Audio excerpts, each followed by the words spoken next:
Where is this? He looked around. Nothing but desolate wilderness in every direction. Beneath his feet, a strip of asphalt road dozens of meters wide split the barren land cleanly in two. As far as the eye could see, waves of scorching heat rolled above the highway which stretched on without end. Beichen rubbed his eyes hard. He had clearly been sleeping at home, yet upon waking, he found himself in this place. This isn't a dream. A sleek, tech-infused suitcase materialized before him. At the same time, a prompt sounded by his ear. Welcome to the highway survival game. Open the suitcase before you and choose the vehicle model that suits you. It will serve as your very first survival tool in this game. After confirming that no one could be hiding nearby, Beichen knew this was nothing like a prank. It seemed he had been forced into a survival game. On high alert, he slowly opened the suitcase before him. He was deeply curious.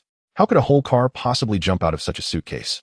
As the suitcase opened, hundreds of beams of blue light projection shot out at once. Upon closer inspection, each was a data panel of some luxury car he had never even heard of. Pagani, Bugatti, Veyron. Beichen murmured the names of a few highly recognizable supercars under his breath, while many more models were so obscure he could not even name them. Could he really choose any of them at will?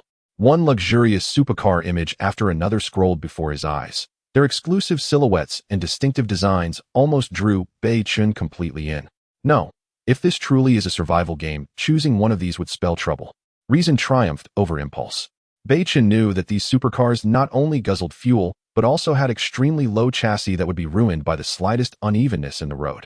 If there happened to be even a small rise ahead that scraped the undercarriage, a supercar wouldn't be half as practical as a humble Wuling. As one particular model scrolled past, Beichen simply reached out and tapped it with his finger. The Akina Mountain God car, it'll be you. With a soft whoosh, the suitcase vanished the instant Beichen made his selection, and a brand new Wuling God car slowly descended onto the road not far ahead. It seemed to have appeared out of thin air. Selection successful. Wuling Hongwang, brand new, equipped with air conditioning and in-car audio. Beichen was stunned and asked back, don't those supercars have air conditioning and in-car audio? If you choose a car worth over 1 million at the start, air conditioning and in-car audio are temporarily unavailable. You must continuously improve the quality of your vehicle for such functions to unlock gradually. Beichen chuckled. All right then, Wuling truly does not deceive me. He got into the new car and gave it a brief inspection. To his relief, the fuel tank was full and the odometer still read 0. Nice, it has multimedia and it's automatic. Impressive. Although Beichen had a driver's license he had hardly driven before, an automatic transmission quietly lowered the difficulty of driving for him by a great deal. After finishing his inspection, Beichen felt fairly satisfied with the car's condition. Suddenly, a massive line of text appeared before his eyes. Game Introduction. 1. In this game, each player may choose a preferred vehicle model at the start. All subsequent resources must be found and obtained by the players themselves. 2. Only by continuously driving forward can you search for more resources. 3. In the process of seeking resources, you will encounter all kinds of unknown dangers. Important reminder. 4. In this game, if you encounter danger, starve to death, die of thirst, or are killed, it will be true and permanent death. There will be no second chance. 5. When you meet other players, do not trust blindly, for there are no rules here whatsoever. 6. Elderly people and children will not participate in this game. 7. Unless absolutely necessary, once the game begins, do not get out of the car at will. Reading this, Beichen's heart tightened. This was no mere game, it was gambling with one's life. Even so, what comforted Beichen was that elderly people and children would not be involved in this game. That meant his parents would not be thrown into this deadly danger. After he finished reading the game introduction, the view before Beichen's eyes shifted. A virtual interface unfolded. Within it were options labeled Chat Plaza and Trading Plaza. However, next to the Trading Plaza, it clearly displayed Not Yet Open. He casually started the engine to get used to the car and soon pulled out. A sweep of the surroundings still revealed no trace of any resources. Beichen understood that the resources here were likely not so easy to find, for this was a survival game that revolved around life and death. Despite the scorching weather, Beichen forced himself not to turn on the air conditioning. Once the fuel ran dry, he would be reduced to traveling on Route 11, his legs. Compared to walking, a bit of heat inside the car was nothing. After driving for about 30 li, he still found no supplies when he looked around. Feeling bored, Beichen opened the Chat Plaza. The moment he opened the Chat Plaza, a torrent of self-congratulatory chatter exploded across his vision.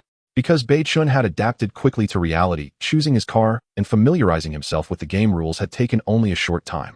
The other players, however, were still intoxicated by having obtained legendary supercars, lost in their fantasies and unable to extricate themselves. I can actually own the Pagani Huayra, the standard kit of the super rich, someone crowed. Ha ha ha. In the past, it was only rich tycoons driving luxury cars around to show off and pick up girls. Now we can do the same. My dad may be a big shot, but even I've never ridden in a globally limited supercar like this before. Hey, you all seem to have forgotten where this place is, a survival game.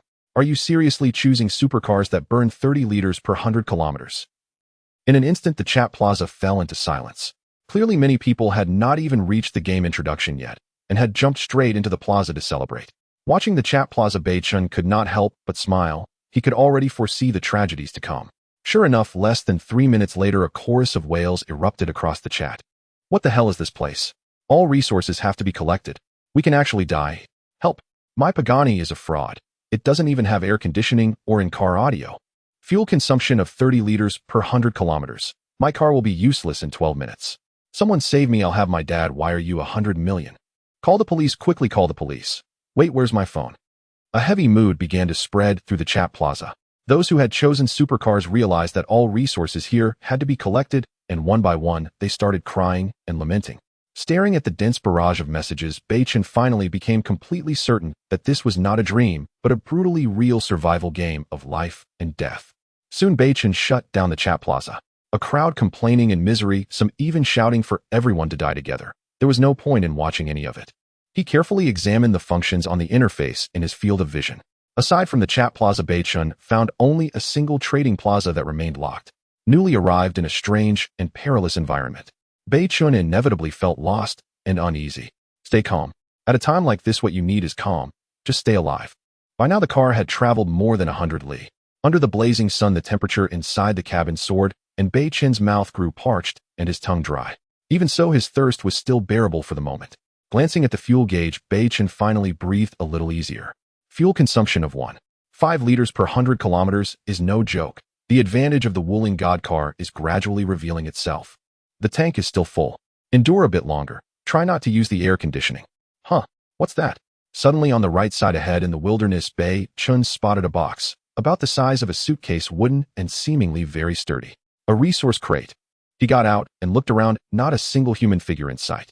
Standing before the crate, Beichen felt troubled. The wooden box was solid, and without a proper tool there was no way he could pry it open. He returned to the car and rummaged around. In the trunk, Beichen discovered 2 items, a wooden hammer and a driving manual. Since he already knew how to drive, he casually tossed the manual aside. As he looked at the hammer, a prompt appeared. Wooden hammer, plain and unremarkable, but with enough effort it can smash open wooden resource crates. Wooden hammer.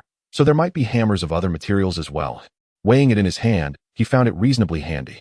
Walking back to the resource crate, Beichen decided to test his strength and brought the hammer down in a swing. Bang. Huh, what does that mean? His first blow left the resource crate completely unmoved while a prompt appeared beside the wooden box, 15. So it opens after 5 hits. Bang. 25. No, something's off. 2 strikes in, and this crate shows no sign of cracking at all. What if it doesn't open after 5 hits? Will something dangerous happen? Time was pressing and his thirst was becoming harder to endure. Even if there was danger, Beichen had no choice but to try.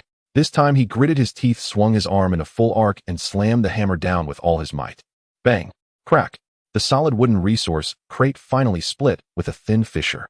Great, but there are still 2 hits left. If it doesn't open by then, there really might be some danger. Previously, Beichen had overlooked one detail. The hammer's description said that only by striking with full effort could it smash open a wooden resource crate. Just as Beichen was hesitating, a different prompt, unlike the survival game notifications, suddenly echoed in his mind.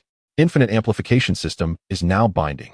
A prompt sounded by his ear and Beichen froze. A system? The kind of system from web novels. As an avid reader of countless stories, Beichen was no stranger to such things, yet having it happen to himself still felt unreal. Congratulations to the host for successfully binding the Infinite Amplification System. From this day onward, this system shall serve you wholeheartedly. The voice was clear, distinct, and undeniably real. No way, it's real. Beichen grew so excited that even the hand holding the hammer trembled uncontrollably. With a system backing him in this survival game, at the very least, staying alive should no longer be an insurmountable problem. Infinite Amplification System. How do I use it? Once the initial thrill passed, Beichen quickly calmed himself and began to study the system's capabilities. Oh, what's this? As soon as he lowered his head, Beichen noticed a line of text appear on the wooden mallet in his hand. Can be amplified. The system's voice rang out again by his ear. Ordinary wooden hammer can be amplified. Amplify or not. Amplified. The word had barely left his lips when the prompt followed. Congratulations to the host, amplification successful. Wooden hammer has been amplified into bronze hammer. Beichen looked down and was stunned. The plain, unremarkable wooden hammer had vanished. In its place was a bronze hammer with sharp, defined edges and an imposing sense of heaviness. The weight hasn't changed, the size is the same, but the quality is completely different. How incredible! A line of information floated before his eyes. Bronze hammer. Description: striking with full force 10 times can shatter a bronze resource chest. So there really are higher-level resource chests. I wonder if the bronze hammer can smash a wooden resource chest in a single blow. Without hesitation, Beichen swung the hammer down with all his strength. His life or death would depend on this one strike. Bang! With a single blow, the wooden resource chest let out a dull, explosive crack. One strike was all it took, but it was indeed remarkably effective. Water. Seeing what lay inside the chest, Beichen was delighted at first, then his brows knit together. Cloudy river water, 100 milliliters. Is this even drinkable? It's far too turbid. Finding no amplification mark on the bottle, Beichen sighed. Even so, securing any water at all was already a stroke of luck. Though the river water was filthy, Beichen knew that in a critical moment, even a single sip could mean the difference between life and death. As the bottle settled into his palm, he suddenly froze. On the once unmarked bottle, 3 words had appeared: can be amplified. Joy flashed across Beichen's face as he wiped the sweat from his brow and hurried back into the car. He had only stepped out for a short while, yet the merciless sun had already baked his head until he felt dizzy and faint. The amplification mark only appeared after I picked up the water resource. Interesting. Although he had already bound the system, many of its functions would still have to be explored slowly. 100 milliliters of cloudy river water can be amplified. Amplify or not? The system's prompt sounded in his ear. Amplify, he answered without the slightest hesitation. Congratulations to the host, amplification successful. 100 milliliters of cloudy river water has been amplified into 10 liters of sweet mineral water. Beichen stared blankly for a moment. The 100 milliliters of murky river water in his arms had vanished, replaced by a large plastic barrel filled with mineral water he knew all too well. Feeling the weight of the plastic barrel, Beichen could barely contain his excitement. Gazing at the clean, crystal-clear mineral water, he licked his nearly cracked lips. In such a blistering environment, obtaining such a large barrel of sweet mineral water meant that for the next few days at least, Beichen would not die of thirst. Earlier, Beichen had been resigned to the idea that even murky river water would have to be saved until he was dying of thirst, only then daring to take a tiny sip to cling to life. But now, with such a huge barrel of sweet mineral water in front of him, who could still bring themselves to sip it drop by drop? Gulp, gulp. The cool, sweet liquid flowed down his throat, coursed through his body, and seemed to reach every bone. So refreshing. After drinking to his heart's content, Beichen carefully screwed the cap on tight and set the barrel on the back seat. From this moment on, those 10 liters of mineral water were as vital as his own life. Not a single drop could be wasted. It truly is a system and did not deceive me. With just 2 amplifications, it has pulled me back from the brink. As his body temperature dropped, Beichen gradually regained his composure. The first amplification changed the very nature of the wooden hammer, but not its quantity, Beichen pondered. The second time, 100 milliliters of cloudy river water became 10 liters of mineral water. 100-fold amplification. Reminder to host: the same resource can only be amplified once. Each amplification will randomly increase either the quantity or the quality of the resource by a certain degree, the system's voice explained.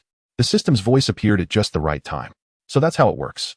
Beichen nodded, indicating he understood instantly. Being able to amplify a resource even once was already more than enough.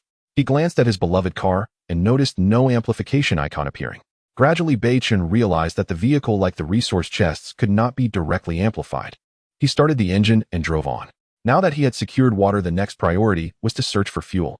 Although his wooling divine car only needed 1.5 liters of gasoline per 100 kilometers, when it came to fuel, the more the better. He started the engine and drove on. Now that he had secured water, the next priority was to search for fuel.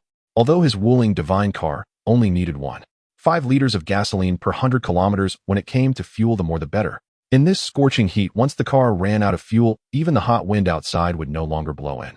The temperature inside would rapidly soar past 50 degrees. In a state of extreme dehydration, a person could easily suffer heat stroke, dry out, and even die.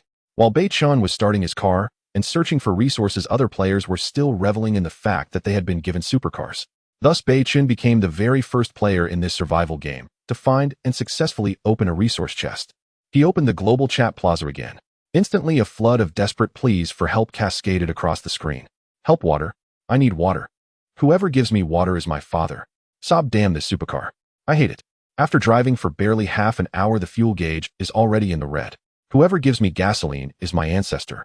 No water, and I'll die of thirst, no fuel, and I'll be roasted to death by the sun. I'm done for. Some big shot, please save me. Whoever gives me a sip of water, I'll spend 200 million for him in return.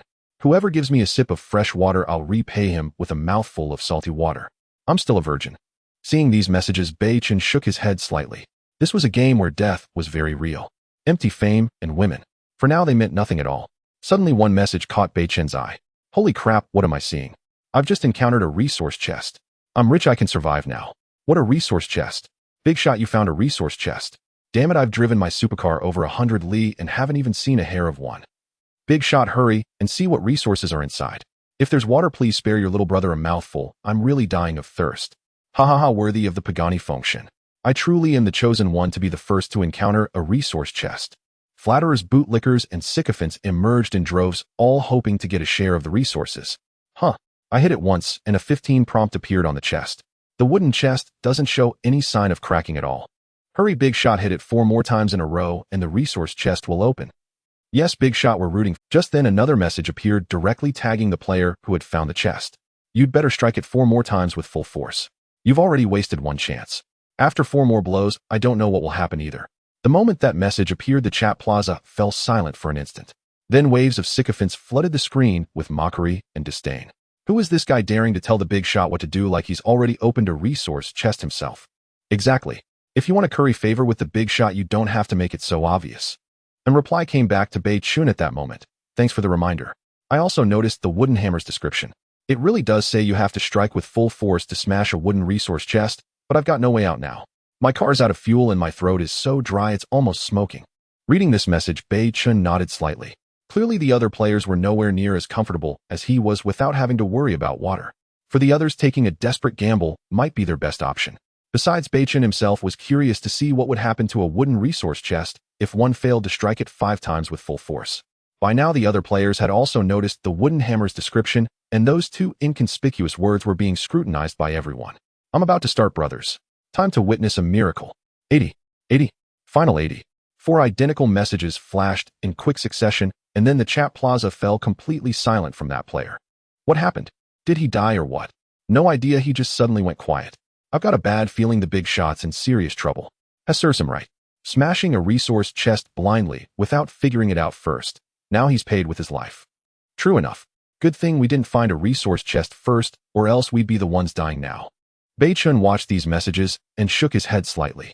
These were the same sycophants from before. Once they realized they would get no resources, they immediately turned to sneers and ridicule. No matter what world you're in, there's never a shortage of such ingrates and fence-sitters. Truly pathetic. Beichen had been about to close the chat plaza and focus on searching for more resource chests. Suddenly, a private message came through. Opening it, Beichen was surprised to see it was from the very player who had been smashing the resource chest. Brother, thanks a lot. If not for your warning, I might already be done for. Beichen quickly replied, asking what happened. After 4 full force strikes on the chest, what was the final result? There was an explosion, a shockwave. I blacked out for about 1 or 2 minutes. If you hadn't warned me and I'd just tapped it lightly 5 times, I'd probably be dead for sure. Then congratulations are in order. By the way, what resource did you get? Sigh. Damn it, all I got was 1 liter of low-grade gasoline. My Pagani function is a top-tier supercar. A low-grade fuel is completely useless for it. Inferior gasoline. Beichen replied directly, if you can't use it, we can exchange resources. Previously, the trading square of the interface had already opened at some unknown time, but now players were desperately searching for water, having no excess resources, so Beichen didn't pay much attention until now when it came in handy. Exchange resources. Do you have water, brother? I just want to drink water right now. Water. I happen to have some stock. How about 1 liter of mineral water for 1 liter of inferior gasoline? Mineral water. Really? Before he could react, a trading interface appeared in front of Beichen. Player 10 million initiated a trading interface. Do you accept? Accept. Soon Beichen noticed a 1 liter iron oil can appear in the trading column on the opposite side, clearly labeled inferior gasoline. On his side, the item for trading also appeared in the available items column, which was the remaining over 9 liters of mineral water from his vehicle. Beichen pointed and placed the plastic bucket containing mineral water in the trading column. Suddenly, an input box appeared in the trading column, followed by selectable quantities, weights, and other measurement standards. After selecting 1 liter, he saw that the remaining amount of the large bucket of mineral water on his side was less than 8 liters. Upon seeing the real mineral water, the other side confirmed the trade without hesitation. Beichen knew the guy on the opposite side was already crazily thirsty. He could have been a bit tougher and given less water, but he possessed a system that could turn waste into treasure. Moreover, he had a good impression of this guy, at least through him, he learned about the dangers of resource boxes. All things considered, Beichen didn't want to exploit this guy too much. Besides, this was a survival game, not a game of extinction. With more players, they could exchange resources for more resources, and then amplify them. No matter how you looked at it, it wouldn't be a loss. Trade successful, acquired 1 liter of inferior gasoline. After the trade was completed, the guy on the opposite side obviously stopped sending private messages and was chugging water. Beichen carefully examined the 1 liter of inferior gasoline that appeared in his vehicle. It really can be amplified. This solves the energy problem. Detected 1 liter of inferior gasoline can be amplified. Oh, would you like to amplify it? Amplified. Congratulations, host. Amplification successful. 1 liter of inferior gasoline has been amplified to 50 liters of refined gasoline. What a... After amplifying 1 liter of inferior gasoline, not only did its quality improve to refined gasoline, but the quantity also increased 50-fold. This is incredible. Nearly 50 kilograms of refined gasoline appeared in the vehicle out of thin air, and combined with the previous large bucket of mineral water, the space inside the divine vehicle was somewhat insufficient.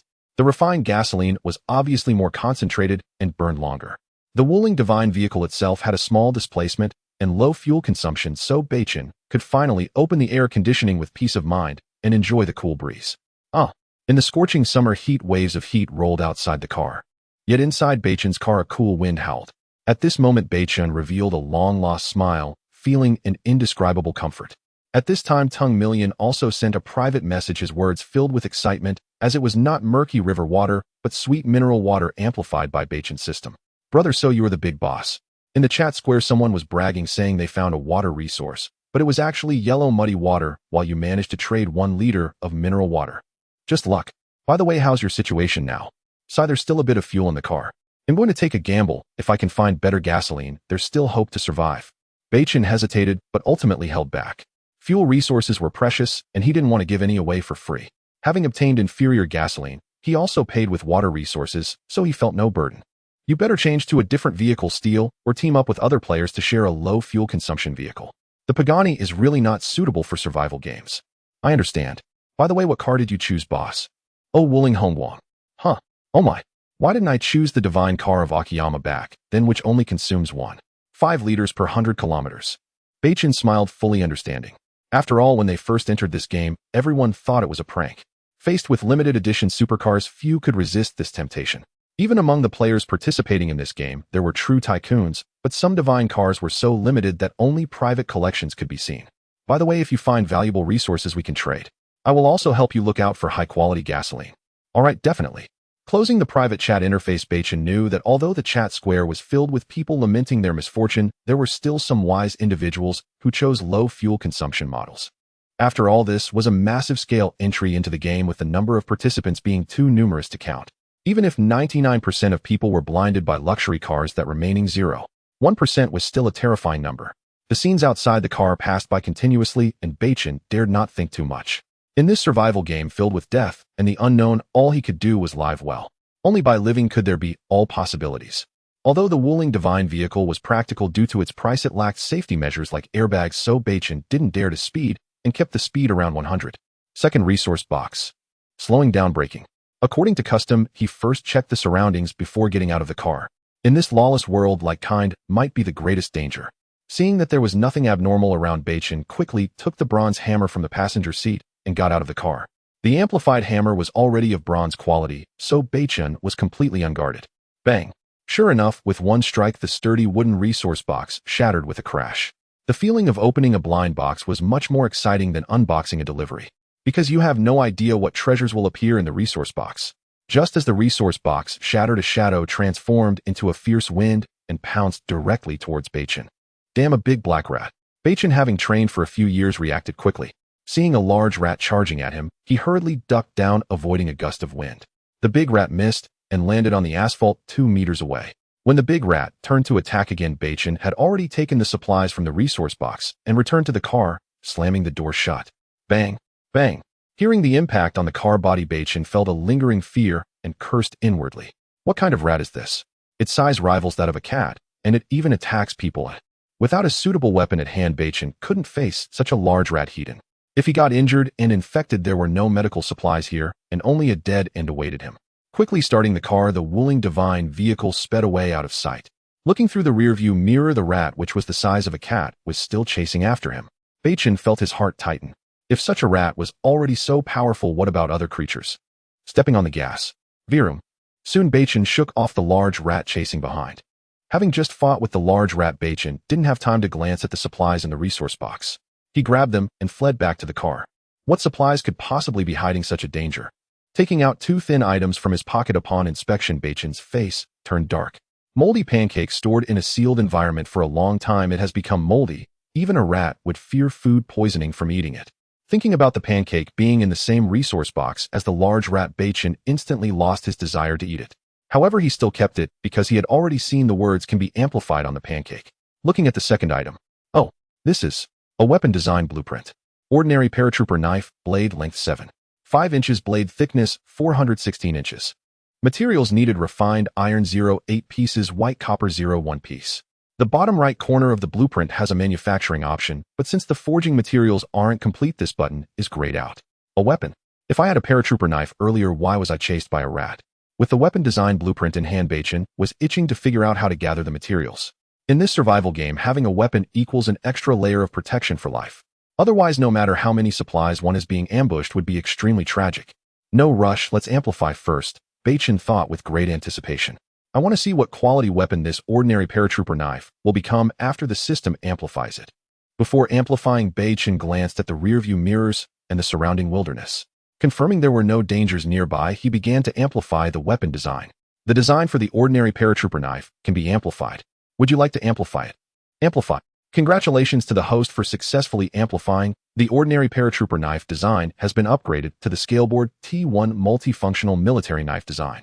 Beichen was not a military enthusiast. Although he was not well versed in the cold weapons of various countries, he understood what T1 meant.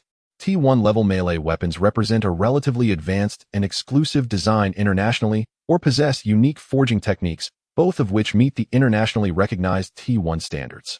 Scaleboard.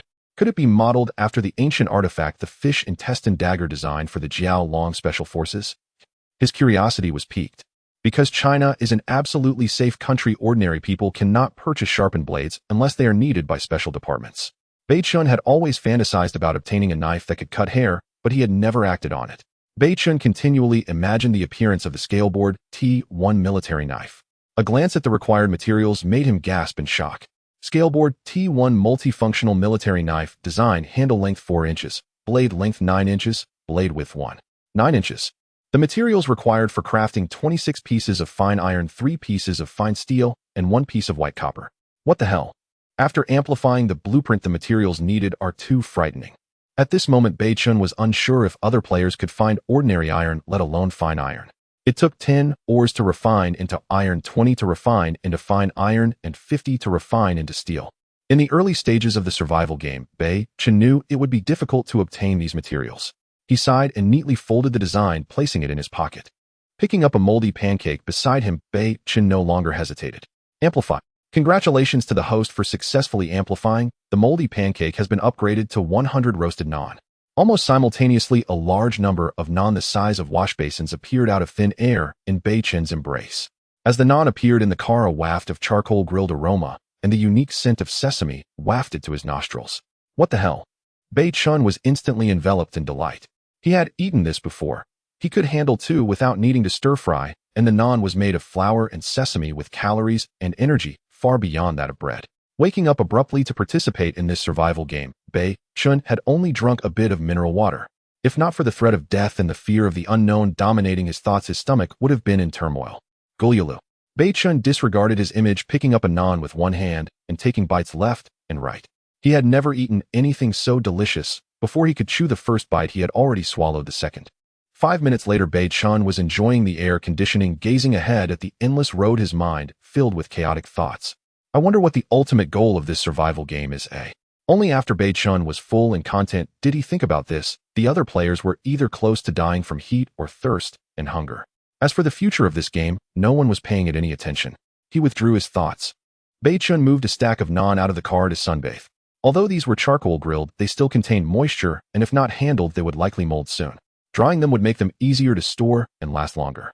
Although drying them would make them harder, Beichen preferred naan over the air like bread. On the asphalt road dozens of meters wide, a Wuling van was surrounded by naan, while Beichen had already returned to the car to enjoy the air conditioning, mainly because it was too hot outside. Feeling the temperature outside the car, Beichen estimated that the naan would be dried in about half an hour.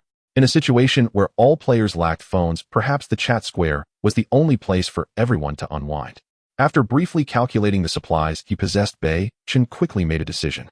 He opened the trading square and directly offered 3 liters of mineral water and 20 naan as a bounty for gathering tasks.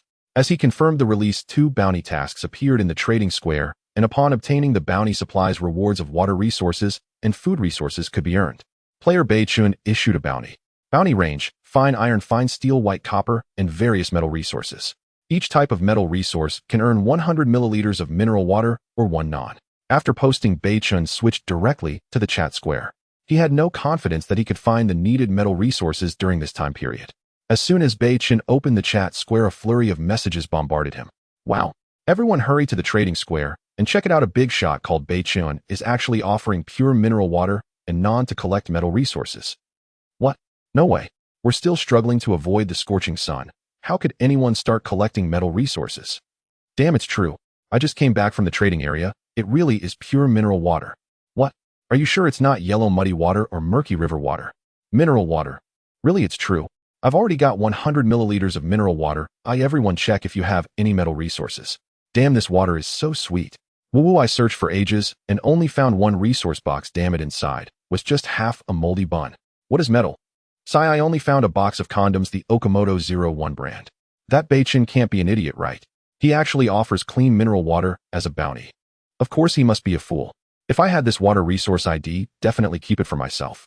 Many players who lacked the ability to offer bounties began to sour, some cursing Beichen as a fool or an idiot.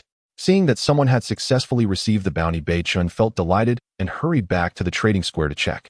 Sure enough, the bounty extraction area showed that he had received a piece of ordinary iron. Indeed, the power of the masses is limitless. There really are people obtaining metal resources. Without hesitation, he extracted it directly. A black angular piece of iron about the size of a child's fist fell into Beichen's hand. It seems to weigh about a pound. It's just ordinary iron. I wonder if it can be upgraded to fine iron through the system. Beichen knew that if it couldn't be upgraded, he might incur a loss, but early on this type of metal resource was limited. If he could exchange it at a super low price now, he could profit when all metal resources became needed. A system prompt sounded in his ear. 10 refined iron can be amplified. Would you like to amplify? Amplify. Congratulations to the host for successfully amplifying. 10 refined iron has been amplified to 6 pieces of fine iron. Just as the system prompt appeared in his mind, Beichen was startled and hurriedly covered his head. 6 pieces of fine iron falling directly onto him was no joke. Fortunately, the system was quite humane. Such metal resources could potentially harm the host. And this time, after amplification, the 6 pieces of fine iron landed directly on the passenger seat beside him. He exhaled in relief and turned to see 6 pieces of fine iron gleaming. Even with Beichen's layman's eyes, he could tell that the density and quality of this iron had improved several times over. 6 pieces. Still need 20 more. There's a good chance of crafting the T1 scaleboard military knife. He picked one up to play with. Indeed, the size of the fine iron had not changed, but the weight had. Meanwhile, a private message alert caught Beichen's attention. He opened the private chat with curiosity. Big shot Beichen, I have a box of condoms. Can I trade it for 100 milliliters of mineral water? You can avoid infections while having fun, right? No, keep it for yourself. After sending the message, Beichen immediately blocked the guy. What a joke. In the early stages of this survival game, who would be extravagant enough to trade 100 milliliters of mineral water for a box of condoms, considering them like air balloons? Acquiring 6 pieces of refined iron filled Beichen with confidence for crafting the T1 scale military knife. He knew that most players were busy searching for resources with no one idly waiting in the chat square. Of course, except for a few extremists. Therefore, what Beichen needed now was patience. The baked naan drying outside would take another 10 minutes. It was a good opportunity to check on the survival progress of other players in the chat square. As soon as Beichen entered the chat square, numerous private messages flooded in. Big brother Beichen, I have a small whip. Can I trade it for a naan? Big brother Beichen, I am still a rookie. If you give me 100 milliliters of mineral water, it'll be yours tonight. I am a well-known streamer, Mayong Siener. Could you trade me 1 liter of water for 10 naans? I will let you join my fan group for free once I get out. Beichen glanced over, mostly encountering such unnutritional messages in the chat square. Damn, this Beichen has quite the attitude. I offered him a box of Okamoto 02 0.01 in exchange for 100 milliliters of mineral water, and he refused. It's infuriating. Exactly who does he think he is? We are all compatriots from Huaxiao. Is there a need for such arrogance? I am a well-known streamer. If my large fan base could reach him, he would surely regret it. Someone started stirring the pot, and soon many frustrated players who couldn't obtain rewards began to mock Beichen. You guys, instead of gathering resources, why are you wasting time here? If you can't provide the resources he wants, why should he give you anything? Have some self-respect. Exactly. No matter how famous you were before, now that you're in a survival game, we all start from scratch. Trying to use old tactics is just foolish. Who do you think you are to talk to me like that? I'm a young Xiener, am not someone you can belittle. Suddenly, a verbal battle erupted in the chat square. Damn little brat, don't let me run into you here. If I do, I'll deal with you. Seeing this, Beichen shook his head slightly and exited the chat square. These people are beyond saving. After checking the non outside, Beichen scanned his surroundings and then got out of the car to collect the nons scattered around. After a few minutes of busyness, he looked at the neatly stacked nons on the back seat. Wiping the sweat from his forehead, Beichen set off again. Collecting crafting materials was not an urgent matter. He needed more resources. Water, food, and weapons were all urgently needed. Only with these could he feel at ease. After driving 100 miles, Beichen spotted a wooden resource box. Bang! A bronze-quality hammer was really effective for breaking open wooden resource boxes one strike, and it cracked open. Oh, it's water resources. Ordinary water resources. This is still decent water. I wonder what I can get after enhancement. Beichen was not discouraged at all to find only water resources in a box he had worked so hard to find. From Beichen's posted bounty task, it was evident that most players were still in need of water resources, while food resources were not in particularly high demand. However, Beichen also knew that while a person could last a few days without food, as long as they had water, a lack of water could quickly lead to dehydration and death. Enhance. Congratulations, host enhancement successful. 100 milliliters of ordinary water has been enhanced to 5 liters of salt soda. As the voice fell, a plastic bucket appeared in the passenger seat, half the size of a mineral water bucket. Salt. Soda. Amazing. Beichen was overjoyed. He knew that in hot or dehydrating conditions, salt water was the best means of recovery. With salt water in this scorching environment, Beichen felt more secure. Moreover, the human body also requires salt intake. If a person goes without salt for too long, they can become weak and ill, lacking energy, and leading to an imbalance in bodily electrolytes, which could even result in shock. Not to mention, this was salt soda. Beverages. In this survival game, even murky water resources were a fantasy. Drinks had become a luxury. Let's have a taste first. Gulp gulp. Huh. Refreshing. After drinking the salt soda, Beichen felt a surge of strength and quickly capped the bottle to place it in the back seat. Currently, Beichen's back seat held 5 liters of mineral water, 5 liters of salt soda, 50 liters of refined gasoline, and over 70 nons. Here, Beichen could be considered an absolute tycoon. However, as the supplies increased, Beichen's troubles also began, namely that the space inside the car was becoming critically tight. They say the Wuling van has a maximum capacity of 10, but that only counts if the back seats are removed. Should I find an opportunity to remove the back seat? After driving another 100 miles, Beichen had not seen a single resource box. As the sun set, he wanted to find a safe place to park and rest. After all, driving all day was tiring and rest was essential. In this environment, without energy, survival equated to death. Just as he found a suitable place to park and rest, a game notification rang in his mind. Transaction Square notification obtained 3 pieces of iron resource and 1 piece of steel resource. What? Beichen was delighted and immediately opened the Transaction Square. Well, it seems many diligent people have discovered the bounty tasks. Indeed, someone has obtained metal resources. Directly take out 3 pieces of ordinary iron resources and 1 piece of ordinary steel resource. Beichen enhanced them without hesitation. Congratulations, host enhancement successful. Obtained 16 pieces of fine iron. Congratulations, host enhancement successful. Obtained 4 pieces of fine steel. Looking at the more than 20 pieces of metal resources that appeared in the passenger seat, Beichen smiled. Initially, according to his guess, fine steel resources would be difficult to obtain, but the reality proved that surprises always come unexpectedly. Unexpectedly, there's even 1 extra piece of fine steel. What a delightful surprise. Now I only need 4 pieces of fine iron and 1 piece of white copper. Once I gather these, I can craft my T1 scale military knife. At this moment, the chat square erupted again, not for any other reason, but because 4 people had obtained Beichen's bounty materials. Damn, are they all so hardworking? Alright, I'm envious. While we are still worried about water resources, other players have already started thinking about food. And Big Brother Beichen has actually started researching metals. Water resources. Alright, I'm envious. While we are still worried about water resources, other players have already started thinking about food. And Big Brother Beichen has actually started researching metals. I beg you, great sir, spare me some food and drink, otherwise I definitely won't survive the night. Wah, I miss my mom's braised ribs. Back then, I would just throw away the meat sandwiches my mom bought for me in the morning. Now I regret it so much. I want the meat sandwich. I swear if I can survive this, I will definitely save water and food. Wah. Oh, this is bad. Is there anyone who has snake venom antidote? I've been bitten by a snake. Help me, I need rescue solutions. Nanjing Medical University suggests amputation, but it seems you don't have any cutting tools. Dongjiang Medical University suggests more exercise. In this environment, being bitten by a poisonous snake is equivalent to a death sentence.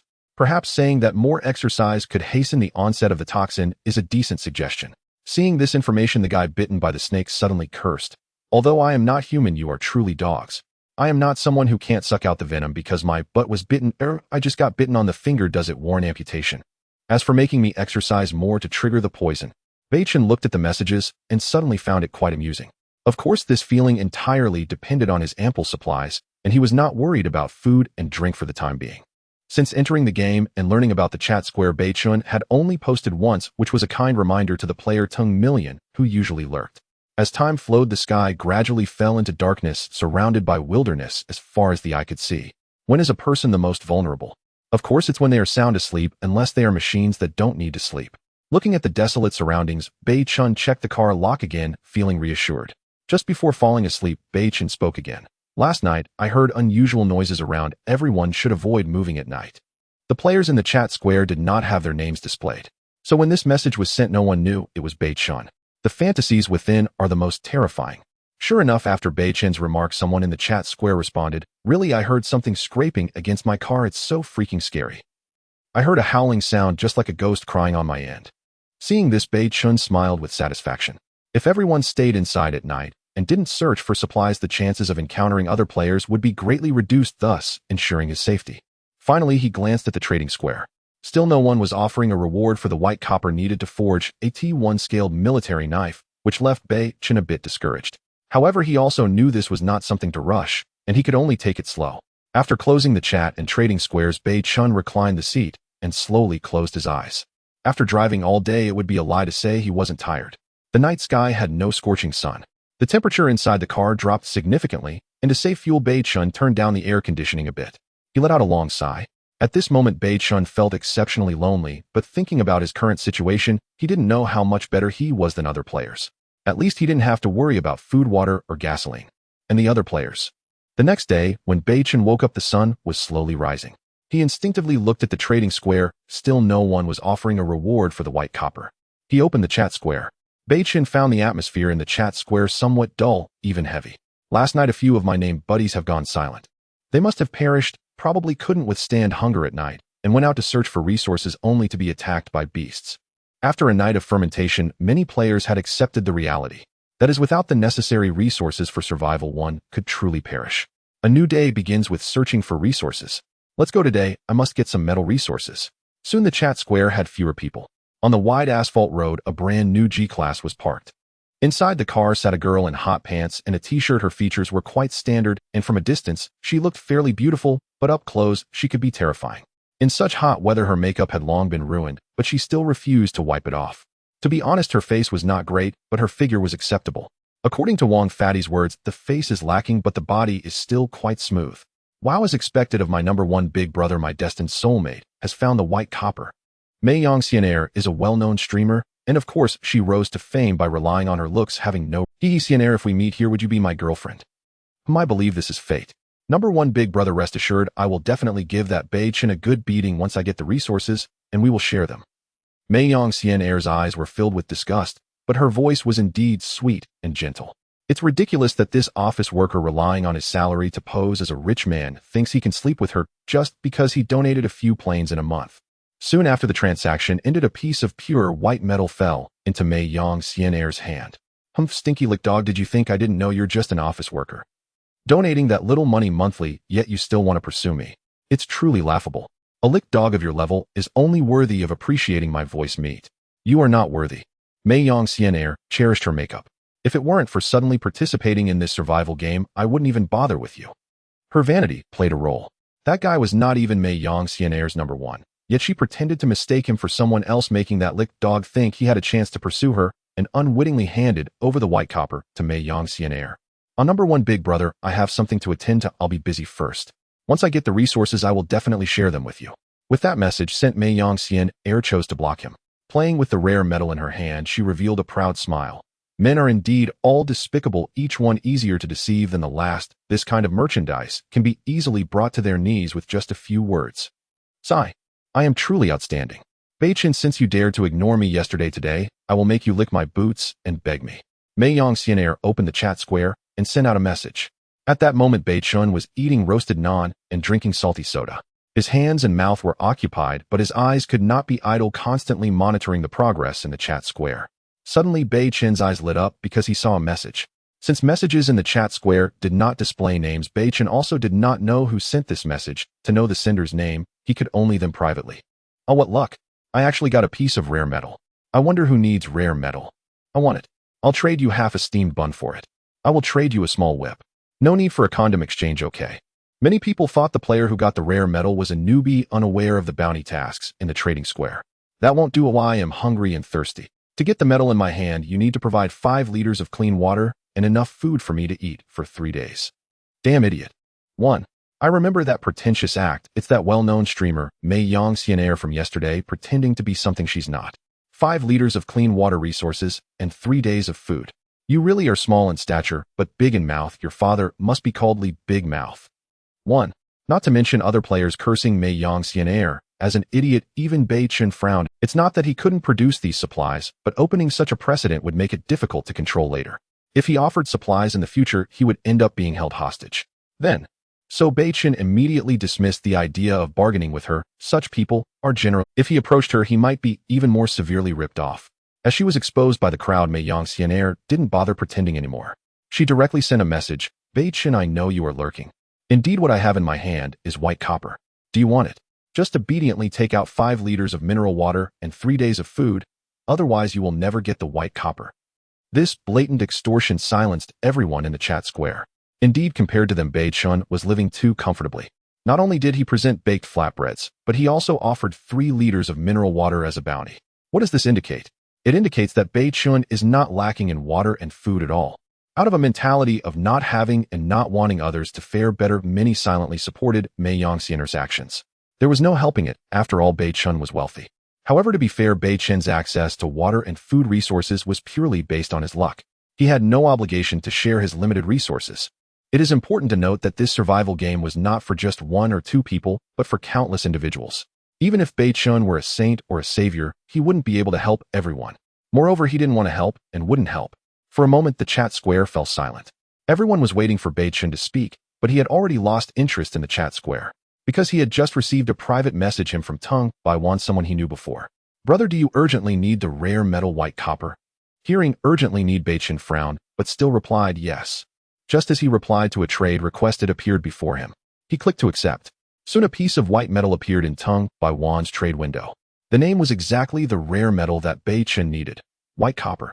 What Beichen never expected was that he hadn't even asked for the exchange conditions, and the other party had already clicked the trade button. This meant that Tung Bai Wan was giving away this piece of white copper for free.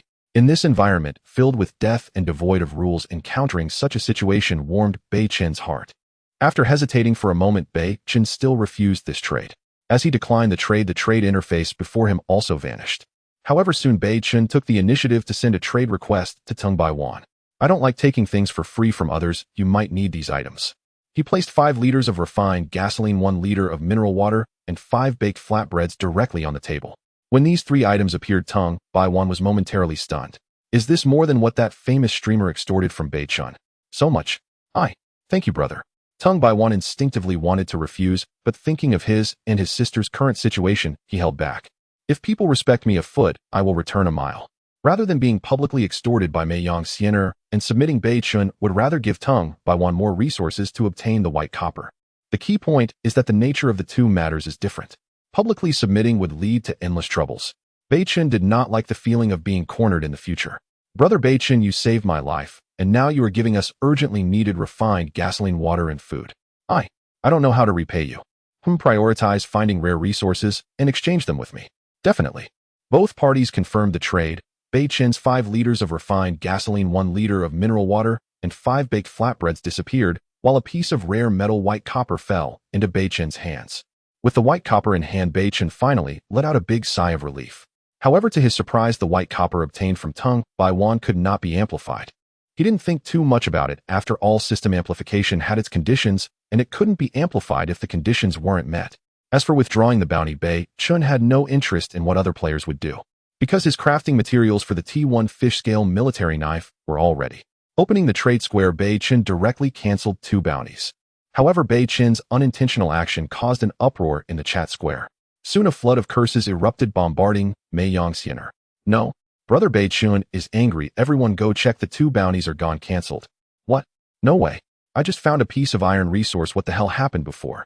It was Meiyang who extorted Brother Beichen with a piece of white copper. Angering Brother Beichen. Brother Beichen, we were wrong. We shouldn't have remained silent. We should have stood with you. Please put the bounty back up. We were hoping the bounty could increase so we could sell our resources, but we didn't expect this to happen. It's all that damn fake Meiyang causing trouble, disaster, and a lowlife. 1. Damn it, I offer 100 milliliters of murky river water to bounty Meiyang's head. Whoever encounters her should kill her. I want give resources, let my whole family die. I offer a small whip. I offer a pack of condoms. I offer half a steamed bun. Wanted Meiyang. The wanted information in the chat square gushed forth like a spring. The once proud smile of Meiyang had long been replaced by fear. The development of this matter had already exceeded what she could bear. She was a well-known streamer recognized by many. In this survival world without rules, being caught meant being killed. It was no joke. What's wrong with me? I didn't do anything wrong. Why are they treating me like this? Boo-hoo.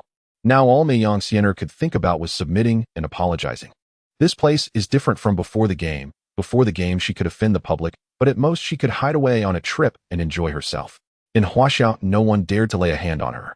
But here there are no rules. This means whatever others do to her is not a crime. Boo-hoo, I was wrong. All big brothers, please let me go. Damn, do you still have the face to show up? Watch out. Kill her. I have an 1800-year-old mother and countless liquid children. Oh, if I die, who will take care of them? If you want to harm my whole family, then I won't let you live well. Boo-hoo, I was wrong. I don't want to die. Meiyang was crying. These people were too ruthless. You still have the nerve to cry. Brother Beichen has withdrawn the bounty. Many of us will starve to death. You better kneel and apologize now, seeking Brother Beichen's forgiveness.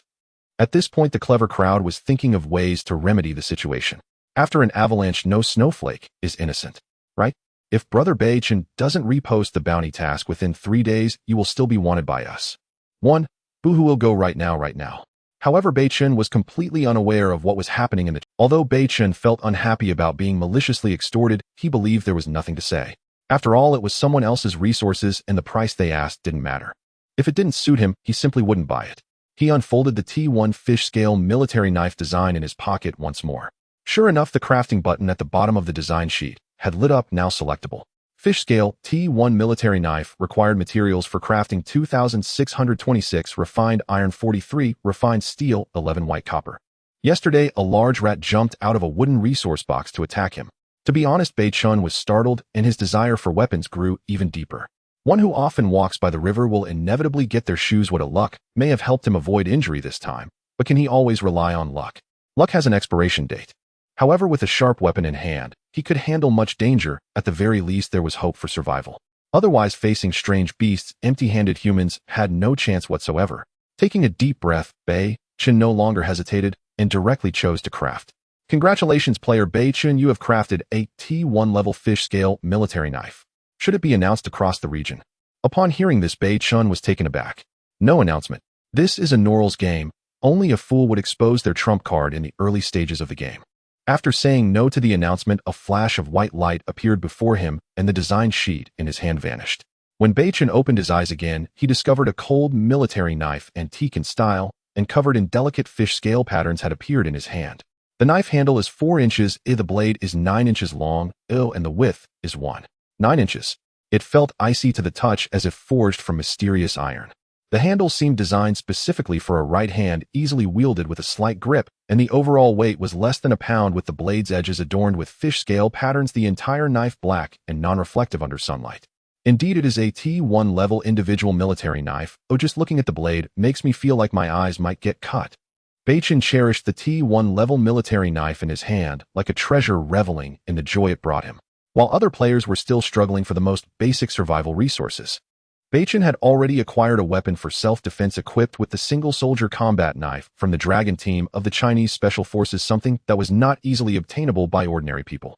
He scanned the supplies inside the vehicle and found nothing suitable for his experiments. The water bucket wouldn't work, nor would the baked bread. His little brother could not be cut either. Helpless Beichen could only open the car door and, bending down, thrust the knife toward the asphalt road.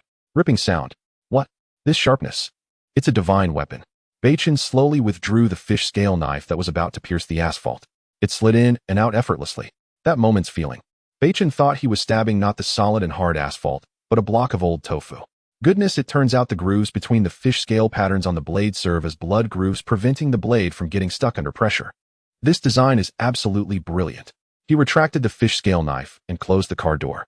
Beichen felt quite pleased contemplating the process of crafting the fish scale knife. Suddenly, a private message notification pinged 99. Opening it, he saw Beichen gitch. Please don't withdraw the bounty. I was wrong. I really was wrong. If you cancel the bounty task, they will kill me, boo-hoo. Beichen, I truly made a mistake. I can give you this piece of white copper for free. I beg you, please repost the bounty. I don't want to die, I want to live. Looking at dozens of messages pleading for forgiveness, Beichen was momentarily taken aback. What happened? Isn't this female streamer quite dominant? Has someone put a hit on her? Beichen ignored the woman and turned to the chat square. After this incident, Meiyang Xiener was the first to think of giving her metal resources for free to Beichen, but just as she initiated a trade request, she realized that Beichen had already blocked her, leaving her unable to do anything but send private messages. Thus, she frantically tried to appease Beichen, pleading for forgiveness. As soon as Beichen entered the chat square, he was also taken aback by the content. Boohoo, Beichen Deji set to refuse my trade request. I've sent 99 messages as a devoted fan, yet still received no response. Damn, you're just a loser. Aren't you supposed to have over 1 million fans? Can't you even flatter properly? Exactly. Clearly you didn't flatter Beichen Deji well enough. Damn it, you should flatter like this. Hey brother, upstairs, your flattery is too contrived. Beichen Deji certainly wouldn't like that. It should be more natural, not too extravagant. Your feet must stink. Meiyang Xiener thought how insightful. They'll go flatter Beichen Deji right away. What is a devoted fan? Those strategists are the true devoted fans. They can consider being natural, unpretentious, and not ostentatious. Can you believe it? Beichen was bewildered. What happened? He didn't want to become a target, passively participate in this survival game. He just wanted to live, complete the game, and return to his original world to honor his parents. At this moment, Beichen spoke up again. I am Beichen. What just happened? Suddenly, the entire chat square fell silent. All players knew that Beichen was aloof and rarely spoke in the chat square, so this rare comment was certainly worth seizing. Relying solely on that wasteful Meiyang Xiener to flatter him, probably 99 of the people present would starve. Thus, the next scene truly shocked the bewildered Beichen. It was an overwhelming wave of flattery. Beichen Deji is so aloof, I can't stand a domineering CEO's sidelong glance. If given the chance, I will definitely bear Beichen to guest children. You upstairs, do you dare be more ostentatious? Beichen Deji is such an exceptional man. How dare you want to monopolize him? So shameless. Beichen Deji must be a man of exquisite taste. How can you people like this even attract his attention? We, the elegant and cultured girls from scholarly families, are the ones Beichen Deji truly needs. Women from scholarly families are all outdated in their thinking and fail to keep up with the times. What good is I just turned 18 and can already unlock 108 different positions if those who understand know what I mean. Beichen Deji is so wise, he must know the advantages of a beautiful girl. Information accumulates 99.99 being flattered by so many people at the same time. One must admit it feels really good. In biology class, the teacher said that when a person is extremely happy, the brain naturally secretes a substance called dopamine, which is often referred to in academia as the source of happiness. Teacher, you are not deceiving me.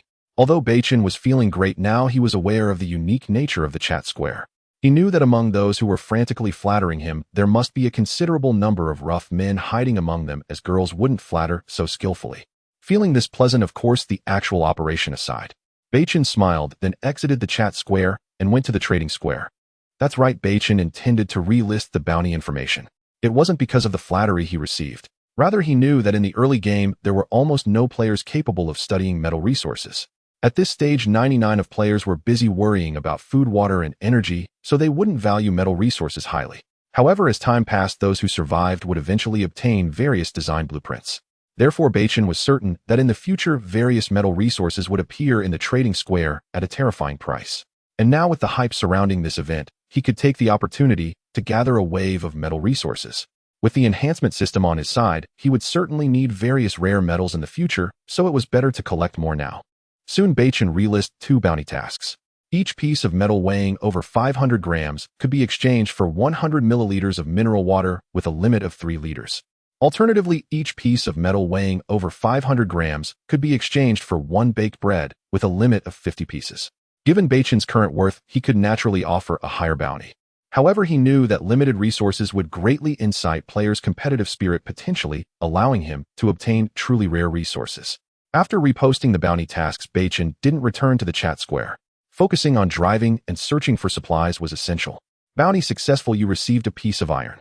Bounty successful, you received a piece of rare white copper. Bounty successful, you received a piece of ordinary steel.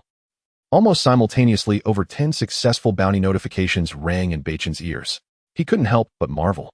It took nearly a whole day and night from yesterday to today to gather the materials to craft the fish-scale military knife, yet in this short period he had received so many metal resources. Indeed, it's quite necessary to strike while the iron is hot. Beichen was not in a hurry to retrieve the metal resources obtained from the bounties, as space in the car was limited. Before the bounty tasks disappeared, the collected resources could be temporarily stored in the bounty trading bar, and with just a thought, he could retrieve them when needed. After driving for over 80 miles, Beichen scanned the surrounding wilderness.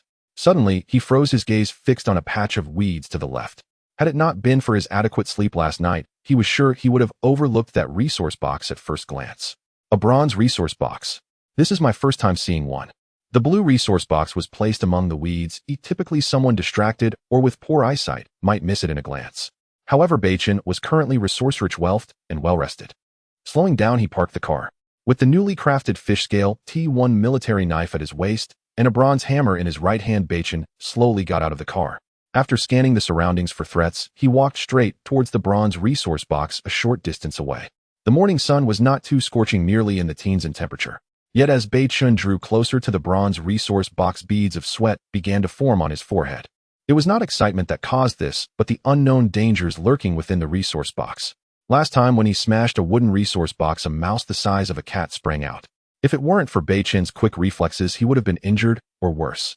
Before him lay a bronze resource box, and if it concealed other creatures, they would undoubtedly be more formidable than that large mouse from before. In the midst of the weeds, a greenish box sat quietly, completely out of place with its surroundings. Approaching it, Beichen sensed no immediate danger around. Gathering his courage, he leaned closer to the bronze resource box, trying to discern any sounds from within. However, to Beichen's disappointment, the resource box was entirely sealed. No matter, I'll just smash it open. If there's danger, at least with the T1 fish-scale military knife in hand, I stand a chance to resist. The bronze hammer struck the bronze resource box. It would take a Herculean effort of 10 blows to break it open. Without further hesitation, Beichen swung the bronze hammer down with all his might. Bang! The crisp sound of metal clashing resonated. Sure enough, the words 110 appeared on the resource box. Without a moment's pause, Beichen continued. 1 hammer, 2 hammers. The 10th hammer. Crack.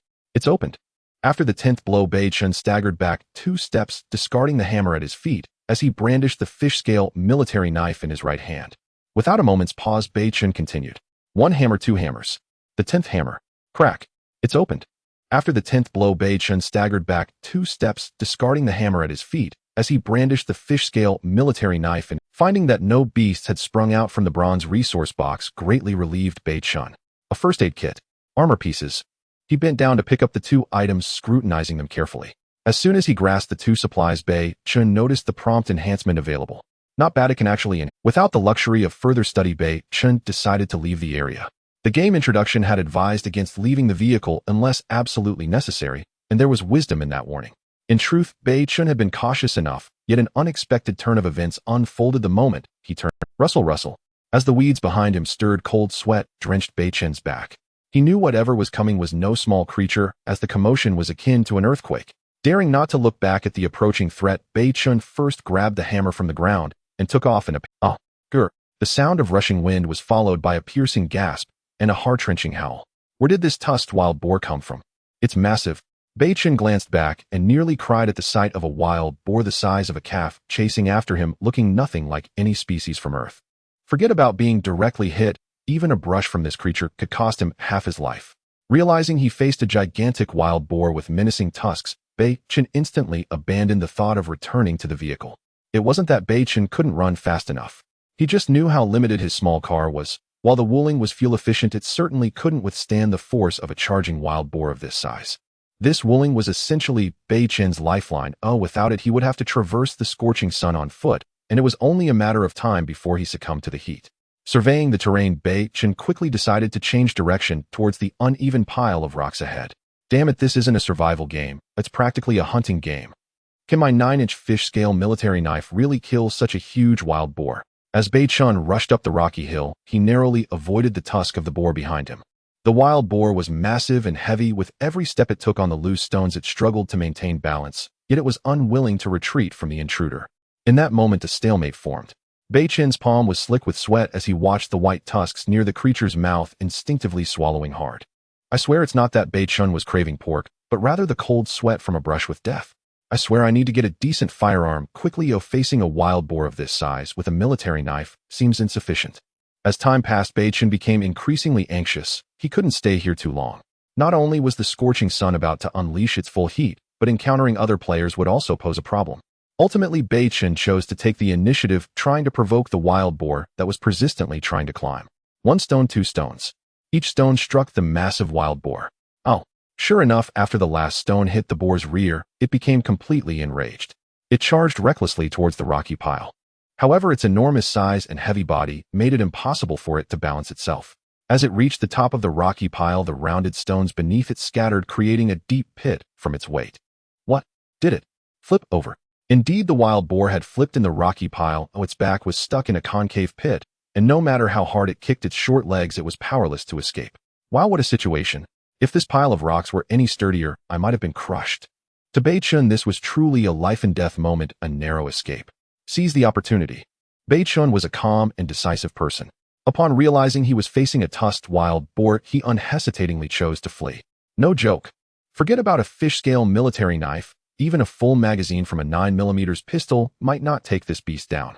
A 7.5mm rifle might do the trick. Yet now Beichen found himself harboring thoughts of killing the wild boar. Pork is rich in protein and contains essential fats, carbohydrates, calcium, iron, phosphorus, and other nutrients needed by humans. With the survival game just beginning, many players wouldn't immediately face issues of nutrient deficiency, but Beichen was certain these problems would soon manifest over time. Growing up in the countryside, Beichen was no sheltered flower. He had seen adults in the village slaughter pigs as a child, though he had never actually done it himself, making him somewhat anxious. Stepping cautiously on the gravel, Beichen approached the overturned wild boar in the rocky pile. Sensing his approach, the boar began to kick its legs, attempting to right itself. However, Beichen would not grant the wild boar the opportunity to rise. The T1 fish-scale military knife, glinting in the sunlight, reflected no light at all. Holding it in his hand, Beichen suddenly felt as if the knife had become an extension of his arm. Beichen swung the military knife with all his might, and in an instant a flash of black light struck the wild boar's neck. Blood gushed forth as a piercing howl erupted. Beichen stared in disbelief at the fish-scale knife in his hand. Is it too sharp? How can it be like cutting cabbage instead of pig skin? While Beichen marveled, the wild boar's cries gradually subsided. After all, a 15-centimeter wound in its main artery was no joke. Watching the slowly dying wild boar, Beichen licked his parched lips and smiled. Let's get some charcoal. It seems I can improve my quality of life tonight. A wide asphalt road, dozens of meters across, divides the wilderness.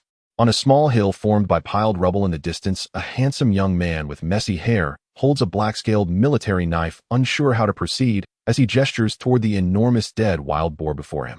Feeling the temperature of the sun rising steadily, Beichen knew he had to quickly deal with the massive creature in front of him, otherwise the pork would spoil under the scorching heat in just a few hours. Soon Beichen returned to the car quickly with a hammer and 2 supplies obtained from the bronze resource box.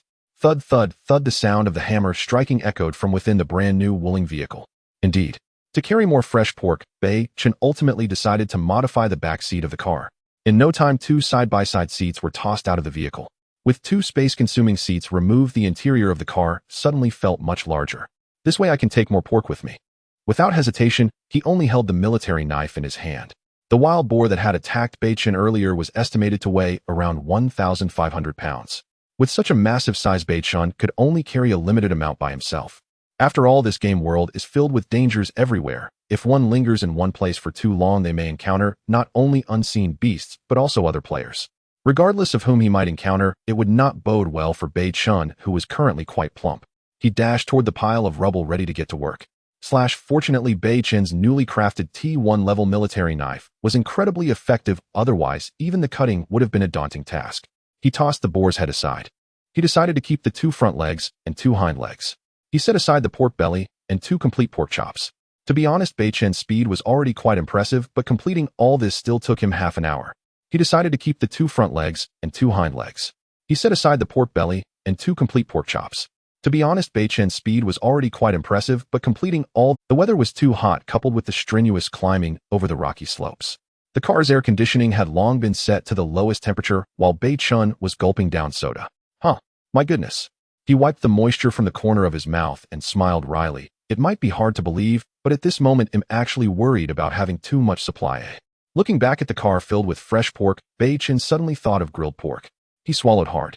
He knew it was time to leave, as he had already lingered here for quite a while. Wait. Peering through the car window at the remains of the wild boar he had cut, Beichen pondered. Did I forget something? Those are good things. He jumped out of the car and sprinted back.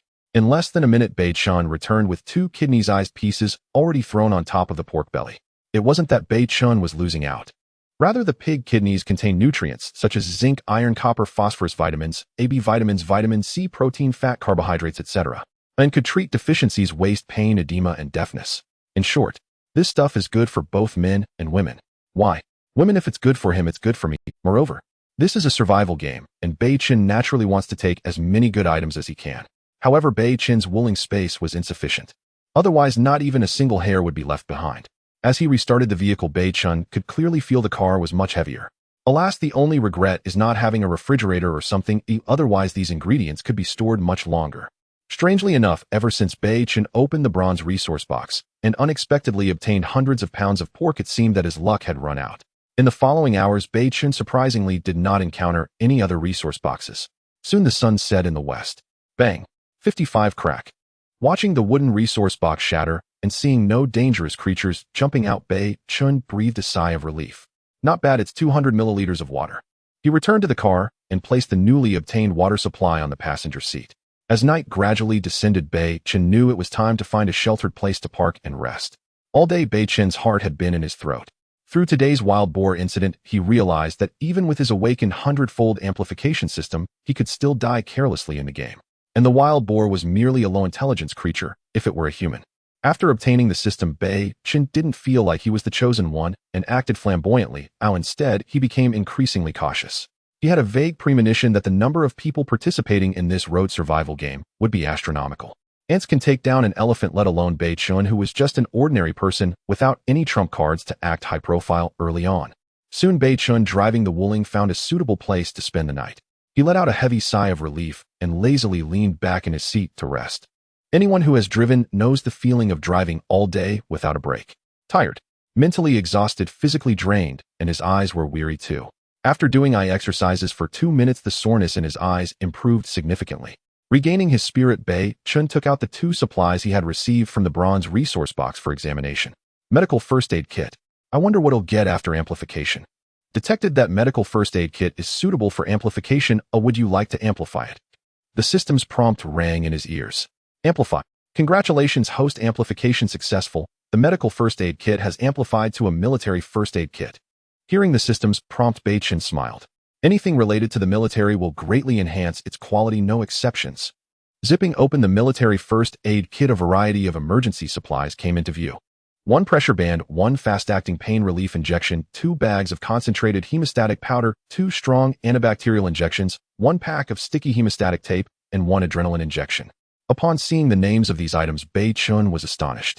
He could guarantee that except for the pressure band, which could be bought at a pharmacy, the rest were inaccessible to non-professionals, especially the strong antibacterial injections, adrenaline, and fast-acting pain relief injections. Goodness, with these I wouldn't have a problem even if a giant lizard bit me right. He carefully stored these items away for safekeeping. Feeling overjoyed. Getting sick or being injured by a creature is something that cannot be predicted or avoided in the future. But with these, his life safety would be greatly assured. After amplifying the first item from the bronze resource box, Beichen felt excited. Naturally, he also looked forward to the second item. A camouflage piece the size of a mobile phone appeared in his hand, about 3 centimeters thick, heavy, and of good. At this moment, the system's prompt rang out again. Detected that reactive armor fragment can be amplified. Would you like to amplify it? What? Is reactive armor only equipped on main battle tanks? This is amazing. After the surprise, Beichen directly said, amplify immediately. Congratulations, host amplification successful. The reactive armor fragment has been amplified to T3 level reactive armor 80 pieces. Hearing about the T3 level reactive armor, Beichen did not feel disappointed. After all, he had only sacrificed a piece of armor fragment. Yet with the enhancement, he could obtain 80 pieces of intact T3 reactive armor. To be strict, this was already a significant profit. Just as the system's notification finished, Beichen heard a rustling sound beside him. Turning to look, he saw a pile of reactive armor that was one size larger than the previous armor fragments. Wow! He reached out to grab a piece, estimating it weighed about a pound. Beichen knew that this reactive armor was not made of metal, but rather some rare synthetic material. If it were metal, these reactive armors would definitely pin down a wooling vehicle. But how am I supposed to equip this on the vehicle? Am I supposed to stick it on the outside? At that moment, the game console's voice prompted in Beichen's ear. Player Beichen has obtained T3 level reactive armor. Should the information be announced throughout the Beichen frowned, do not disclose. Immediately after, the next prompt appeared. Congratulations to player number 123271 for successfully creating T3 vehicle equipment. The vehicle equipment function will be activated at 1720. This time it was a regional announcement. Beichen was taken aback. The good news was that the game console did not reveal his name, only the number meant there was no need to worry. Vehicle equipment function. Beichen immediately opened the game interface, and sure enough, a new function had chat square trade square vehicle equipment. Since he triggered a game function, Beichen knew that the chat square would definitely be buzzing. However, he was not interested in looking at it right now. When he opened vehicle equipment, Beichen instantly understood how to use this function. Before him was an entirely new interface. Unlike the chat square and trade square, this interface displayed clear player numbers and vehicle blueprint distribution information. User not bound Beichen. Player number 123,271. Vehicle model, Wuling Hongguang TS90 automatic high configuration version. Beichen discovered the overview of the vehicle, which displayed various parts, such as the windows, tires, engine, and main structure separately, but Beichen's only option was the main structure. Does this mean the vehicle's main structure can be replaced with reactive armor? It's too futuristic, isn't it? Although surprised, Beichen did not hesitate. Having already participated in this game somewhat confusedly, there was nothing else he could doubt. Should I replace it? Replace. After saying that, Beichen noticed the main structure of the vehicle slowly changing in front of him. The size remained the same, but from Beichen's perspective, he could clearly see that pieces of reactive armor were arranged around the Wuling's main structure. After saying that, Beichen noticed the main structure of the vehicle slowly changing in front of him. The size remained the same, but from Beichen's perspective, he could clearly see that pieces of reactive armor were arranged around the Wuling. After saying that, Beichen noticed the main structure of the vehicle slowly changing in front of him. The size remained the same, but from Beichen's perspective, he could clearly see that being able to protect the driver's seat on both sides was likely a dream compared to other players. T3 level reactive armor, if fully equipped, could withstand at least one shot from a battle tank, and it should be fine against ordinary rifles for a short period, right? Regardless, Beichen felt elated at that moment. While 99 of players were still worrying about food, water, and energy, his vehicle already possessed some defensive capabilities. What reassured him even more was that he had also obtained a military first aid kit this time. Looking at the sky outside, it had not completely darkened yet. He quickly glanced at the chat square. Sure enough, it was already buzzing. Damn it, I thought I had gathered quite a few resources today and was feeling like the luckiest son of fortune. I didn't expect that some big shots had also obtained reactive armor. Damn, people are dying over each other. You compare goods and get thrown out. My damn convertible sports car. Hello everyone, I'm from Africa, and right now I look as dark as the bottom of a pot. I'm a military enthusiast, do I have a say in this matter? Reactive armor is usually equipped on infantry fighting vehicles, but it is quite rare. This stuff is generally mounted on main battle tanks, providing extremely high defense. Hearing about reactive armor made my mouth water with envy. Sigh, I wonder which hidden big shot managed to create this thing, indirectly activating the game console's functions. Can you guess which country this big shot who produced the reactive armor is from? Hopefully it's from my great Huaxia. If not, those who are not of our race will surely have different intentions. If it's a big shot from another country, we will be in trouble when we encounter them in the future. It must be a player from my great Huaxia. 1-1. After this incident, some were joyful, while others were. The bloodline of Huaxia is known for its long-term vision. They clearly know that someone has already produced reactive armor at the beginning of the game, so what will happen later? It must be known that there are no rules here. If it's a compatriot from the same country, it would be fine, but if not, then it will surely end with me being the fish on the chopping block. Glancing hastily at the chat square, Beichen found it was all discussions about their own activities, which made him shake his head. He then closed the chat square and got out of the vehicle, wanting to take advantage of the remaining daylight to collect some firewood. When uncertain about whether other players had searched for charcoal and other items, perhaps collecting firewood in the wild was a good choice. A few minutes later, carrying back 20 to 30 pieces of wood, Beichen drew out his fish-scale military knife and began to cut fresh pork chops into strips for future use. To keep the ingredients fresh, Beichen had run the air conditioning all day. Only he had sufficient gasoline resources, otherwise other players would have been heartbroken long ago. With 6 pork chops and 2 large kidneys, Beichen felt that this was enough. Any more would be a waste. I wonder if I can offer a bounty for charcoal or seasoning. Soon 2 new bounties appeared in the trade square. The bounty targets were charcoal, lighters, seasoning, barbecue grill, etc., which could be exchanged for 100 milliliters of water or a baked naan with a maximum of 6 bounties. At this time, other players in the chat square were busy chopping away. Suddenly a message was sent out, and many players hurriedly exited the chat square. Hey everyone, go check it out. There's a new bounty. This time it's not for metal. If you miss the opportunity, it will be gone. Indeed, the message came from Beichen.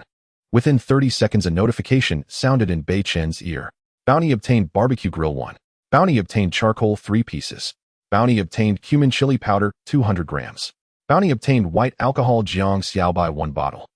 Listening to the notifications in his ear, Beichen smiled. Wow, aside from metal resources, these players have managed to gather quite a bit of random stuff. Having obtained so many bounties, Beichen was not in a hurry to rub 2 sticks together for fire. After all, after a long day's work, he had either been driving or searching for resource boxes. To be honest, it was really monotonous and boring. Watching other players chat was also good. It could pass the time and dispel the innate fear of darkness. Haha, fortunately I didn't throw away the charcoal I obtained. I hit the jackpot. Now 100 milliliters of mineral water. Heh. These past few days I've been living off muddy water and have forgotten what clean water tastes like. So my friend, I admire you. You actually kept the charcoal you found during the summer heat. Truly different people have different. After a while of browsing through various messages in the chat plaza, Beichen discovered that most players were lamenting their poverty or complaining bitterly. In fact, 2 days had already passed. Beichen gradually understood that these players might indeed be struggling. However, they had not yet reached a point of despair. From the numerous chat messages, he realized that while these players were unable to find quality water and food resources, if they worked hard, they could still manage to ensure their basic survival. Perhaps gasoline resources were relatively scarce. After all, the only mode of transportation for all players was the car they chose at the start. A person could survive without water and food for a day or two. However, without gasoline, a car would be completely immobile. Soon Beichen exited the chat plaza. He headed to the trading plaza to collect various barbecue items obtained from bounties. During these 2 days of participating in the survival game, he had not enjoyed a proper meal. It would be unreasonable not to treat himself this time. Moreover, he had an excess of fresh wild boar meat in his several hundred pounds. This meat could not be stored for too long, and adhering to the principle of not wasting, Beichen naturally intended to eat as much as he could. Not even 2 minutes after leaving the chat plaza, suddenly a heavy message appeared on the public screen of the chat plaza. Dear brothers and sisters, please help save my sister. I am Tung Baiwan. My sister didn't listen to advice and was bitten on the foot by a lurking giant lizard while searching for supplies at night. The wound is close to infection. Brothers and sisters, does anyone have antiseptic or medical supplies? I beg you, save my sister. As soon as the message appeared, the chat plaza fell silent for several breaths. His sister had been bitten on the foot by a giant lizard filled with bacteria. If she had been taken to the hospital within half an hour of the incident, there might have been a chance for survival. But now everyone was at a loss. Here, let alone emergency supplies, even the most basic food, water, and gasoline were precious. Who would have such items? Soon someone spoke up to offer comfort and suggestions. I say, brother, are you mistaken? We can barely find food and water. Who has emergency supplies? Exactly, if I had emergency supplies, I wouldn't have gone hungry for 3 meals. Brother, you should accept your fate. A giant lizard known for its bacteria could kill even an African buffalo with just 1 bite, let alone a human. Everyone present knew that Tung Baiwan's sister was doomed. Even Tung Baiwan himself understood that his sister was in grave danger. By the way, you could ask the great Beichen for help. His resources are abundant. He might have emergency supplies. However, whether he would give you such valuable items is uncertain, i.e. perhaps if you have something he needs, he might help you. Through 2 days of interactions, everyone in the chat plaza knew that Beichen was an exceedingly aloof and pragmatic person. If you couldn't provide him with the resources he needed, he wouldn't give you anything. Of course, those saying this were also aware that even if they had more resources than Beichen, they wouldn't casually give anything to anyone under such circumstances. Here, every piece of resource represented a chance and hope for survival. Tung Baiwan left in silence. At that moment, Beichen was sitting beside his Wuling Hongguang. Thanks to having a lighter barbecue grill and charcoal seasoning, he was now happily preparing to grill meat. As the sky outside the car had already fallen into darkness, visibility was less than 10 meters. For safety's sake, he decided to light the gathered firewood. The firelight illuminated the surroundings, deterring timid creatures from approaching, allowing Beichen to grill. Looking at the Jiang Xiaobai beside him, he was surprised to find that it couldn't enhance anything. If it could have amplified a few more bottles, he could have sipped it to relieve fatigue. To Beichen's delight, 3 pieces of charcoal could be enhanced. At this moment, a notification sound from the system reached his ears. Detected that ordinary charcoal can be enhanced. Would you like to enhance it? Without hesitation, Beichen replied, enhance. Congratulations, host. Enhancement successful. Ordinary charcoal has been enhanced to 100 pieces of quality charcoal. As soon as the voice finished, Beichen smiled. After all, enhancing 3 pieces of ordinary charcoal at once resulted in 100 pieces of quality charcoal, meaning both quality and quantity had increased. 100 pieces were not a small amount. The nearby bonfire quickly ignited the charcoal, which glowed dark red in the night. Beichen carefully placed the sliced pork belly and ribs onto the grill. Sizzle, sizzle. Soon the fresh wild boar meat emitted an enticing aroma. Truth be told, if it weren't for the surrounding bonfires, Beichen wouldn't dare grill outside the car so recklessly. If a beast charged out of the darkness, it would be dangerous. Twisting open the Jiang Xiaobai, the aroma of the liquor wafted through the air, complementing the mouth-watering ribs and pork belly on the grill. In that moment, Beichen's heart was incredibly serene, even feeling a bit content. After all, being able to enjoy such a life in this environment was indeed something to be grateful for. Just then a private message notification reminded him. Beichen hesitated. Too many people had been harassing him with private messages lately. 99% of them were from women who thought they looked good and wanted to deceive him for resources. Initially, he opened every single message, but over time he lost the motivation to check them. However, his mood was good today, and since he had nothing else to do, he casually glanced at the private messages. As soon as he opened the private message and saw the content, Beichen frowned. Bitten by a giant lizard on the foot. A giant lizard. That is a fearsome creature. Brother Beichen, this might be a bit abrupt, but I really have no other options. Please save my sister as she is only 19 years old. Beichen hesitated. Although he had a good impression of Tung Baiwan, he had already provided enough resources in their 2 transactions. Moreover, the items in his military first aid kit were quite precious. At this point, Beichen had no other choice. After all, being bitten by a giant lizard was no joke. A buffalo could last 2 to 3 days at most. If it were a human, Beichen guaranteed they wouldn't survive beyond 24 hours. He could either choose to take out his military first aid kit or tell him he had nothing and let him die. Ultimately, Beichen replied to Tung Baiwan, not outright refusing nor agreeing. He merely asked, I have the items, but what can you offer me? I am not one to take advantage of others, nor do I like others taking advantage of me. Meanwhile, on a paved road thousands of miles away from Beichen, seeing Beichen's reply stating he had emergency supplies, Tung Baiwan was overwhelmed with joy. But after seeing Beichen's next message, he was stunned. Indeed, why should Beichen give him such valuable emergency supplies? Moreover, he had nothing of value on. Logically, Beichen should just refuse him, and he would have nothing to say. But that was his sister who had grown up with him.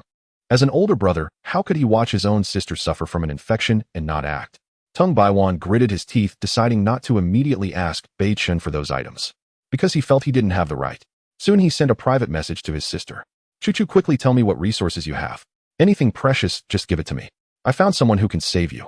Tung Baiwan anxiously awaited his sister's reply. He truly hoped she would have precious resources so that he could ask Beichen for help in exchanging for the urgently needed medical supplies. Soon a message came back. Brother, I found a design blueprint, but I can't understand the name of this blueprint. Can you see if it can be exchanged for medical supplies? Soon a trade request appeared on Tung Baiwan's side. As he opened the trade window and saw the name of the blueprint his sister placed in it, he exclaimed in surprise, Particle Space Ring. When he saw the name of the design drawing, Tung Baibai was first taken aback, then filled with joy. There's hope. Choo-choo, I'll go get you some emergency supplies.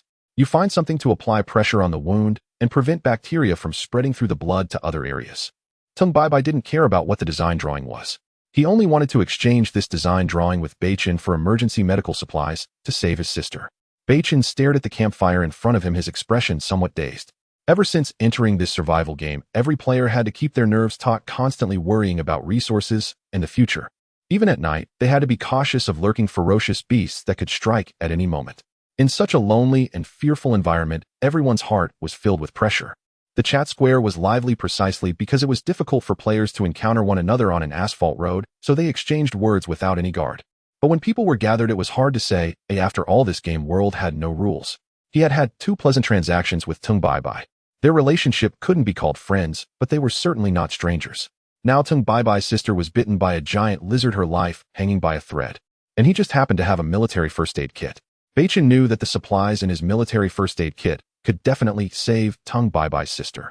However, this military first aid kit was something he had obtained through life and death experiences. In such an environment, medical supplies were too precious. Should I save her or not? Beichen found it hard to decide. His emotions made him soft-hearted. But reason kept reminding him not to do anything foolish. There's no such thing as a free lunch, and the first aid kit is very important to you. In the end, reason triumphed over emotion. Beichen sighed and took a swig of Jiang Xiao by the fiery liquor flowing down his throat. Watching the campfire burning beside him, Beichen muttered helplessly, "If only you could offer me something that would move my heart, I would give you the military first aid kit. But this is a survival game concerning life and death. I can't just hand over the resources I've worked hard to acquire to you." Actually saying this proved that Beichen's reason was still defeated by emotion. At this moment, Beichen didn't believe Tung Bai could offer anything comparable to his military first aid kit. However, when a private message came in again, Beichen instinctively glanced at it. "My sister received a design drawing. I don't know its value, but this is the best resource we can offer. Please, Beichen, save my sister." There was a heavy plea in the words. A penny can trouble even a hero, let alone one's own sister. Seeing the design drawing, Beichen's eyes lit up and his heart suddenly opened up. Beichen genuinely wanted to help Tung Bai, but he also had his principles. The design drawing. Was there a design drawing worse than the ordinary paratrooper knife? No. Alright, if it really is a design drawing, I will give you the military first aid kit. Beichen didn't even ask what the design drawing was called. This further confirmed what was in Beichen's heart. His subconscious was telling him that Tung Bai had already counted as an ordinary friend. However, due to the game's rules, he couldn't directly give away his resources. Of course, if he could obtain a decent design, it wouldn't be a loss for him. Moreover, he believed that if his military first aid kit saved Tung Bai's sister, perhaps he and Tung Bai could become true friends or allies in the future. Soon a trade request appeared. Beichen chose to accept. Tung Bai did not hesitate for a moment and directly placed the particle space ring design drawing on the trading platform. When Beichen saw the name of the design drawing, he trembled and jumped up. Particle space ring. A brief glance at the ring's functions made Beichen feel a mix of surprise and joy. This item was truly essential for him. If he had to describe the function of this item, Beichen could only say that in a fantasy novel world, this thing was a storage treasure. Without hesitation, Beichen returned to the car, took out the military first aid kit, placed it directly in the trading area, and then quickly clicked to confirm. After Beichen confirmed, Tung Bai also instantly clicked to confirm the trade. As a design drawing landed in his hands, Beichen felt as if he had acquired a treasure and examined it carefully. Particle space ring design drawing quality excellent, belongs to portable equipment. Once crafted, the wearer can possess a storage space of 120 square meters. Description: except for living creatures that cannot be stored in the particle space, any object whose size does not exceed 120 square meters can be stored within with a thought and taken out at will. In the particle space, time stands still and items are not affected by time and damage. Wow, is this really a storage treasure? Seeing the description below the design drawing, Beichen felt as if he were in a dream. For a moment, he even thought he had crossed into a fantasy world. For him, a fantasy enthusiast, this thing was more aptly described as a storage treasure than a particle space ring. Is it possible to have something like this?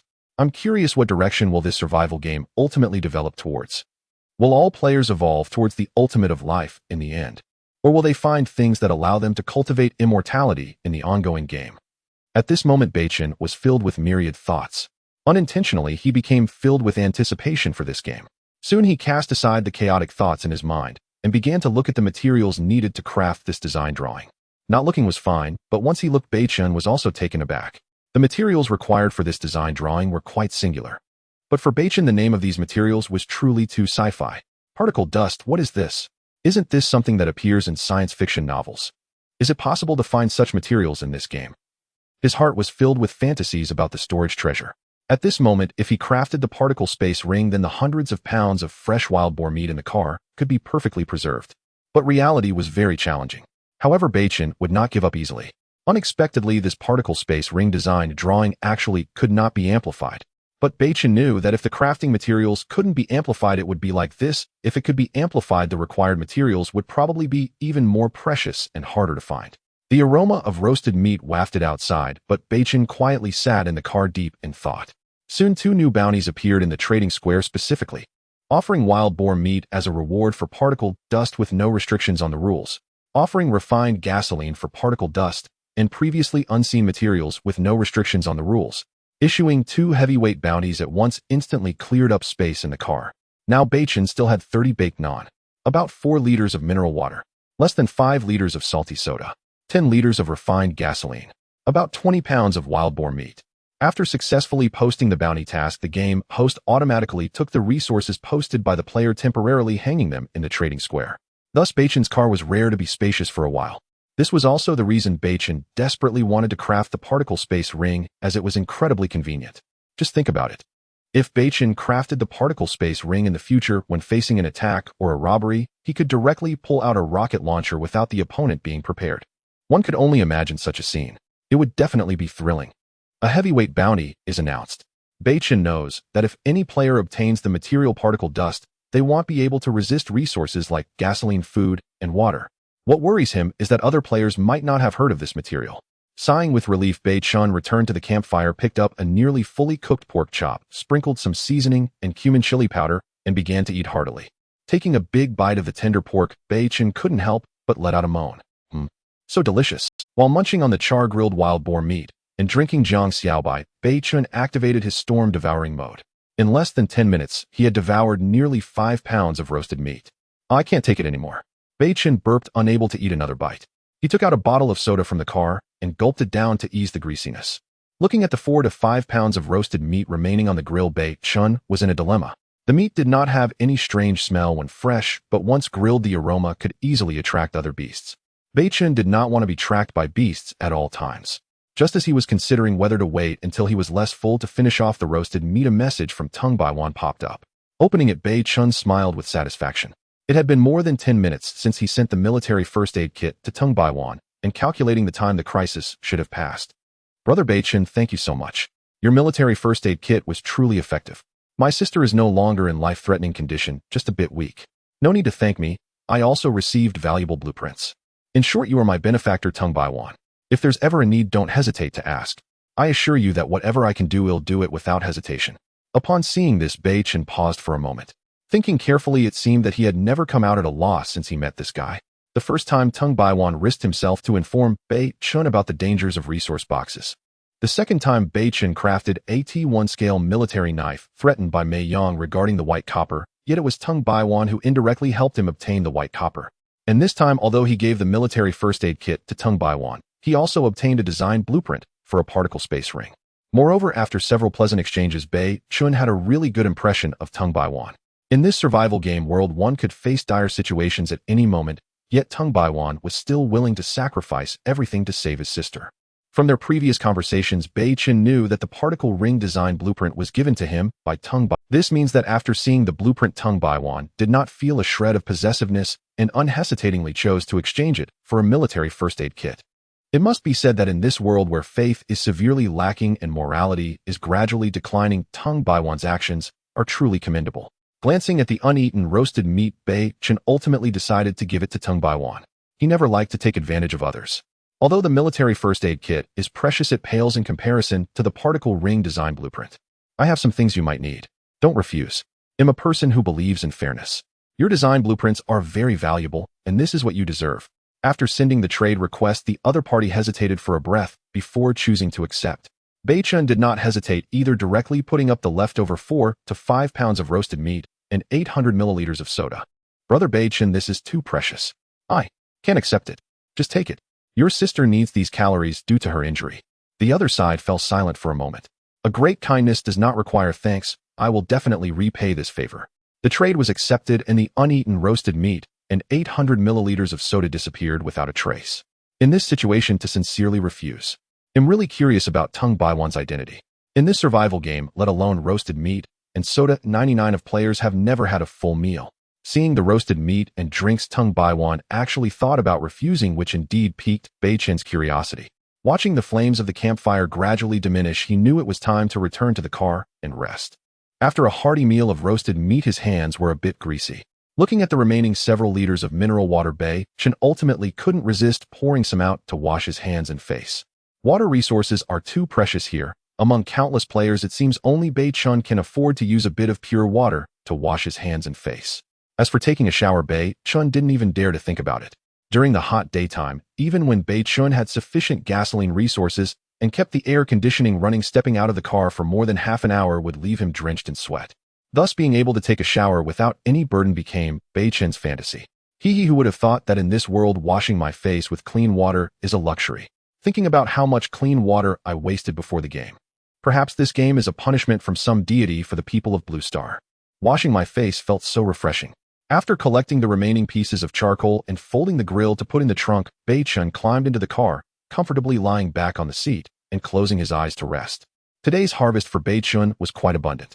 He obtained a military first aid kit and reaction armor fragments from the bronze resource box. In the evening, he got 200 milliliters of water resources from a wooden resource box. The first aid kit was exchanged with Beichen for the particle ring design blueprint, and the reaction armor was entirely replaced and augmented for the vehicle's main structure. As for the last 200 milliliters of water resources, Beichen did not rush to augment them, as augmentation would provide both quality and quantity improvements. He decided to save the water resources for when they were needed. Outside the car was an endless darkness, and Beichen couldn't even see the moon or the stars. This made him feel somewhat uncomfortable inside. What kind of world is this, and who is really in control of everything? For the first time, he turned on the car's music, choosing a piano piece to relax flower dance. Ding dong, dong dong ding ding. The crisp sound of the piano slowly emerged from the speakers. Beichen slowly closed his eyes, savoring the moment of tranquility. A wave of drowsiness washed over him, and before falling asleep, he checked the car locks once more, then gradually drifted off. Meanwhile, around 3,000 miles away on an asphalt road. Brother, you're amazing. You actually got Tung Choo-Choo paid no mind to her previous goddess image in Magic City, holding a bottle of soda in her left hand and a char-grilled pork chop in her right, eating heartily. Her delicate and fair little legs were wrapped in white adhesive bandages. Clearly, after receiving Beichen's military first aid kit, her crisis had been resolved. Eat more. After your full rest early. You've injected adrenaline, and once the effects wear off, you will definitely feel weak for a while. No. By the way, brother, is this roasted meat also obtained from the exchange with that Beichen? Don't ask too much. Just eat quickly. Remember, don't search for supplies at night. Even though you've studied for a few years, it's still very easy to die under the ambush of beasts. Tung Choo's cool and stunning face showed a hint of dissatisfaction, but she had no choice when facing her older brother. If it weren't for the lack of a handy weapon, that heavy and disgusting giant lizard could never have hurt me. Sensing his sister's unwillingness to back down, Tung Beichen could only respond with a laugh. By the way, Choo, how about I introduce you to a boyfriend? He's definitely reliable. No way. I can fight, earn money, give birth to children, and do housework. What do I need a boyfriend for? Am I supposed to practice punching? I was worried that he wouldn't agree and you actually refused. You should know that the boyfriend I'm picking for you is quite a remarkable person. Cut it out. In the famous Choo baby, the top flower of the police academy in Magic City. Do I really need my brother to introduce me to a boyfriend? By the way, Choo, I must warn you, never expose that you are Choo baby or that you got into the police academy. If you encounter other players who are criminals or murderers, you'll be in trouble. Okay, I know. Hey, I feel a bit dizzy. Is the effect of this adrenaline really just this short? Quickly check the car locks and then rest. I hope you won't encounter any danger tonight. So sleepy. Brother, let's talk tomorrow.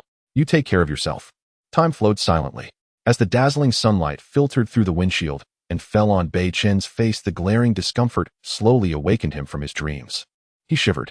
To prevent the wild boar meat from spoiling, the air conditioning in the car was left on throughout the night. Beichen was dressed lightly, wearing a t-shirt and three-quarter pants with a pair of mesh sneakers that felt rather chilly. Only after confirming that the surroundings were safe did Beichen open the car door to stretch his legs. Taking a deep breath, he relaxed his body. Beichen took out a small amount of clean water and washed his face. He quickly prepared a little food and drank some water. Just as he was about to get back in the car and continue his journey, he noticed that his wooling van had undergone some changes. He saw that the once thin main frame of the car had been replaced with camouflage reactive armor in several places.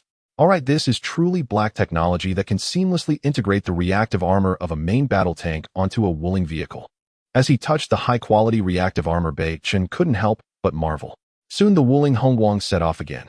Driving while searching for supplies did not hinder his ability to check the chat plaza information. Chat plaza. Damn, you scared me. This morning, as soon as I opened my eyes, I found a python as thick as my arm wrapped around my car's tire. What happened next? 1. It must have been crushed by the car. Making fire by friction is not hard now. We can have 2 hearty meals. Big guy, can you spare me some of your python meat? They'll trade you with a small whip. Big guy, can you give me the guts? He'll trade you with a condom. Big guy. Beichen looked at these messages deep in thought. It seems I am not the only one encountering wild beasts. Other players have had similar experiences. Suddenly a message in the chat plaza caught Beichen's attention.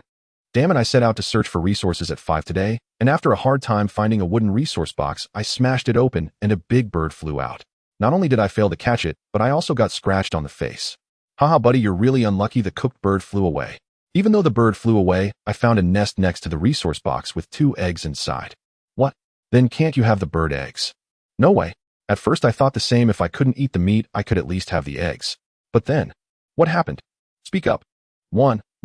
Hey, you guys don't know, I just tilted my head back and cracked open an egg, but before I could taste the egg white, and yolk and not fully developed chick popped out. EW. That grossed me out. Ugh. Don't mention it, that disgusts me to death.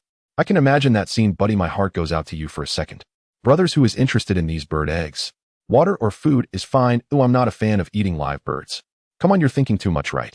How big is a bird egg? You want to trade for water and food. Exactly, 1 bird egg isn't even enough to fill the gaps in my teeth. Just then a message appeared on the public screen. I'm willing to trade a pound of pork for your bird egg. I'm tired of pork and need some eggs to supplement my protein. Quiet. Silence. It's Beichen. Welcome, Beichen. Wow, seeing Beichen's message makes me shed envious tears. Tired of eating pork. Can you believe that? Beichen, if you have leftover bones, please spare me a piece. I want to chew on it. What do you say? A pound of pork for your bird egg. Do we have a deal? Sure, let's trade right away. Under the envious gazes of countless players, Beichen and the player with the bird egg exited the chat plaza. Trade request. Beichen chose to accept. Soon a blue egg slightly larger than a quail egg appeared in the trade window. Without hesitation, Beichen placed 500 g of wild boar meat on the table. The trade was completed. An egg landed in Beichen's hand. As soon as the egg was in his hand, Beichen was shocked to discover that this item could actually be amplified. Who would have thought it could be amplified? Beichen couldn't help but wonder what kind of variety this ordinary bird egg would become after system amplification. Detected that the ordinary... Initially, Beichen genuinely wanted to exchange wild boar meat for the bird egg to eat, and had not anticipated that this item could be amplified. After all, roasted eggs are very delicious and nutritious. Who would have thought it could be amplified? Beichen couldn't help but wonder what kind of variety this ordinary bird egg would become after system amplification. Detected that the ordinary bird egg can be amplified. Would you like to amplify? After hesitating for a moment, Beichen thought, amplify. Suddenly a bright light shone, and Beichen closed his eyes, almost unable to look directly. He first felt a heaviness in his hand, and with the system's prompt, Beichen was left in disbelief. Congratulations to the host for successful amplification. The ordinary bird egg has been amplified to Mao-leg fish egg. What? Mao-leg fish? Beichen gasped, unable to believe that through system amplification an ordinary bird egg had directly transformed into a Mao-leg fish egg. The Mao-leg fish is the largest owl species in the world, with adults reaching a height of 67 to 77 centimeters. Note, this is height, not wingspan. That's about the height of a 7 or 80-year-old child. An endangered raptor. I actually got one of its eggs. Beichen couldn't help but laugh and cry. If I had roasted it to eat before the game, I would definitely end up in jail without a doubt. Just as Beichen was laughing and crying, a string of text appeared on the Mao-leg fish egg. Beichen looked and his hand shook, almost dropping the egg. Blood can hatch. What does that mean? Pets? No way. Can this raptor be domesticated? Beichen was puzzled, but in the next second he became excited. Owls, known in some places as night owls, feed on mice, fish, rabbits, and other rodents. Despite their seemingly cute and adorable appearance, they are classified as raptors. Additionally, these creatures fly without making a sound, preferring to hunt at night, making them true night assassins.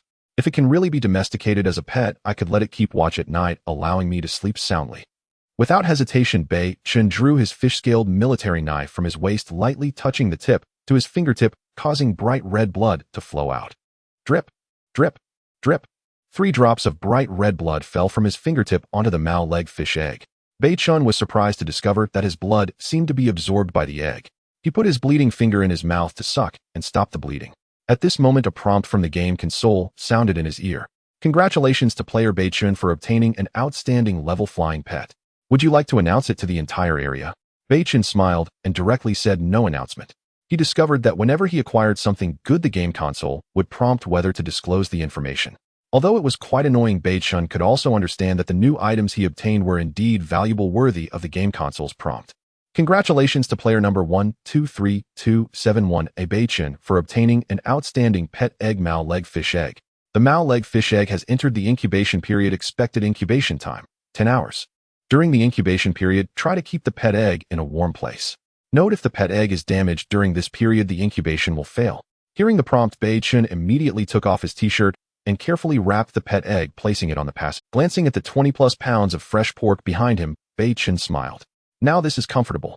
The long night ahead with only the bird as company. After placing the pet egg that was entering its incubation period properly, Beichen continued to drive forward. Departing in the morning, the vehicle sped over 200 kilometers. During this time, Beichen encountered only 3 wooden resource boxes, 2 of which were empty. The last one was decent, containing a packet of cream-filled cookies. After the system enhancement, Beichen received 10 packs of Oreos. Without fresh milk, he couldn't twist, lick, and dunk them as he preferred. Eating them dry was a bit rough on the throat, but compared to the dried, baked non-Oreos were much better. At this moment, a private message arrived. Beichen looked and saw it was from Tung Baiwan.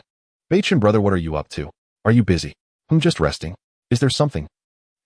Actually, it's nothing much, just wanted to ask. Tung Baiwan seemed a bit hesitant. After all, the girlfriend he introduced to Beichen was his own sister, which made him somewhat awkward. What's up? Did you run into a problem? Is the car out of gas? After the incident yesterday, Beichen had a change of heart about Tung Baiwan. Not out of gas, by the way. Brother, do you have a girlfriend before the game? Beichen. I haven't gotten around to finding one. Why do you ask? Oh, single, huh? Being single is good. I am too. Beichen scratched his head, completely unaware of what Tung Baiwan was trying to say. Seeing Beichen in silence, Tung Baiwan quickly organized his words and sent them. How should I put this? As you know from yesterday, my sister was gravely injured by a giant lizard. At that time, I told my sister that we don't have anything precious, so if someone saves you out of righteousness, you can consider them your boyfriend. My sister agreed at that time, so Seeing the flawed reasoning, Beichen's forehead was filled with black lines, and he replied, well, I think it's completely unnecessary. Yesterday, I also got your design blueprints, so you can treat this matter without any burden. Beichen's message was already quite tactful. If it were someone else, Beichen would probably have bluntly replied, are you out of your mind? I know this is quite sudden. Don't worry, brother. Let me introduce my sister to you. My sister. TSK Tisk, she is the dream of 800,000 young men. I know this is quite sudden. Don't worry, brother. Let me introduce my sister to you. My sister. TSK Tisk, she is the dream of 800,000 young men. Do you know Choo Choo Bei? That's right, it's my sister. Beichen was drinking salt soda when he saw that familiar username and almost spat it out. Who? Choo Choo Bei. Is that the one from the popular funny video Unicorn and the famous streamer Choo Choo Bei? Yes, that's her. Ugh. Not her, that's just an entertainment short video. At first, the Unicorn and Yangzi were just there for laughs. The ID photo and the girl who appeared at the end were my sister. What does the ID photo look like?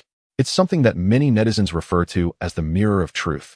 If the ID photo looks good without exception, they are definitely a stunner in reality. I've watched the funny video where the Unicorn kidnapped the famous streamer Choo Choo Bei more than once. The moment Choo Choo Bei's photo and the real person appeared was indeed stunning. To be honest, if I could get my hands on such a breathtaking girl, Beichen wouldn't mind at all. However, the reality is, at this moment, everyone is participating in the survival game, struggling to survive. Who has time for romance? Thinking about it, trading resources for a good time actually seems more worthwhile. Every day, there are at least 80 to 100 messages from people willing to trade their bodies for resources. Oh, so the girl who appeared at the end of the video is actually your sister. How's that? Not bad, right? I'm not bragging, I can assure you about my sister. With her personality, face, figure, and background, you absolutely won't find another like her in Waxia's magic capital. Actually, Tung Baiwan has one important piece of information he hasn't mentioned. Of course, he doesn't dare to tell Beichen. That is, his sister Tung Choo Choo is actually a fresh graduate from the Magic Capital Police Academy. She has also won the Rookie Championship in grappling and fighting, earning the nickname 3,000 Ways to Kill You from her classmates. Beichen, just 20 years old, was urged by his parents to go on blind dates and get married long before entering the game, but he just hadn't found the right person. Given Choo Choo Bei's qualifications, not only does she meet his aesthetic standards, but perhaps his parents would also like her.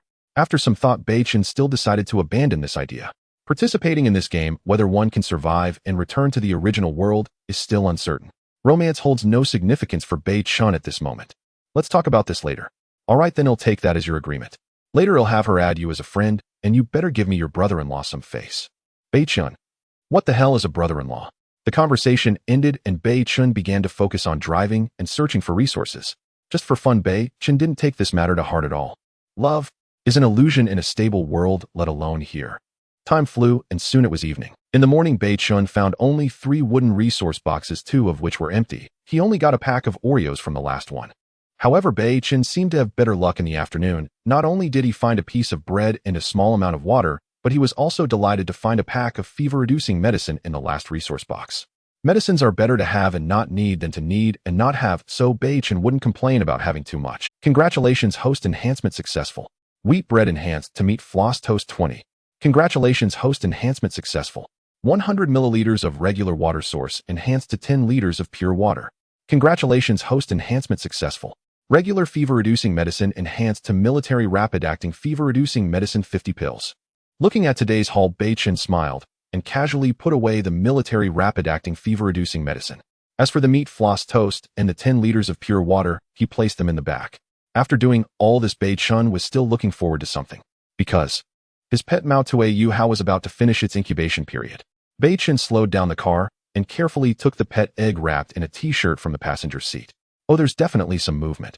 Filled with anticipation, Beichen, who was playing the game alone, spent his days either eating or aimlessly driving.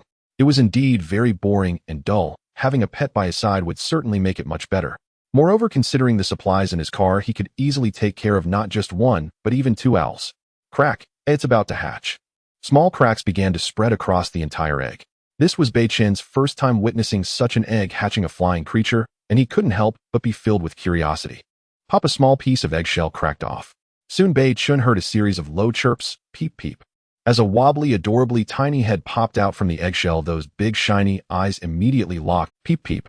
The eggshell continued to crack and fall off, and soon a chick about the size of a quail landed in Beichen's palm.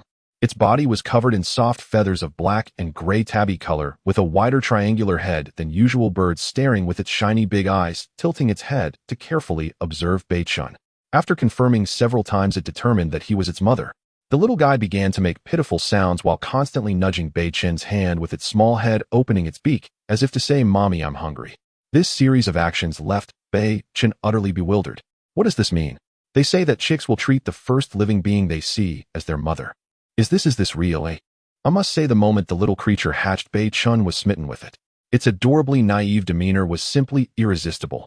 Moreover, the little one hatched from his own blood, which gave a sense of a blood connection. Beichen held the little thing up to his eyes, scrutinizing it carefully, finding it difficult to act. He had raised dogs and cats, but he had no experience with a world-endangered raptor chick. It must be hungry. Remembering something, Beichen wrapped the little creature in his t-shirt, then pulled out a fish-scale military knife from the compartment, directly cutting half a pound of wild boar meat into chunks the size of a pinky nail. Little one, you can only enjoy this treatment by staying with me. If you followed someone else, you'd just be left to drink the northwestern winds every day. He returned to the driver's seat, lifting the little creature. Sure enough, sensing the mother had appeared, the little one opened its tiny mouth, demanding food. Beichen could only find it adorable, promptly placing a small piece of meat into its mouth. At first, Beichen was worried that the meat chunks were too large for the little one to swallow. However, reality proved he was overthinking it. It devoured each piece in one bite, tilting its head to swallow without a second thought. Wow, you can actually eat this much. This is half a pound of wild boar meat. The chunks in his hand were completely consumed by the little creature in one go, prompting Beichen to stop feeding it. His childhood experience of raising dogs told him that this little one might be like a puppy, unaware of its hunger and fullness, and could easily overeat. As expected, when the little one realized its mother was no longer feeding it, it seemed unsatisfied and let out a few low whines. It then lowered its small head to find a comfortable spot, stretched its tender wings, and fell asleep. Seeing this, Beichen couldn't help but chuckle, then fashioned a nest with the t-shirt for the little one to rest. The chick's early life was quite regular, akin to that of a newborn human, alternating between sleeping and eating.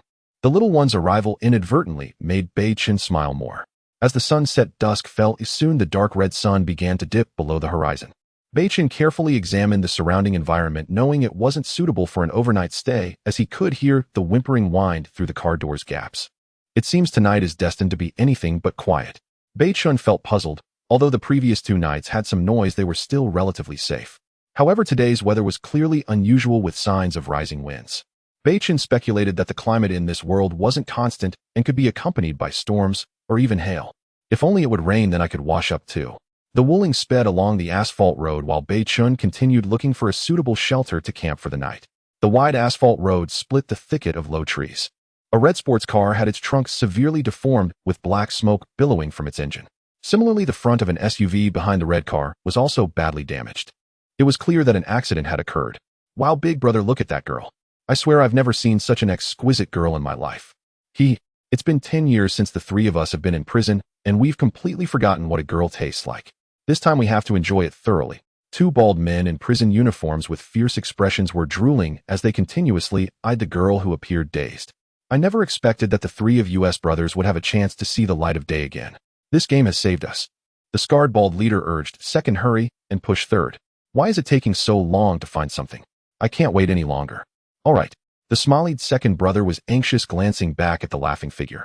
Big brother third. At that moment, another skinny bald man returned with a backpack, holding something in his hand, looking somewhat grim. The skinny bald man walked over to the elder and second brother, directly throwing two pieces of clothing on the ground, coldly saying, "Big brothers, take a look at what this is." The two looked down, and upon seeing the wheat sheaf and five-star pattern on the white shirt, their expressions changed drastically. Magic City Police Academy. Damn. I hate the police department more than anything else in my life. Let's kill her. The three brothers were notorious drug lords in the Golden Triangle 10 years ago, captured by the narcotics police in Huaxia and sentenced to life in prison. Logically, they should never see the light of day again. However, with the advent of this global road survival game, which treats all lives equally, the three of them regained their freedom directly or indirectly. Due to certain special reasons, the three of them quickly encountered each other after entering the game, and then they robbed passing players, many of whom they killed, especially the women. Second, take her to the thicket. I and third will clean up the scene and be right there. The smileyed second brother revealed a lewd grin, thinking that getting this exquisite girl into the thicket without taking the chance to touch her would be a disservice to himself. All right. The second brother's heart raced as he looked at the weak and powerless girl in front of him. Excited, he stepped forward, reaching out to pull her into the woods. Facing an injured girl, the bald second brother was completely unguarded, his mind filled with perverse images of how to ruthlessly violate the girl before him. However, just as his hand was about to touch the girl on the ground, her previously dazed eyes suddenly snapped open, a fierce light swirling in her dark gaze. A shiny golden hammer was abruptly swung up by her. With a whoosh, she brought it down fiercely, striking the smileyed bald man's head. Bang! The sound of shattering skulls sent chills to one's heart. The smileyed bald second brother let out a scream, and then collapsed to the ground, bleeding from his mouth, not lasting 3 breaths before he stiffened and died. The scene unfolded too suddenly. Who would have thought that a seemingly harmless girl would possess such sharp skills and movements? The other two bald men were completely caught off guard. By the time they reacted, they found that the second brother was already dead. Second, what the hell? Kill her. The skinny bald man's eyes were filled with coldness. At that moment, he perceived the girl before him as a threat. No, killing her would be too easy for her. The scarred bald leader, with a gaze like a beast, fixed his stare on the girl. Third, cripple her tendons. I want to make her die slowly. Oh. Responding, the skinny bald third took out a dagger from his pocket, expressionless, and slowly approached. At that moment, Ting Chu-Chu, lying on the ground, was filled with despair. That last strike had already exhausted all her strength. Now her heart was filled with regret. Had she known she would be ambushed, she should have listened to her brother's advice, resting for a few days until her body fully recovered before setting out for supplies. If she hadn't driven so far, perhaps she wouldn't have encountered these 3 desperate criminals, and she wouldn't have ended up in their hands.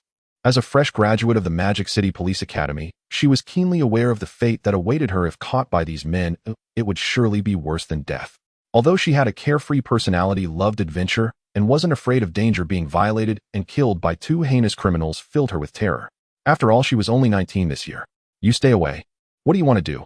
That last strike had drained all her energy, and now even if she wanted to pick up the hammer to commit suicide, she couldn't. What do you want to do? You should know better. The short, bald man holding the dagger stepped closer, his eyes devoid of any emotion.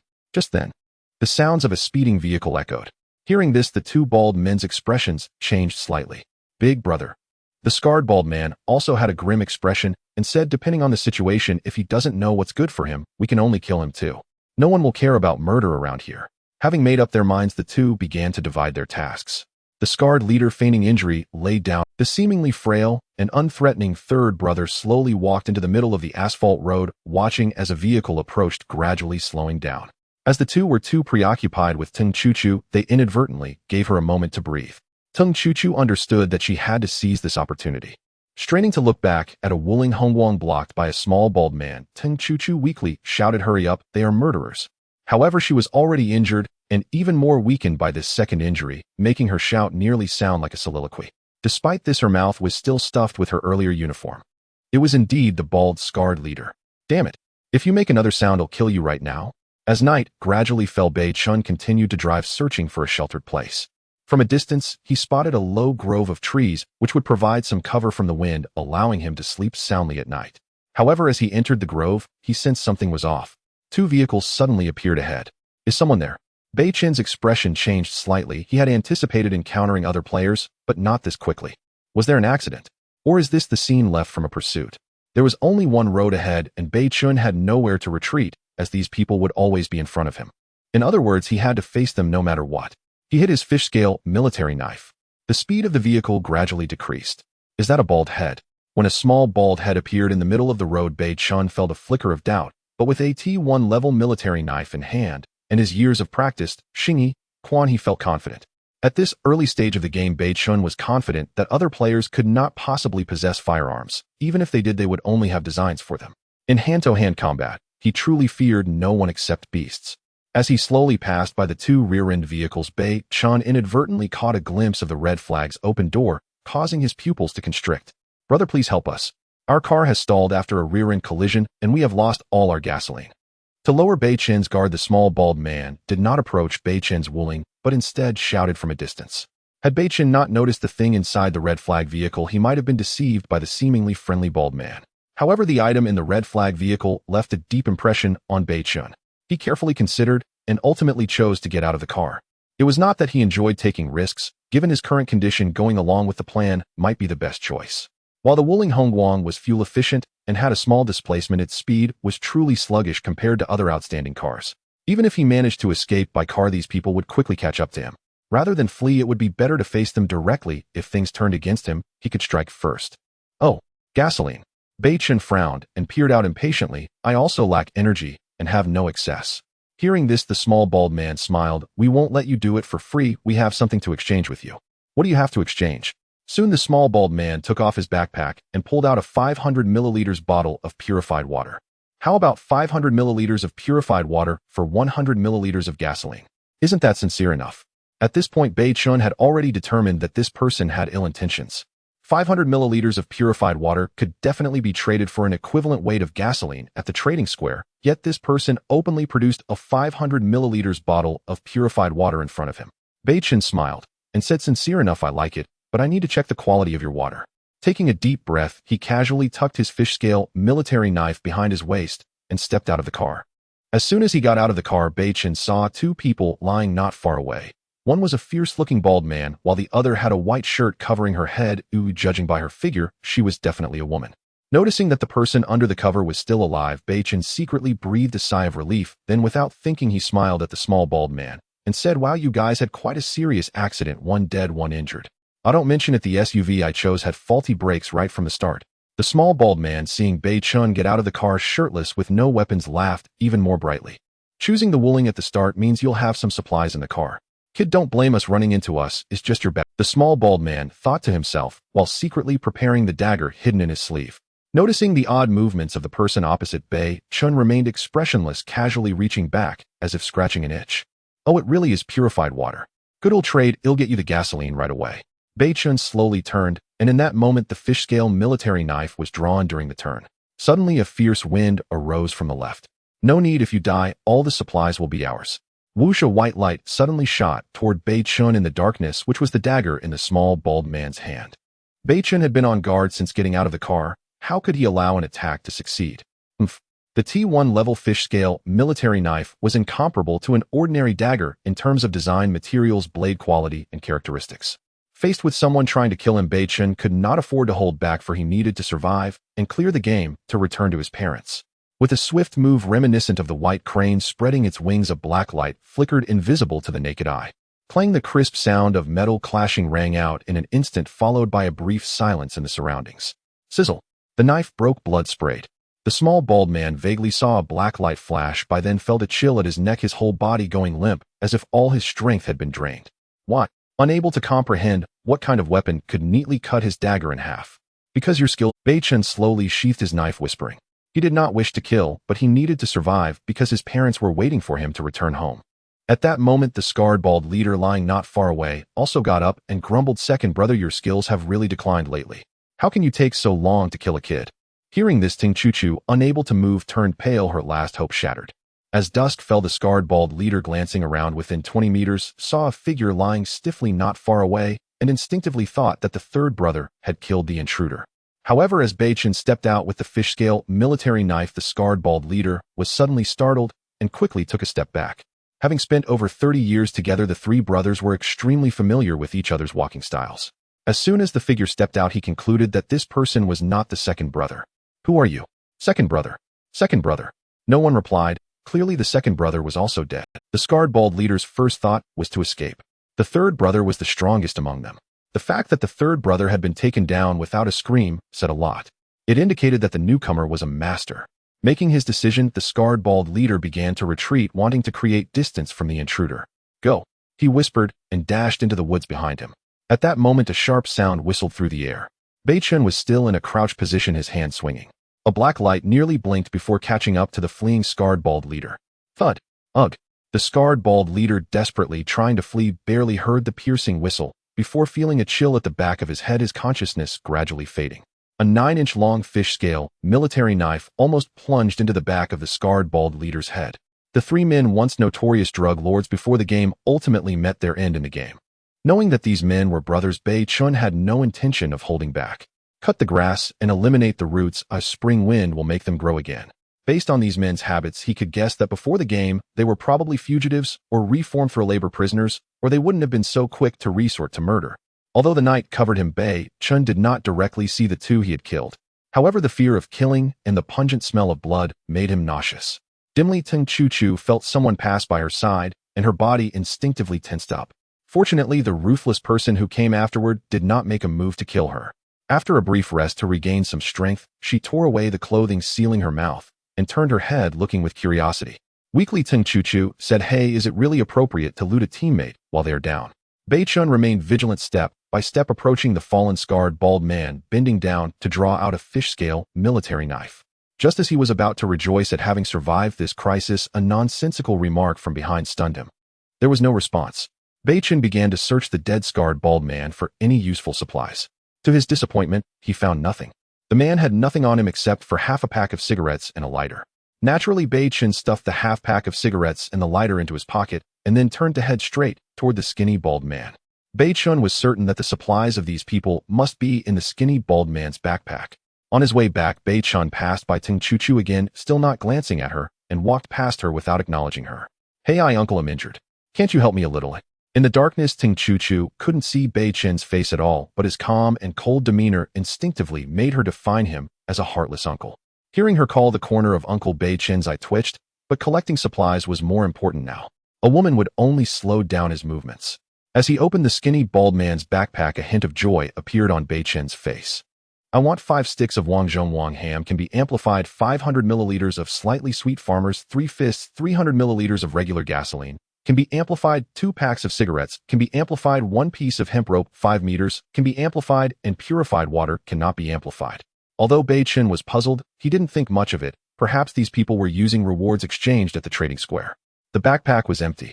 Beichen had planned to put these resources back inside and carry them, but inadvertently a small handful of something resembling silver dust caught his eye. What is this? Beichen carefully pinched a small handful of silver dust from the bottom of the backpack and examined it closely. Suddenly, detected rare material particle dust can be amplified. Would you like to amplify? Upon hearing the name of this material, Beichen was suddenly overwhelmed with excitement.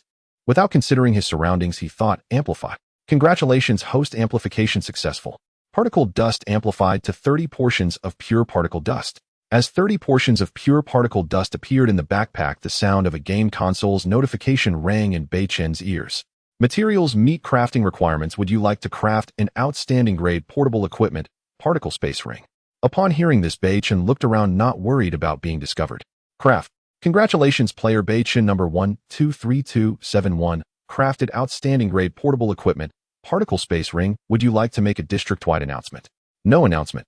As soon as he finished speaking, the amount of pure particle dust in the backpack decreased significantly. At the same time, a ring with a highly mechanical and sci-fi feel appeared inside the backpack. My goodness, what a twist of fate. I never expected that I would craft an outstanding grade particle ring from this unexpected incident. What an advantage, a huge advantage. Beichen joyfully picked up the ring and put it on his hand.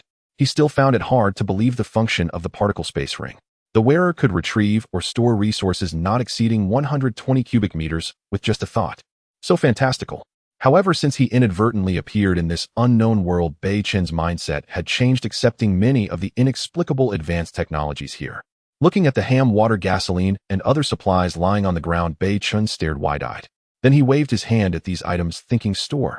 No dazzling light or any movement occurred. The items on the ground had simply vanished.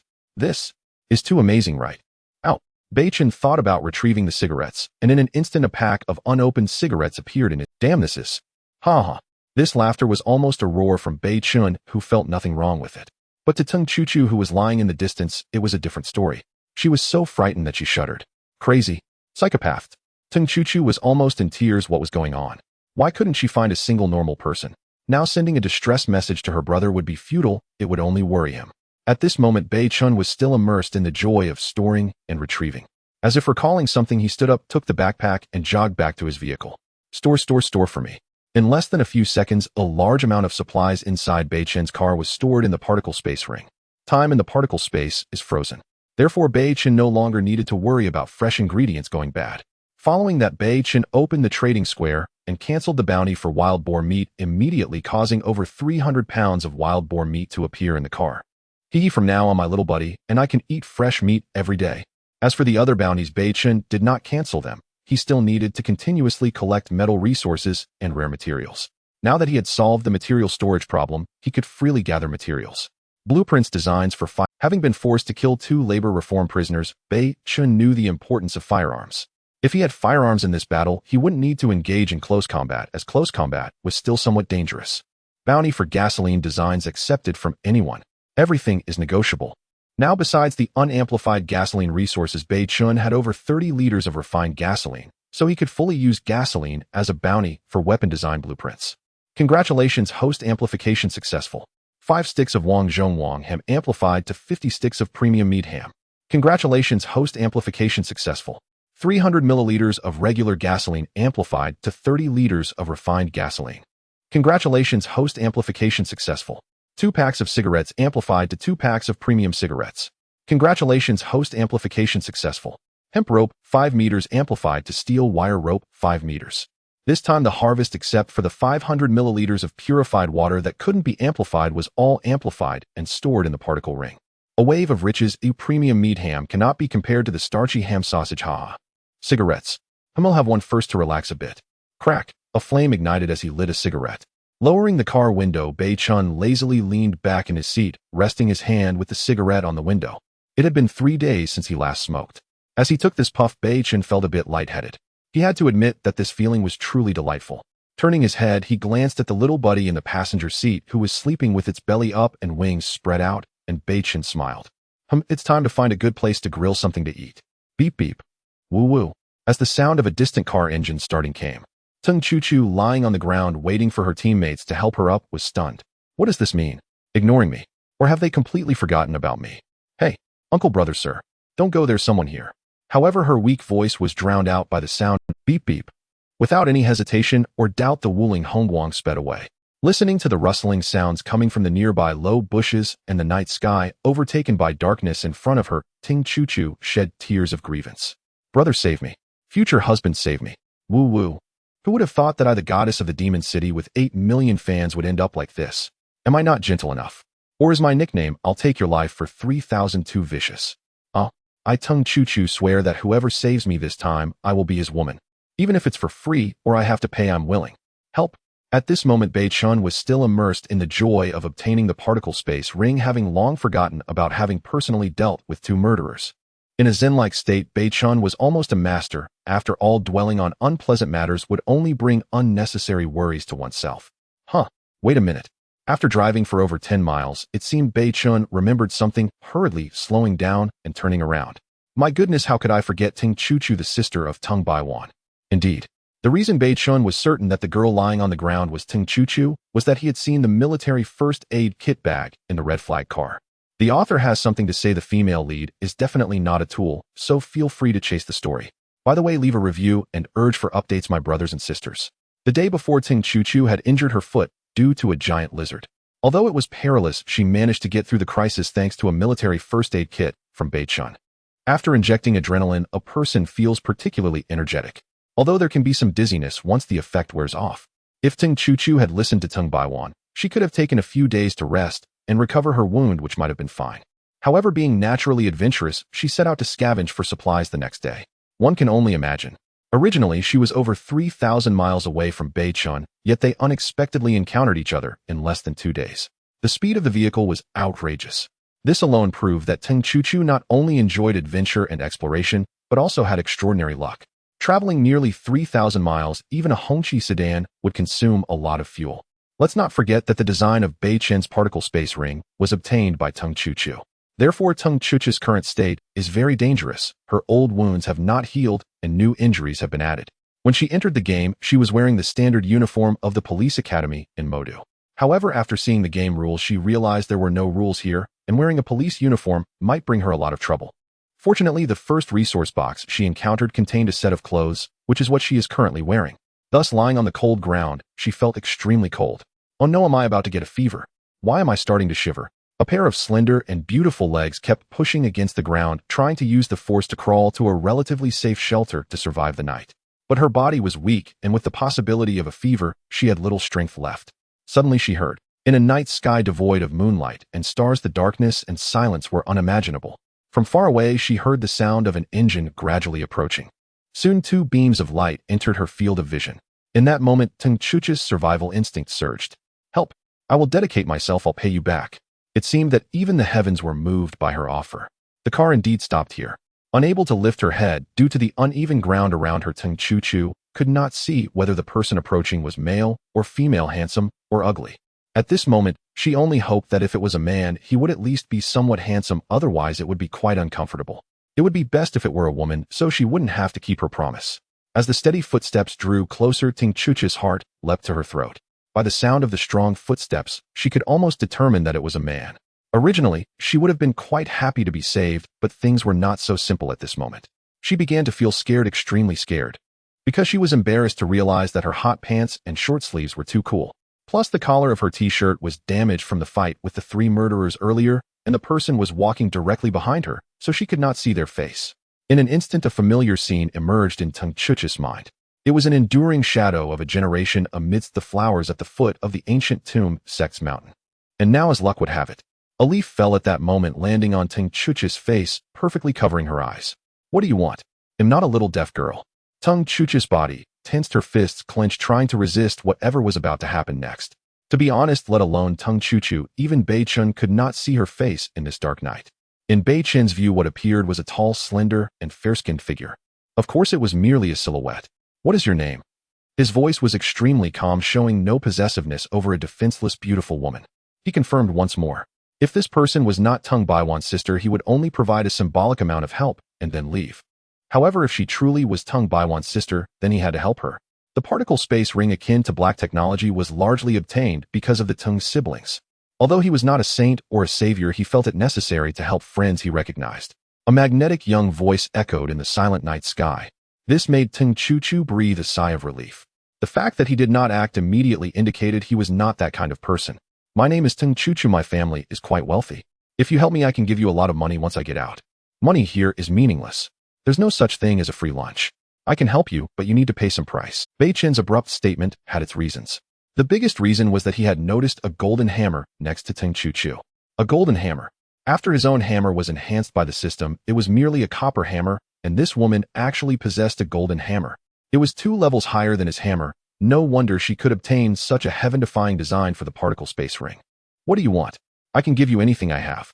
Ting Chu seemed to feel she didn't need to give herself up anymore, and relaxed quite a bit. Losing material possessions was of little concern. What do you have? I have water, a piece of yesterday's roasted meat, and a liter of refined gasoline.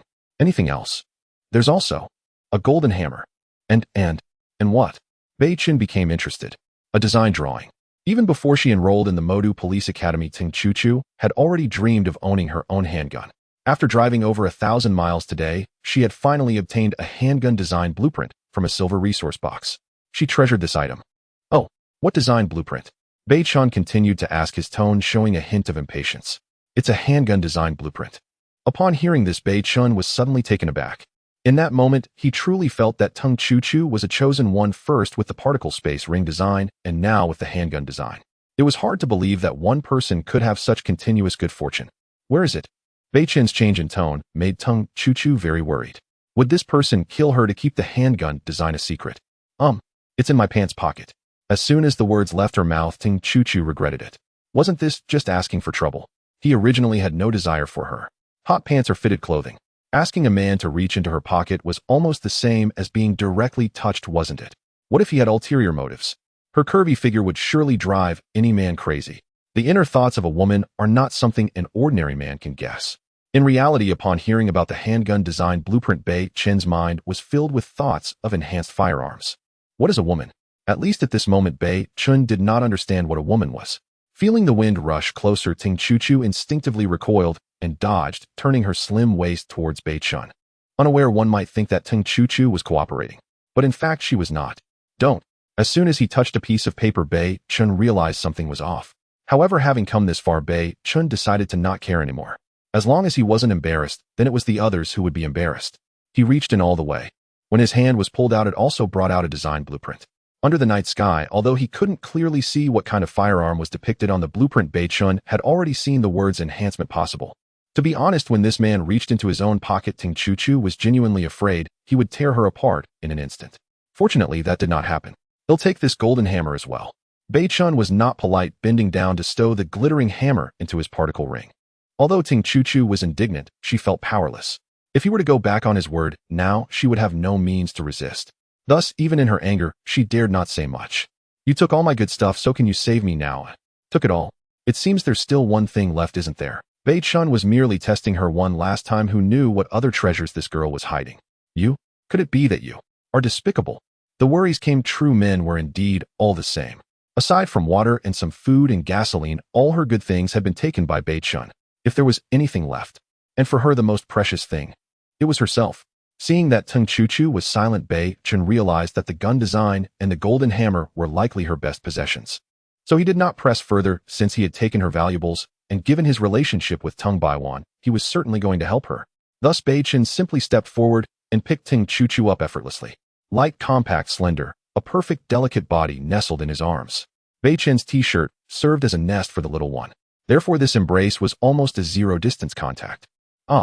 Suddenly lifted by a strong body, the solid muscles, broad chest, coupled with the heavy breaths characteristic of a robust man, made Tung Chu gasp in surprise. Only later did she realize that this man had even bared his arms for convenience. Old lecher. Perverted man. These thoughts kept surfacing in Tung Chu's mind. She wanted to struggle, but her weak body had no strength at all. Was she to resign herself to fate?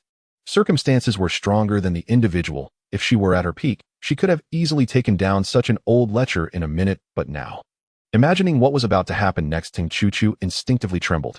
If this person is too rude, won't that be quite painful? Moreover, can you trust a wild card?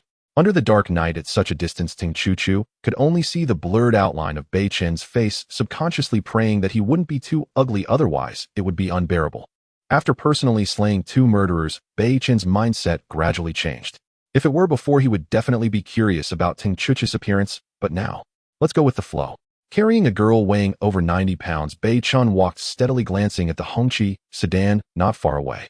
Are you in a condition to drive now? Hearing this, Tung Chu was taken aback. What does that mean? So domineering towards me, yet still expect. Recalling the movies watched in the dormitory over the years, Tung Chu whispered, "I'm not very skilled with a manual transmission, but I'm somewhat okay with an automatic." Seemingly resigned, Tung Chu just hoped that he would be gentler next. You can still shift gears yourself, right? Tung Chu. Hey. Shy. Shameless. Wolfish words. If you can't shift gears yourself, I can't help you with that. This is quite a lot of information. After a moment of imagination, Tung Chu could only shyly and angrily say, well, if I rest a bit to recover some strength, I can still move, but the range might not be very large. Beichen. He had no idea what she was saying. At this moment, he had already carried Tung Chu to the side of the Hongqi sedan. Since he had to open the car door, Beichen could only place her on the hood of the car and go to open the door himself. You. Shameless. In the past, when watching movies with her roommate, there were similar scenes, and she had said, shouldn't you have some dignity? But in the blink of an eye, here she was. Beichen had no idea what Tung Chu was muttering about. After opening the door, he quickly picked her up and stuffed her inside. Stuffed into the car, Tung Chu felt much better. Being inside the car was better than being on the hood, At least it wasn't so embarrassing. Even so, it seemed quite embarrassing to say it out loud. She closed her eyes in resignation, quietly waiting for what was about to happen. Perhaps due to a change in mindset, Ting Chu was surprisingly not very nervous now. However, after waiting with her eyes closed for a while and seeing no one getting into the car, she couldn't help but open her eyes. Upon looking, she was directly shocked, cursing inwardly perverted. Is this something a human would do? Ting Chu's scolding of Beichen was entirely reasonable. After all, as Beichen came out of the Wuling car, he was holding something in his hand, and upon closer inspection, it was a steel wire. Even if it was to tie someone up, it should only be with rope. What normal person would use cold, hard steel wire for binding? That thing isn't meant for tying humans. It would be excessive even for tying a cow. But the next moment brought an instant blush to Ting Chu's face. She saw Beichen walk to the front of the Hongqi car, bend down, and hook the steel wire onto the car latch with the other end crossing over to the Wuling car's lock. After doing all this, Beichen said to Ting Chu, hold onto the steering wheel. I'm going to drag your car away from here. Oh, is it that simple? I have to say, since the thrilling event didn't happen, there was a slight feeling of disappointment. However, for Ting Chu, the biggest issue was still the embarrassment. It turned out that when he asked if she could drive, he was really asking if she could drive a real car. Asking if she could move was actually about whether she could steer the wheel. My thoughts are too wicked. Beep beep. Vroom. The car started, and soon they drove away. With both hands gripping the steering wheel, Ting Chu felt complicated emotions. Rather than worrying about her future, she was now more curious about the man who saved her. You should know she was very confident about her figure and appearance. Claiming that suitors would go crazy for her was not an exaggeration. But what kind of man would remain indifferent to her beauty and body in such an easily attainable situation? Recalling the blurry outline she had seen while being cradled, Ting Chu knew he must be a man with a resolute face and distinct features. Driving at night was dangerous, and Beichen, while paying attention to the surroundings, didn't dare to drive too fast. As he found a relatively suitable place to set up camp, he parked the car. Knowing Ting Chu was injured, Beichen didn't trouble her and got out to gather firewood. As he found a relatively suitable place to set up camp, he parked the car. Knowing Ting Chu was injured, Beichen didn't trouble her and got out to gather. Resolute, cold, deep, mysterious, handsome. Looking at this man as he approached her car and opened the door, Ting Chu's heart skipped a beat. No wonder this man didn't take advantage of her vulnerability. It turns out he was a great, handsome guy. Do you need help? When Beichen saw Ting Chu's face for the first time, he was also secretly surprised. She was even prettier and more charismatic than in the video. I'm completely weak and can't get down by myself. If Beichen were truly a lecherous man, Ting Chu would have crawled out of the car rather than let him carry her again. But now, it felt much more comfortable to be carried down. Beichen didn't hesitate, bending down to reveal his neatly arranged, well-defined 8-pack abs, effortlessly carrying Ting Chu out again. Comfortable, safe, solid, and strong. The change in her mindset caused Ting Chu to start enjoying Beichen's embrace. Beichen, out of consideration for a friend's sister, didn't think much of it. He walked to the bonfire and set her down, saying, I took your good stuff, so I won't treat you poorly. I'll roast something for you to eat. Thank you. Suddenly a smile blossomed. Even Ting Chu herself didn't realize that as a staunch single woman, she would unexpectedly show a feminine side. As Beichen got down from the Wuling car, what came into view were 7 or 8 dog dishes, eyes dry and crispy sesame flatbreads. Although Ting Chu did not see the details of the man battling 2 murderers, she knew that those 2 heinous individuals must have perished given his calmness as he went to lick the bag. With such skills, and starting with the fuel-efficient Wuling, it was no surprise to Ting Chu that he could produce 7 or 8 baked naan at once. Is this naan? Did you exchange it at the trading square? Ting Chu asked curiously. Although she didn't often visit the chat square or trading square, she knew about a big shot named Beichen. Yes, it was traded for a piece of special metal. Beichen walked to the campfire with 7 or 8 pieces of naan, his expression extremely focused as he began to bake them. Ting Chu watched Beichen's profile as if admiring a painting. Soon the naan emitted a delicious aroma. Here, you eat first. Beichen handed over a freshly baked naan. Thank you, Ting Chu replied as she took it.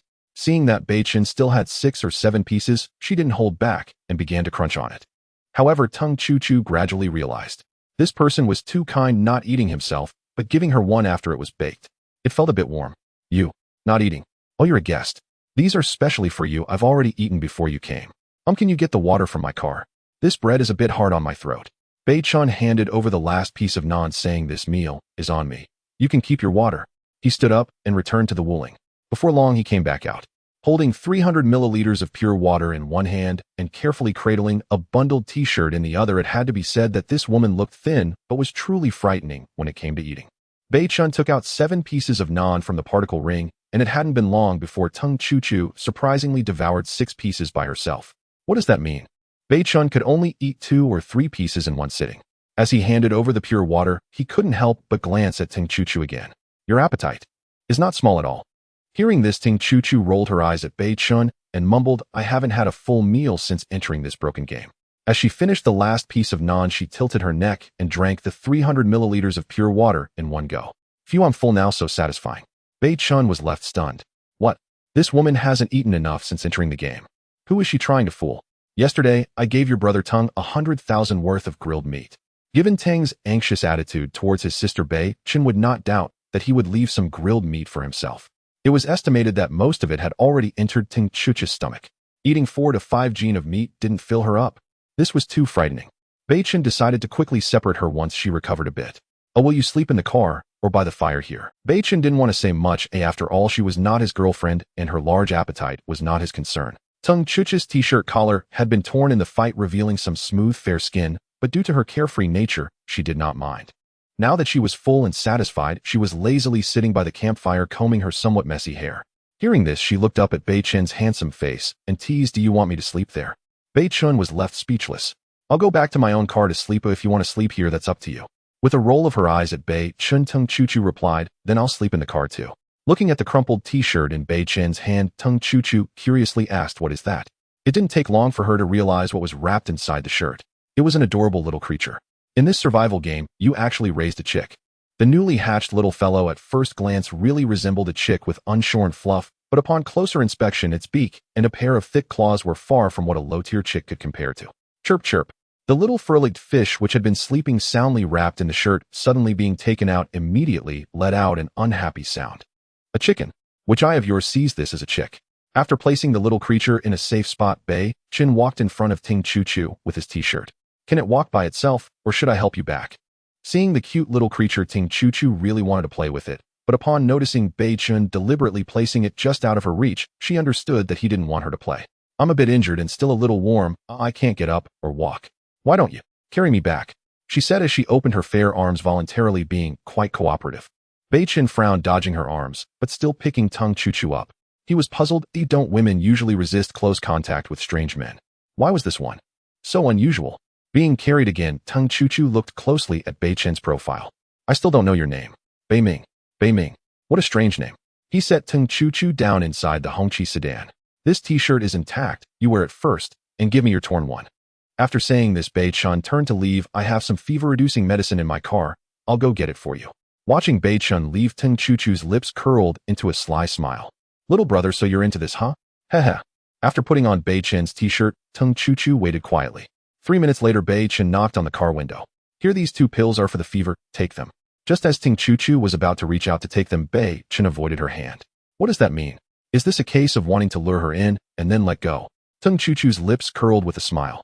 Give me your t-shirt. Beichen was speechless. How did she think she could get something for nothing? Alright, so you're into clothes. Handing over her old t-shirt after exchanging for the 2 pills, Tung Chu-Chu said with no words. You're the one into clothes. The little fellow's nest is gone. Don't I have to make a new one for it? After saying this, Beichen turned and left, leaving Tung Chu-Chu in a daze. This deadwood stinky straight man actually used my clothes to make a bird's nest. After grumbling, she looked down at the white pills in her hand. This wouldn't be a strong aphrodisiac, would it? Never mind, I'll take it first. At the campfire, Beichen used Tung Chu-Chu's t-shirt to make a nest for the little creature, but since it had been woken up, the little thing had lost all drowsiness.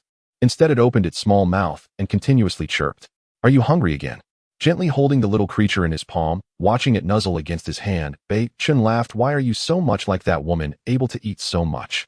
Turning around to glance at the Hongqi, which showed no signs of movement, the little guy was also hungry.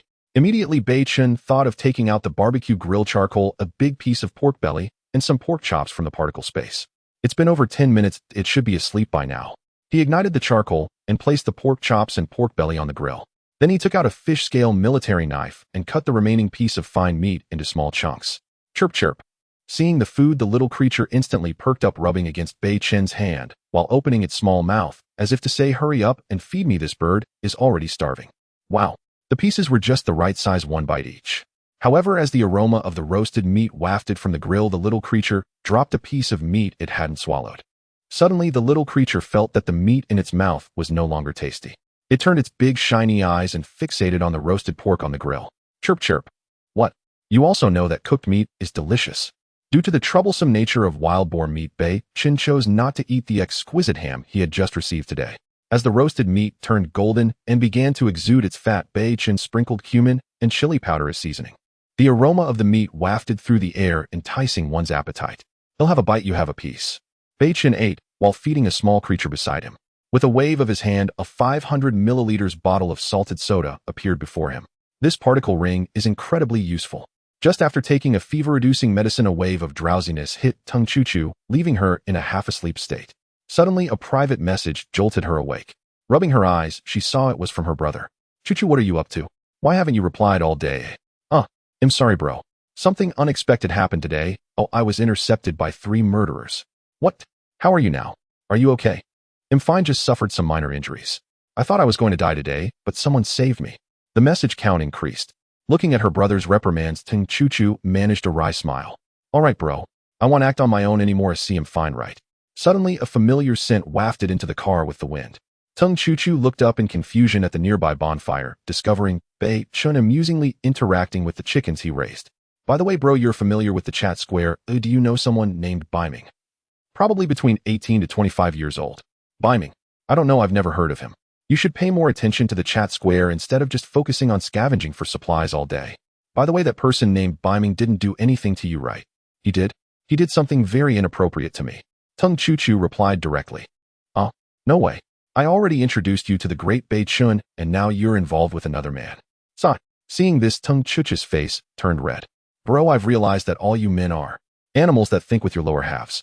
Why do you always jump to that conclusion whenever something happens? It's absurd. Oh, so he didn't do that to you?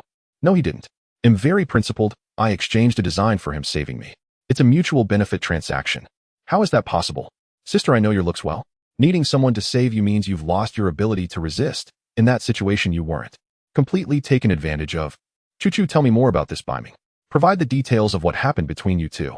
Taken aback by the sudden change of topic, Tung Chu-Chu recounted the events of encountering the 3 murderers and ultimately being saved by Beichen. What? He produced 7 roasted naan at once and gave them all to you. Yes, he's not bad. He kept his word. He didn't skimp on saving me and shared his food with me. He said the roasted naan was exchanged with rare metals. Yes, is there an issue with that? In the distance, Tung Baiwan sat in his car reading his sister's messages before opening the trading square. After a quick glance, he understood what was happening. He was aware that the reward for the roasted naan had been exchanged several times. Any player who exchanged resources in the trading square would invariably flaunt it in the chat square. And to suddenly produce 7 or 8 pieces of roasted naan and give them away without blinking. It couldn't have been through a reward exchange. The only possibility was that the person who saved his sister was most likely the great Beichen. After sending a large amount of information to his sister, Tung Baiwan smiled. Hey, my silly sister is quite lucky as she met Beichen so early. Now, everything will fall into place. On the other side, upon seeing her brother's reply, Tung Chu-Chu was also stunned. What? There's a 95% chance that Beichen is Beichen. So yesterday's roasted meat was also given to you by this person? Suddenly realizing something, Tung Chu-Chu reacted indignantly. I was wondering why I smelled roasted meat earlier. It turns out this person was secretly eating behind my back. That's just too much. You promised to treat me to a meal, yet you only brought out naan. Oh, what does that mean? That gun design is my dream, such a precious item, and you couldn't trade it for a piece of roasted meat. Tung Chu-Chu quietly got out of the car and slowly approached Beichen, who had his back to her. The crackling bonfire burned brightly, and Beichen was completely unaware. However, the small creature that had eaten its fill was quite alert and quickly spotted Tung Chu-Chu approaching. Cheep cheep. The sound was not its usual adorable begging for food, but filled with piercing clarity and warning. Beichen was startled and quickly stored the extinguished grill into the particle ring. As he turned around, he found Tung Chu-Chu staring wide-eyed at his left hand. Looking back, Beichen was speechless, realizing he was still holding onto an uneaten piece of roasted pork chop in his left hand. The scene suddenly fell into silence. Incredibly awkward. Let me explain. Beichen chuckled awkwardly. I just sent you back to your car, and on my way back, I found a rabbit that had died by colliding with something. I thought you had taken medicine and fallen asleep, so I didn't want to disturb you. Oh, so it's rabbit meat. That's quite interesting. Looking at the long roasted rib in Beichen's hand, which was longer than a full-grown rabbit, Tung Chu-Chu smiled gently. Brother, what's next? Beichen was momentarily taken aback by the question and scratched his head. Earlier, he had indeed mentioned treating someone to a meal, Since he made the promise, how could a man go back on his word? He could only say that he needed to think carefully before speaking next time. To be honest, if it weren't for the unexpected crafting of the particle space ring today, which allowed him to store hundreds of pounds of wild boar meat, it wouldn't be a joke. Tonight he could very well fill Ting Chu up, wasting the hundreds of pounds of wild boar meat would be a shame. Feeding Ting Chu would also earn him a significant favor, as the luck of this brother-sister duo was quite extraordinary. Beichen returned from the car holding 3 pieces of exquisite ham, a 500 milliliters bottle of salted soda, and a pack of Oreos. There was no choice, he needed to reserve the wild boar meat for the small creature, so for now he would make do with the exquisite ham. Ahem, so the roasted meat is really gone, do you want a big sausage instead? Seeing such a lavish spread of food, Ting Chu instantly smiled joyfully. Thank you. This time I'll owe you a big favor, I will definitely repay you later. As she spoke, Ting Chu's eyes continually darted over the 3 pieces of meat-trapped ham. Following the principle of saving good things for tomorrow, she merely tore open a pack of Oreos to taste. It seemed like it had been a long time since she had eaten sweets, as she finished the pack in no time. Tilting her head back, she gulped down half a bottle of salted soda and let out a satisfied burp, revealing a content smile. On the other side, both a person and a bird were dumbfounded. How long had she been hungry? She ate faster than the donkeys in a production team. The most terrifying part was that she was only around 90 pounds and still looked quite stunning. Can you believe it? Beichen exchanged glances with the small creature, both feeling a shiver run down their spines. We'll head back to rest first, you can do as you please. Big brother. I just had intense exercise and ate a bit. Sigh, I'm so tired now. Ting Chu tidied her hair and gently said, Big brother, could you carry me back to rest? Beichen was left speechless. The small creature was also stunned. P.S. Advance notice. The female lead will temporarily separate from the male lead after they get to know each other. I have always wanted to write a deeply emotional storyline, so I tried to portray the early female lead as realistically as possible. I didn't expect that most people still prefer a female lead who is mindlessly devoted. Alright, I must ensure that the female lead changes herself by the next meeting. Seeing Ting Chu's troubled and pitiful expression, Beichen felt an urge to pick her up and throw her to the ground. Attacked by 3 murderers. What lousy luck. I'm hurt, Ting Chu said in a sorrowful tone. Finally meeting a handsome guy, but he's so cold and aloof. Alright, stop. Beichen dug at his ear. Fine, just this once. Don't you know you weigh over 100 pounds? Always wanting someone to carry you. Thanks, little brother. First he placed the little one back into the car, then effortlessly lifted Ting Chu in his arms. I'll be gentle, little brother. Drive slowly, too bumpy won't do. Beichen felt something was off about her words. Feels like you're driving, but I have no proof. Watching his bewildered look, Ting Chu seemed to recall something. You carried me like this yesterday too. Beichen didn't want to provoke her, so he simply replied. Didn't you feel even a hint of attraction then? Fantasize about doing something rough to me? Huh, not at all. His voice was stiff and dismissive. Hearing this, Ting Chu suddenly remembered a classic movie line and mimicked it. If you had harbored any wicked thoughts about me yesterday, you'd be a beast. But if you didn't have even a trace of such thoughts, you'd be worse than a beast. No sooner had the words left her mouth than Ting Chu regretted it. Why did she imitate it so perfectly? Would she get hit? Just as she was about to apologize, it was too late. With a startled cry, she found herself pinned against the car door. A large hand pressed firmly against her chest. Then a cold face loomed large in her pupils, and a heavy masculine breath swept over her. You beast. I'll graduate as a police officer and arrest you for indecent assault. MMPH. What was happening? Was she being assaulted, and then her first kiss was forcefully taken? At that moment, Ting Chu's mind went blank. Her once polished combat and grappling skills were completely forgotten. Their lips parted. Seeing Ting Chu's tear-filled eyes, Beichen was also stunned. He had only felt his masculine pride insulted and intended to teach her a lesson. But how had it come to this? However, since it was done, apologizing would only invite contempt. Woman, you're playing. Before Ting Chu could react, he pulled open the car door and shoved her inside. Watching Beichen flee back into his wooling minivan, as if escaping for his life, Ting Chu touched the corners of her moist eyes, not from fear. Nor was it because she had a first kiss complex. She was simply terrified, truly afraid that Beichen might pick her up and throw her to her death. She opened a private message and sent a note to her brother. Flirting progress 10. Bro, watch me land him in a month. Tung Baiwan replied, a month. Useless. Seeing the reply, Ting Chu was amused and exasperated.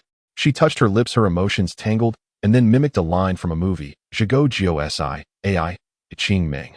Once the aloof goddess of the magic city, she had scorned love, even detested it. To break free from a preordained fate against her family's opposition, she resolutely entered the police academy to avoid ending up like her mother. A financial conglomerate marriage. For freedom to avoid becoming a sacrifice for family interests, she had paid a heavy price. Within her family aside from her mother and brother, she held no affection for the Tung group. Back in his own car, Beichen let out a heavy sigh. The cold, firm sensation kept echoing in his mind. In that moment, his heart was in turmoil. He who had never been close to a girl had done such an outrageous thing today. Unbelievable. Stroking the little one who had already fallen asleep, Beichen took out the pistol design blueprint. His encounter with Ting Chu had been a huge windfall. First, he crafted a particle space ring, and now he had obtained a pistol blueprint. Unfolding the blueprint, G2-20 pistol magazine capacity 6 rounds. Required materials: refined steel 06, stainless steel 03, brass 01. G2-20 pistol. Never heard of it. Beichen recalled the CSO games had played. This model wasn't there. Detected. G2-20 pistol blueprint can be enhanced. Enhance. Enhance, Beichen said. Congratulations, host. Enhancement successful. G2-20 pistol blueprint upgraded to Viper pistol blueprint. A Viper. Impressive. Gazing at the transformed blueprint, Beichen rarely smiled. The Viper pistol, as described in CSO, was a rather formidable weapon. It was renowned for its special bullet type and unique structure.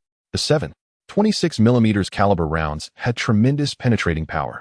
With an 18-round magazine capacity, it could handle any emergency, easily piercing soft body armor within 50 meters, earning it a spot in the top 10 international handgun rankings. 18 rounds. I like it.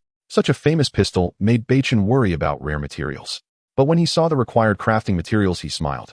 Refined steel 09, stainless steel 05, brass 03, carbon steel 01. There's hope. Beichen quickly entered the trading plaza and retrieved all the metals he had bountied, without checking them one by one. When he first crafted the T1 scale military knife, he had used supplies like mineral water and baked naan to bounty various rare metals.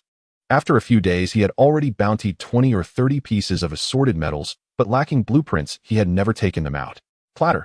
Various metals, large and small, suddenly appeared in the car. Beichen sorted and filtered them one by one. Detected ordinary steel resource 18. Enhance. Detected ordinary iron resource 16. Enhance. Detected ordinary brass 1. Enhance. Hearing the prompts, Beichen gritted his teeth. Enhance. Enhancement successful. Obtained refined steel 23, refined iron 46, forged stainless steel 18, carbon steel 3, brass 9. Hearing the prompt and seeing the pile of gleaming metals materialize in the car, Beichen was astonished. Power yields miracles. Enhancing over 30 pieces of various metals at once gathered all the materials for the Viper. At the same time, the game system's voice echoed in his ear. Detected that the rare-grade Viper pistol meets crafting conditions. Sure enough, looking at the blueprint again, all the required materials were now complete. He chose to craft without. Congratulations to player Beichen ID 123271 for crafting the rare-grade Viper pistol. Announced to all servers. No announcement. Beichen was fondling the Viper like a precious treasure. Suddenly, another prompt from the game system caught his attention. Congratulations to player for crafting the first rare-grade thermal weapon, activating the all-server weapon. Familiarizing himself with the weight of the Viper, Beichen nervously retrieved the magazine. Seeing it was fully loaded, he let out a sigh of relief. His greatest concern was having a gun without ammunition. Weapon rankings. Sure enough, a new entry labeled Hot Weapon Rankings appeared on the game interface. Beichen was also curious about what weapons other players currently possessed. Weapon rankings. First place, Rare Grade Viper Handgun Player ID number. Second place, Common Grade 13 Round Automatic Pistol Player ID number. Third place, Damaged Grade Wong Ba Box Player ID number. Alright, it seems over a dozen people have obtained hot weapons. Beichen was not surprised, as he estimated that tens of billions of people participated in the game, so it was quite normal for someone to find firearms in resource boxes. Oh, what's this? Reputation. Upon seeing a small line of text at the bottom of the hot weapon rankings, Beichen was puzzled. For the top 3 weapons that dominate the rankings for a week, the owners can receive reputation rewards. First place, 1,000 reputation. Second place, 500 reputation. Third place, 300 reputation. What is reputation used for? Carefully checking the function of reputation, Beichen found nothing. However, when he saw the equipment levels on the list, he still curiously clicked on it. Suddenly, various equipment grades were listed before him, from low to high. Damaged, common, special 1, rare, outstanding, excellent, perfect. While my particle space ring is only outstanding, the fish scale saber is only special 1, and the Viper handgun is only rare. What kind of power do perfect grade equipment possess? Beichen couldn't help but feel excited. As for whether the rare grade Viper handgun could dominate the rankings for a week and earn him the 1,000 reputation reward, he had no confidence. After all, there were too many players participating in this game. Although he had the system at his side searching for resource boxes, also relied on luck. For instance, Ting Chu didn't have the system, but managed to consecutively obtain designs for the particle ring, the pistol, and even upgraded her hammer to a golden hammer. It was quite absurd. He hadn't visited the chat square for a day and night to gather information. Having just touched a girl, Beichen found himself unable to sleep and thought to pass the time. Chat square. Wow, unbelievable. I just got a fruit knife today and thought I would dominate the cold weapon era, and now a hot weapon rankings pops up? Exactly.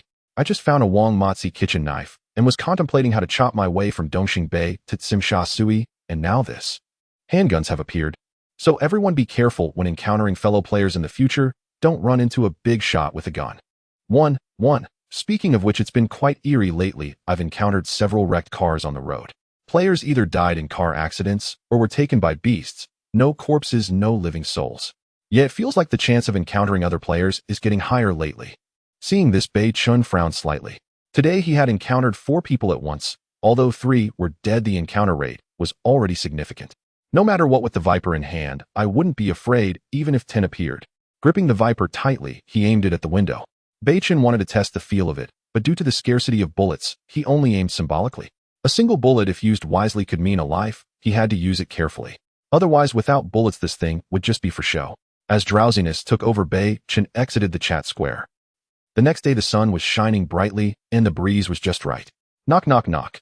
The car window was tapped and Beichen jolted awake, instinctively gripping the Viper in his hand. However, when he saw it was Tung Chu, he sighed in relief. He put away the Viper and rubbed his eyes, getting out of the car. You're up so early, why not sleep a bit longer? Beichen seemed to have forgotten what happened yesterday. Tung Chu was unsure if the young man was Beichen and secretly glanced into the wooling car. When she saw the inside was empty, she felt a bit guilty, wondering if she had truly eaten him poor yesterday. At a glance, aside from a small creature lying on its back with wings asleep, Beichen's car could almost be described as bare. Oh, there's really nothing left, right? All the good stuff was given to you. Beichen was both amused and exasperated. Well, you seem to be recovering well. How about we part ways here? Each to search for their own. Hearing this, Tung Chu pouted. Last night. After you did that to me, you want to chase me away as soon as you open your eyes today.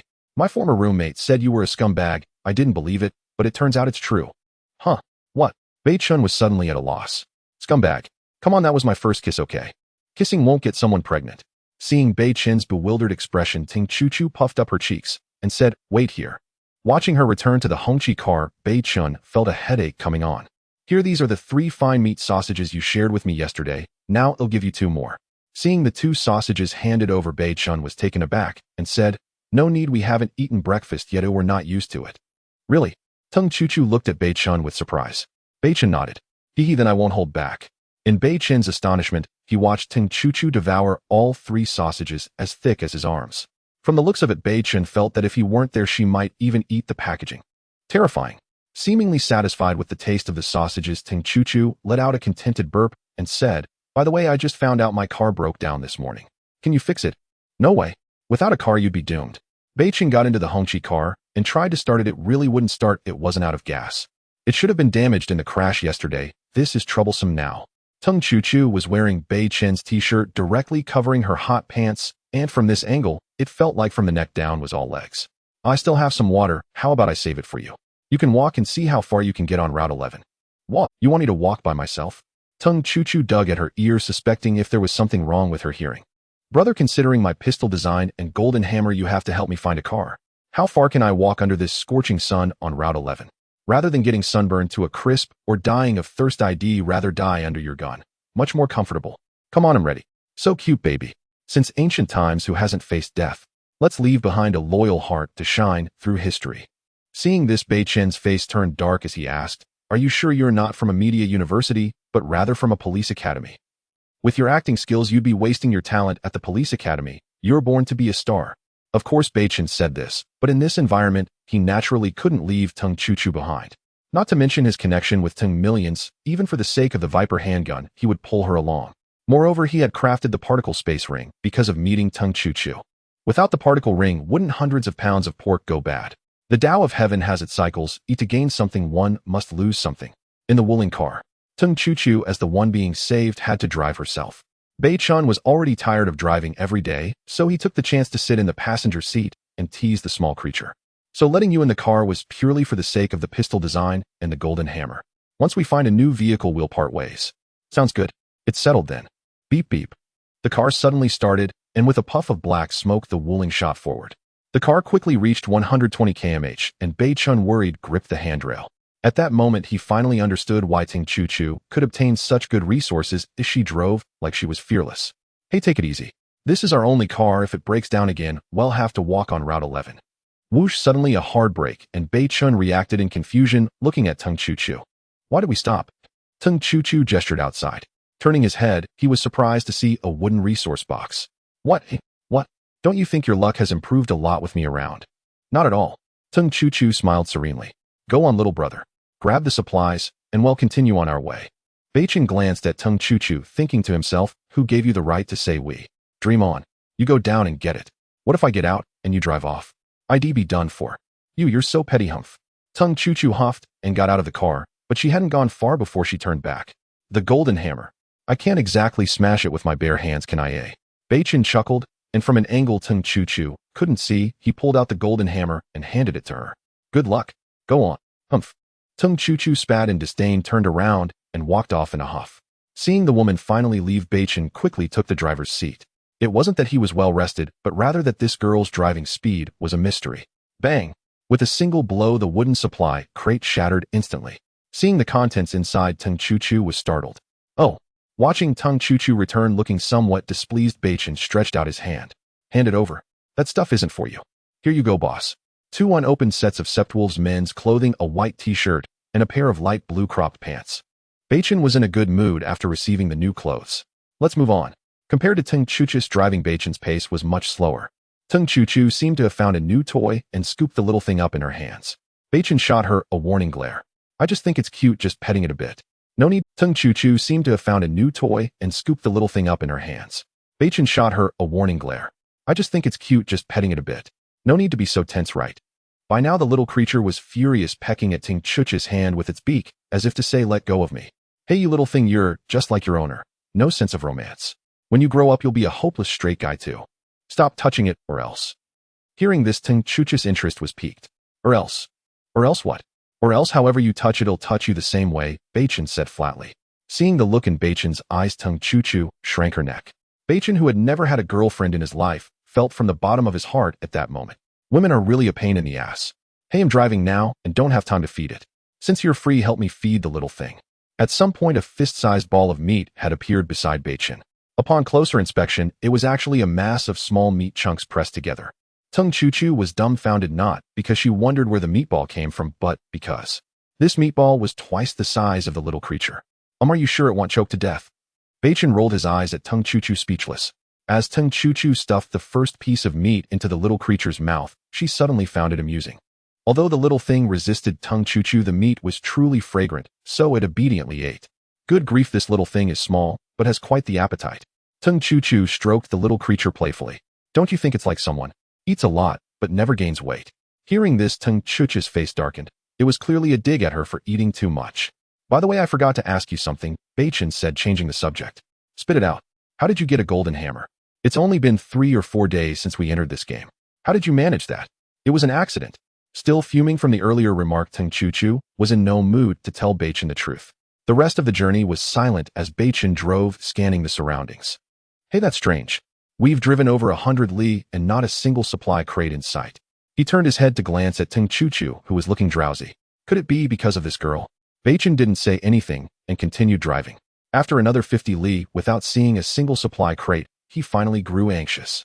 He refilled the tank and decided to let Ting Chu take the wheel again. Hey you, I'm tired. You drive for a while. Let's switch shifts. Hearing this, Ting Chu perked up instantly. She had been bored to sleep by the slow pace. The Wuling's engine now bore a burden it was never meant to handle. Sure enough, before they had driven 30 li, a green supply crate came into view. Well, I'll be damned. Is this girl really that lucky? Beichen was stunned. Ting Chu didn't hesitate and got out of the car with her golden hammer. After 2 full meals, she was brimming with energy. In the end, Beichen also got out. He knew that a bronze supply crate might harbor wild beasts or venomous snakes. If Ting Chu got hurt, it would only be more trouble for him, and he'd have to waste food resources on her. While learning to cherish the fairer sex are we. Making progress, Ting Chu teased with a charming smile over her shoulder. Don't flatter yourself. I just don't want you to get hurt. If you do, we'll have to feed 3 mouths alone. You blockhead. The two approached the bronze supply crate one after the other. Tung Chu was eager to try while Beichen gripped his scale-patterned military knife, ready to strike. Since it was a golden hammer, a single blow was enough to shatter crates of the same level or lower, so Tung Chu appeared quite relaxed. Despite being slim and tall, with curves, Tung Chu swung the hammer with such force that it sent chills down one's spine. Bang! The heavy impact seemed to stir a faint breeze. The bronze supply crate shattered with a crack. Croak. Whoosh. In an instant, a green lightning bolt shot out from the crate straight for Tung Chu's face. She was agile, but the bolt was too fast for her to dodge in time. At the critical moment, a flash of black light streaked through the air, cleaving the green lightning bolt in two. Beichen remained in his slashing posture, breathing a heavy sigh of relief after narrowly averting disaster. Whoa, impressive, big brother. Tung Chu's heart pounded wildly. For a moment she thought she was done for. That was a green arrow frog, highly venomous. If it had hit your face, you'd either be dead or disfigured. Tung Chu's face paled. For a young girl in the prime of her youth, nothing was crueler than disfigurement. Seeming shaken, Tung Chu only glanced at the crate's contents before scurrying back to the car. Beichen silently thanked his luck for having followed, or things could have gone terribly wrong. When he saw the newly revealed supplies, Beichen couldn't help but swallow hard. A fruit trio? He watched Tung Chu return to the car, carrying oranges, apples, and bananas. Just then the system's voice rang out. Detected fruit trio. Eligible for amplification. Amplify. Amplify. Congratulations, host. Amplification successful. Obtained Aegean honey tangerines X100, premium red Fuji apples X100, East Coast big bananas X100. Though he hadn't obtained crucial resources like blueprints, the fruit trio was still valuable to Beichen. Eating meat every day could easily upset his digestion, and without vegetables to supply essential vitamins, the fruit was a welcome addition. Back in the car, seeing Tung Chu still pale, Beichen took out one of each fruit and handed them to her. After the system's amplification, the fruit trio had vastly improved in both variety and quality. Here, you almost got hurt. Eat first. Seeing Tung Chu scrutinizing the fruit, Beichen worried she might notice something off, as the amplification had caused some changes. So you're not completely wooden after all. Pretty gentlemanly, knowing ladies first, Tung Chu said as she peeled a banana. Don't get the wrong idea. I just want you well fed so you can work. Tung Chu was speechless. So infuriating. Flirting progress 10. Hearing your words is more enlightening than 1,000 teachings. Tung Chu, feeling increasingly frustrated, decided to retreat into silence. How did she end up with such a blunt man who not only lacked concern, but was also so realistic? Let me eat first and leave you with nothing. She peeled the banana down to the very end. As Tung Chu opened her mouth, she stuffed the long, thick banana into it, swallowing nearly half in one go. Beichen had no idea what was happening. The moment he turned his head, he witnessed this horrifying scene. Honestly, it was terrifying. That banana was as thick as a child's arm, and she managed to devour half in one bite. Humph. I'm not leaving you any. They'll let you watch me suffer. With the banana still in her mouth, Tung Chu, feeling rebellious, stuffed the remaining part into her mouth. Wow. So a woman's mouth can hold this much. The island film doesn't lie. Hearing this, Tung Chu glared angrily, coughing and trying to spit out the banana in her mouth. This person was just too disgusting. But what happened next was unbelievable. You ate too much and can't swallow right. Let me help you. Seeing her about to choke, Beichen really wanted to help. He turned sideways, covering her mouth with one hand while pinching her face with the other. With such a large mouthful, Tung Chu was forced to swallow, nearly rolling her eyes back and tears streaming down her cheeks. Cough, cough, is this how humans behave? Tung Chu coughed violently, repeatedly slapping Beichen's hand. Realizing he had been too rough, Beichen quickly returned to his seat. Are you trying to choke me to death? I was only being kind. I'll be more careful next time. Next time I might just end up in a coffin. Beichen held up an Aegean orange. I used to see girls on Douyin eat dragon fruit in one bite. You clearly lack practice. How about trying this? Tung Chu was shocked. Looking at the giant orange, she thought it would be impossible to fit it in her mouth. No need, you can peel it and eat it. I need to drive. Beichen nodded with a smile. Wow. Sob. Seeing Tung Chu's earlier awkwardness compared to her serious demeanor, now Beichen suddenly realized how fun it was to be with a girl. Tung Chu skillfully changed gears, her beautiful eyes scanning left and right. Orange, come on, she said, directly opening her cherry-like mouth. Beichen was left speechless. The whole thing. Or less talking. I'm currently driving and gathering supplies, so you obviously have to feed me. Beichen had 99 oranges in his particle ring, so it was no problem for Tung Chu to eat them all. Oh, yum, meow, meow. Wow, this orange is so sweet, give me another one. While driving and gathering supplies, the resources obtained were all for himself. Naturally, he needed to contribute a bit, otherwise he would truly become a little man. Soon one orange was down. Do you want an apple? Tung Chu let out a big burp, shaking her head. Just help me store the apples, I'll eat them later this afternoon. Tisk. Placing the Fuji apple in the car's storage compartment, Beichen began to take out his own oranges and bananas. Huh, why do you have more? Tung Chu looked at the newly appeared oranges and bananas in Beichen's hands, surprised. Oh, the fruits in the resource box actually come in double portions. Beichen was eating an orange, making tut-tut sounds. What? Double portions? Upon hearing this, Ting Chu immediately became unhappy. That's not fair. Peel that banana for me. Beichen smiled and confirmed, I can give it to you, but it has to be a whole banana. If you can't do that, forget it. Pervert beast. Tisk, I don't want to give it to you anyway. Tung Chu watched Beichen enjoying himself, breaking a piece of orange and popping it into her mouth, making tut-tut-tut sounds. Though Tung Chu liked bananas, it was clear Beichen had ulterior motives, and she snorted angrily. Oh, another resource box appeared. Beichen turned his head and indeed saw a wooden resource box appear in his view. Eating so much is finally useful. You handle the wooden one yourself. As he said this, Beichen handed the fish scale military knife to Ting Chu. Wow, such a unique military knife. Tung Chu wanted to get angry, but upon seeing the T1 level fish scale military knife, her attitude changed immediately. It's so light, just the right fit for me. With a golden hammer in her right hand and a knife in her left, Tung Chu happily got out of the car. Meanwhile, Beichen took advantage of Tung Chu getting out to quickly change into the new Seven Wolves men's outfit. Though going shirtless was cool, it lacked decorum. Just as she changed her clothes, Ting Chu returned with a gloomy face. What supplies? Well, unfortunately, just a food bag, nothing else. Beichen took the black food bag with a bitter smile. Having a food bag is already pretty good. It would be scary if there was a time bomb inside the resource box. Setting off again, Beichen once more fed the little things.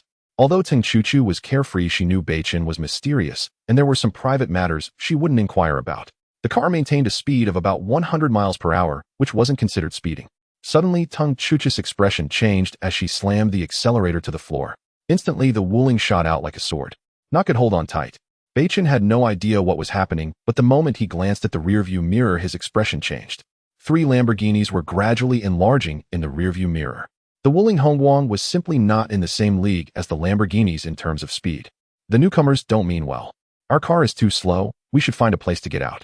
If we get stuck in this traffic, we'll be even more passive. Beichen nodded slightly, a cold glint in his eyes. Oh. Toot toot. Ha ha. Ugh, boss, look. There's a Wuling Shinshe ahead, another fat sheep. Hee hee, I hope it's a young girl, hee hee. Then we can have some fun again. Can you not have such low standards? Why can't it be a young model? You guys surround them, the men handle it, and the women are left behind. Oh, this world is so thrilling, this feeling is amazing. Oh, they actually stopped voluntarily. Wow, boss, look. It's a girl, a stunning girl. Grab your weapons, get out. To prevent the other party from having firearms, Tung Chu drifted and positioned the Wuling horizontally in the center of the asphalt road. Seeing 6 big men step out with knives, Ting Chu's palms began to sweat. Although she had practiced for a year or two and was quite skilled, facing 6 machetes and 6 burly men made her heart race. When she spotted the black food bag in the car and that banana, she decided to take the risk. Beichen also noticed the 6 big men swaggering towards them carrying knives. The leader among the 6 was a man with a spiky hairstyle, his bare upper body covered in tattoos, while the other minions looked equally intimidating. Wow, boss, this time it's really going to be fun. This girl is too stunning. I estimate she weighs less than 100 pounds. We can lift her high again, ha. As everyone got a close look at Ting Chu's face, they couldn't help but swallow hard, their eyes filled with desire and madness. Let me say a few words. The spiky-haired leader's small eyes leered at Tung Chu, and he solemnly declared, We mean no harm. We just want to see if you need help. Little sister, do you need help? Staring at the disgusting pile of flesh, Ting Chu could no longer hold back. Get lost. If you look at me with those disgusting eyes again, I'll gouge them out. Oh wow, still a spicy girl, oh I like that. The spiky-haired man sensed Beichen's silence and immediately began to mock. Is this your temporary partner? Look at his pathetic face. Can he protect you? Can he give you true happiness? Ha ha ha. Yes, little sister, sticking with our brothers ensures you'll have a blast every day eating and drinking. Just as Beichen was about to speak, he turned his head and noticed Ting Chu was secretly stuffing the banana into the black food bag, so he held back. If he could scare these people off with a bluff, he didn't want to waste precious bullets. Dear brothers and sisters, happy May Day except for me. Feeling the gaze upon her, Tung Chu glared at Beichen in anger, signaling, how could you do this? Beichen, unfazed, merely tilted his chin, indicating to watch her performance. Oh, are we having a disagreement? Sister, come and join the embrace of our racing alliance. 6 burly men with dragon and phoenix tattoos approached step by step, confident that they could easily overpower the kind-hearted souls of this society without needing to intimidate or threaten. You insolent fools. Don't move, or I'll shoot. Though Tung Chu Chu had yet to graduate, she was still a fresh graduate from the Magic City Police Academy, and her stance with the gun was imposing. In the dark food bag, there seemed to be a hidden handgun. She has a gun. Boss, this is getting a bit serious. What do we do? Seeing this, the leader of the gang, nicknamed Hedgehog, changed his expression. They relied on their numbers and weapons to behave recklessly in the game, but they had never encountered a player with a handgun. Though fear gripped his heart, the bloodthirsty man did not back down. A handgun. In this lawless land, is there even a need to hide it? Big brother, my cousin is a major drug lord. That handgun can't be that thick. This girl is just trying to scare us. Let's go all out. If we get shot by that handgun, we can accept it. If not, then we can enjoy ourselves. The desperate outlaw thought, so believing in an all-or-nothing approach. Don't come any closer. I will shoot. As Tung Chu Chu sensed the intimidation fading, she hesitated and took a step back. Sure enough, it's fake. Charge. The girl has a share. Seeing her show weakness, Hedgehog burst into laughter, waving his hand heartily. Hearing that there was a share, the other 5 burly men rushed forward. Beichen shook his head slightly at the unfolding scene. He retrieved the Viper. Click, click. The handgun was loaded. He pulled Tung Chu Chu behind him, raising his hand and shooting at the foremost lackey. Bang! The Viper fires a 7.62mm bullet, which has a tremendous recoil, yet unparalleled destructive power. A bullet of this caliber creates a gaping wound the size of a fist upon impact. As the deafening gunshot echoed, the leading lackey fell to the ground with a fist-sized wound in his chest, blood spurting out in a steady stream. It's a real gun. It's a real gun. Silence. Shock. Tung Chu Chu was stunned, as she had no idea how Beichen came to possess a gun. Thud. Thud. The machete fell, and 5 burly men knelt on the ground. Big boss. It was a misunderstanding. We were just joking around with you. Oh, a misunderstanding. Beichen's gaze remained calm. After eliminating 2 murderers, his mindset had already shifted. Here he did not represent justice, but if his life were threatened, he would have to resort to lethal force. The 5 burly men smiled apologetically, nodding like chicks pecking at rice. So the gun going off earlier was a misunderstanding too. Yes. Absolutely a misunderstanding. He slammed into the muzzle himself. Beichen's eyes gleamed with killing intent. He'll give you a chance. Run. Count to 10. Whether you live or die depends on yourselves. Upon hearing this, the 5 burly men took off running for their lives. 10 counts would be enough for them to sprint 50 meters, as long as they escaped the effective firing range of the handgun, they might survive. Tung Chu Chu hesitated. Start counting. The 5 burly men had barely run 10 meters. 1. Bang. Bang. Bang. Bang. What's going on? Didn't we count to 10? We just started at 1. The 4 lackeys fell one after another. Hedgehog's leader weakened, collapsing onto the ground like a puddle of mud, pleading for mercy. Beichen glanced at Tung Chu Chu, whose face was ashen, raising the Viper in his hand. In this lawless world, being kind-hearted will only lead to your own demise. Here's your chance. Looking at the gun Beichen offered, Tung Chu Chu hesitated. If you're too scared, then forget it, I'll do it. Saying this, Beichen stepped toward Hedgehog. They are criminals, and they must have harmed many people in the game. I am not a vase. I am not. Tung Chu Chu gritted her teeth. She was actually very strong-willed. Being soft-hearted in such an environment would only endanger herself and her family. She snatched the Viper from Beichen's hand, taking 2 steps forward to stand before the now helpless Hedgehog. The dark muzzle pressed against the back of his head. Speak. How many people have you harmed in the game? Hedgehog's face turned ashen, remaining silent. Bang. A shot hit Hedgehog's thigh directly. Oh, damn bitch. My leg. Last chance to act, otherwise it'll shatter your spine. Let you die a slow death here under the sun. Tung Chu Chu was convinced of her righteousness. She was not a mindless killer, and her conscience still sought solace. After all, her ambition was to be a reverse traveler. It seemed her words frightened Hedgehog, who trembled all over.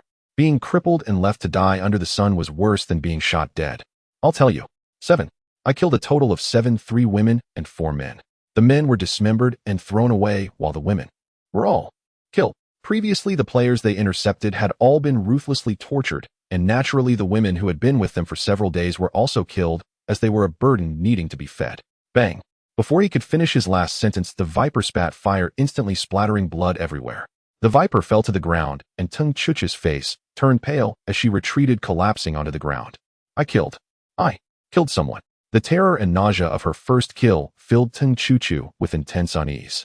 I killed someone.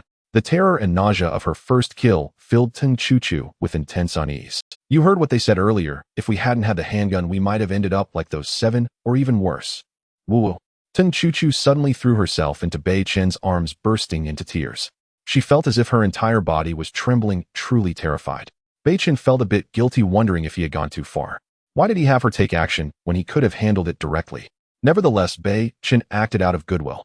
As he had said they would encounter more situations like this in the future, this step was inevitable.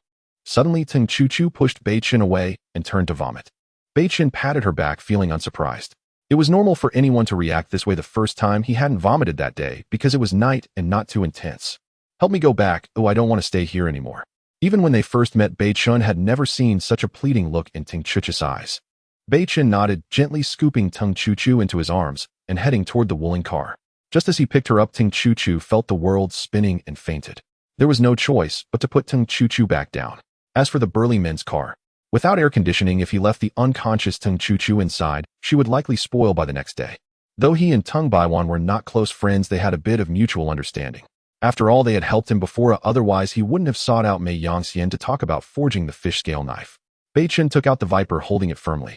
While the Lamborghini could only seat two, no one could guarantee if there were any hidden passengers in the trunk. Searching each car one by one. 500 milliliters of river water. 6 small loaves of bread. 2 liters of low-quality gasoline. 1 folding inflatable bed. 6 machetes. This time Beichen's haul was rather disappointing. Aside from the inflatable bed, there were no... It's not that the author is stingy by not providing additional chapters. Rather, my wife is in the hospital giving birth, and I've been nearly dying these past few days, only getting 2 or 3 hours of sleep a day. However, everyone's support makes me very happy. I will continue to ensure quality updates without filler. I also hope everyone can leave a good review and perhaps nudge for more chapters. Beichen organized the newly acquired supplies and stored them all in his particle ring. He then took out 5 pieces of meat floss toast, 2 bottles of soda water, a pack of Oreos, and some fruits. He wrapped all these up with a folding bed and carried them back. Is it really that serious? It's just killing someone, Beichen said as he put down the items and climbed into the car. Seeing Ting Chu unconscious, he enhanced the folding bed in his hands. Enhance, Beichen thought. Congratulations, host enhancement successful. The ordinary folding bed has been enhanced to a portable automatic bed.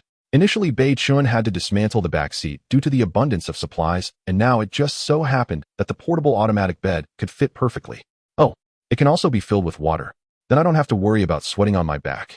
Glancing at the instructions, he noticed that the water bed needed to be filled with at least 20 liters of water to be comfortable. He took out the 500 milliliters of river water he had just obtained. Enhance. Congratulations, host enhancement successful. The 500 milliliters of river water has been enhanced to 50 liters of purified water. Beichen smiled and began to carry 1 plastic bucket after another, pouring water into the bed. 1 bucket after another went in, and soon a cool, soft, temperature-controlled water bed appeared in the car. The remaining water was all stored in his particle ring. Seeing that Ting Chu still hadn't woken up, Beichen decided to drive off alone. Considering the Viper pistol, it'll let you off this time, he said as he placed Ting Chu on the water bed. Soon Beichen drove away from the place again. Half an hour after the car started, Ting Chu rubbed her eyes and looked at Beichen, who was driving. Where am I? Of course it's a bed found in those people's cars. Without seats in the car, there was enough space for 2 people to lie. Ting Chu seemed to have not lain down so comfortably in a long time. She lazily turned over and expressed her comfort. Hey brother, there's still space here. Do you want to come over and rest for a bit? Never mind, I'll search for supplies instead. You sleep first during the day, and at night you'll share the bed with the little one. Humph. Ting Chu rolled her eyes at Beichen, who was quite oblivious. That.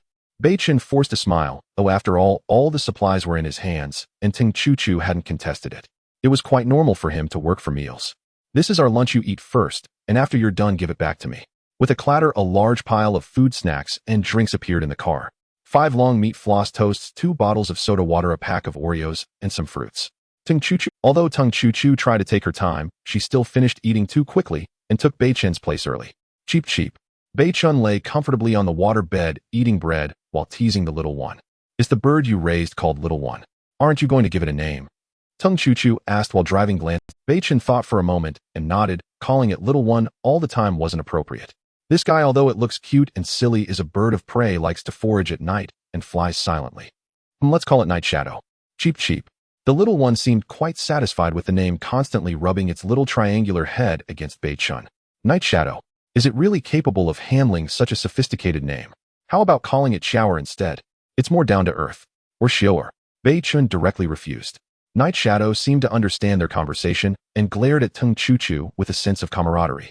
Suddenly, a notification sound from the game console echoed in their ears. Beichen and Ting Chu's expressions changed. Attention all players, the world barrier is beginning to dissolve. The road fork is opening. The world barrier has been lifted.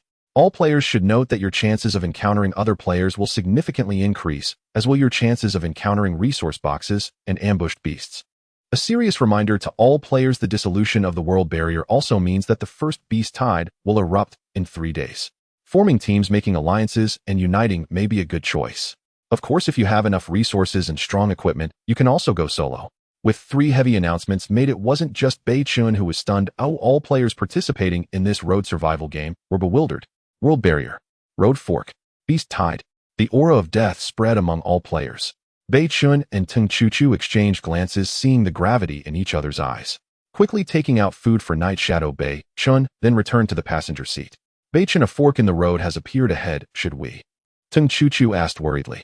Just rely on your instincts to drive. Beichen knew Tung Chuchu had great luck, and his interference might not be wise. Of course, this luck didn't mean that according to Tung Chuchu's instincts they wouldn't encounter other players. Rather, it meant to gather useful supplies as safely as possible within the available time. Guns, bullets, we need these. Beichen waved his hand, revealing 6 machetes he had obtained. After all, the design of the particle space ring was something Tung Chuchu had obtained. This scene left Tung Chuchu astonished. Particle space ring. Beichen nodded. You drive, I'll check the chat square for some luck. Alright. At critical moments, Tung Chuchu wouldn't hold him back. Chat square. Oh no, the beast tide appears in 3 days. I'm finished. Ew, I only have a small whip to resist the beast tide. Be grateful upstairs. You have a small whip. If the situation goes awry, you can still hang yourself. What about me? I only have a pack of condoms. I can't even commit suicide. Damn, I'm done for.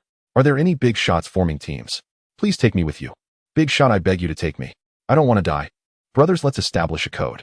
If we encounter someone outside, let's team up if they know the code. Support. What's the code? The code is a corrupt woman smiles, and the 3 views explode. Good. Remember that. 1-1. Beichen smiled wryly, but turned out there were many players worse off than him. I have 6 unused machetes here. Who has weapon design blueprints or bullet design blueprints? NTN explosives are also tradable. That's right, in Beichen. As soon as this message was sent out, the entire chat square exploded.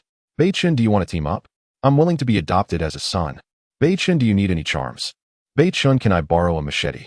After it's done, I'll repay you with my body. As Beichen spoke, a large number of private messages flooded in. Beichen had no interest in reading these flattery messages. Obtaining powerful weapons was what mattered now. Looking at the 999 private messages, he quickly filtered out those that didn't have anything and retained those that might offer blueprints. He had already posted a bounty for the blueprints, but unfortunately 2 days had passed without a single player willing to exchange blueprints for gasoline. But now, facing the threat of the beast tide, players holding on to blueprints couldn't help it any longer. After all, blueprints were just a piece of paper and had no practical use in combat. Compared to machetes, they were much more useful. After all, at the very least, one could use a machete to commit suicide. Hello, Beichen. I am willing to offer a blueprint for a small ammunition storage design in exchange for your help. However, 1 machete is too little. Beichen was pleasantly surprised upon reading this private message. What do you want? I only have 4 machetes left, and if you hesitate, they might be exchanged by other players right away. Beichen rarely used clever tactics. There was no choice. 1 machete meant a good trade. I want 2 machetes, 3 days worth of food resources, and if possible some medicines as well. Upon seeing the other party's conditions, Beichen was secretly delighted and promptly replied, I only have antipyretics, nothing else. Alright, that's good. Let's trade immediately. P.S. Since everyone doesn't like the female lead and this plot has passed, let's have her retreat for now. It's raining, heading home to write. 5 updates today. After the 2 reached an agreement, a trade request quickly popped up. Choose to accept the request. The virtual trading bar appeared. Soon Beichen saw a purple design diagram appear in the opponent's trading bar. Previously, Beichen had mostly received blue design diagrams, but this time, it was surprisingly a purple one. After glancing over the functions of the small ammunition depot, Beichen felt a pang in his heart, clearly lacking blood supply. Since the other party was so straightforward, Beichen was not stingy either. He placed 2 mountain-cutting knives, 20 roasted flatbreads, 3 liters of pure water, 10 apples, and 5 rapid-acting antipyretics directly in the trading bar. Aside from the mountain-cutting knives, the other supplies were negligible in Beichen's eyes. Clearing out the inventory while obtaining a purple design diagram was a 2-fold gain. Upon seeing the supplies Beichen placed, the other party was also taken aback and chose to trade without hesitation. Beichen smiled and confirmed the trade. Having acquired a purple design diagram, Beichen didn't have time to examine it closely because he still had many private messages to filter through. Even with ample ammunition for the Viper handgun, Beichen couldn't feel at ease. Beichen, this is Tung Ba Wan. Is my sister okay? Upon seeing Tung Bawan's private message, Beichen casually replied, there was a bit of an accident earlier, but everything is fine now. Before Beichen could ask where Tung Bawan was, he received a trade request notification. Seeing it was Tung Bawan, Beichen frowned, but still chose to accept. Chu Chu told me that you saved her. I want to say thank you, but this is something I just acquired and I hope it helps you. Upon seeing the item appear in the trading bar, Beichen was instantly astonished. Uzi submachine gun design diagram. Before Beichen could react, he saw that the confirm trade button was already lit up. Although this item is precious, it pales in comparison to my sister. Beichen, I'm giving this to you for free. But in light of this design diagram, I hope you can take care of my sister when possible. She has suffered too much in her childhood, and this is what I can do for her. Beichen was slightly moved, but ultimately chose to accept the trade. Tung Chu Chu smiled upon seeing Beichen acquire 2 design diagrams in succession. Looks like luck is on our side. These people usually hide their design diagrams, but when it comes to crucial moments, they all spill them out. Beichen nodded, feeling a bit guilty. Upon calculation, he realized that most of his current equipment had been obtained from this brother-sister pair. And now he had obtained a submachine gun design diagram for free. Under the threat of beast tides, what does a micro submachine gun represent? It represents hope for survival. He then sent out a trade request. Soon Tung Bawan accepted. I just got a decent design diagram from your sister, so I'm not taking this micro submachine gun design for free. You might find these supplies useful. Saying this, Beichen placed 1 mountain cutting knife, 20 roasted flatbreads, some mineral water, and wild boar meat on the trade bar. Initially, Tung Bawan refused because he feared that if he took Beichen's supplies, no one would take care of his sister. Take it. Your sister is quite lucky. All the supplies obtained on the way are with me, so I will take care of her food and drink. As you said, I will keep my promise if conditions allow. All right, then I will accept it for now. Thank you, Beichen. By the way, Beichen, if Chu Chu misbehaves or throws a tantrum, feel free to discipline her. Beichen smiled. Still the same words, remember to inform me if you come across something good. Sure, you both take care. The 2 pleasant trades allowed Beichen to completely relieve his worries. In this environment, nothing is more reassuring than weapons and ammunition. Beichen focused on the 2 new design diagrams he had just obtained. Suddenly, he felt a chill on his cheek and turned to see Ting Chu Chu blushing, staring ahead. My brother told me everything. Thank you, Beichen. Beichen touched his cheek and said casually, you drive first. I will carefully study if I can manufacture these 2 pieces of equipment. Tung Chu Chu replied and did not look back. After patting the well-fed and sleeping Night Shadow, Beichen began to take out a large amount of metal resources. The first item to be manufactured was the Uzi submachine gun. However, enhancement was an essential step before manufacturing. Detected that Uzi submachine gun can be enhanced. Do you want to enhance it? Enhance. Beichen thought to himself. Congratulations, host, enhancement successful. Uzi submachine gun enhanced to improved version light machine gun Big Pineapple Me. Wow, Big Pineapple I. So surprised, Beichen blurted it out, causing Tung Chu Chu to look over in confusion. Do you want to eat Big Pineapple? I will search for it later to see if I can find one.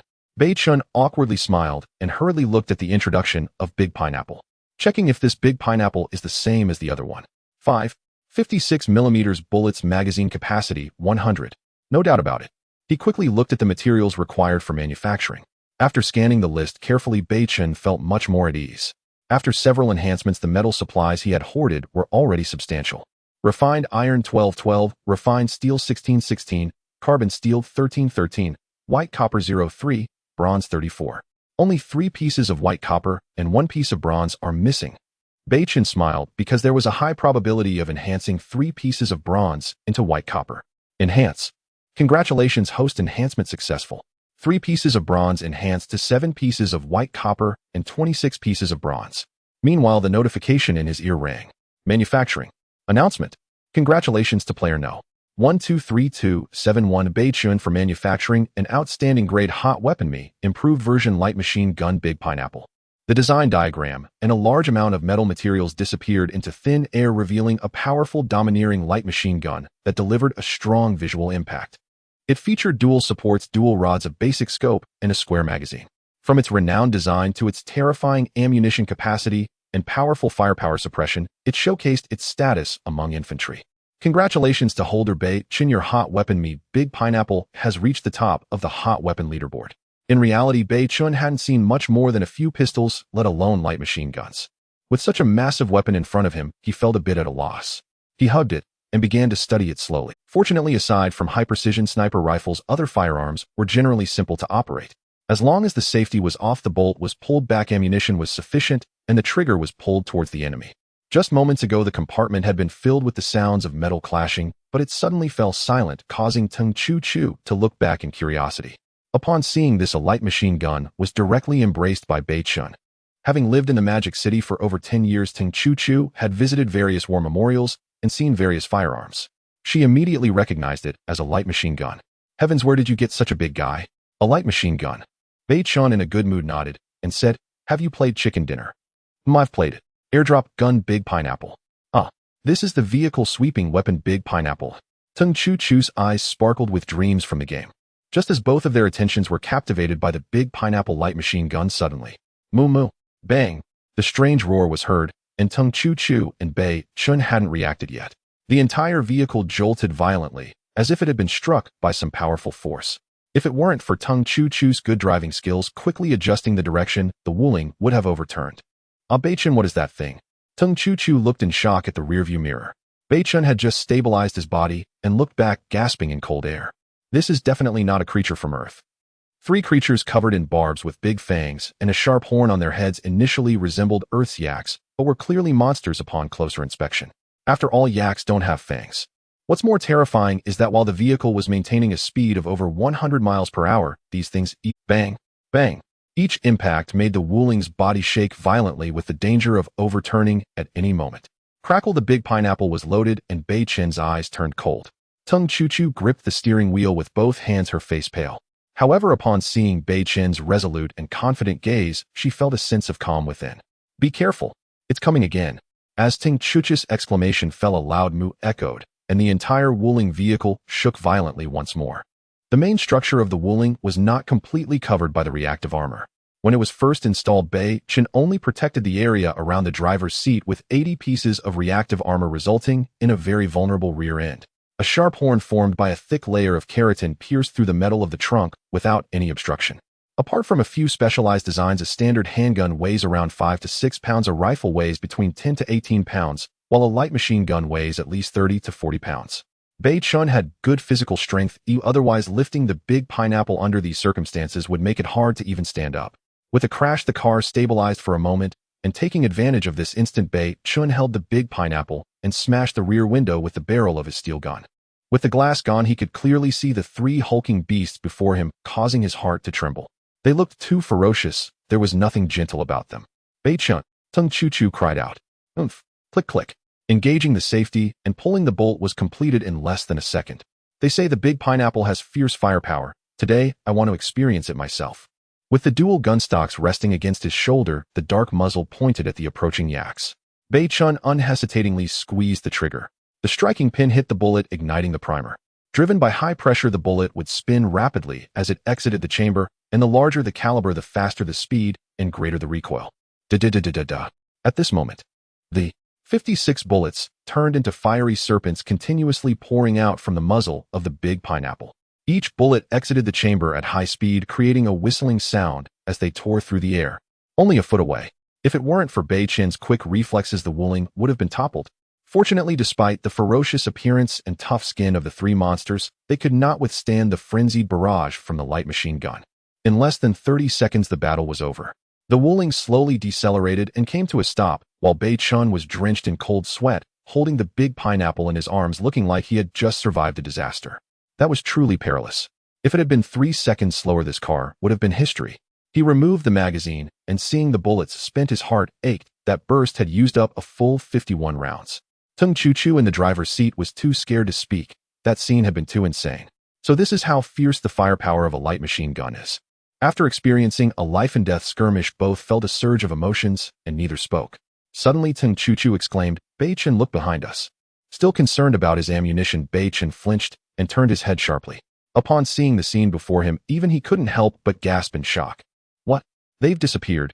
The three beasts, nearly turned to shreds by bullets, had originally been lying on the ground, but now this scene was utterly inexplicable, if one were to insist.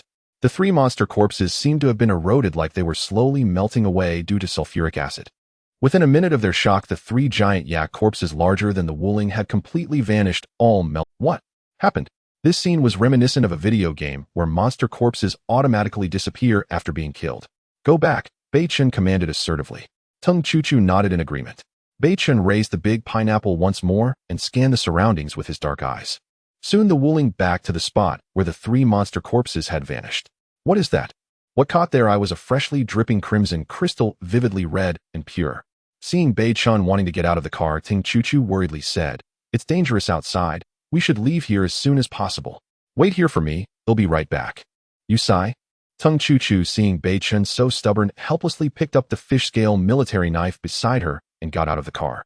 She remained vigilant, noticing that the surroundings were eerily quiet with not even a whisper of wind. Beichen glanced back at Ting Chuchu and raised a hand to signal stay alert. After that he dashed toward the blood-red crystal on the ground not far away, carrying the Viper gun. The crystal was the size of a pebble, warm to the touch, resembling a dazzling blood diamond.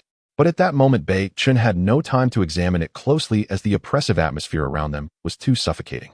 Just as he was about to rise, a casual glance revealed something the size of a fingernail, resembling a shard of glass, lying quietly not far away. After shooting the 3 yaks, due to the distance and the disappearance of the corpses, Beichen could no longer accurately judge whether this was the spot where the monsters had vanished. However, driven by curiosity, he picked it up anyway.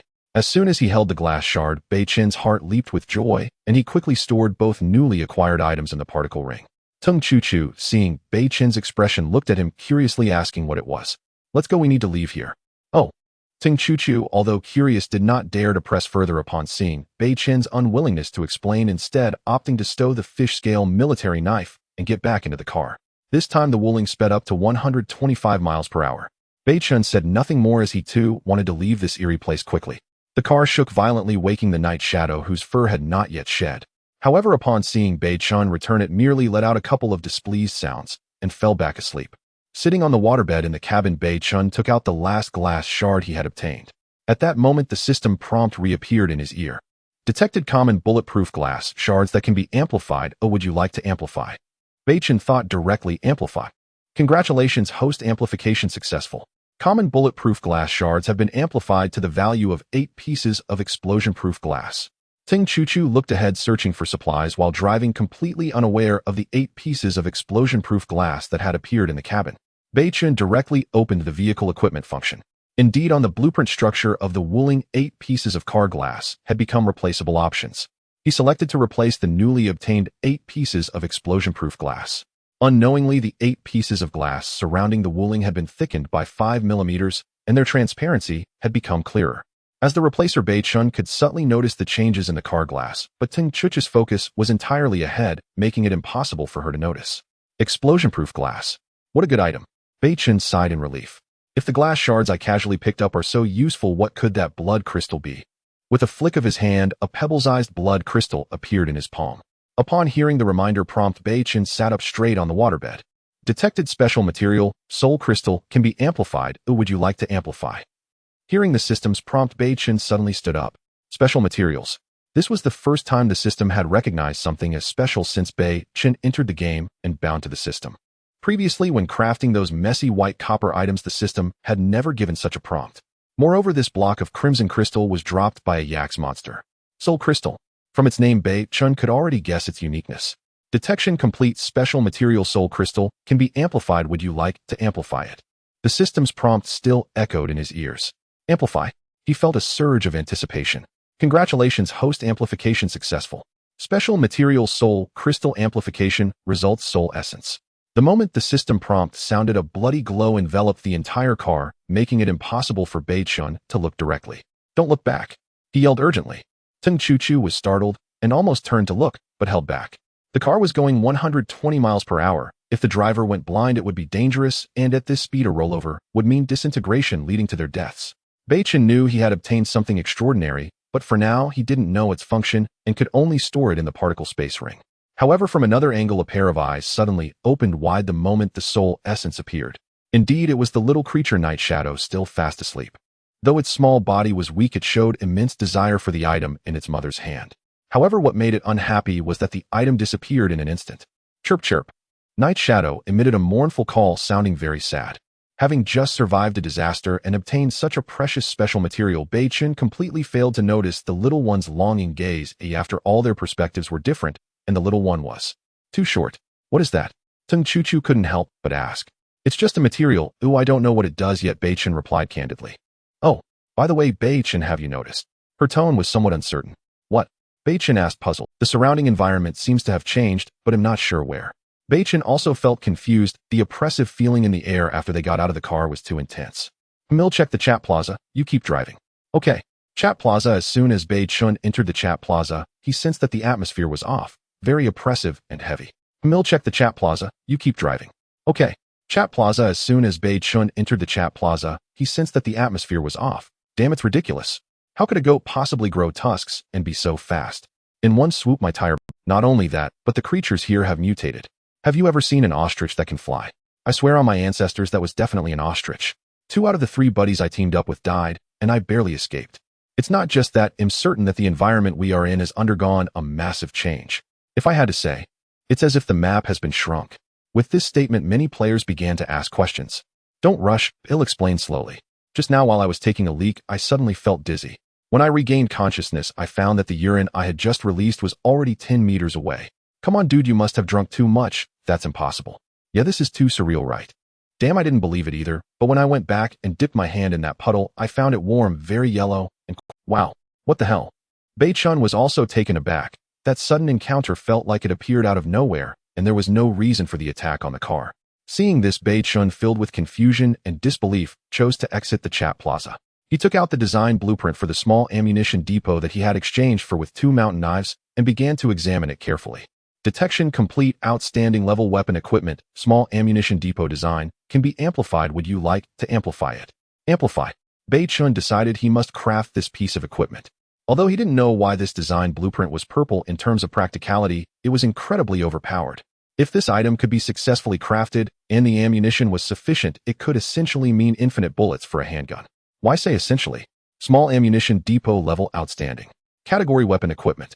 Description: can store ammunition of any caliber for reserve suitable for excellent level and below light firearms. If the ammunition reserve is sufficient, it can achieve infinite bullets. This is a good item. I wonder what surprises amplification will bring me. Beichen felt apprehensive since the design blueprint could be amplified. He was unsure whether the amplified design could be crafted with his current strength, but he had to give it a try. The system's prompt continued to repeat in his ears. Beichen silently thought, amplified. Congratulations, host, amplification successful. Small ammunition depot amplification, result morphing particle ammunition depot. The system's voice arrived as expected, but Beichen's heart sank. There was nothing else, mainly the name was too sci-fi, even more so than the particle space ring. The particle space ring, Beichen could understand. From a scientific perspective, it meant temporarily breaking down matter into particles for storage. Although it was very sci-fi, renowned scientists had pointed out before the game that everything in the world is essentially composed of tiny particle combinations. But a morphing particle? What the hell is that? Upon unfolding the amplified design blueprint, seeing the name of this item, Beichen's heart sank even further. Upon seeing the required materials for crafting, Beichen was indeed delighted, yet also dismayed. Honestly, if Beichen's mindset weren't good, he might have had a heart attack. He let out a heavy sigh of relief and continued to read the equipment description. Morphing particle ammunition depot level exceptional. Category weapon equipment. Required crafting materials: particle dust 98 portions, morphing metal 0, 1 piece fine steel 50, 256 pieces carbon steel, 1632 pieces. Description: made from morphing metal and particle dust, it can encompass any caliber ammunition of exceptional level and below, can reorganize into any shape suitable for any firearm magazine. Exceptional level unique feature: any lead-based metallic substance can be actively absorbed, allowing the selection of crafted ammunition suitable for firearms. Lead-based metals: carbon steel, charcoal, phosphor-free, lead nitrate, or... Wow. Beichen lit a cigarette and took a deep puff. He read the equipment description with wide eyes 3 times. He had to admit, if this item could be crafted, Beichen's confidence in clearing this survival game would increase by at least 99%. With this item, he would no longer have to worry about ammunition issues, and it could also morph into different shapes suitable for any firearm magazine. This basically meant that he could have an ammunition depot hanging on his gun at all times. Black technology. But what the hell is morphing metal? I've never heard of it. While Beichen was in distress, suddenly the game's console notifications rang out in succession. Congratulations to player number 3838438 for obtaining an outstanding level cold weapon Aurora Blade. At 1430, the cold weapon leaderboard has been activated. At 1430, less than a week after the survival game started, 3 console functions were activated: World Channel, National Channel, Team Channel, and Squad Channel. Upon hearing the last console message, Beichen suddenly felt enlightened. It turned out that the previous chat plaza was just for players within a certain area, and now that the world channel was open, the national channel, which meant all players from Huaxia could communicate normally. I must say this is timely. Beichen was filled with anticipation. If the regional players obtained morphing metal, he believed it, but if billions of players worldwide couldn't get it, that would be outrageous. But when Beichen entered the game interface again, he was stunned. What? Sending a message in the world channel costs 10 liters of gasoline or equivalent supplies. Is there also a limit to speaking in the national channel? 10 messages per person per day? Sure enough, the previous chat plaza had already turned into the regional chat plaza. PSP. Important. Important. Important. Important matters are stated 3 times. Please see the author's note at the end of the chapter. The author has something to say. It turns out that the female lead should not appear before 100,000 words. The data has told me everything. There's no choice but to separate for now. Speaking of which, how many people mind having 2 wives? This is definitely not a harem story, but rather extending the plot to after this game ends. Even returning to reality, I could still write brilliantly. This pre-selected female lead might appeal to everyone, or it feels like it can cater to all ages. Let's see how you vote. 1 is 1, 2 is 2. Of course, all of this depends on the data from the first 100,000 words. I have both elderly and young ones to take care of. If this book doesn't make money, I really can't keep staying up late like this. So if you really like it or have expectations for the follow-up plot, please leave comments and urge updates. Gifts and such are up to individuals, no pressure since we're all students. In the later stages, players from various countries will build cities, develop flows, encounter fog flows, search for treasures with teams. Abyss flows are all possibilities. Beichen had no time to concern himself with how other players across the world were faring. His goal was crystal clear. He needed to forge a morphing particle ammunition depot. He chose to enter the national channel. To be honest, the moment he stepped into the Huaxia channel, Beichen's brows furrowed deeply. The scene before him could only be described as a chaotic mess. Hello everyone, I'm Han Lulu, your little sweetheart. Fans of Lulu, click my avatar to join the team channel, and he'll stand with you through thick and thin. Brother, I've gone through countless hardships to finally find you, woo-woo. Brother Lulu, where are you? How are you doing? Do you have anything to eat? I have a biscuit here that I've been saving. Come, let me trade it to you. Hello everyone, I am. My fan group, click on me. Hello everyone, I am. Every rational Huaxia player who witnessed this scene could only shake their heads and sigh. It was hopeless. When the survival game opened the world channel, these people's first thought wasn't to find their family or friends, but to flock to those celebrity idols and pop stars. Damn, you bunch of sissies, take your fan pulling elsewhere. Idiotic. This is a survival game, not your massive idol fan meeting. Hopeless. I thought after the baptism of the highway survival game, people would be more rational. I never expected their fanaticism to worsen. What kind of person would give 100 times more without expecting anything in return? Besides parents to their children, it's fans to their idols. Seeing their idols being attacked, countless devoted fans immediately launched a counterattack, fiercely defending their beloved stars. A war of words erupted instantly. Beichen shook his head. An individual's power was too insignificant. Even he couldn't stand out amidst the clamor of thousands. Rather than waste his speaking chances, it was better to wait until these people exhausted their 10 opportunities before he spoke to find suitable materials for crafting. Just as he exited the national channel, a series of notifications sounded in Beichen's ears. Bounty obtained a piece of wrought iron. Bounty obtained a piece of silver. Bounty obtained a piece of raw steel. The continuous stream of bounty notifications rang in his ears, and for a moment Beichen didn't react. What was happening? Had the bounty range expanded? Was it previously only regional, and now it had become national? If that's the case, Beichen now had an abundance of supplies. Items like baked non-bread, purified water, gasoline, and fruits could be offered as bounties without hesitation. With the activation of various channels, Beichen predicted that all kinds of metals would soon skyrocket in price. He continued to put up supplies he couldn't use for the moment as bounties to complete tasks. Over 50 pieces of baked naan, 15 liters of purified water, 100 gene of wild boar meat, 15 liters of refined gasoline. As expected, even on the 4th day of the game, there were still countless players across the nation in dire need of food, water, and fuel. Within 10 minutes, a third of Beichen's bounty supplies had been claimed. The amount of rare metals was very small, most of it was still common metal resources.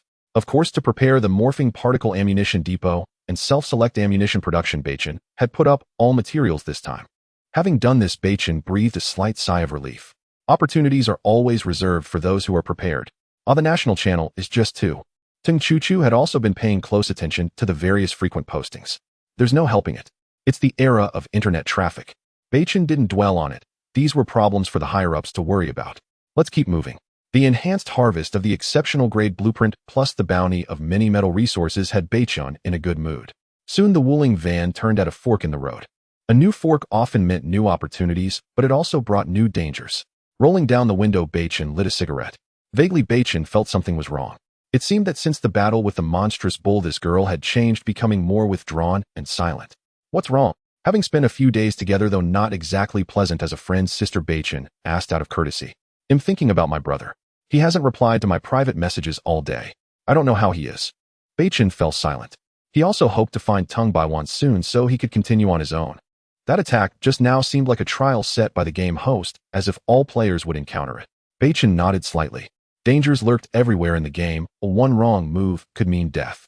Let alone Tung Baiwan, even he had only survived through a series of life-and-death struggles. Time flew by and 4 hours had passed. It had to be said, with Ting Chu-Chu by his side, Beichen's chances of encountering high-level resource crates were increasing. By evening, Beichen had obtained quite a few precious resources.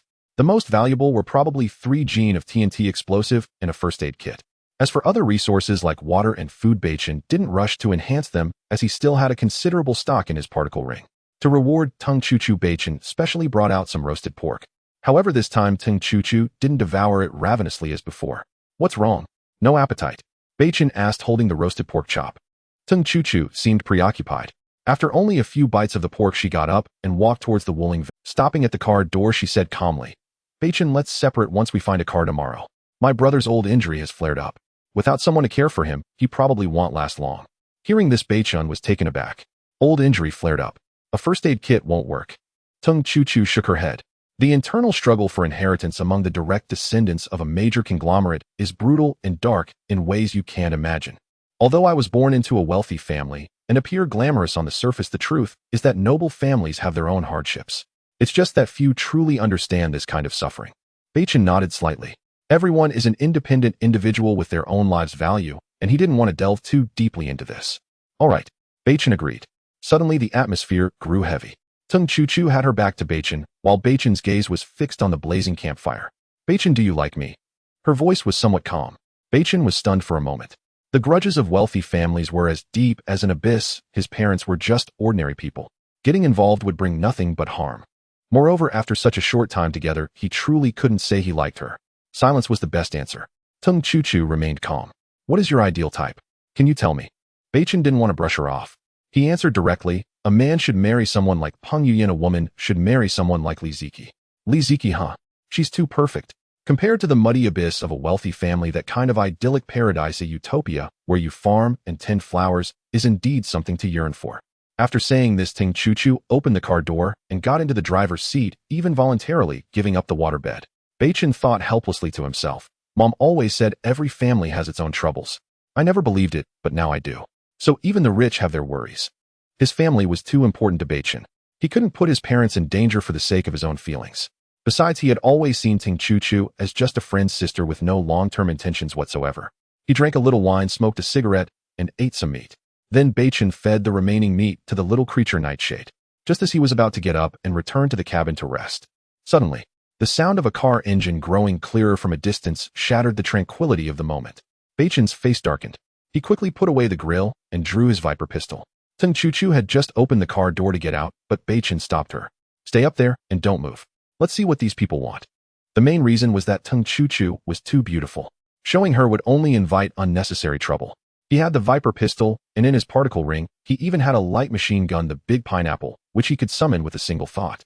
To put it bluntly, even if 20 or 30 people showed up, Beichen wasn't afraid.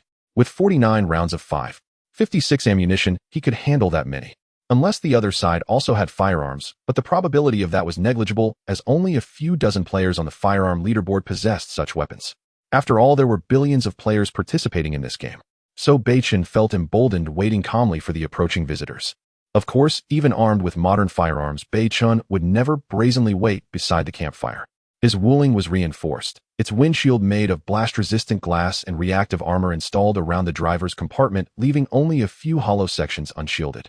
Beichen crouched behind the fire's shadow, perfectly concealing his silhouette. Inside the vehicle, Ting Chu-Chu watched him through the glass, her heart churning with conflicting emotions as she whispered softly, "If you love me, I'll abandon everything to follow you." A low rhythmic hum grew steadily louder. Engine noise layered with the sharp whistle of wind tearing. Within 2 minutes, a battered BMW 9 Series appeared in view, its body pockmarked with bullet holes. Through the cracked windshield, Beichen saw a man with short hair at the wheel. His face obscured by poor lighting, barely more than a blur. All that emerged clearly was a grimy white shirt. Owing to the angle, Beichen failed to notice the grotesque gunshot wounds marring the man's abdomen and thighs. The BMW rolled straight to the edge of the firelight. No one leapt out brandishing weapons. No squad spilled from the doors. Instead, a guttural groan escaped the driver as the door swung open, and a torrent of old blood erupted from his mouth. Then he tumbled headlong from the driver's seat onto the ground. Funyoi Xiao. His voice was frail, yet he summoned every shred of strength to utter the code word, his final desperate hope. Sangguan Jiadiao. Beichen assessed the man's condition instantly. Death was imminent. 3 deep abdominal wounds, likely inflicted by a 9mm handgun. Had it been a rifle round, he'd have fallen long before reaching this place. Brother, help me. I'm one of ours. The code word. Say the code word. At that moment, Teng Chu lowered her window and urged Beichen be careful. Beichen nodded and stepped forward from the darkness behind the car. As he approached the BMW and caught sight of the man's face, he drew a sharp, involuntary breath. The injuries ran far deeper than gunshot wounds. The man's entire face had been shattered beyond recognition, likely unidentifiable even to his own mother. Collapsed on the ground, the man's gaze locked onto Beichen's jacket, 7 wolves, and only then did his shoulders slump in profound relief. In a hoarse, fading whisper, he asked, "Brother, is there any hope for me? Shall I try some fast-acting antipyretic pills?" Beichen examined the wounds closely, then paused in quiet silence. It was a grim jest. With injuries this severe, not even a rapid-acting fever reducer could help, let alone the military-grade first-aid kit he'd just enhanced. That kit, too, would be little more than a drop in the ocean. Hearing this, the man's face fell lifeless, yet he accepted it with eerie calm. "Brother, where are you from?" "South of the Yellow River." "Ah, 10,000 miles of green reed screens, endless plains. A fine land." "I'm from northern Sichuan." In death, respect is due. As a fellow countryman, Beichen could offer little, but to speak with him as kin in these final moments meant something. In this merciless game, how many had perished utterly alone, swallowed by pitch-black despair? "What happened to you? Were you robbed? Why did they do this to you?" The air hung heavy and still as Beichen asked casually, only for the man's reply to ignite a slow, searing fury in his chest. He had driven over 1,400 li in a frantic, desperate flight. Luck had favored him at the start. He'd chosen a fuel-efficient family sedan. Though perilous, he'd weathered each trial, until now. Then midway, he'd encountered a team from the Sakura Nation, armed with firearms. He'd already surrendered when bullets tore into his abdomen. Still clinging fiercely to national dignity, he endured brutal kicks and blows from the Sakura players, until consciousness fled and he collapsed into unconsciousness. When he awoke, he found them gathered around a crackling fire roasting meat. Seizing the chance, he stole their vehicle. Beichen stirred faintly at the tail. After a pause, he murmured, "I have an analgesic injection. Would you like it? It might ease your pain." "No need. My lower body went numb half an hour ago." Beichen nodded solemnly. "The cigarette would be..." The man offered a wry smile. No one carried cigarettes here. If they did, they'd long since have traded them at the exchange plaza. Yet when a Huazi cigarette appeared before him, his eyes flared with sudden luminous life. A sharp click. A flame bloomed, and he snatched the cigarette, inhaling deeply as if starved. Beichen lit one for himself. One sat upright, the other lay half-propped on the earth. Smoke curled between them. Deceptively tranquil, yet beneath it pulsed a suffocating silence. Above, the night sky stretched black and absolute, soundless as the void. To smoke one last Huazi before dying. I have no regrets. Beichen pulled out the half-full pack from his pocket and held it up. One more. That would be wasteful. His voice faded further. "Brother, I won't take your cigarette for nothing. In the greenfield pack inside the car, taken from those Sakura players, is something valuable. It's yours." Beichen rose immediately and retrieved the olive green field pack from the BMW. Opening it, he froze, then glanced down at the dying man lying motionless on the ground. Empty, no ammunition left. Inside lay only 2 items, a standard-issue Mauser pistol and 1 liter of gasoline. Even without rounds, it commands more authority than a machete, for intimidation at least. Beichen stared blankly, not just at the pistol, but at the revelation that this seemingly useless firearm could be enhanced. Then from his inner coat pocket, the dying man withdrew a slender, exquisitely crafted rectangular box. Those were trivial things. This is my true supply. Brother, grant me this final wish." Inside read Okamoto 0.01, Surprise Edition. Beichen took it, blinked, and let out a quiet, rueful laugh. "Brother, one last cigarette. Let's use the trade interface. Before I die, I must sell this. Otherwise, I'll depart with unrest in my soul." In an instant, Beichen recognized him. Early in the game, this man had messaged him offering to sell condoms, and Beichen had blocked him outright. After a swift exchange, the trade was confirmed. Beichen received the Okamoto Surprise Edition box. The man one final Huazi cigarette. As the cigarette glowed, Beichen sensed the man's time slipping away. He could no longer draw breath from it. Turning the foil-wrapped packet idly in his fingers, Beichen asked absently, "Brother, what makes it a surprise edition?" But the man had no strength left to speak. Blood loss had starved his brain of oxygen. His vision had already dissolved into blindness. Ere long. He seemed to struggle to convey that the surprise was a tiny aperture at the tip. "Sketch it, or write it down." Beichen sighed helplessly. Moments later, a crude donut-shaped circle appeared on the ground, painted in fresh blood, with a vivid red dot at its center. Then, stillness. Beichen stared startled and blurted, "Brother, write it in Chinese." "I don't understand." He checked for breath. None remained. With a quiet sigh, he murmured inwardly, "Wuliang Tianzuan Amitba Buddha. Amen. I don't know your faith, so I've invoked them all. May your passage be peaceful."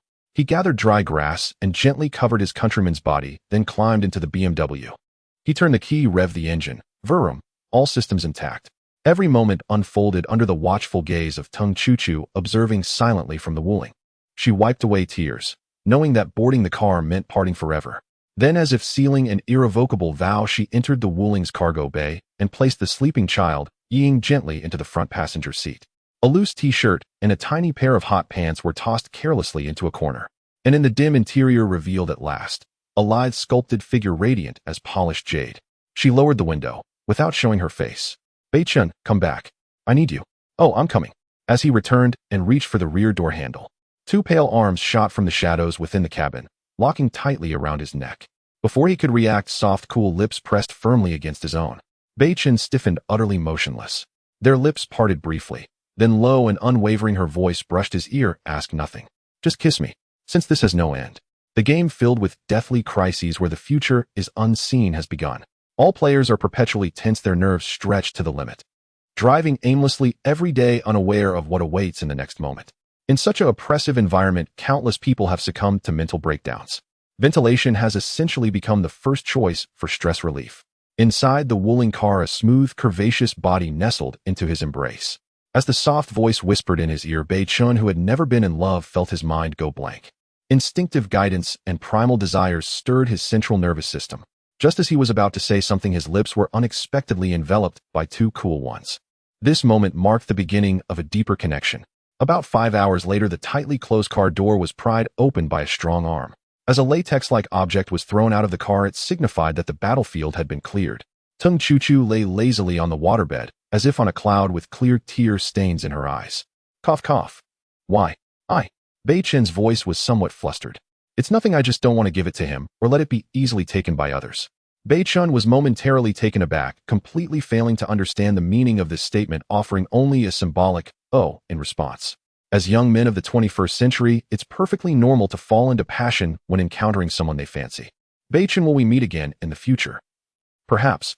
Beichen sat up, lit up a cigarette, and gazed at the dying campfire outside the window, hesitating for a moment before reminding, "When do you plan to leave?" "The players from Sakura Country might come after you tonight. Will be a sleepless night." "Sakura Country players?" Beichen nodded and recounted the encounter where his previous comrade was killed. "Aren't you leaving?" Tung Chu-Chu asked with concern. Beichen exhaled a puff of smoke, shaking his head, slightly, a trace of hostility in his eyes. "My grandfather had 9 brothers, and after the defense battle, only he survived from the battlefield.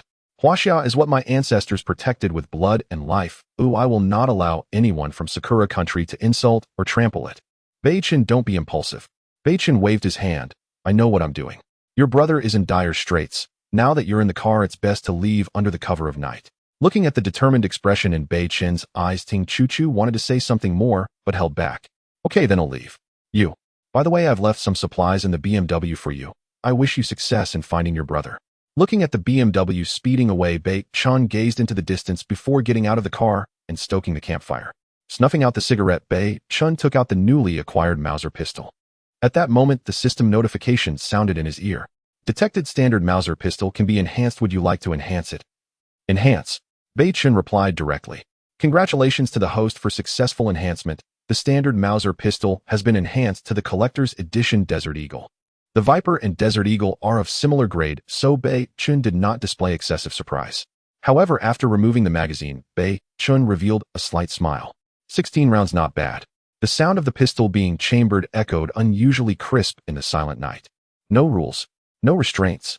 Sakura country. One comes, one kills. Watching the campfire shrink smaller in the rearview mirror until Ting Choo-Choo was no longer visible, he steadied his mind and focused on driving. Though reluctant to leave Beichen, her brother's life was at stake, and she had to rush over. A private message was sent. Brother, I'm already on the way. By the way, how can you send me your location coordinates? Soon a message popped up from Tung Million. I killed a beast, and it dropped this after disappearing. I can't explain this. By the way, Choo-Choo, did Beichen come with you? No. I came alone. His ideal type is Muziki. I'm too inferior compared to her. Oh, alright. By the way, do you have any weapons on you? Driving at night can be very dangerous. Seeing her brother's message, Tung Choo-Choo casually grabbed the military bag from the passenger seat. With a rip as the military bag was opened, Tung Choo-Choo was instantly stunned. Incredulous, her eyes began to redden. The Viper, he actually left the Viper for me, Beichen. Wiping away her tears, Tung Choo-Choo's emotions surged a mix of feelings. I will try to become an outstanding woman like Muziki, not only that I will surpass her. Beichen, I hope we still... Though their time together was short, Beichen knew that Ting Choo-Choo had always dreamed of owning a sidearm. Previously, Beichen only had a Viper which he could never trade or give to others. However, with the World Channel opening and the incident of his comrade from Beichuan being brutally killed by the players from Sakura country, Beichen realized that in the future countries would need to band together for warmth or establish cities, teams, and squads. In any case, national power and team strength would rapidly dominate the game mainstream. Initially entering the game, Beichen only wanted to utilize the system's abilities to survive and clear the game, returning to the original world to honor his parents. However, as world players mixed together, Beichen found that the situation was far more complex than he had imagined. A single person's abilities are always limited. To survive and escape here, he must take action. That is to secretly cultivate the elite forces supporting the Xia players, and the Tung siblings are undoubtedly the best choice. Because their luck is truly extraordinary. Uncertain how much time had passed, the roaring campfire was already on the brink of collapse. Suddenly, the buzzing sound of an engine shattered the tranquility of the night. Beichen's tightly closed eyes suddenly opened wide. Turning to look, he coldly declared, "Hunting time." On a pitch-black night devoid of starlight, two beams of car headlights stood out in the distance. For safety, Beichen concealed the Wuling and hid himself in the darkness surrounding the campfire. Not far away, a campfire flickered beside a lifeless corpse lying in silence. The sound of approaching vehicles echoed as four imposing cars quickly neared the campfire. What met the eye was 10 burly men clad in black suits. Among them, 5 wielded various sharp weapons, and leading them was a pale-faced youth with cold eyes sporting a goatee. Song Bin, that Huaxiao man, is already dead. The car and the guns are nowhere to be found. Baka, slap, slap, hi, clang. In a fit of rage, the cold youth slapped his subordinate twice, seemingly unsatisfied, and drew a long knife from his waist, viciously hacking at the already dead corpse on the ground. At the beginning of the game, a handgun. A handgun is so precious, yet this Huaxiao pig pretended to be dead and took the opportunity to steal my most valuable possession. Damn it. The 9 suited men dared not speak, merely bowing their heads in shame. Beichen, hidden in the shadows beyond the campfire's light, watched quietly, and upon realizing these individuals had no firearms, his murderous intent began to stir. This scene was unbearable for any Huaxiao person. Beichen was not a killer, but upon witnessing the Sakura country players massacre their compatriots and desecrate the corpse, he would rather become a slaughterer himself. In a swift motion, a bundle of yellow tape wrapped around a dark object appeared in Beichen's hand. Indeed, this is enhanced TNT explosive weighing half a kilogram. Without hesitation, Beichen pulled the fuse. Hiss, hiss, hiss, the sparks from the burning fuse faintly illuminated Beichen's icy profile. Although curious about how these 10 individuals had gathered for safety, Beichen decided to use explosives, for at present bullets were more precious than explosives. An adult can throw with great effort up to 20 to 30 meters, while the effective range of a handgun is 50 meters, and handguns are much more convenient. As for using the big pineapple, Beichen was even more reluctant. The remaining 49 bullets were hardly enough for a light machine gun. They were his trump card, and he would not use them lightly unless faced with a life-or-death crisis. Watching the Sakura country players still desecrating the corpse, Beichen's heart chilled, and he raised his hand to throw the TNT explosive, which was about to burn to its end. How eye-catching was a burst of sparks in the darkness. However, the circumstances did not permit it. Otherwise, Beichen would have to shout, "Careful of the grenade." Those who have played Battle Royale games like PUBG or CSG understand how satisfying it is to throw a grenade into a group of players. Suddenly, several vigilant black-suited men noticed the anomaly. Not could get down, but it was already too late. The sparks from the ignited explosives formed a parabolic arc. Suddenly, several vigilant black-suited men noticed the anomaly. Not could get down. But it was already Beichen would not foolishly light the explosives and throw them. Instead, he controlled the burning rate of the fuse, timing his throw. This way, with intent behind his actions, the success rate would greatly increase. Boom! The power of the explosives was something even Beichen did not fully comprehend. The moment he threw it, he quickly retreated, yet the shockwave from the explosion still knocked him over. What power, tsk tisk? Beichen shook his head and stood up, turning to look with a dazed expression. Did I wipe them all out? This. Approaching the center of the explosion, Beichen felt a wave of nausea. Scattered and splattered, the scene was a mess. Suddenly, Beichen retreated sharply, and a desert eagle appeared in his hand. You didn't die, eh? Beichen was shocked to see the pale-faced youth, blood pouring from his mouth, just 5 to 6 meters away. Baka, you actually had explosives. Song Bin's eyes were filled with fear as he instinctively reached for his coat pocket. Swish! A shadow flashed past, and Song Bin's eyes widened, his face filled with unwillingness as he said, You'll regret this. Beep beep. Click. A flash similar to a camera suddenly illuminated, capturing Beichen's face directly. What is this? Woo! The fish-scale military knife was too sharp. After slicing through the back of the head, it paused for a second at the neck before finally falling. Picking up a small, exquisite device that resembled an MP3, Beichen felt a sense of foreboding. Detected image transmission locator enhancement possible. Would you like to enhance? Although puzzled, Beichen replied, Enhance. Congratulations, host, enhancement successful. The image transmission locator enhancement yields a set of shared vision contact lenses. A deep blue metallic box appeared in his hand, and Beichen had no time to study it. Putting himself in the enemy's shoes, a seriously injured foe lay before him, and this was a survival environment where bullets were incredibly scarce. Anyone would think to conserve a bullet.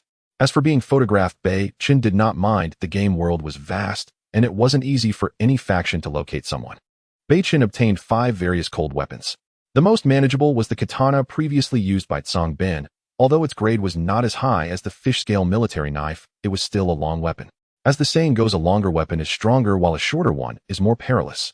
He collected other items like gasoline, water, food, and various chaotic objects into his particle ring. He now lacked neither food nor fuel. The only thing he lacked was bullets. After the Wuling departed, what remained was a scene of broken walls and ruins. As dawn broke, Beichen rubbed his eyes and yawned. Having not slept all night, it would be a lie to say he wasn't tired. However, for safety's sake, Beichen decided to drive another 100 kilometers before resting. Taking out the shared vision contact lens set he had just enhanced, Beichen chuckled. Contact lenses. Damn, this is just like playing around. But upon seeing the small text in the introduction, Beichen was stunned, exclaiming, Goodness! This is black technology. This is akin to the shared ability of the Rinnegan, sharing vision. Beichen swiftly grabbed the sleeping little creature Night Shadow. Chirp chirp. Good, come here, daddy will get you a contact lens. As Beichen carefully held the 2 contact lenses and placed them on Night Shadow's glistening eyes, a marvelous scene unfolded. The contact lenses, which could originally serve as a cap for Night Shadow, gradually shrank until they perfectly fit the little creature's needs. This is amazing. After applying the shared vision contact lenses to Night Shadow, Beichen hurriedly put on his own pair, which were black and nearly indistinguishable from his own eye color. The moment he donned the shared vision contact lenses, Beichen discovered a new world. He saw his own face in front of him. Can you believe that? Indeed, the one sharing vision with Beichen was the little creature Night Shadow. Beichen was instantly ecstatic. He then rolled down the car window and extended the little creature outside. Oh my goodness! He was astonished. Through the feedback from the shared vision contact lenses, Beichen could clearly see everything Night Shadow observed outside the car window. It was incredibly clear, as if he had poked his head out the window to see the surrounding environment. The little creature held by Beichen and stretched outside the car had its fur tousled by the rushing wind, emitting chirps of dissatisfaction. Beichen gently patted Night Shadow's little head. Little one, when will you grow up? Once you grow up and can fly, won't I have a pair of 360-degree, unobstructed eyes? Chirp chirp.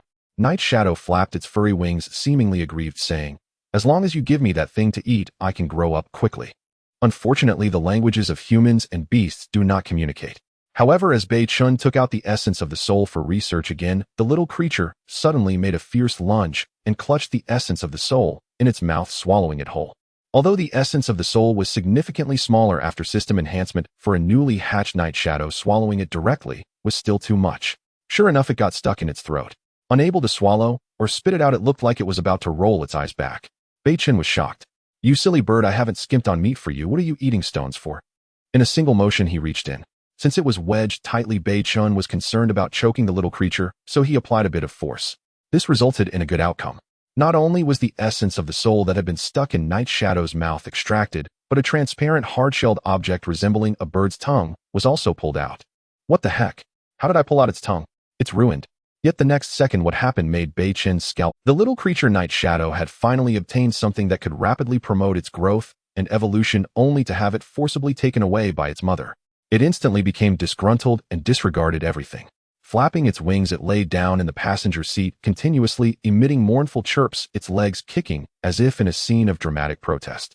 In a fit of anger, the little creature Night Shadow suddenly opened its mouth and spoke human words, repeating what Ting Chu Chu had said to Beichen not long ago. "Kiss me, kiss me." A chill ran from Beichen's nape down to his heels. Confirming it was not a ghost, Beichen immediately fixed his gaze on Night Shadow and shouted, "Bold demon, I can tell at a glance that you are not human. Brothers, give some support, and the water will be seen soon." Swish! On a wide asphalt road, the Wuling Hongguang suddenly slammed to a halt. When Beichen realized that it was the little creature Ying trying to mimic human speech, he was instantly startled. What is this? A demon. Crack! The dark muzzle of the desert eagle was directly pressed against Yi Ying's little head. "Speak, what are you?" This is no joke from Beichen. He was extremely serious.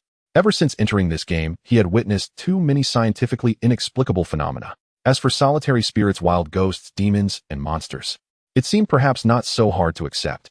However, the fact that the little creature he had nurtured from his own blood was actually a monster was something Beichen found somewhat difficult to accept. At this moment, Beichen's heart was in his throat. Right now, if the little creature showed any ferocity or exhibited any unreasonable aggression, he would not hesitate to pull the trigger. But in the next scene, Beichen was completely stunned. Sensing his mother's frightening gaze, the little one immediately became obedient, its big shiny eyes full of confusion. To appease Beichen, it even pecked the muzzle of the desert eagle with its not-so-hard beak. Chirp, chirp. The sound was quite aggrieved and perplexed. Seeing that Beichen's expression remained grim, the little creature had no other options and began to mimic human speech once more. As it opened its small mouth, the flesh on its neck bulged. "You bold little demon, what are you?" Surprising, the sound produced by Yi Ying's tiny frame had such penetrating power. Although the mimicked voice was somewhat stiff and shrill, it could definitely create a mix-up in a crowd. Seeing Ying move its neck to mimic human sounds, Beichen was dumbfounded. Does the owl have the same abilities as a myna or a parrot? Wow! After putting the desert eagle away, Beichen held Ying in his hands and examined it closely. Soon he discovered that the little creature's tongue seemed to have changed.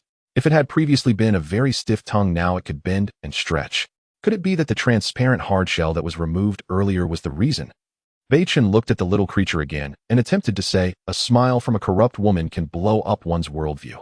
Sure enough, before he finished speaking, Ying started mimicking again. "A smile from a corrupt woman can blow up one's worldview. A smile from a corrupt woman can blow up one's worldview." Having confirmed the little one's ability, Beichen was overjoyed. Chirp, chirp. Beichen looked at the soul essence in his hand, puzzled. "Do you want to eat this?" Chirp. The little creature, Ying, was clearly very eager. It wasn't that Beichen was unwilling to give the soul essence to the little one. It was just that it couldn't swallow it. It had almost choked on it earlier. Chirp, chirp. Seeing his mother hesitating to give him the good stuff, Ying immediately used all its efforts to appease Beichen.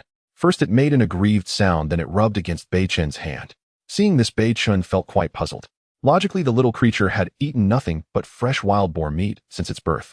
But why did it show such eagerness towards this material? Could it be that this item is special to Ying, which is why it craves it so much? Since he had no immediate use for it, Beichen was very indulgent towards the little guy. He decided to feed it. A golden hammer appeared in his hand. The crystalline stone, due to its density, was generally very brittle, easily shattering like jade. Crack! He struck the soul crystal against the golden hammer. Instantly a crisp sound rang out. A complete soul essence shattered into several pieces, each the size of a yellow bean. This scene made Yi Ying's shiny eyes light up. Chirp, chirp. The little mouth opened wide, resembling a, "Damn it, just don't choke on this, or I'll be in big trouble." Trying to toss one piece into Yi Ying's mouth, the little creature graciously tilted its head and swallowed it down. After waiting for 2 whole minutes, Beichen did not notice anything unusual about Yi Ying. It did not transform into a golden-winged rock or roll its eyes. Since the soul essence had already shattered, Beichen decided not to hold back and fed all of it to Yi Ying. After devouring the entire special material, Yi Ying appeared surprisingly satisfied, so much so that it seemed as if it had taken half a pound of tranquilizers, its little head drooping. "Hey, don't die on me, or I'll be in deep trouble." Beichen was truly anxious. What kind of situation is this? He had just sacrificed a special material and risked losing the only pet that could accompany him. Needless to say, this was truly frustrating. However, at that moment, a system prompt unexpectedly appeared in Beichen's mind. Detected juvenile, ordinary genetic enhancement of the hairy-legged fish is enhancement available. What a? Say that again. Beichen was bewildered. This was his first encounter. Previous enhancement experiences told him that after one enhancement the system would generally not prompt for further enhancements, yet this time the system actively indicated that the little creature's genes were suitable for enhancement. Could it be due to the soul essence? Ordinary genes. Could there be something even higher? Detected juvenile hairy-legged fish ordinary genes available for enhancement is enhancement available. To be honest, ever since crafting the particle ring, Beichen had not felt this much anticipation in a long time. After all, this was a pet he had raised from the ground up with his own efforts. It would be a lie to say he wasn't concerned or nervous. Enhance. In the end, Beichen chose to enhance. Congratulations, host. Enhancement successful. Juvenile hairy-legged fish ordinary gene enhanced to level 1 growth gene. Level 2 agility gene. Attention, gene enhancement modification requires 8 hours. During this time, please maintain a state of dormancy. If interrupted during the enhancement process, irreversible permanent damage will be inflicted on the enhancer. Ding! Congratulations, host successfully met system conditions, triggering new system function embellishment. Continuous system prompts rang in Beichen's mind. With no time to check the new system function or inquire about the details of the level 1 gene and level 2 agility gene, he quickly glanced at Ying, who had curled up and fallen into a deep sleep. Seeing the little creature had no visible changes and was simply asleep, Beichen finally breathed a sigh of relief. There was no choice. To ensure Yi Ying's smooth gene enhancement, he had to take off his t-shirt and make a nest for Yi Ying. After doing all this, he felt greatly relieved. He then asked the system about the gene levels. System, what is a level 1 gene? What is a level 2 agility gene? The system did not hide anything and directly provided Beichen with a brief introduction to the classification of genetic levels. What? After gene enhancement reaches level 6, there is a chance to activate special abilities of biological retrogression. That's right. Taking the hairy-legged fish as an example, if its gene enhancement reaches level 6, there is a high probability of activating various abilities hidden within. Please remember the common abilities in humans can be roughly divided into 5 categories: physique, strength, agility, creativity, and insight. Moreover, animals have one additional ability, which is their innate talent abilities. Taking the hairy-legged fish as an example, the one additional ability it has over humans is the ability to weaken darkness. It was hard to believe that the system was so considerate providing such clear examples. Beichen understood it at once. This meant enhancing the innate abilities of various animals several times over. And the greatest innate ability of humans is probably the innate brain domain ability, which simply means being naturally intelligent. So system, does it mean that after Yi Ying's gene enhancement, it only gains the level 2 gene for agility, without fully activating the agility ability? That's right. After hesitating, Beichen couldn't help but ask, can humans also enhance their genes? The system replied, currently not. This function needs to be actively or passively activated by the game host. Hearing this answer, Beichen truly breathed a sigh of relief. If this function was activated at the beginning of the game, there could easily be 6 Divine Gear players appearing in the novice village. Without rules in such an environment, it would likely mean that apart from the Divine Gear player, all other players would be easy prey. After all, with great power comes great miracles, and no one could guarantee what kind of chosen ones would emerge from billions of people. With his doubts answered, Beichen began to study the newly appeared system function embellishment. System, activate the new function embellishment. Congratulations, host. The system's new function embellishment has been activated. Please follow the system prompts for details. The moment the embellishment function was activated, the objects in Beichen's view began to change. First was the Wuling car. At this moment, the system's voice arrived as expected. Detected that the Wuling Hongguang meets the criteria for embellishment. Would you like to consume 1 day's worth of resources for the embellishment? Beichen was taken aback. A day's worth of resources, does that refer to the supplies a person needs in a day? Correct. Would you like to consume 1 day's worth of resources to embellish the Wuling Hongguang? Suddenly, a variety of resources that would not be used for the time being appeared in Beichen's vehicle, among which food, water, and various items occupied more than half. However, fruits, wild boar meat, meat floss toast, and premium ham were not taken out. Looking at the abundant resources in the vehicle, Beichen said, embellish. Congratulations to the host for consuming 3 baked non 1.5 liters of pure water and 1 apple. The embellishment of the Wuling Hongguang was successful. Although the system did not explain in detail, Beichen had already seen the basic information of the Wuling Hongguang. Wuling Hongguang Luxury Edition embellishment, successful biological gene binder. Beichen An embellishment indicator appeared with a question mark below, and Beichen curiously clicked on it, instantly revealing a piece of information. Upon seeing the function after the vehicle embellishment, Beichen almost shouted. Without hesitation, he took out the Big Pineapple Light Machine Gun Desert Eagle and T1 Fish Scale Military Knife. Detected that the improved light machine gun Big Pineapple meets the criteria for embellishment. Would you like to consume 1 day's worth of resources for the embellishment? Detected that the collectible Desert Eagle meets the criteria for embellishment. Would you like to consume 1 day's worth of resources for the embellishment? Detected that the T1 Fish Scale Military Knife meets the criteria for embellishment. Would you like to consume 1 day's worth of resources for the embellishment? Embellish. Embellish. Beichen's excited face turned red. Congratulations to the host for the successful embellishment. The 3 pieces of equipment before him could be considered Beichen's ultimate treasures. Upon hearing the system's prompt for successful embellishment, Beichen hesitated and picked up the collectible Desert Eagle, pondering. System, let me confirm one last time, is the introduction to the embellishment function real? If it's fake, I might be in trouble. It's real, the system replied without hesitation. Good, then I'll test it with my own head. Click. The Desert Eagle was loaded, and Beichen, seemingly foolish, pointed the dark muzzle at his own head. Seeing this scene, everyone would probably think Beichen was joking. However, with a loud bang, it turned out to be true. An eerie scene unfolded.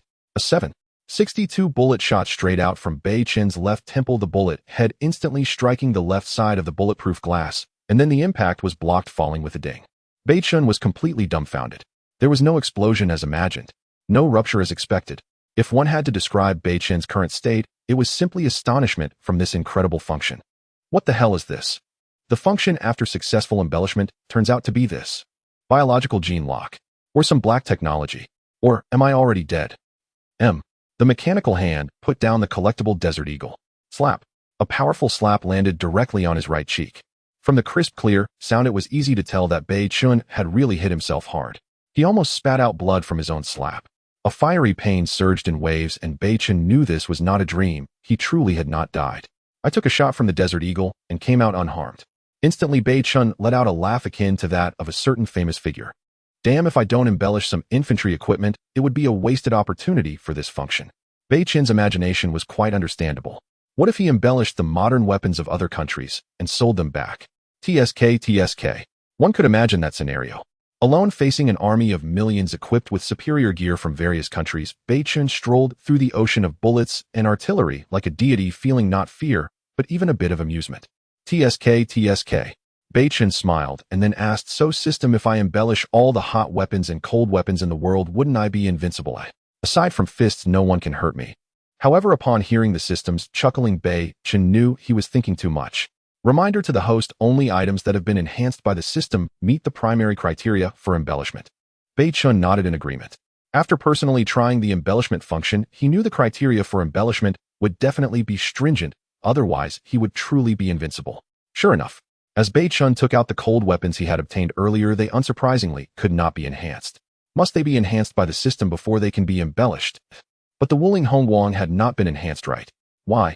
The vehicle chosen at the start belongs to the host's initial equipment, which is naturally recognized by the system. Hearing this, Beichen understood. To use the system's embellishment function, 1, it must be enhanced by the system, which is a primary condition, and 2, it must be personally crafted. Possibly tired of being asked, the system said no more about this question. The implication was very clear. Do I have to figure this out myself? As Beichen pondered while putting away the large amount of supplies in the vehicle, he toyed with the T1 Fish Scale military knife in his hand and looked down at his sturdy chest. Let me try again. Poo-poo, the black knife went in and the black knife came out, yet the T1 Fish Scale military knife's edge pierced through his chest without leaving a single mark. What the hell, not only does it not hurt, but it even feels a bit nice.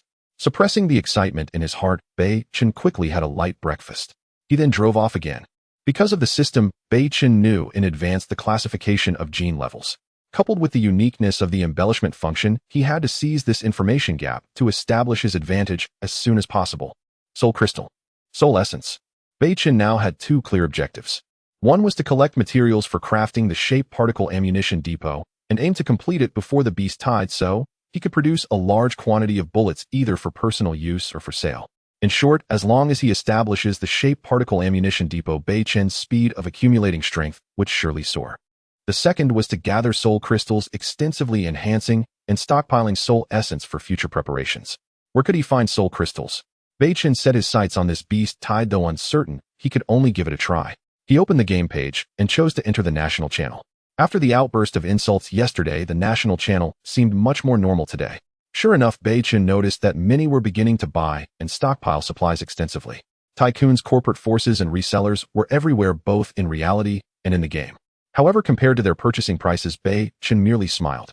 Wang Group is purchasing a large amount of metal supplies, sincerely recruiting outstanding talents from all sectors with priority given to veterans, security personnel, and graduates from martial arts schools. Those with various special skills will be prioritized.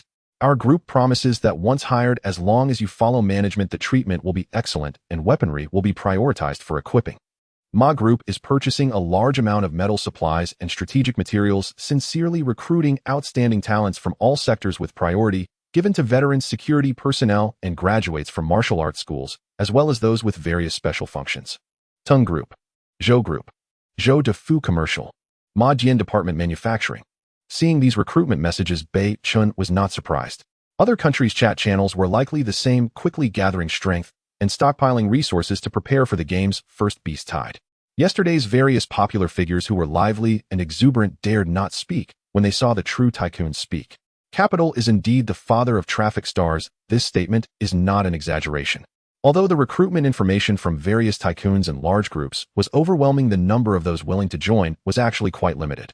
No one is foolish, or joining the major tycoon forces at this time means they have to act as shields for them from the start, considering that the beast tide is less than 20 hours away. At this moment, a message suddenly popped up, standing out among the recruitment information from the major tycoons. Generous rewards for shape metal. Regardless of size or volume, as long as it is shape metal, food, water, energy, cold weapons, snacks, fruits, everything can be exchanged. That's right. I am Beichen. As the news appeared on the national channel's public screen, it immediately attracted countless players' attention. Wow, Master Beichen has made another appearance. Upvote. What is shape metal? I've never heard of it before.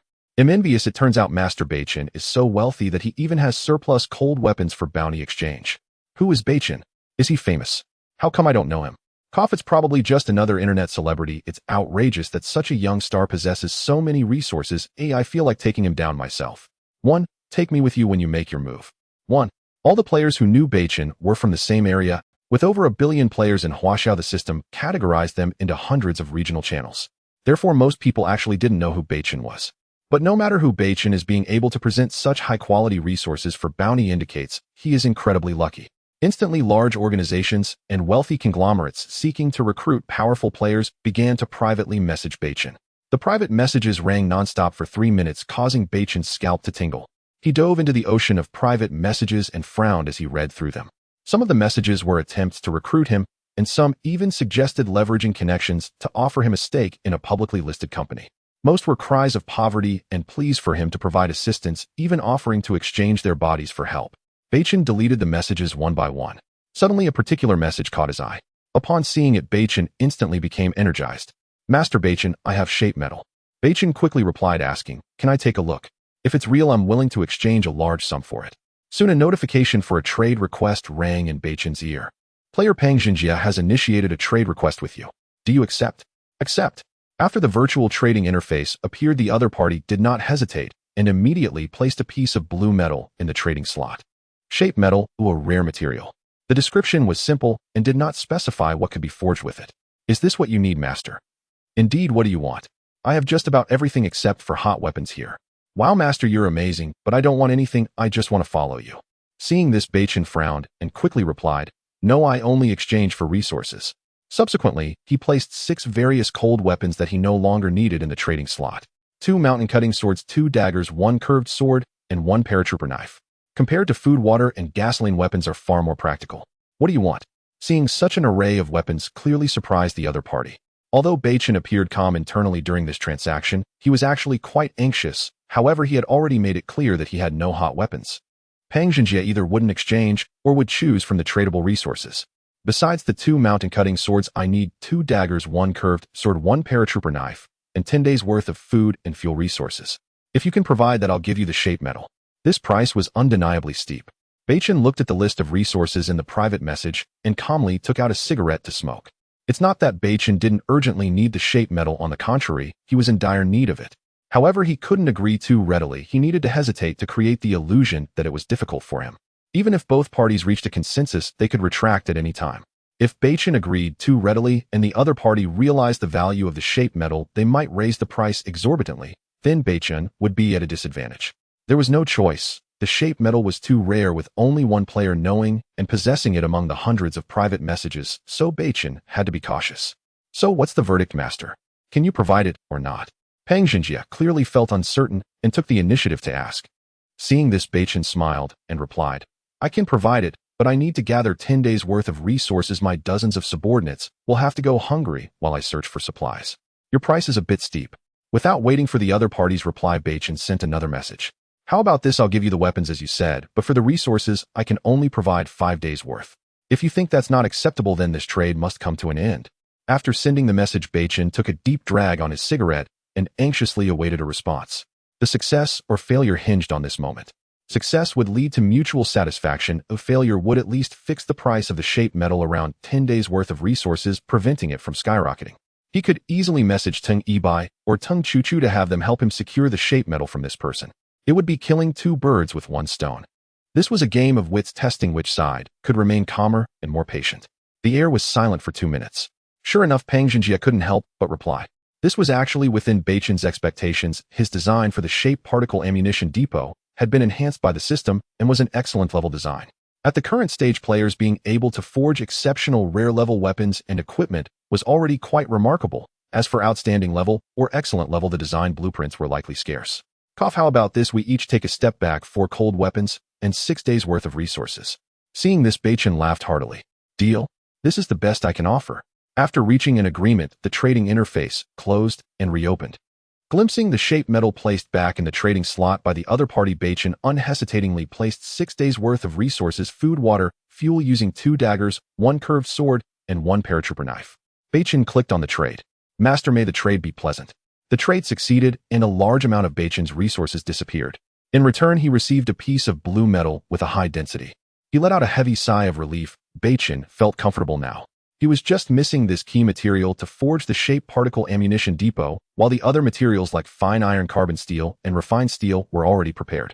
As expected, it's a non-enhanceable material. However, being able to obtain this item before the beast tied, Beichen was already very pleased. Whether it could be enhanced was no longer important. Entering the trading square, he pulled out all the various metal materials he had received from bounties over the past few days. Sure enough, with the materials ready, the game console's prompt rang again. Detected excellent level shape particle ammunition depot, design blueprint, crafting requirements satisfied. Do you wish to craft it? Craft. Do not disclose. Congratulations to player Beichen with ID 123271 for successfully crafting the first excellent level weapon equipment in road survival shape particle ammunition depot. Congratulations to player Beichen for crafting excellent level weapon equipment and earning a reward of 100 prestige points. After receiving the additional prestige reward, Beichen felt no different. His attention was entirely focused on the cube-like object that had suddenly appeared before him. Indeed, the item, made up of tiny particle cubes, was the shape particle ammunition depot that Beichen had longed for. Shape particle ammunition depot. Grade excellent. Category weapon equipment. Description: made from shape metal and particle dust, capable of encompassing any caliber ammunition at the excellent level and below, can reorganize into any form suitable for any firearm magazine. Unique characteristic of the excellent level: any lead-based metal substance can be actively absorbed to create suitable ammunition for firearms. Lead-based metals: carbon, steel, charcoal, phosphorus-free, lead nitrate, or he grabbed a few pieces of nitrate or carbon steel and 2 pounds of enhanced TNT explosives. Collect. Strictly speaking, the shape particle ammunition depot is much stronger than the particle ring.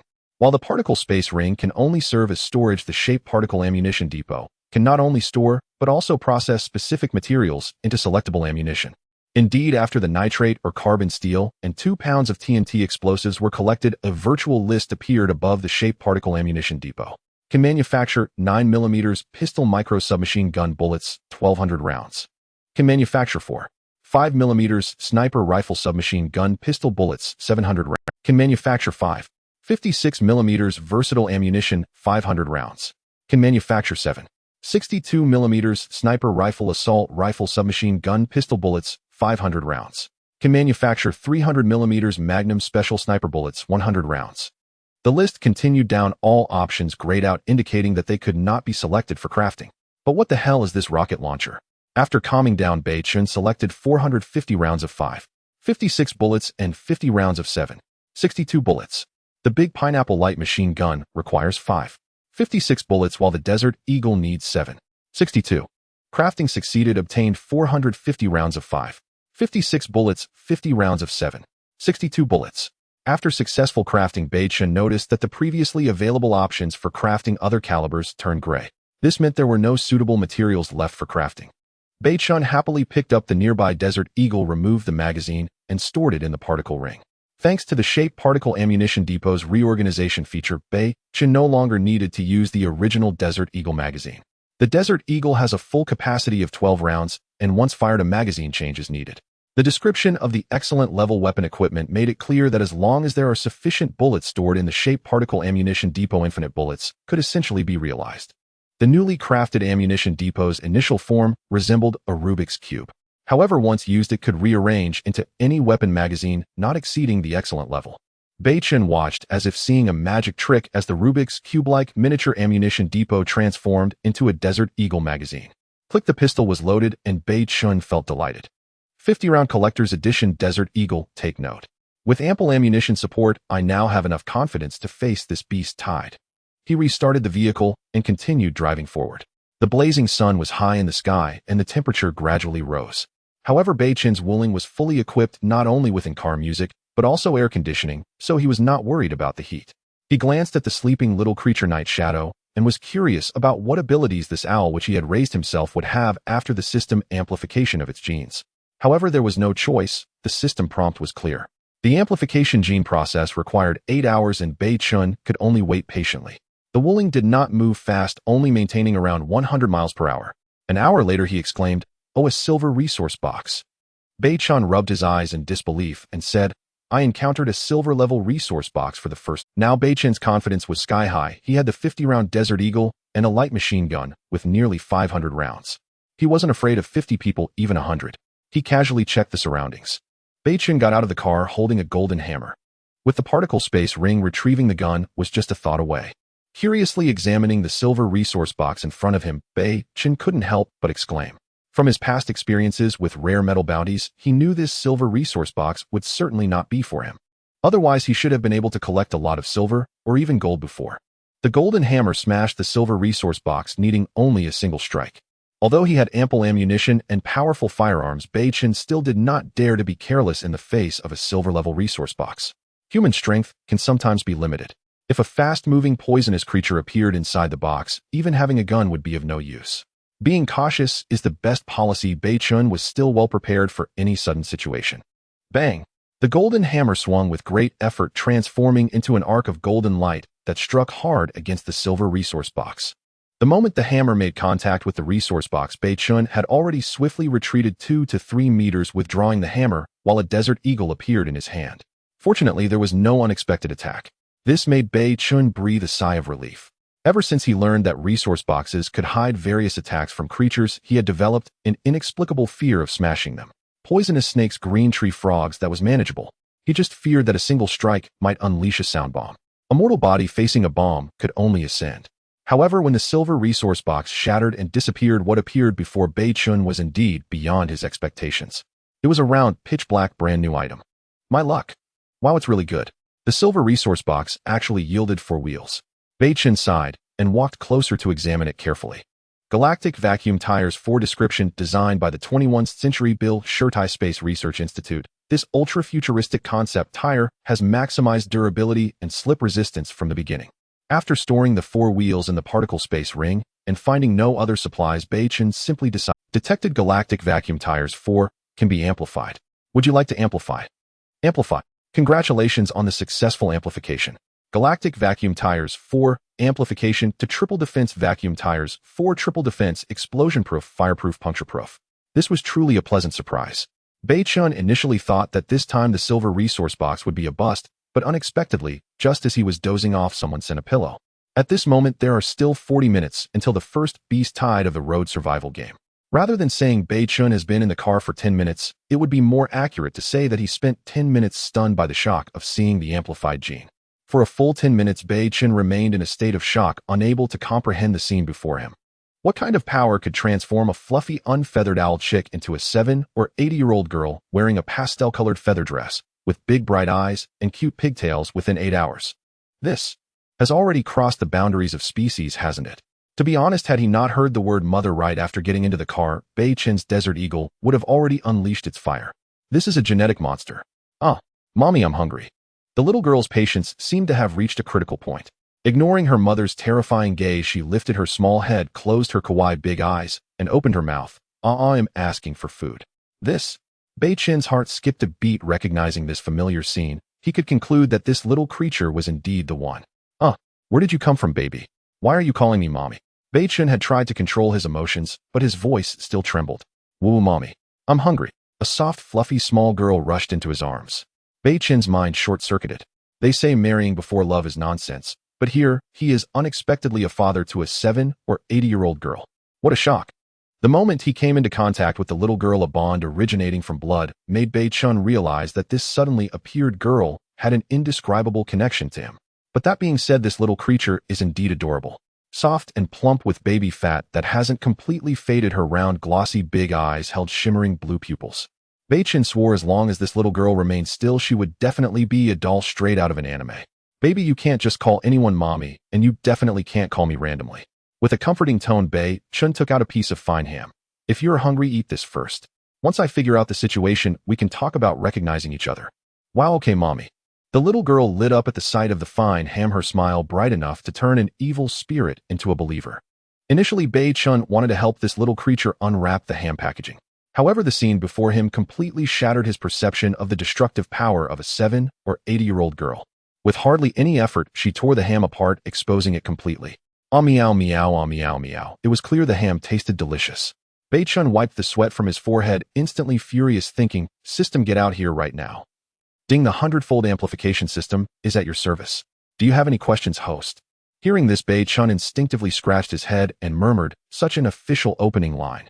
Stop wasting time, explain to me what this little girl has to do with me, and where is Ying? Friendly reminder to the host, stay calm, don't panic. Beichen was taken aback. Are you seriously suggesting I post this on social media? Genetic amplification is inherently filled with uncertainties, however this particular chance is extremely small, so small that it can be ignored. But host, you are very lucky. In fact, this girl is still a fluff-tailed fish, but during the amplification process, due to the influence of your blood, her form underwent some subtle changes. What? Subtle changes in form?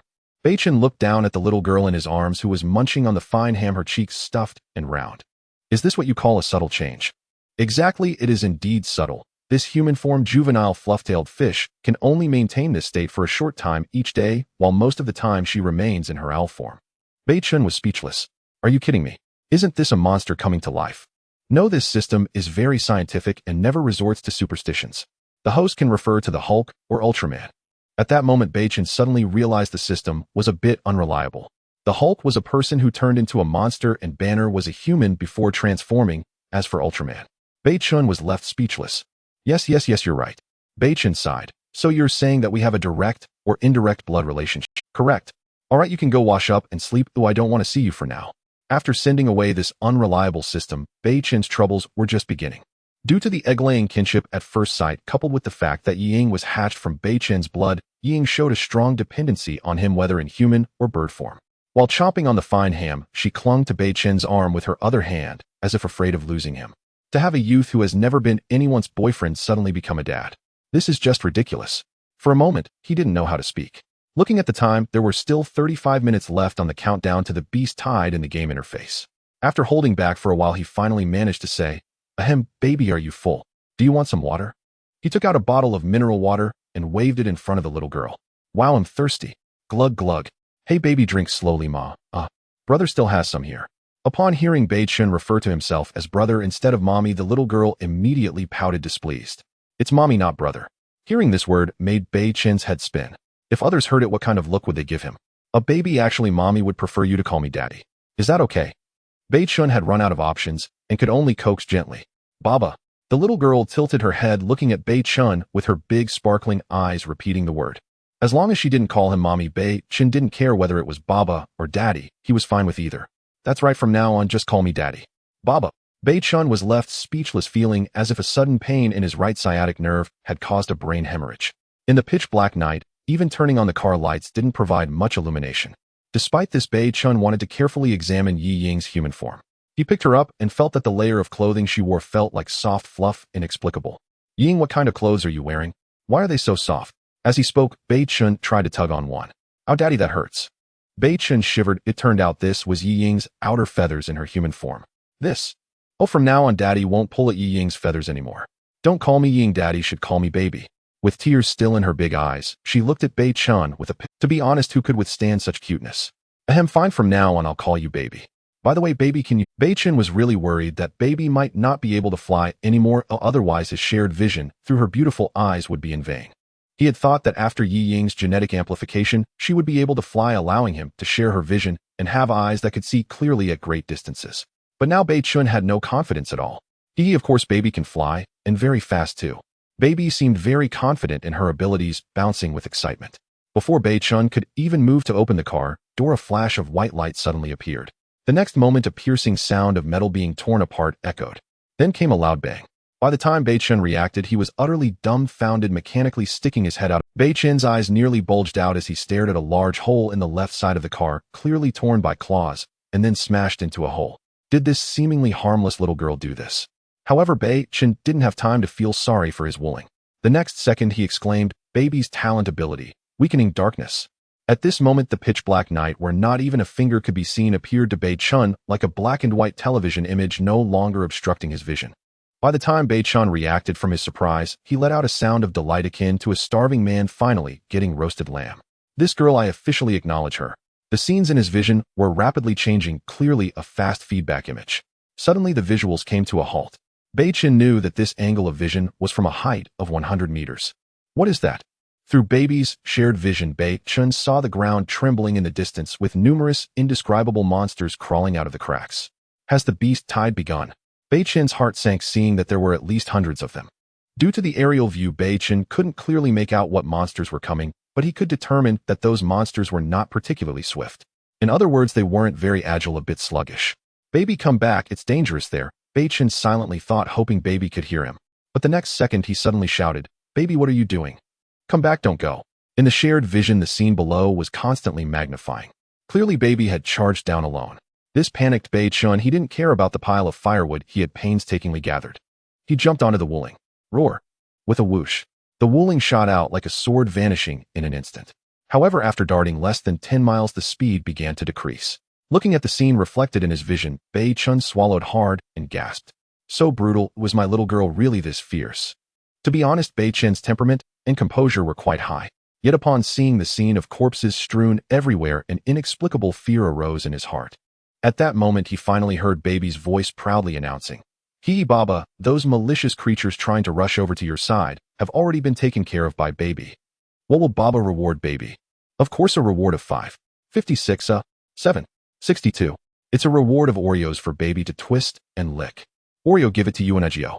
Hearing that daddy would reward him with an Oreo card, the baby was filled with excitement. Thank you, daddy. They'll rush over to you right away, but please don't act alone in the meantime. But it's really boring here, all alone, daddy. Cough, if you really have nothing to do, why not check if any of the dead monsters dropped something? If they did, collect them first. Upon hearing the task assigned by daddy, the baby instantly perked up. All right, daddy, hurry up and come. At that moment, Beichen, driving at high speed, felt grateful for the Night Shadow gene mutation. When it was still a little creature called a fuzzy fish, it could only emit chirping sounds, either hungry or thirsty. Now it was great to have someone to talk to. In just a few minutes, we've flown over 50 miles. This flying ability is truly impressive. In reality, the countdown for the beast wave set by the game console had not yet ended. There were still 21 minutes left.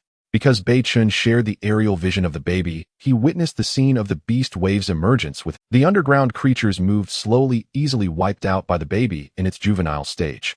It seems the game console doesn't want to eliminate players on a large scale. But why are there so many underground creatures attacking me? A few hundred of them could definitely take me down, right? At that moment, a private message appeared in Beichen's ear. Your friend Ting Choo Choo sent you a private message. Beichen, the beast wave is about to start. How are things on your end? I got 15 bullets from my brother, and am trading them to you now. Tung Choo Choo initiated a trade request with you. Do you accept? Beichen hesitated for a moment, but ultimately declined. I'm fine here. The beast wave has already passed. How is your brother's injury? Tung Choo Choo knew that Beichen possessed a light machine gun, Big Pineapple, and was not surprised by his survival through the beast wave. Much better. By the way, Beichen, my brother, has formed a team mostly made up of veterans or people involved in security-related professions. Would you like to join us? Not for now. Beichen, it's very dangerous to be alone. Take care. If you need any materials or supplies, I will help you get them. Upon seeing this message, Beichen was taken aback. The girl had changed too much in less than 2 days. However, upon reflection, he realized he did lack some materials, specifically various lead metals or explosives for making bullets. Beichen was not pretentious. He had originally intended to secretly support a certain faction in China. Compared to other players, perhaps the Teng siblings were a good choice, as he was somewhat familiar with them and had communicated deeply with Ting Chuchu. Then Beichen sent over a list. The materials included lead metals, carbon, steel, charcoal, phosphorus-free, lead nitrate, or gunpowder explosives, and other materials that could be used to make bullets. After sending the list of materials, Beichen replied, "Take as many of these materials as you need. I will pay you part of the deposit in advance." They opened the trade interface, and Beichen placed the remaining 2 machetes on it. Previously, when exchanging shape metals with Pang Xinjie, he didn't choose the machetes because they were too heavy and cumbersome to wield. However, no matter how one looked at it, these were still sharp weapons, much better than sticks. Alright, I understand. Once I acquire these materials, I will notify you immediately. Ting Chuchu did not hesitate and chose to accept. At this moment, 2,000 miles away on a small rising hill, Ting Chuchu, holding the 2 newly obtained machetes, felt quite conflicted. She wanted to ask Beichen if he missed her, but she feared he might find it bothersome. Mu Ziki was a woman of exceptional character. Not only was she skilled and crafty, but she was also very understanding, and according to her nature, she would never ask such things proactively. Chuchu, where did you get those 2 machetes? Her sportswear had multiple tears and her back was covered in mud, but even so it couldn't conceal her bearing. Teng Yibai, one of the candidates to lead the Ting group in Magic City, had been strongly nurtured by his family from a young age, and his temperament, knowledge, vision, and abilities were already on par with well-known entrepreneurs. Of course, this was the image Teng Yibai projected to outsiders, while with his mother and sister it was different. Brother, this is the deposit Beichen paid me in advance. Take a look at this. As Ting Chuchu spoke, she forwarded the list of materials Beichen sent her to Teng Yibai. Teng Yibai looked at the various materials Beichen needed, feeling somewhat puzzled. None of these are particularly precious materials. Why is he collecting so many? Ting Chuchu shook her head and handed over the 2 brand new machetes she was holding. I didn't ask. Ting Chuchu felt a bit uneasy about the newly formed team. Brother, how are the new recruits? Can they be trusted? It's not a matter of trust. If we are strong enough to possess more weapons, even firearms, then they will definitely be trustworthy. Conversely, upon hearing this, Ting Chuchu nodded, suddenly realizing that being next to Beichen felt more comfortable. At least, she didn't have to worry constantly, which was exhausting. Teng Yibai knew his sister disliked this atmosphere, but he had no way to change it for the time being. Before leaving, Teng Yibai hesitated and asked, "So Chuchu, did you too have that incident in the few days you spent together? It happened. Did you bring it? I feel like I brought it, but how come I can't sense it?" Teng Chuchu shot her brother a glare. Was this something he should be asking? Ah, silly sister. You're so naive. Watching her brother leave, Ting Chuchu carefully took out the viper Beichen had left for her. Gently stroking the viper, Ting Chuchu murmured into the endless darkness, "One day we will meet again." Honking. The wooling car came to a screeching halt in a desolate area. As Beichen got out of the car, he instantly felt something rushing towards him. "Wow, Daddy, you're so fast. I just finished collecting." The baby joyfully pounced into Beichen's arms, wrapping her little arms around his neck and affectionately rubbing her little head against Beichen's face. Beichen helplessly held the baby like this and went to check what the underground monsters from this beast wave had dropped. "Baby, did you collect any of the crystal stones you like?" "No, I searched carefully several times, but there wasn't a single one." Beichen nodded secretly. It seemed that spiritual crystal stones were not easy to come by. However, when Beichen arrived at the place where the baby stored her collected spoils, he was instantly stunned. Were there not a few spiritual crystal stones here? Why did the baby say there were none? There were a total of 7 or 8 spoils, among which 4 were spiritual crystal stones. Beichen took one out and examined it closely. There was no doubt. The system had already indicated that this was a spiritual crystal stone. "Baby, isn't this what you like to eat the most?" The baby turned her head to glance at the crystal stone in Beichen's hand, instantly shaking her little head like a rattle. "Not this one. The one you fed me before was really delicious. This one is very fishy." Beichen nodded, not hesitating to put all the collected spoils into his particle ring. That's right, the crystal stones the baby desires are the essence of the soul. Due to the time difference, there were still 13 minutes until the beast wave began. Beichen contemplated whether to rely on the baby's aerial search ability to kill more underground monsters and gather more spiritual crystal stones. After all, this item would definitely increase in price in the future. Furthermore, Beichen was certain that with each successive beast wave attack, the strength of the underground monsters would only grow stronger, making it difficult to stockpile spiritual crystal stones by that time. Baby, come here, Daddy has a task for you. Wow, another task. Quickly tell me what it is. Children are naturally active, especially when they can fly. Fly along this big road, Daddy will follow closely behind.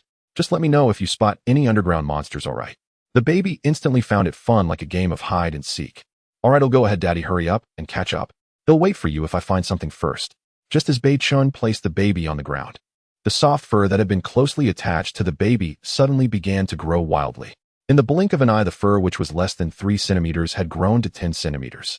With a loud call echoing through the night sky, the baby, nearly in its mature form as a fuzzy fish, was exposed to Beichen's eyes for the first time. Wow, is its body already 7,080 centimeters tall? The system's amplification is incredible.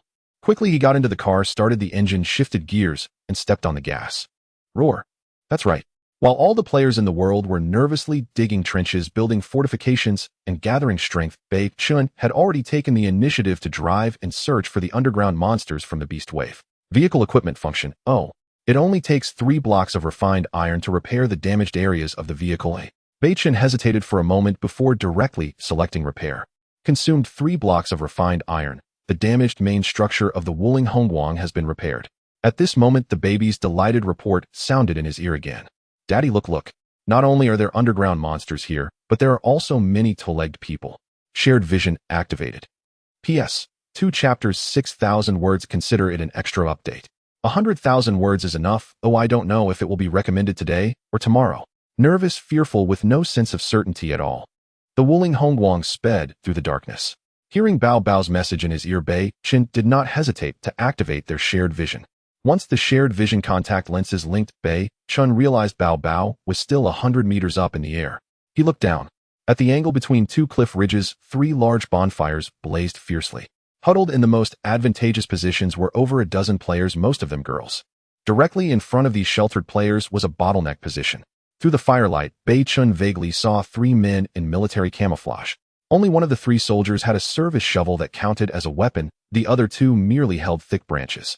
Despite this, their expressions remained calm, their eyes sharp. Because of the high-altitude view, this group of players did not notice the dark shadows over 150 meters away. Although Beichen could see them, using Bao Bao's talent for weakening darkness from such a height, he still couldn't discern what creatures the shadows were. Daddy, they'll be in trouble soon. Should I go down? Bao Bao's voice echoed in his ear. Don't act rash. Calculating the distance and time, Beichen firmly instructed Bao Bao not to do anything reckless. If Bao Bao's existence beyond the ordinary were discovered, he would never know peace again. Major financial groups, powerful factions, and even top foreign combatants would put a bounty on his head. It was easy to understand. Unknown power could stir humanity's deepest curiosity, especially in this lawless world. Oh, all right. Hearing the finality in Beichen's tone, Bao Bao knew she couldn't be willful this time, or Daddy would surely spank her. Resigned, she could only land on a treetop, idly preening her feathers. Squad leader, I have a bad feeling. With our equipment, I'm afraid it's hard to get through this beast tide, the youngest soldier said, looking at his squad leader with concern. The squad leader, with his crew cut and square face, exuded determination. He sighed and patted his comrade in comfort. Comrade Xiaoxia, I understand how you feel, but we are soldiers. When faced with disaster victims, what is a soldier's duty? Protect the nation, guard the people. Fulfill our duties, work tirelessly, never abandon, never give up. The squad leader nodded in satisfaction, looking at his 2 comrades. Later, you 2 guard behind me. Don't let a single one slip through. Yes, squad leader. Hearing this, many of the young men and women hiding behind the bonfires looked toward the handsome youth in the center of the crowd. Brother Xiao Lu, maybe we should lend our weapons to the 3 soldiers first. Bullshit. Wang Xiaohui, say one more word, and he'll kick you out of the Lu team as deputy leader. But the 3 soldiers are clearly protecting us. At this, many female fans looked toward their idol brother Lu, whom they had longed to see, waiting for his opinion. What must an idol maintain? Aloofness, of course, and absolute mystery. From the founding of the Lu team to the gathering of over a dozen members, he had barely spoken. Accustomed to a life where everything was handed to him, he received the same treatment in this survival game. After all, he was a popular celebrity with countless devoted female fans. Female fans, the colder and more aloof you are to them, the more they cling to you. But now Honolulu was furious. The few cold weapons in the team were treasures. How could they be casually lent out? Lending weapons to others meant putting oneself in danger. Get lost. Get out of here. Honolulu knew he had to assert absolute authority by losing his temper. With the leader's word, the other corps members immediately groveled to curry favor with their idol. Wang Xiaohui, you're a fucking ingrate. They're soldiers, it's their duty to protect us. Why are you meddling? Are you trying to get Xiao Lu Gu to notice you? This tactic was truly despicable. The girl's eyes lit up. Exactly whether to lend them weapons is Xiao Lu Gu's decision. When did it become your turn to blabber? Wang Xiaohui, hearing the venomous words of her teammates, began to cry in grievance. Get lost. Disappear from my sight now. Honolulu, already impatient, shouted out. Seeing this, the deputy leader said, drive her over to those 3 soldiers. If she comes back, hit her. Wang Xiaohui was shoved backward repeatedly. Treated so unjustly, she had to endure it, or she would be beaten. The core members of the team were all rich girls, while she was just an ordinary middle school student. This scene fell into the eyes of the 3 soldiers, darkening their expressions. Alas, is this how young people think nowadays? One side. Xiao Xia, go bring that girl over and protect her well. Yes, squad leader. However, all this was observed by Bao Bao, who was preening her feathers on the treetop. Through the shared vision, Beichen saw it clearly as well. Selfish, short-sighted, hopeless. Beichen muttered coldly, stepping harder on the accelerator. It wasn't that Beichen wanted to save those brainless fans and the pretty boy. It was the quality, character, and awareness of the 3 soldiers that caught his eye. He didn't want them to die protecting these useless people. Wow, Daddy, when are you coming? Those cave creatures are already charging over. What? The cave creatures here move this fast? Beichen was startled, his mind racing.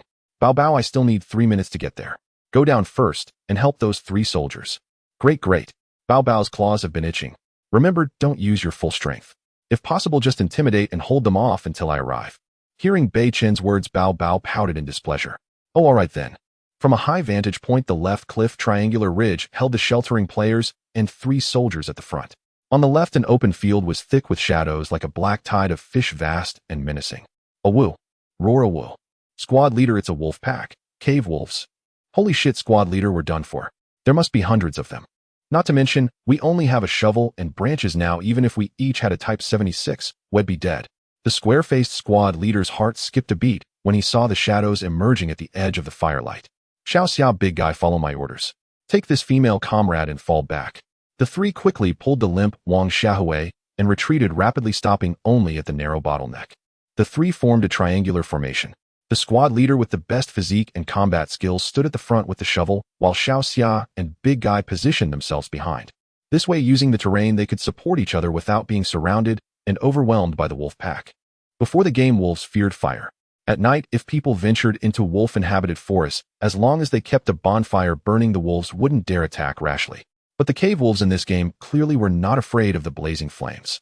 On the contrary, their eyes turned even more crimson upon seeing the fire, as if they loathed it. A whoa! A wolf howl pierced the night, clear and penetrating. Squad leader, the Wolf King, is launching the general attack. If a few wolf pups want to eat us, let's see whose bones are harder. The squad leader tried to spot the Wolf King hidden in the pack, but failed as the first dozen cave wolves charged straight at them. Oh, wolves. We're doomed. So many wolves. Woo-woo, are we going to die? Mom, I want to go home. When the wolves appeared within the bonfire's glow, the dozen female players hiding deepest in the ridge, including top celebrity Honolulu, saw dozens of cave wolves with bloodthirsty eyes and drooling mouths. These pampered girls who only watched dramas, shopped, and chased celebrities too lazy even to visit a zoo, were terrified at the sight of so many cave wolves. Go block them. They'll stand with you. Bang! Honolulu shoved the outermost female fan forward. That's right, you student fans, no money, no status. If you want Xiao Lu Gu's favor, you have to prove your loyalty. Go on, it's your time to prove it. Immediately, several corps members began pushing out the young, thin fans of Lulu. While the soldiers stood ready to face the enemy, the protected group behind them started causing trouble. The squad leader turned and shouted, "Everyone shut up." His voice was loud and commanding, instantly quelling the commotion. What's there to be proud of? Just a bunch of damn soldiers, the rich girls muttered, unafraid of the 3. In their eyes, soldiers should help and protect them unconditionally. Squad leader, they're here. The other 2 soldiers shouted anxiously, gripping their thick branches tightly. At that moment, the female players huddled deepest fell silent, as dozens of wolves had reached the bottleneck ridge nearly upon them. Now, except for the 3 soldiers, everyone else was pale and trembling. But just as the 2 sides were about to clash, suddenly a white figure appeared in the open space between them. It was a little girl about 7 or 8 years old, cute and adorable, dressed in a light yellow fluffy outfit. The 3 soldiers were shocked, and the squad leader, abandoning formation, rushed toward the little girl. Little sister, run over to big brother quickly. But the next moment, the girl's words left everyone present stunned, their jaws dropping. Bao Bao landed gracefully, first casting a contemptuous glance at the people behind her, then pouting at the charging cave wolves. She waved her chubby little hand, her expression serious, and shouted in a milky voice, Let me say a few words first. You cave wolves over there, listen up. You are all surrounded by me. The wind stopped, the rain ceased. The rushing squad leader was dumbfounded. Beichen, glimpsing the firelight, smiled. The Lulu fan group, still scrambling for cover, was utterly shocked. The baby's authoritative voice, filled with milk, just called out. Her collagen-rich hands gestured like the eagle of the northern morning desert. Stop. Don't move. Raise your hands or he'll shoot. This tone, this momentum, seemed familiar. Indeed, it was reminiscent of the time when Beichen and Tung Chu-Chu were surrounded by the Flying Car Alliance, and Tung Chu-Chu shouted, while disguising a gun with a black food bag shaped like a banana. However, when compared, one had to say that the baby was quite excessive. At least Tung Chu-Chu used a banana and a food bag for disguise. Not to say it looked 90 like a handgun, at least it was 7,080. But the baby directly gestured her hand as a pistol without any disguise. One couldn't say it looked like a gun, it could be said to have no relation to a gun at all. To be honest, if the occasion and environment allowed, the squad leader and the two other soldiers would probably have laughed out loud. Who could withstand this? While worrying about the little girl, the three were more puzzled about how she came to be here. Didn't the game rules clearly state that the elderly and children do not participate in this survival game? Well, even if a pregnant woman entered the game and gave birth on site, there was no reason for her to have grown this much in just a few days since the game started, right? Confusion aside, what left everyone incredulous was that this seemingly harmless, chubby little sister managed to truly scare off the hundreds of burrowing wolves across from her with just a shout. Squad leader, come back. Don't go over there. This little girl is not simple. Squad leader, the wolf pack isn't moving. Please don't move either. The other two soldiers urgently whispered. Instantly, the squad leader also dared not move. Now both sides were in a stalemate, just waiting to see whose aura was stronger. The baby gestured her hand as a gun. After a while, she became bored, but in order to obey her father's command, she still did not truly strike, but merely intimidated. Suddenly, a whoa! The Wolf King howled again. As expected with the Wolf King's order, the existing wolf pack began to stir. Animals have a keen sense of perception. They do not underestimate any creature due to its size. The aura radiating from the small creature before them made them feel uneasy and slightly fearful. But there was no choice, the king had ordered them to advance. A woo roar. Swish, swish, swish, 6 burrowing wolves with crimson eyes and sharp fangs leaped towards the baby. Damn it! The squad leader wanted to throw his entrenching tool to stop the 6 burrowing wolves. But as soon as he raised the entrenching tool, he froze. The campfire in the dark night flickered violently. In the dim light, everyone could only see 6 shadows pouncing through the air, but with a soft grunt, a white figure appeared in disarray in the air. In almost the blink of an eye, the white figure and the 6 black shadows landed simultaneously. This scene happened so quickly that even the squad leader closest to the baby couldn't see what had happened. However, when the squad leader and the others regained their senses, they first heard weak wails, followed by the sight of the 6 burrowing wolves almost torn in half on the ground. Brutal, direct, clean, and decisive. One strike was fatal. Let alone that the baby's genes had already received a system enhancement. Even without enhancement, an adult Mautaway fishhawk could conduct high-altitude surprise attacks on adult wolves. After all, not considering the wingspan, an adult Mautaway fishhawk could reach a height of 6,677 centimeters, equivalent to a 7 or 80-year-old human child. In other words, wolves were already on the menu of adult Mautaway fishhawks, and they were very familiar with the attack patterns and routes of wolves. Not to mention, now that the baby's genes had undergone enhanced mutations, she possessed a human-replaceable form, intelligence, and destructive power far beyond that of an ordinary Mautaway fishhawk. Thus, in a flash, she was able to tear apart the 6 burrowing wolves with speed and claws. The scene fell silent, and everyone gulped. Only the instigator, the baby, pouted and impatiently said, "Oh dear, I told you not to move. I really can shoot." Although everyone was shocked by the scene before them, they all breathed a sigh of relief. After all, killing 6 wolves in the blink of an eye was certainly intimidating enough. Wolves are very intelligent animals. Their hunting methods are diverse. Direct pouncing like this is rare, and most of the time they chase and collaborate as a team, waiting until the prey is exhausted before actually attacking. However, the burrowing wolves in this world clearly could not be treated with common sense. Blood would drive wolves into madness, causing them to lose their rationality. Wu, upon seeing their 6 companions killed the other hundreds of burrowing wolves, immediately had red eyes. They crouched slightly, growling lowly. Seeing this, the squad leader and the 2 soldiers behind the baby turned pale. The squad leader disregarded everything and charged toward the baby. Oh whoa!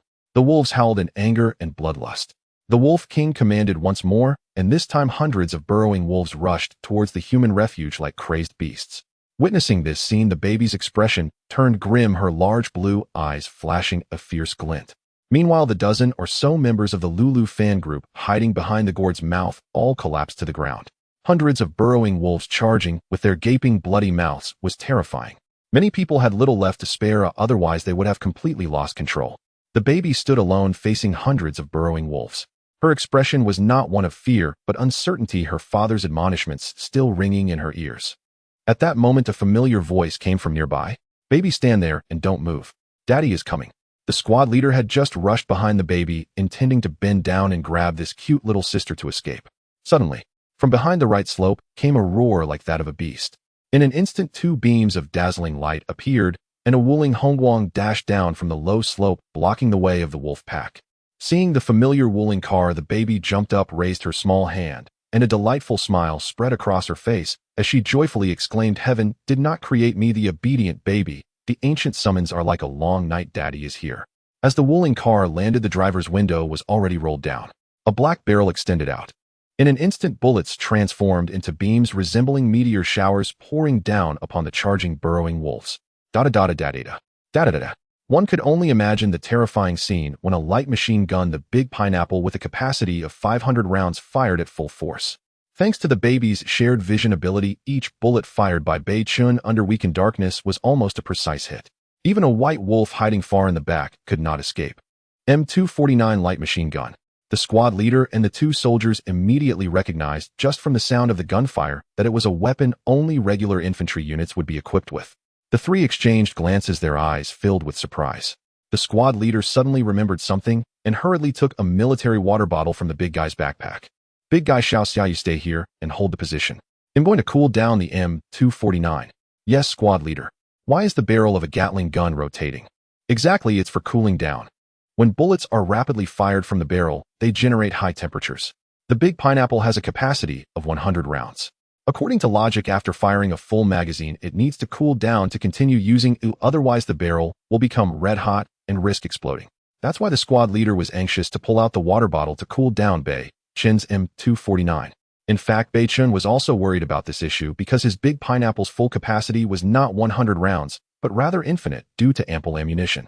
After 1 minute of continuous fire, seeing that the M249 that had arrived had not stopped, the squad leader and the others were completely dumbfounded. What happened? 1 minute of sustained fire output, 100 rounds, should have been exhausted by now. Why was it still going? Data in jubilation. The squad leader didn't care anymore and rushed to the side of the Wuling car, raising the water bottle in his hand. Instantly, a stream of clear spring water flowed down, splashing onto the still spewing fire of the Big Pineapple's barrel.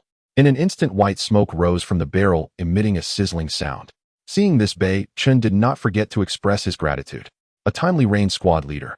However, this scene also fell into the eyes of Honolulu and others hiding far behind. A strong desire, a desire for firearms. Only with guns can they survive better in this highway survival game. Everyone listen, once the battle ends, rush over to collect the resources and equipment dropped by the beast tide. Hearing this, the members nearby were momentarily stunned, then immediately switched to a sycophantic mode. Little Lu Gu is right. This beast tide originally belongs to us, and the dropped equipment should belong to us. Yes, that's how it should be. If they dare not give it to us, we will focus our fire on them. We must stand on the moral high ground and condemn them severely. Upon hearing this, Honolulu's delicate face revealed a flower-like smile. P.S. Everyone keep it up. Get the recommendations up, urge for updates and book reviews with stars, and if you haven't done it, do it now. A single performance determines life and death. Thank you in advance to all the brothers and sisters. Hearing all the team members looking up to her with admiration, Honolulu felt that being a popular star was truly wonderful. No, this was a symbol of power. The team members appeared submissive, but in reality, they were plotting secretly. Many key members had quietly taken out their daggers and short knives from their backpacks. One soldier was helping Beichen cool down the barrel of the Big Pineapple, while two guarded the entrance of the gourd, prepared for any situation. Meanwhile, Beichen braced against the recoil of the Big Pineapple, continuously pulling the trigger. Only the baby, still half asleep, randomly found a rock to sit on, appearing quite fatigued as he rubbed his eyes. The wolf pack surged in waves, and the 56 bullets repeatedly struck their targets. Within 5 minutes, only about 30 of the hundreds of burrowing wolves remained. Seeing this, everyone sighed in relief. Even if the Big Pineapple ran out of bullets, they could still handle 30 wolves. However, just as everyone was secretly relieved, thinking the beast tide would soon pass, an unexpected event occurred. Oh, whoa! This sudden wolf howl startled even Beichen, who turned around. In that instant, Beichen gasped in cold air. Without hesitation, he drew the Desert Eagle and threw it to the squad leader. Trusting the professional soldier and the features granted by the system, Beichen was able to throw the Desert Eagle to the squad leader without worry. Quick, take him down. The squad leader had clearly seen the dangerous scene unfold. Wolf King, this is the real Wolf King. He has been hiding in the shadows all along. The previous Wolf King we killed was a fake. Big guy. After the real White Wolf King appeared, he leaped in a single bound to the back of the big guy. His pale yellow eyes were filled with murderous intent, and the sharp white wolf fangs glimmered with a cold light under the flickering campfire. The big guy facing the left side of the low ridge did not notice the Wolf King at first. Had he noticed it immediately, even without a proper weapon, he could have relied on his years of training to contend with the Wolf King. However, with so many ifs in play, the Wolf King had already opened his massive mouth and his sharp claws lunged towards the big guy's head. If this attack were successful, the next strike would surely break the big guy's neck. It was slow in words, but swift in action. It took less than 3 seconds from the moment the real Wolf King appeared to leaping down the low ridge and striking at the big guy. At this moment, nearly everyone decided that the big guy's military brother was doomed. However, what happened next moved even Beichen. Big guy, get back. Xiao Xia, facing the big guy, noticed the Wolf King the moment it appeared. But with some distance between them, he could only rush forward while shouting for his longtime comrade to retreat. Yet despite his efforts, it was still a step too slow. In his urgency, he forgot to be afraid and forgot that this was a bloodthirsty White Wolf King. Instinctively, he pushed the big guy down, thus becoming the target of the White Wolf King's attack. Roar, rip, poop. As a claw swept past, blood sprayed, and a deep gaping wound appeared on Xiao Xia's right side, exposing bone. Blood poured out like a dam breaking, and Xiao Xia rolled and crashed heavily to the ground. He'll fight you. Seeing his comrade injured while trying to save him, not knowing if he would live or die, the big guy's eyes turned red with rage as he picked up a wooden stick from the ground and charged at the White Wolf King. Having waited for so long for a killing blow, his opportunity was unexpectedly disrupted. The White Wolf King was clearly furious, raising its head and letting out a roar. In an instant, it lunged forward, leaping high and opening its fearsome jaws to bite at the big guy's head. Though angry and unwilling, the reality was undeniable. In terms of size and hunting experience, humans were no match for a Wolf King. If the two engaged, the big guy's neck would surely be bitten through in less than a round. Just at this critical moment, the deafening gunshots rang out. Bang, bang, bang. 6 consecutive shots hit accurately, all striking the leaping White Wolf King on the head and neck. Awoo. With a mournful cry, the Wolf King crashed heavily to the ground. Though the big guy's eyes were bloodshot, he did not lose his composure. He threw away the wooden stick and rushed straight towards his fallen comrade Xiao Xia. Xiao Xia. The squad leader hurriedly rushed over as well.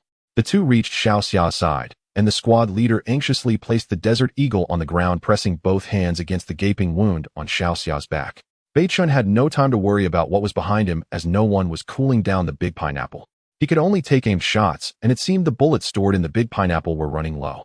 As for asking the baby for help, turning around, he found the baby curled up on a large rock, fast asleep. What? Is the human form's duration about to end? Da-da-da-da-da-da. After finishing the last 10 bullets, Beichen saw there were still 2 burrowing wolves left. He quickly put away the big pineapple and took out the fish-scale military knife, charging out of the Wuling Hongguang. In the style of Xingyi Quan, a white crane spreads its wings, and the snake coils and strikes. 3 shadows crossed each other in the night sky. The 2 burrowing wolves fell to the ground, dead. Beichen landed, feeling apprehensive. Just moments ago, the fish-scale military knife had encountered resistance when slicing through the burrowing wolf's skin.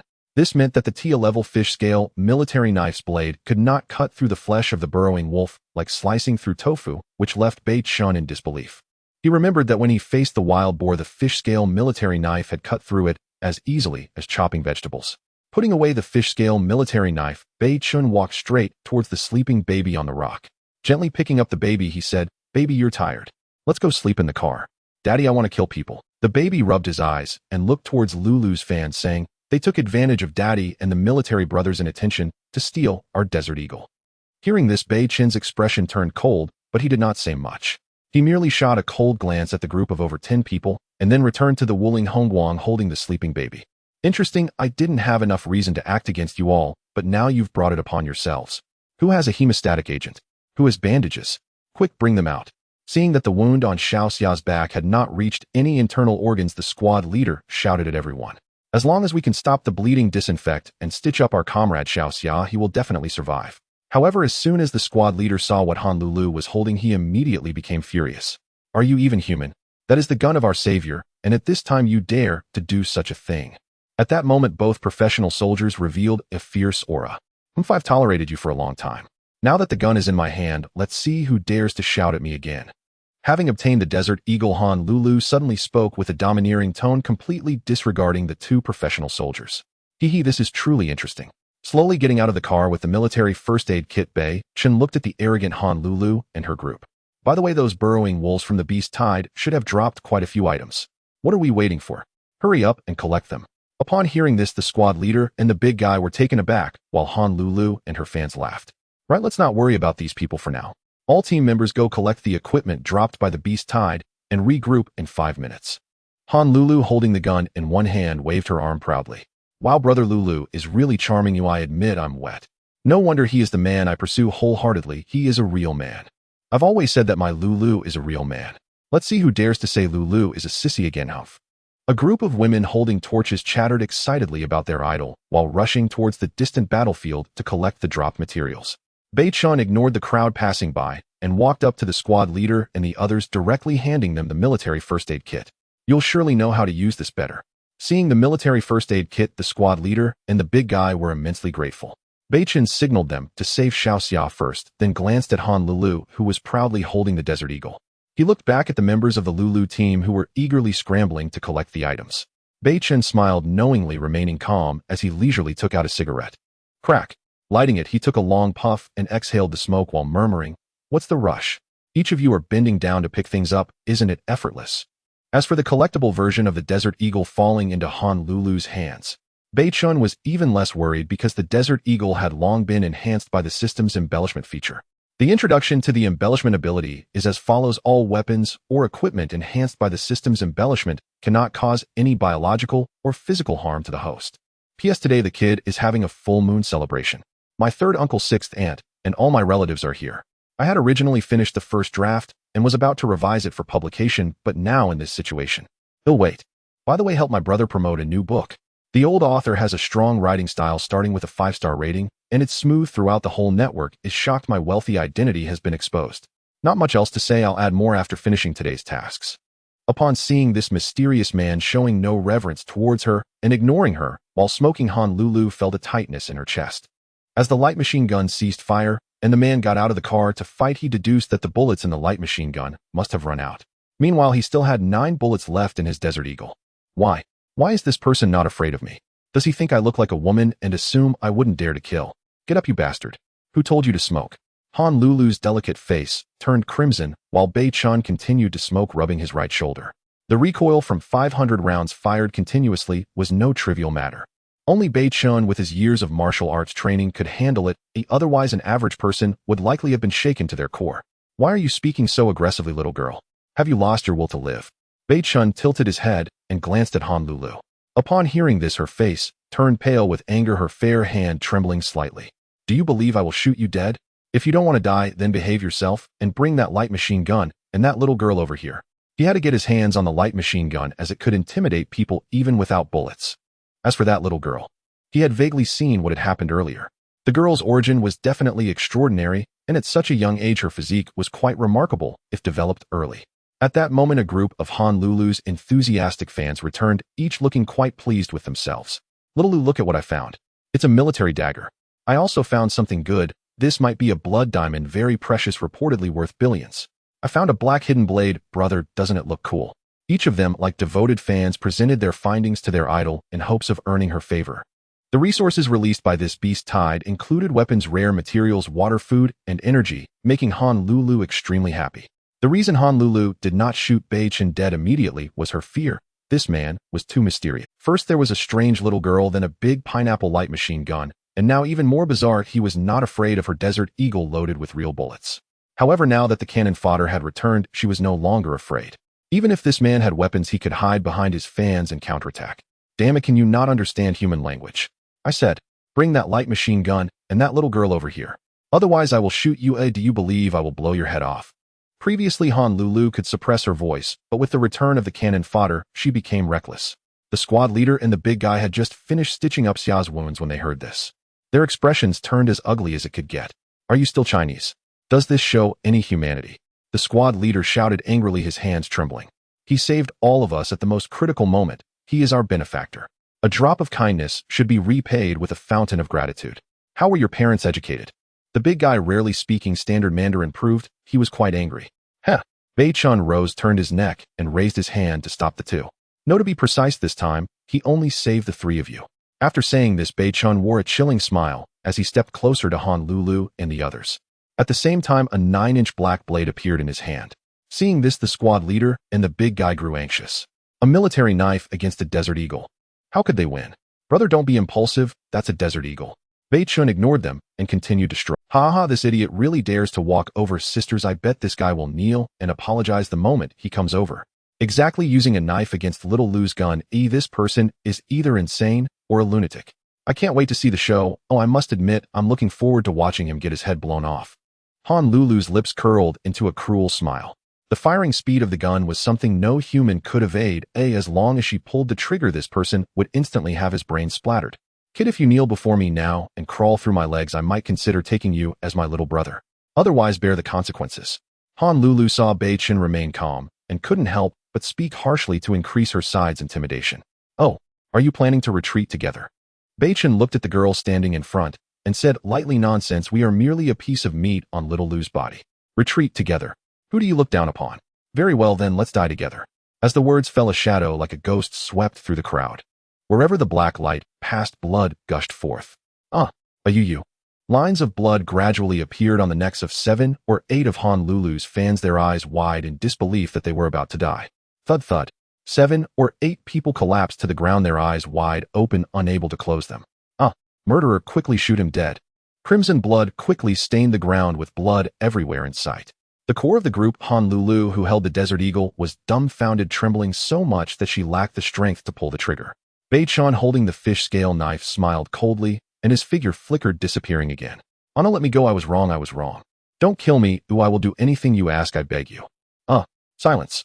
A deathly silence. Honolulu looked in terror at the corpses of her dozen or so group members nearby, some of whom were still gasping for breath, their eyes wide open in agony. I'll give you 3 wishes, perhaps they can be fulfilled. Beichen wiped the fish scale knife and spoke softly, as if he weren't killing a person, but rather a beast. Demon, you are a demon that kills without blinking. Honolulu was so scared, she nearly wet herself, her mind nearing collapse. Die. I want you dead. Bang.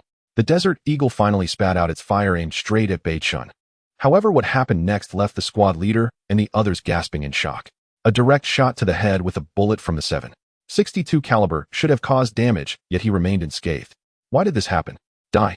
Die for me. Bang bang bang. 3 more shots were fired, yet Beichen continued to walk in with a chilling smile. This scene was not just terrifying, it was inhuman.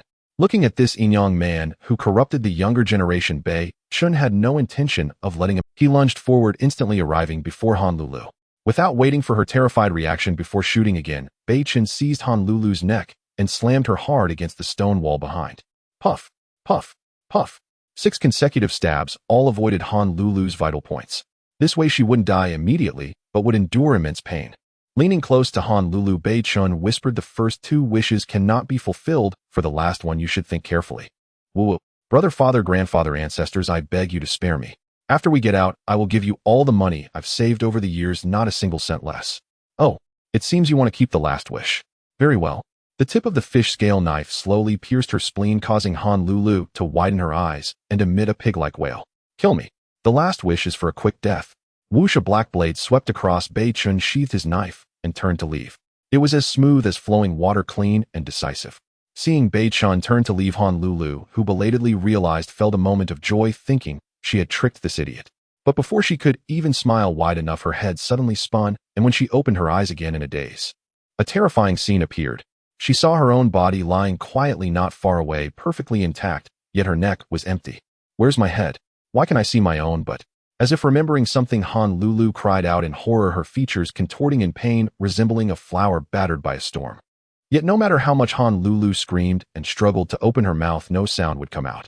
She could only wait in endless fear and despair for her brain cells to die. Joking, Beichen would never let her die easily, especially after she dared to insult his family. After facing one crisis after another, Beichen felt he had changed, becoming more ruthless. But he had no choices left. If he didn't eliminate them today, they could become potential threats in the future, especially since these people had no bottom line. Family was Beichen's reverse scale, an absolute reverse scale. Honolulu should not have ended up this way, but unfortunately, she had no bottom line and had even set her sights on his baby. His baby was raised by Beichen himself. It was more than a pet, it was like family. Bending down to collect more than 20 pieces of supplies from the ground, Beichen did not look back, pulled out his Desert Eagle, and turned to fire a shot. Bang! The last girl beside the squad leader and the big guy also collapsed to the ground, eyes wide open. Having trained for years, their perception was strong. With a chill running down his back, the intent to kill was palpable. Beichen knew he couldn't let this last girl go either. That previous resentment, though hidden, could not be mistaken. This girl, seeing that he had killed Honolulu, looked at him with a gaze filled with hatred. So no more hesitation. Kill them all. I said this time I will only save 3 people, you are not among them. As Beichen approached with a calm expression, the class leader and the tall man instinctively swallowed hard, their faces pale. A hint of chill unconsciously rose in their hearts at the sight of this man. Decisive, ruthless, and merciless. Without hesitation, the two exchanged glances, both shocked by what they saw in each other's eyes. Class leader, how is Xiao Xia's injury? Beichen felt a bit awkward under their gaze and instinctively scratched his head as he spoke. The entire incident from start to finish had been witnessed by the 3 soldiers. Beichen appeared on the scene unafraid of the beast tide, almost exhausting his resources to save everyone. Not only did he receive countless thanks, but he also stole their guns and even made them hand over their daughter. This was beyond ingratitude. This was inhumane. No, even beasts wouldn't commit such acts. Therefore, it was understandable that over a dozen members of the Lulu group were killed. Ahem. The class leader stepped forward first, extending his right hand with a smile, saying, "If it weren't for you stepping in during this beast-tide crisis, we might have all died in battle." Beichen admired the qualities of the 3. They were indeed the regular army of Huaxia. The 2 shook hands, and then the class leader saluted Beichen. At this moment, the tall man also approached, looking at Beichen in disbelief, saying, "Bro, you're incredible. The best equipment we have is just a shovel, yet you managed to carry out an M249 light machine gun." The 3 conversed amiably. Of course, no one mentioned Beichen's massacre of the group. After all, those people were already dead, and discussing it would serve no purpose. Hearing that Xiao Xia's injury was not serious, just excessive blood loss, Beichen let out a slight sigh of relief. Influenced by his grandfather in his childhood, he had a special affection for the solemnity of military uniforms. However, he was the only misfit in his family. He couldn't even enlist, which was why he felt an inexplicable fondness for regular soldiers. Turning around with a frown, Beichen said to the class leader, "Let's find another place to relight the bonfire and enjoy a good meal. The smell here is too strong and affects my appetite." The class leader and the tall man were startled by his words. Who is this person? Just killed so many people and still has the appetite to eat grilled meat. If you don't go, I'll leave myself. Beichen stepped into the Wuling vehicle, first addressing the 2 who were still in shock. Upon hearing about grilled meat, not only did the class leader and the tall man widen their eyes, but even the fainted Xiao Xia, who lost too much blood, swallowed hard. They had forgotten how long it had been since they last ate grilled meat. Uncertain whether Beichen was just being polite, the class leader hesitated. After all, he had saved them and now wanted to enjoy their food. It seemed unreasonable. Moreover, this was a survival game and food was very precious. The military rules of Huaxia were strict. No one dared to take even a needle or thread from the masses. Gulyalu. Gulyalu. Class leader, look here. The tall man swallowed hard, ignoring the strange sounds from his stomach, and solemnly said, "Xiao Xia is seriously injured and has lost too much blood. We should get something good to eat to replenish her blood, or she might not survive." The class leader had already been a bit hesitant, but upon hearing this, he became even more worried about his comrade's safety. He was about to say yes, but the next second, Xiao Xia groggily opened her eyes and weakly said, "Class leader, I can hold on. Ooh, I'm not hungry." Hearing this, the tall man was heartbroken. "All right, we'll make an exception this time," the class leader said solemnly, looking at the tall man. "You carry Xiao Xia back to the car. I'll clean up a bit and come right away." "Yes, class leader." Seeing this scene, Beichen couldn't help but respect the 3. Suddenly, he was taken aback as he looked at the corpse of the White Wolf King not far away. The corpse of the Wolf King hasn't disappeared. Could it be? Beichen got out of the vehicle and approached the Wolf King's corpse for a closer examination. Oh, it turned out to be similar to the previous wild boar. The body wouldn't disappear after death. Beichen hesitated with a smile as he used a shoulder throw to lift the massive corpse of the White Wolf King, turning to head towards the Wuling. What does wolf meat taste like? Beichen truly didn't know. He guessed it was probably similar to dog meat. After all, wolves and dogs share bloodlines. Carefully, without disturbing the sleeping baby, Beichen gently stuffed the Wolf King's body into the rear compartment of the Wuling. At this point, the 3 soldiers had already gotten into the vehicle waiting for Beichen. In the darkness before dawn, there was a hint of desolation. However, compared to the starless and moonless night, they preferred the dawn before sunrise. Crackling. The bonfire was blazing. Beichen looked in confusion as the tall man skillfully skinned the Wolf King with his fish-scale military knife. The skillful technique made Beichen's scalp tingle. Now we can have a good meal. Each of the 4 wolf legs must weigh over 20 pounds. As the tall man cut, he muttered, possibly out of thirst, continuously swallowing something. So are you all from the cook? Beichen looked at the class leader and asked. Upon hearing this, the class leader shot a glare at the tall man and then smiled. Yes, we are from the 4621 cooking unit of the Ganen military district. Once the topic was opened, Beichen immediately asked the question on his mind. After the national channel was activated, did you manage to contact the main forces of Huaxia? This was something Beichen desperately wanted to know. If the 3 could contact the Huaxia forces, it would prove that, as the game console said, young people worldwide had entered the game, and conversely it could infer other important information. The class leader shook his head seriously, saying, no, we shout on the world channel almost every day looking for the main forces. However, through shouting, I have discovered a strange phenomenon. Beichen was immediately intrigued. What phenomenon? The tall man eagerly chimed in. It seems that apart from the active armed forces of the country, those who entered the game are mostly from cooking units and retired soldiers. Beichen was taken aback and fell into deep thought. He wanted to infer the purpose of this road survival from the phenomenon, but unfortunately, there were too many factors and too many people, making it difficult to draw conclusions. As the conversation deepened, Beichen learned that among the 3, the class leader was named Chuan Zhengwo, the tall man was named Zheng Jingren, and Xiao Xia was named Xia Dapeng. All had been regular soldiers for over 5 years. Since entering this survival game, everyone had been on their own. Except for the chat plaza where they could communicate without suspicion, face-to-face conversations like this were theoretically a luxury. 40 minutes later, the 4 roasted wolf legs emitted an enticing aroma. When Beichen took out various seasonings from the wooling, the class leader and the tall man's eyes widened. Why don't chefs want to cook at home? It's not because they are lazy, really. It's because the kitchenware and seasonings at home fail to meet their expectations. Even if they manage to cook something, it would only disappoint their families, bringing no benefit at all. Thus, when Beichen took out various seasonings in this environment, it truly astonished them. Why, little brother, you even have seasonings? The tall man reached out a trembling hand, unsure if it was due to hunger or excitement. Beichen smiled, not paying it much mind, and quickly shifted the topic to the final theme. Based on the current trajectory and evolution of the game, Beichen could almost conclude that players would inevitably adopt a regiment style in the future. With his ample supplies and abundant resources, he naturally didn't want to lag behind. However, along the way, it was difficult to find trustworthy team members, which is why he had hesitated to take action. But now Beichen had made up his mind. Whether it was to support them covertly or to form a group directly, he wanted to bring these 3 regular soldiers under his wing. Because he didn't want these pure-hearted, faithful, and honorable soldiers to fall into the hands of the greedy and selfish major corporations. P.S. To be honest, my mindset almost collapsed yesterday. I just wrote based on my experience of having dated 8 girlfriends, analyzing the somewhat related thoughts and actions of the male and female leads who had never met in person, hoping everyone could learn something from reading. Unexpectedly, it became a reason for people to stir things up in the review section. I don't know how many of them have girlfriends or have been in relationships. Initially, I just wanted everyone to learn some real experiences and ways of dealing with relationships while reading. Sigh. I feel like the ratings will continue to drop. A pile of campfire 4 men. After obtaining the spices, the big guy focused intently and quickly got to work. He evenly sprinkled cumin and chili powder on the 4 roasted wolf legs. As the cumin roasted at high temperatures, it slowly released its rich and unique flavor. Even Beichen, who was deep in thought, couldn't help but swallow hard. It smells so good. Thinking back to the charcoal grilled pork he had made before. TSK. There's a saying that goes, never use your amateur hobby to challenge someone else's livelihood. Not just Beichen, even the squad leader Chuan Jiangwo couldn't help but glance at the big guy, showing his approval. Come on everyone, don't be shy, dig in while it's hot.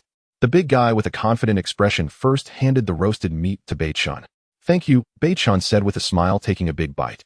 The moment the wolf meat entered his mouth, Beichen rolled his eyes. Oh my god, this is really too delicious. Perhaps due to the dining habits in the military, the squad leader and the big guy ate in silence, focused on devouring the food. At that moment, Xiao Xia, lying nearby, protested. Squad leader, I wasn't hungry earlier. What's this flavor? It's so tender and fragrant. Hearing this, the squad leader and the big guy were momentarily taken aback, showing a hint of shame. Then the 2 of them took turns feeding Xiao Xia roasted meat. Beichen could tell that these 3 had probably not eaten a full meal in a long time. Recalling how he had used a large pineapple to attack the wolf pack, the squad leader had even taken out a water bottle to help cool down the large pineapple. Beichen knew that the three probably had no access to a water source. Beichen pretended to rummage through his pocket, revealing 3 bottles of Jiang Xiaobai and a bottle of purified water.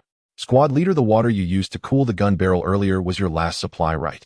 Here, drink this first, Beichen said as he handed over 2 bottles of Jiang Xiaobai and 1 bottle of purified water. The squad leader hesitated for a moment, but still accepted it. He had already owed a favor, so 1 more wouldn't matter. He silently made a mental note to repay it later. Thank you, Beichen. For those who recognized him, Beichen would not hide his true identity. This is the most basic trust. Therefore, when the squad leader saw the Jiang Xiaobai and purified water in Beichen's hand, he did not show any surprise. After all, a person's name is their shadow. Moreover, Beichen was somewhat of a notable figure among the billion-plus players in Huaxia. While not universally known, his name was at least somewhat recognized. After a beast tide, having survived, the comrades came through the hardships.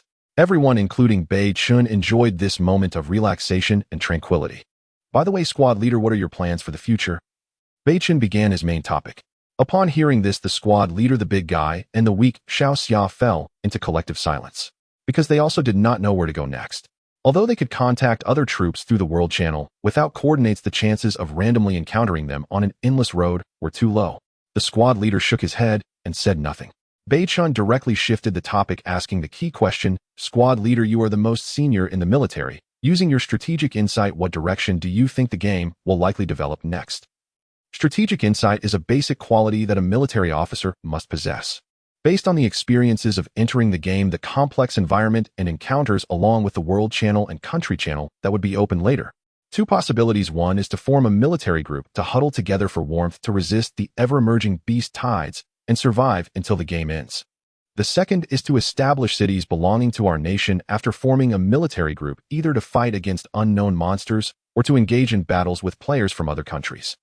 The squad leader's tone was heavy, although none of this had happened yet. He believed that the game would ultimately develop in these 2 directions based on numerous factors. Of course, nothing is absolute, it's just speculation. Beichen nodded, slightly unable to help but admire the squad leader's strategic insight. However, in his view, these ideas were far from sufficient. What if I mean if? Beichen tilted his head and took a sip of Jiang Xiaobai, then said calmly, if 90 of the players from Huaxia who entered the game were killed by the beast tide or wiped out by players from other countries, what impact would that have on our country? From this moment on, Beichen indirectly elevated the topic of conversation to the level of national strategy. If a country lacks a continuous output of young blood, it will soon enter extreme aging. It is almost a certainty that the country will completely decline within 20 to 50 years. At that time, the streets would no longer see charming young women or handsome men. There would be nothing but old people. Of course, in a survival environment, the survival of the fittest means that some deaths during growth are unavoidable. For example, the dozen or so members of the Lulu fan club, those useless people living, were just a waste of air. If they didn't provoke Beichen, they might just get away with it, but if they did, they would definitely face annihilation. Seeing the 2 people's faces change dramatically, Beichen said no more, as his thoughts had already been conveyed, and they were still 3 regular soldiers. Even if they disagreed with gathering regular soldiers to form a military group, Beichen's goal had been satisfactorily achieved. At this moment, when the squad leader Chuan Zhengwo, the big guy Zheng Jingren, and the weak Xiao Xia looked at Beichen, their eyes were filled with awe. Indeed, without a country where is home, it's simply unimaginable. A young man in his early 20s whose family members had served in the military was actually younger than them by several years. Without having gone through the military or received the influence of high-level ideological education, he was able to have such a profound and far-sighted strategic insight. It's truly absurd. May I ask, what battles did your grandfather participate in? What was it called? The squad leader already had a decision in his heart. The Goryeo campaign, the defensive battle. Speaking of his grandfather, Beichen felt a sense of pride. Unexpectedly, the grandfather who had educated him since childhood, who kept a low profile, was actually a first-class veteran of the anti-Japanese war. If it weren't for the military department's investigation, the old box containing medals and military honors might never have seen the light of day. Upon hearing about these 2 difficult battles, the squad leader and the big guy felt a surge of respect. But in the next moment, when Beichen mentioned his grandfather's name, the squad leader and the big guy suddenly stood up in shock. My grandfather's name is Bei Jingqing. What did you say? Could it be that it was that Bei Jingqing who received first-class merit during the anti-Japanese war, yet concealed his achievements and fame for nearly 40 years after the war? Beichen smiled and nodded slightly. As the clouds parted and the sun shone through, everything became clear. All doubts were explained. 99% of the heroes who received first-class merit during the anti-Japanese war had long since been laid to rest in the martyr cemetery. And those who lived to be awarded first-class merit must have turned the tide of a battle by their individual efforts during the anti-Japanese war. And such descendants of combat heroes naturally possessed far-sighted strategic insight. At this moment, the squad leader and the big guy exchanged a glance as if they had made a decision. Beichen, now I can confidently propose gathering the other scattered regular soldiers.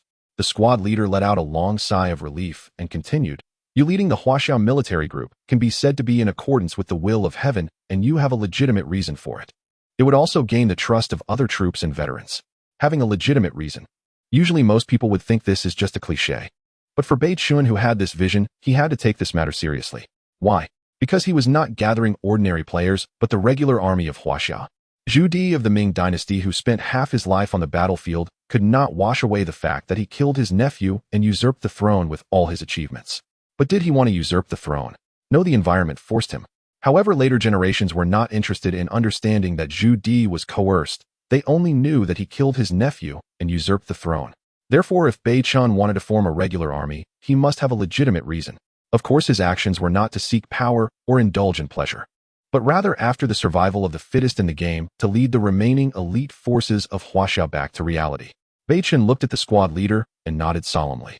"Squad leader, I'm entrusting the task of strategically gathering the troops to you. After all, I haven't truly enlisted." Beichen added, "For now, don't worry about melee weapons and food." This wasn't Beichen bragging. After forming, the military group resources would be centralized to Beichen, and after system enhancement in quality or quantity, it could be said that there would be no pressure to support a regiment, let alone a division. Upon hearing Beichen's plan to unify the troops, the squad leader and the others showed surprise. However, thinking about the difficulties they were about to face, the squad leader and others couldn't help but have solemn expressions. "But our troops are scattered everywhere without coordinates gathering them. It's too difficult." Beichen nodded slightly. This was indeed an urgent issue that needed to be resolved. Suddenly, Beichen seemed to think of something and hurriedly sent a private message to Tung Chuchu. Tung Chuchu responded almost immediately.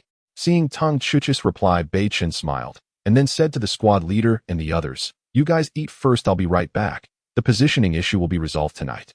P.S. Special thanks to the brothers on the fan leaderboard from high to low. Due to word limit, I can only write as much as possible. The names of other fans are also remembered by me. I will never forget them, even if they turn to ash. First, Alai. Second, Munju Shawflower. Third, Dolly 2. 0 plus chives. Top 10 Sunbake Board Shio Tianzuan 6162. Emochien Kuinda Apot. Can't stew yun. Chinning bro, you're awesome. Top 20 O Planner. Lonely Hung. Huiqing Feng. Xiao Se Dongbai. Shueqing Shanling U0057. Sword of Domination Planet Godzilla. Top 30 Moonlight Dream Chase. Air. Dan Talented Person. Chemical Defense. Deployment Time. Can't Fight Wordless Ming. How I Am a God 9095. Killing Gardner Explosive Heaven Gang Solo. Let's stop here for now. Oh, if I write more, I'm afraid the review will come after me with a 40-blade attack. By the way, the first person who rewarded for a role was that guy. One screenshot was taken, and I can't remember the other. If you see this reply, gathering the military group, the role can be arranged. Let's understand both male and female soldiers. Hearing Beichen say that the positioning issue would be resolved tonight left the three of them, including the class leader, in utter shock. Beichen, unconcerned, carried his roasted wolf leg back to the car. Seeing Baby lazily sleeping, he had no intention of waking her. He took out more than 20 items obtained from today's Beast Tide. Very good, we have acquired a total of 8 soul crystal stones from the 2 Beast Tides. Beichen was not in a hurry to amplify the soul crystal stones. Instead, he stored them back into the particle ring. Looking at a sharp, slender military dagger with a triangular blade tip, Beichen smiled. Although this item had a fearsome reputation, its single combat style had long been abandoned by modern military units. However, anyone who underestimated its power would surely regret it. Detection shows that the standard triangular military dagger can be amplified. Would you like to amplify it? Detection shows that the MOE knife can be amplified. Would you like to amplify it? Amplify. Congratulations, host amplification successful. The standard triangular military dagger amplification results in 50 modern multipurpose military daggers. Congratulations, host amplification successful. The standard MOE knife amplification results in 50 fine iron-wrapped steel MOE knives. As the prompt sounded, Beichen was startled, swiftly putting the pile of weapons into the particle ring before they could fall into the car. Having obtained 50 melee weapons of various lengths, Beichen was already very pleased. With weapons in hand, the team gained basic combat capability, not to mention anything else. When facing wild beast attacks or assaults from players from other countries like Sakura, he wouldn't be left with empty hands and die in regret. Next, Beichen began amplifying various supplies. Food, water, and energy were essential amplifications, as they would be needed soon. Amplification successful: 600 milliliters of muddy water amplified to 60 liters of pure water. Amplification successful: 1 pack of expired biscuits amplified to 100 packs of compressed biscuits. Amplification successful: 500 milliliters of mixed gasoline amplified to 50 liters of regular gasoline. Beichen continued to store the newly appeared supplies into the particle ring, not daring to let his guard down. If such supplies fell upon him, he would either die or suffer greatly. After about 3 minutes, Beichen finally wiped the fine sweat from his brow as he had finished gathering all the supplies. At this moment, a private message notification suddenly rang. Your friend Tung Chu has sent you a private message. Beichen, are you coming over? If you come, I'll send you our position. After separating from Tung Chu, Beichen determined that if they could find Tung Baiwan within a day, it meant Tung Baiwan had obtained something good. Otherwise, how could they possibly meet in such a short time? Beichen hesitated and replied, bring over the Viper for trade. I want to examine it. He calmly looked at the private message screen, feeling uncertain. This probe was necessary. To Beichen's surprise, as soon as he sent his request, a trade request was sent back. Your friend Tung Chu has initiated a trade request. Would you like to accept? Accept. A virtual trading section appeared, and without hesitation the other party placed a patterned Viper pistol on the table, then clicked the Confirm Transaction button. With the Viper in hand, Beichen loaded a magazine with a dozen bullets. His mood was complicated, yet a smile crept upon his lips. Detection shows that the patterned Viper pistol can be embellished. Would you like to consume equivalent resource points for embellishment? Embellish. Congratulations, host. Embellishment of the patterned Viper successful. At this moment, Tung Chu also sent a message, her tone slightly worried. Beichen, if something happens on your side, just keep the Viper. My brother has 2 exceptionally skilled veterans among the dozen retired soldiers here, so it's very safe on my side. We can do without a pistol. Beichen smiled and took out 62 bullets from the particle ammunition storage, placing them along with the embellished Viper in the trade section. I'm fine here. Just take these 10 bullets. Perhaps I'll need your help with something later. Tung Chu hesitated, but knowing Beichen's character, she ultimately clicked the trade button. What do you need help with? Just tell me. I will definitely help if I can. Beichen was taken aback, not expecting Tung Chu to agree so readily. In such a survival environment, helping out was extremely laborious. She didn't even ask what the favor was, and simply agreed. Beichen didn't hesitate and immediately shared his plans and the setup he had in mind with Tung Chu. After sending the message, Beichen waited a full 10 seconds before seeing Tung Chu's reply. Beichen, are you crazy? How dare you directly recruit regular soldiers? When the game ends and you return to reality, how will you explain this to the higher-ups? Indeed, on the day when the World Channel and National Channel were opened, all ambitious wealthy factions and powerful forces prioritized recruiting retired soldiers, security personnel, and martial arts school graduates. Initially, no one dared to openly recruit regular soldiers. Why? Because they didn't know how long this game would last. What if they returned to reality after completing the game and could not explain this matter? After all, this is not the apocalypse, it's a game, and there's hope to return to the original harmonious and stable society. In Huaxia, business does not involve politics and politics does not involve business. No one dares to do so. However, Beichen was different. His family elder, as a first-class hero of the War of Resistance, belonged to a heavily red lineage. In ancient times, such merit would not only lead to promotion, but could easily be conferred the title of a general. Yet the bottom line is meant to be broken. Although it was said so, if this game lasts long enough, those wealthy factions and powerful forces would inevitably reach for regular soldiers. I have a plan. I've considered all of this. Beichen didn't want to reveal the details, implying whether she would help with this favor. After 3 seconds, Tung Chu replied again. All right, I will help you. However, Beichen, it's best to disband the organization before the game is about to end. That way it will be easier to explain. Beichen was surprised, not expecting this girl to have such foresight. Thanks. Once I have everything arranged, I will send you the coordinates. Understood. Letting out a heavy sigh of relief, Beichen was just about to close the private message when another question popped up, the tone awkward and completely unlike the usual carefree Tung Chu. Beichen, since we parted, have you missed me even a little bit? From the phrase miss me, it was clear. Tung Chu was uncertain. Directly asking if he missed her would easily lead Beichen to overthink, so she chose to ask this question in a more official manner. At least at this moment, your shadow is in my heart. After closing the private message, Beichen did not immediately get out of the car, but instead rolled down the window, pulled out a cigarette, and lit it. Quickly organizing his thoughts, Beichen knew that stepping out this time would inevitably lead to resource competition and interest disputes with major domestic factions and players from other countries. On the other side, Tung Chu revealed a serene smile upon seeing Beichen's last reply. She took 2 steps back towards the campfire, nodded to the 2 strongest members in the team, and then quietly said to her brother, "Brother, come here. I have something to ask you." Tung Baiwan turned back in confusion and said, "You girl always asking about love-related matters. Are you bored from eating too much?" "Brother, don't talk nonsense. I really have serious business." Tung Baiwan helplessly looked towards the opposite side of the campfire where a man and woman sat saying, "Ichin Aon, you two, keep an eye on the camp. I'll be right back." The man sitting opposite Tung Baiwan had tousled hair and a cold expression, his pitch-black eyes calm as water, seemingly unmoved by anything. The woman dressed in black casual attire gave off an impression of competence and coolness. She had shoulder-length short hair. Her striking feature was not her beautiful face, but rather her cold, sharp eyes that seemed like frost. Zhang Yichen and Shui Yihan merely nodded in response. The two watched as the Tung siblings departed. Suddenly Shui Yihan slightly frowned and said to Zhang Yichen, "Yichen, check the message that Chuanpu sent to the squad." Zhang Yichen turned his head slightly to give Shui Yihan a cold glance. "Oh, Chuan Zhangwo is actually sending out messages to summon troops." Zhang Yichen frowned. What does this brat want? Quickly Zhang Yichen sent the puzzling private messages to Chuan Zhangwo in the squad, but with each response the cold, unchanging expression on Zhang Yichen's face surprisingly revealed a look of shock. Seeing the change in Zhang Yichen's expression, Shui Yihan was equally astonished. This person was so cold that he could even be called arrogant, yet he had the right to be so. He was a former scout who later joined the South China Sea Guard unit and chose to retire due to an accidental injury. As for herself, she was just a rookie in hand-to-hand combat among female soldiers. In comparison, she was not even in the same league. "What happened?" Shui Yihan asked in confusion. "You can see for yourself." Zhang Yichen directly shared his chat analysis with Chuan Zhangwo with Shui Yihan. Shui Yihan only glanced at the chat content and immediately trembled. It's that old hero's grandson. All right, he indeed has the qualification to temporarily summon troops. Brothers, let's get the book reviews going. Urge for updates and watch the short videos when there's nothing else to do. The author wants to have a meal of pork and cabbage stew. After finishing a cigarette, Beichen received a private message. Your friend Tung Baiwan has sent you a private message. Hey, Beichen, are you serious?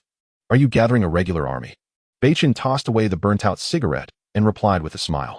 So are you willing to join? If you want to join, this is an opportunity. Beichen actually wanted Tung Baiwan and his sister to join the team.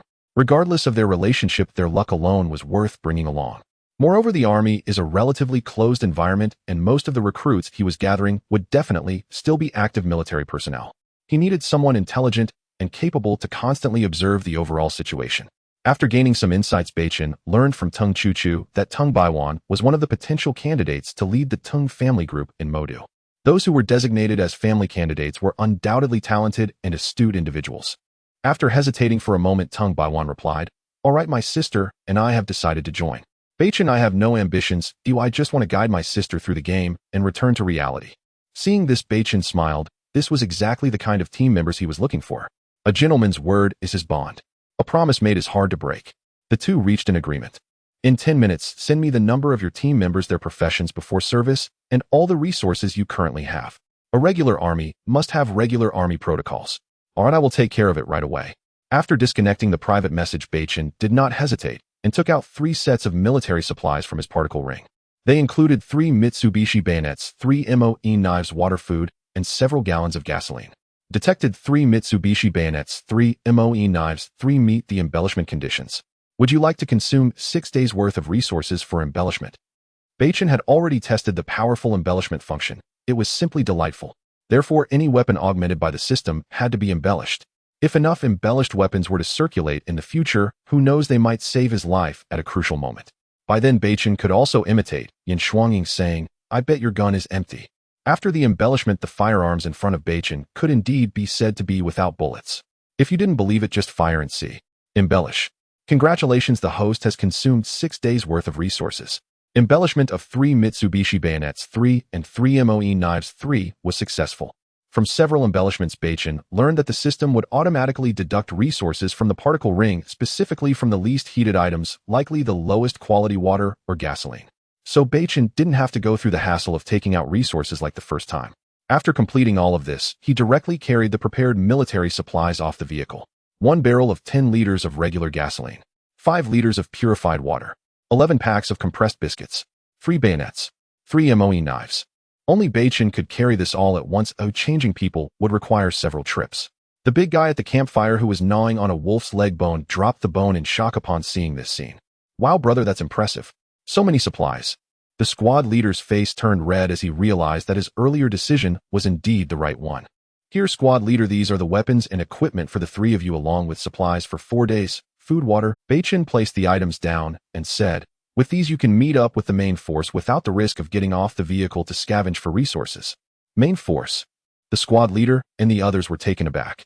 At that moment, both the squad leader and the big guy Xiaoxia received prompts from their devices. Player Tung Baiwan has sent a friend request. Would you like to accept? The three looked at Beichen in confusion. Add him. He will send you the location coordinates so you can quickly meet up with the main force. Hearing this, the three were delighted. Beichen, what about you? The squad leader asked Beichen. Don't worry, I won't return to the team for a while. After you meet up, Tung Baiwan will temporarily lead you, and I will notify Tung Baiwan of any instructions I have. Yes, Commander. At that moment, all three genuinely acknowledged Beichen as their leader. From nothing to something, a simple system was gradually taking shape. It seemed simple, but in reality, every detail was a challenge. However, Beichen had the ability to construct this system in a short time. As the squad leader and the others accepted Tung Baiwan's friend request, they successfully entered Tung Baiwan's team channel. Meanwhile, the location coordinates from Tung Baiwan appeared in the squad leader's private messages. Upon entering a new team channel and seeing familiar faces, the squad leader exclaimed in surprise, while the soldier king Zhang Yichen and the rookie female soldier champion Shui Yihan are actually in this team. Excited with trembling hands, the squad leader almost shouted, Soldier King, female Soldier King. Beichen was also startled, not expecting Tung Baiwan's luck to be so good, having recruited 2 Soldier Kings in advance. Great, squad leader Big Guy Xiaoxia, you guys set off now, travel day and night, and quickly meet up with the team. Yes, Commander. With a crisp salute, the squad leader and the big guy stood tall and proud, while Xiaoxia, though weak and on the ground, still managed to maintain the salute gesture. Go ahead, Beichen nodded. Looking at a red flag quickly disappearing at the end of the road, Beichen finally let out a sigh of relief. As the saying goes, the beginning is always the hardest. As long as the system and structure gradually improve, he could finally relax. The first 3 steps are indeed the hardest. The reason Beichen didn't want to act together with the main force was to keep the system concealed. If this information leaked, he could be hunted down by players all over the world. After finishing this round of tasks, his grilled wolf leg had already gone cold. With no one around, Beichen no longer concealed his particle ring and took out the barbecue rack and charcoal. At this moment, a private message from Tung Baiwan arrived, sounding somewhat anxious. Beichen, I feel you still need to prove your identity in the team. One of our team members has worked in military registration and is a first-class soldier. He is very familiar with this matter, so you need to prove your identity for them to fully trust you. Beichen nodded. Proving his identity was essential. Otherwise, any player could impersonate him, which would be disastrous. Soldiers are indeed reliable, but not gullible. Then a prompt sounded. Friend Tung Baiwan invites you to join a private team. Would you like to accept? Accept. After entering the team channel, Beichen glanced at the number of members, 21. Since the private team channel is relatively personal, the real names of members are no longer hidden. As Beichen joined the channel, all conversations immediately ceased. That's right, I am Beichen. My grandfather is Bei Jingqing, age XXX, native of XXX, currently residing in XXX. He retired from the military in XXX year and has been farming at home. In XXX year and month, I found out about my grandfather's military achievements through an investigation by the military department. Beichen got straight to the point right off the bat. A leader must have authority. The first impression is crucial, allowing him to manage the team better in the future. Due to the shocking deeds of old man Bei Jingqing, those responsible for managing military records could recite his information by heart. Of course, due to the specificity of their professions, aside from them, no one below the battalion level could access the old man's identity information, current address, or details about when he retired or when the military discovered his achievements. Sure enough, when this confidential information was revealed, the entire team channel fell into utter silence. Tung Baiwan and Tung Chuchu were dumbfounded. What was going on? The war hero, the old man who paraded down Xianmen Avenue, is Beichen's grandfather. Comrades, fellow soldiers, I assure you with military honor that the old man's information is confirmed to be accurate. Retired in 2017, formerly a reconnaissance soldier in the Xanadu military region, served as the squad leader of the Nanhai Guard Regiment. Zhang Yichen, good to see you, Commander. Currently active in the North Military Region, Deputy Commander of the Female Soldier Corps, Shui Yihan, good to see you, Commander. Retired in 2012, formerly the head of the security section in the Lantian Military Region, Duangu Xian, good to see you, Commander. Currently active in the Gannan Military Region, Cook Squad Leader Chuan Zhangwo, good to see you, Commander. Of the 21 individuals aside from Tung Baiwan and Tung Chuchu, no one spoke. Each one stated their retirement dates, previous military regions, and ranks. The first meeting must be formal. This was also the final screening to see if there were any imposters posing as veterans. If they were not genuine active duty or retired soldiers, accurate military information could not be disclosed. Thank you for your hard work, comrades. Due to special circumstances, I cannot join you for the time being. Zhang Yichen and Shui Yihan will be responsible for matters within the team for now. The game is evolving with new trends, collecting resources, categorizing them, and interacting with domestic and foreign forces will temporarily be handled by Tung Baiwan. Understood, Commander. Understood, Commander. After giving simple instructions, Beichen did not linger and directly exited the team channel. He let out a huge sigh of relief and wolfed down the already heated grilled wolf leg. After eating, he returned to his willing vehicle. Over 20 weapons needed embellishment, and the resources traded from Tung Baiwan needed enhancement and distribution. As the saying goes, the first 3 steps are indeed the hardest. However, once the initial groundwork is laid, it becomes much easier. Back inside the carriage, Beichen carefully picked up the baby and gently pinched her soft, chubby cheeks. With a shift in his mindset, he gradually began to feel as if the baby were his own flesh and blood. He himself was astonished.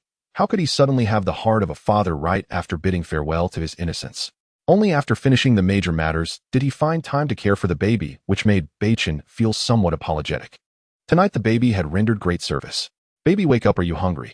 Daddy has delicious food here, Beichen said in a tender voice, his gaze brimming with affection. The baby's long eyelashes fluttered as she opened her sleepy big eyes. Oh, delicious food.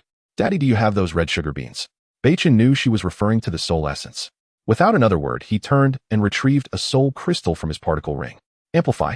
Congratulations, host, amplification successful. The soul crystal has been amplified into a soul essence.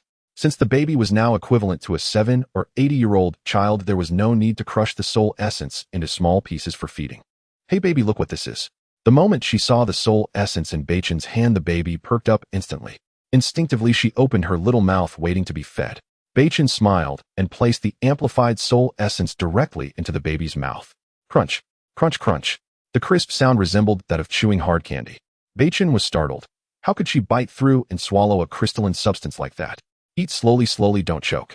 But before he could finish, the baby tilted her head back and swallowed it down. Daddy, it's so yummy. You're so good to baby. With that, she stretched out her fair, tender arms, wrapped them around Beichen's neck, and lifted her head to plant a kiss on his cheek. Moi? Daddy, baby wants to sleep now. You should sleep early too. All right, baby goes first. Daddy will come find you in your dreams. Promise. Promise. Perhaps due to the soul essence, the baby quickly drifted into a deep sound. Hearing no system prompt, Beichen speculated that after her first genetic amplification, the baby had acquired a level 2 swift gene internally, requiring more soul essence to trigger the system's amplification prompt again. Placing the baby in a comfortable spot inside the carriage, Beichen gently closed the door. The materials he was about to amplify were accumulated by one of Tung Baiwan's squads. Doing it inside the carriage might harm the baby. In the depths of the eastern sky, a hint of gold gradually seeped through. Beichen quickened his pace. With a wave of his hand, various supplies appeared before him. Groundwater 1,000 milliliters.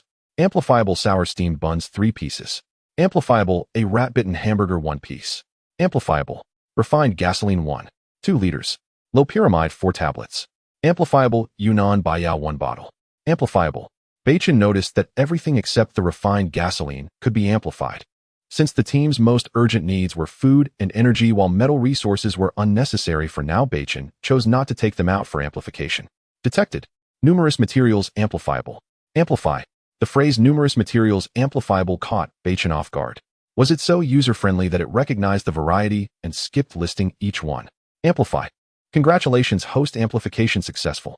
Obtained 10 cases of soda water, 300 soft fermented buns, 100 deluxe KF-style hamburgers, 1 bottle of special antidiarrheal medicine, 50 tablets, and 10 gene of black jade renewal ointment. As the system prompts rang out, Beichen swiftly operated, gathering resources as they appeared. But when he heard black jade renewal ointment, he stumbled and nearly fell. System, is this black jade renewal ointment the same as that legendary one? Indeed, it is that very black jade renewal ointment. Beichen smiled, squatting to examine the large mass of black tar-like substance wrapped in oil paper on the ground. This appearance. TSK. Curious, he untied the sealed oil paper, and a refreshing medicinal fragrance immediately entered his nostrils. Good heavens, this scent is even more unique than roasted meat. Though amazed, he had no injuries to test its effects on. It could only be kept as a precaution. If the TV dramas were true, this ointment was a holy remedy for tendon injuries, fractures, internal injuries, and bruises. By the time Beichen had stored all the supplies into his particle ring, the eastern sun had slowly risen. All things revived, marking the start of a new day. Back in the car, Beichen closed his eyes and performed 2 minutes of eye exercises. It wasn't just that he hadn't slept for a day and a night. He had also endured 2 beast tides. Though Beichen had a strong constitution, even he felt utterly exhausted. Yet his tasks remained unfinished, so he had to grit his teeth and persevere. However, upgrading the Type 81 bayonet and the Ink Shadow Blade was much simpler. Beichen divided the supplies into 18 sets of military weapons and 5 days' worth of provisions. Apart from the squad leader Big Guy and Xiaoxia, none of the other 18 members had the Type 81 bayonet or Ink Shadow Blade. Since Beichen had decided to form a team, he naturally had to equip them with the finest weapons. Troops are raised for 1,000 days to be used in a single moment. If the game proceeded peacefully, so be it. But if players from other nations dared to invade and massacre Chinese players en masse, then his regiment, forged from regular soldiers, would become a drawn sword striking fear into all while slaughtering. Beichen traded the meticulously prepared weapons to Captain Zhang Yichen. The provisions were traded to Tung Baiwan. Then in the team channel, he issued a few simple rest commands before locking the car windows and doors and falling into a deep sleep while holding the baby. He was too tired. Especially when one's mind is active and contemplating it drains the brain immensely. Since the Wuling vehicle had been enhanced by the system under the biogenetic lock, no one could silently sneak in without Beichen's permission to open the doors. Unless, of course, the Wuling was reduced to ashes by cannon fire. As it stood aside from some vulnerable areas on the body, the glass and tires already boasted considerable defensive capabilities. All players had been resisting the beast tide last night. Those who survived were battered. If Beichen could barely endure a night of turmoil, how much worse off were the other players who had barely eaten? Thus, 99% of players were sound asleep. Time slipped by silently. In the blink of an eye, Beichen had been sleeping in the car holding the baby for 6 hours. Thump! Suddenly, the Wuling's body was struck by something producing a dull sound. Startled from his sleep, Beichen's body jolted as he snapped his eyes open. In a flash, a desert eagle appeared in his hand. After regaining his composure, he quickly surveyed the surroundings, but found nothing unusual, leaving him puzzled. Bang! Another impact. This time Beichen felt it clearly. The force was not strong, incomparable to that of the yak monster from before. He crept to the window and peered down. One glance was enough to enrage him. Click! The pistol was chambered. The moment he saw the creature, his lingering drowsiness ignited into fury. Damn it! This time old grudges and new scores will be settled together. A tiger may be humiliated by a dog, but you're not even a dog, yet you dare provoke me repeatedly. Just then the baby also awoke from her deep sleep. Rubbing her eyes, she saw what was outside the car. Instantly drool began to pour from her mouth like a waterfall. Panicked, she shouted at Beichen, "Let go of that rat, let me handle it." In the early morning hours, the bright moon sets in the west, while the blazing sun rises in the east. This should have been a delightful morning, yet Beichen was roused from his slumber by the raucous noise of a large black rat. Recalling the past when he had been attacked by rats while smashing resource boxes and had to flee, he could not say it was a matter of generational grudges, only that yesterday's enmity had become today's resentment. At this moment, Beichen was armed to the teeth. As the descendant of a renowned general, how could he suffer such humiliation? He chambered a round in his handgun and pointed the dark muzzle of his desert eagle out the window, ready to unleash a storm of bullets. Suddenly he heard a cry. "Let go of that rat and give it to me." Did the baby wake up? Realizing something, Beichen was startled and intended to shout no. But it was already too late. With a loud bang, the baby had once again burst forth from the vehicle. He had no time to feel sorry for the vehicle, as he just managed to stick his head out. Beichen's eyes bulged as he yelled, "Baby, stop it." At that moment, the baby, with a face full of delight, had her big sparkling eyes squinted in happiness, her little mouth wide open with streams of joyful drool flowing out. Both hands held high, she was cradling a large black rat roughly the size of a corgi. This scene, yes, she was about to put it in her mouth. While the legged fish often hunted wolves and goats, it must be said that fish and rats were still its main staples. Thanks to systematic enhancement and genetic mutation, the baby had taken on human form, even though she had never seen or eaten a rat before. But the memories in her blood and the instincts for survival reminded her that this creature was quite delicious. Everything felt so natural, so reasonable. Suddenly, Beichen's furious voice rang in her ears. The baby turned her head in confusion and was startled herself, for Beichen's face was as dark as the soot at the bottom of a pot. Being stared at so intensely by her father made the baby quite embarrassed. She could only slurp back the uncooperative drool and gulp it down. So, gritting her teeth and stomping her foot, she offered her precious find to her father. Baby was wrong. Good things should be presented to parents first. Here, Daddy, you eat it first while it's hot. The large black rat was very much alive with not a single injury on its body. With its one eye gleaming red and full of aggression, it was as pliable as clay in the baby's hands, trembling constantly, too afraid to even struggle. To an outsider, this scene was truly a comical sight, but Beichen couldn't find any joy in it. Just as he was about to angrily criticize the baby, he suddenly felt a jolt. He seemed to have forgotten the baby's origins. Indeed, how could he criticize her? She had done nothing wrong, the fault lay with him. Ever since the baby had achieved human form, he had never taught her what was appropriate to eat and what was not. While feeling secretly guilty, Beichen forced a very official smile and took out a steaming soft gourmet. Baby, if you want daddy to love you in the future, then throw that thing away and eat this. If you don't want to, then go ahead and eat it. Daddy won't care for you anymore. No sooner had he finished speaking than Beichen's gaze was drawn to a dark high parabola. The rat was thrown up to a height of 20 meters. Yes, the baby had thrown the large black rat up to 20 meters high, and it was descending rapidly. Bang! The large black rat landed on a nearby rock. Its legs sprawled out, and its brain matter splattered. It died with its eyes wide open. If the rat's ancestors were present, they would surely grab Beichen by the collar and shout it only wanted to live. What crime did it commit? Speak up, speak up. The events unfolded quickly as Beichen had just reacted when the baby had already pounced into his arms. Of course, baby wants daddy's love. Her big eyes were fixed on the fragrant chicken burger in Beichen's hand, and ungrateful tears streamed down her face. Seeing this, Beichen felt a wave of relief. He hugged the baby and returned to the vehicle, pulling out all the delicious treats. What fine meat, ham, Oreos, apples, oranges, and big bananas. In short, everything that baby had never eaten, Beichen brought out. Wow, he ate. The baby's big eyes curved into crescent moons as she dove into the mountain of snacks. Take your time eating, all of these are fine, but that big rat is not to be eaten from now on, okay? Mom understood. Beichen chuckled bitterly and chose to activate the vehicle equipment function. After bursting out of the vehicle twice, he had to repair the vehicle body. However, upon glancing at the materials needed for repairs, Beichen was instantly dumbfounded. To repair the damaged areas of the vehicle, 4 pieces of fine iron and 2 pieces of T3 grade reactive armor are required. If the vehicle's damage couldn't be repaired, it meant they would have to set off with this big hole. But what could Beichen do? The baby was family, and he couldn't beat her up over this. Children must be educated.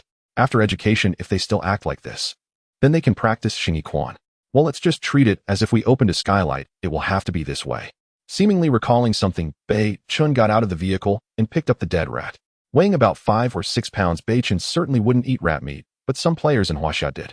Throwing it away would be a waste. He lugged the dead rat back to the vehicle and directly opened the regional. That's right, I am Beichen. Instantly, all players in the area fell silent. The arrival of a big shot surely meant something important. If one didn't seize the opportunity, they could only blame themselves.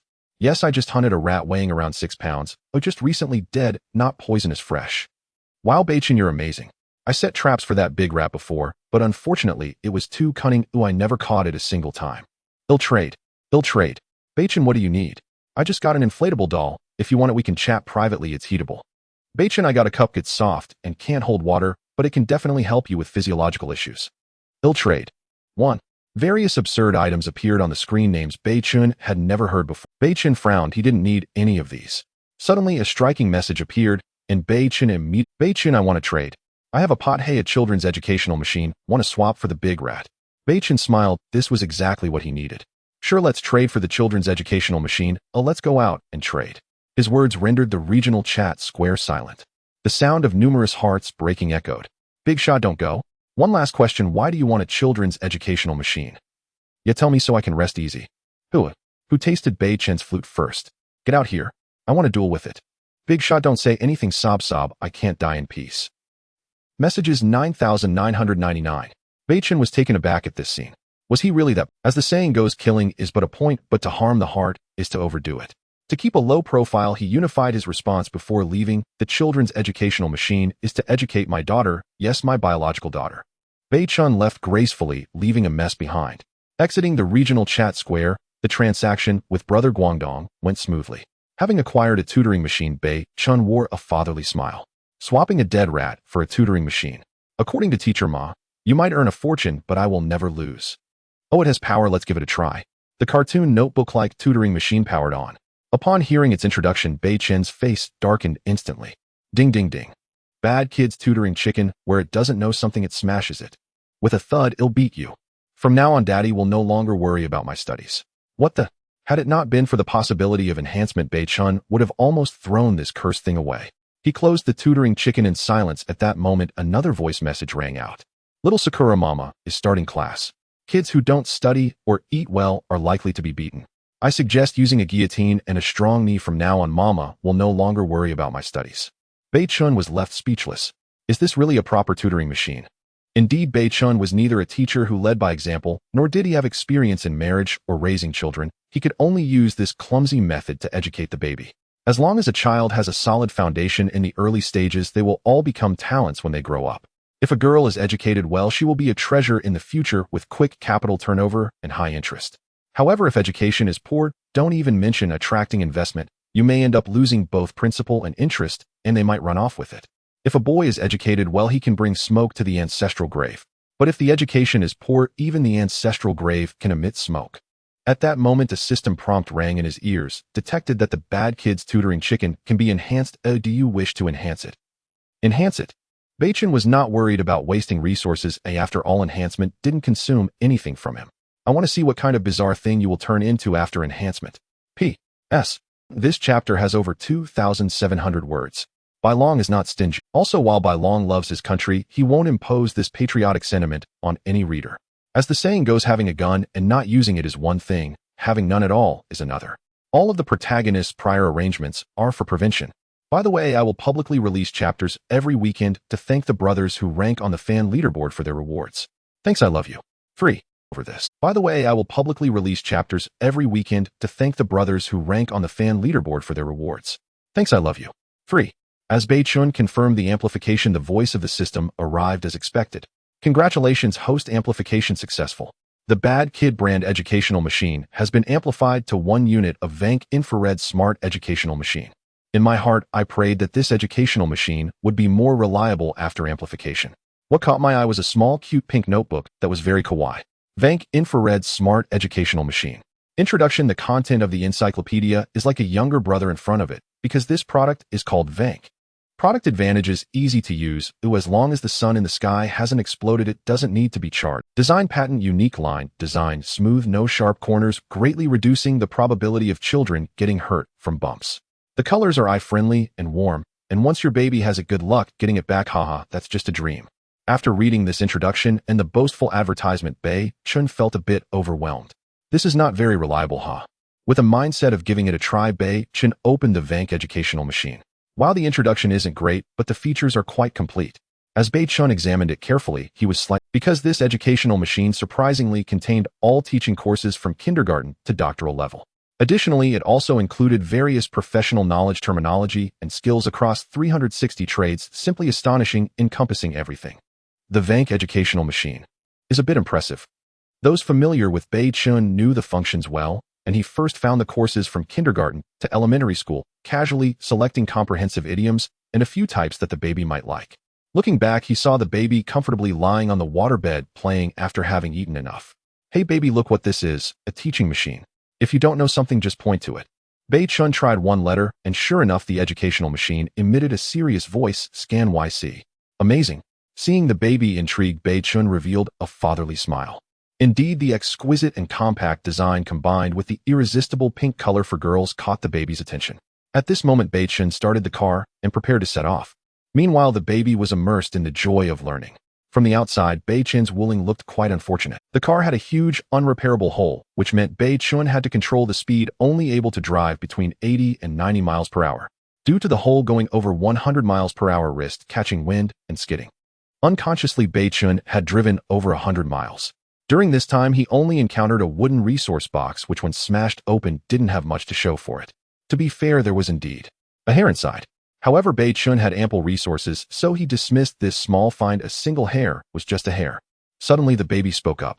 Daddy, I finished the 2nd grade course. Isn't that great? Hearing this, Beichen's hand twitched. What? Finished all the courses from kindergarten to 2nd grade in 1 hour? Oh, are you Mom? The baby nodded confidently. Oh, then can you recite the multiplication table? Hearing the challenge, the baby smirked. 1 times 1 equals 1, 1 times 2 equals 2. The baby recited the multiplication table without hesitation. Wasn't that correct? I just started learning the 3rd grade courses, okay? Beichen wiped the cold sweat from his forehead and waved his hand to stop. All right, students, we'll stop here today, and the rest will be physical education class. Beichen could only trick the baby a little. After all, it was all self-study. What business did he have pretending to be the teacher saying they would stop here today? Do you even have any shame? Physical education class. The baby seemed uninterested in physical education, pouting and shaking her head. Daddy, I want to see ancient idioms, okay? Hearing this, Beichen waved his hand. All right, Daddy will fulfill this unreasonable request, but this is the last time. Thank you, Daddy. The baby looked as if she had just gained an advantage, seemingly saying, Daddy spoils me too much. Beichen's words carried a strong hint, subconsciously guiding the baby to see learning ancient idioms as a game, something fun. With one hand on the steering wheel, Beichen smiled, inwardly thinking, so it's this easy to tutor a child. However, the next moment when Beichen heard the task issued by the Vank educational machine for parents to be honest, he was dumbfounded. Sure enough, the baby looked at Beichen with a face full of eagerness for knowledge and said, Daddy, it says you need to demonstrate and explain these idioms yourself. Beichen let out a bitter laugh. The cycle of heaven is fair, and one shouldn't be too arrogant. All right, you read out the idioms and Daddy will demonstrate and explain them for you. Beichen was confident, thinking, how difficult could idioms be for a child's educational machine? Daddy, get ready, I'm going to read now. Beichen raised an OK sign. Today's assignment consists of a total of 7 idioms. Hearing there were 7, Beichen felt even more confident it would be done in a flash.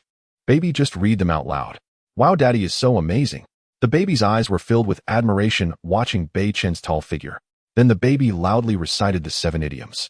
Blood flows like rivers, cries of sorrow fill the air, corpses lie everywhere, calling a deer a horse, taking the initiative, stealing is also a way, and using clever means to seize wealth. To be fair, when Beichen heard these 7 idioms, his scalp went numb and his vision went dark. What kind of educational machine was this? It's not that Beichen didn't understand these idioms, but how to demonstrate them. The key was how much knowledge about China the baby lacked. What's wrong, Daddy? You don't know either. The baby pouted, questioning. How could I not understand? Beichen forced himself to steady his tone.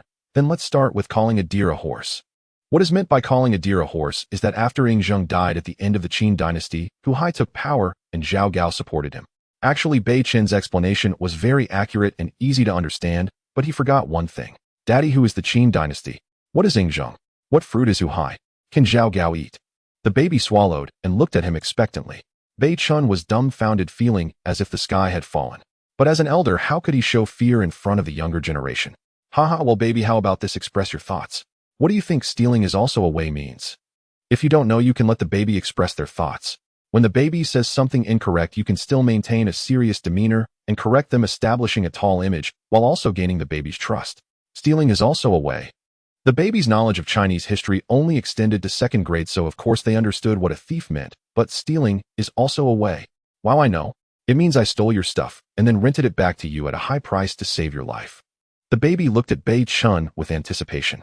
To be honest, when Beichen heard this answer, he almost ascended on the spot. It wasn't that the explanation was wrong, but the meanings had no relation. Well, whether that's right or not, it's hard to say. A child's pride is strong, and even if they answer incorrectly, it's not good to say it directly. Instead, they correct it from the side. Beichen looked to his side where the car door was, and outside the door was an asphalt road, which seemed impossible to explain from the side. Baby, you need to take off immediately. Daddy senses there might be danger within 100 miles ahead. Delay tactics.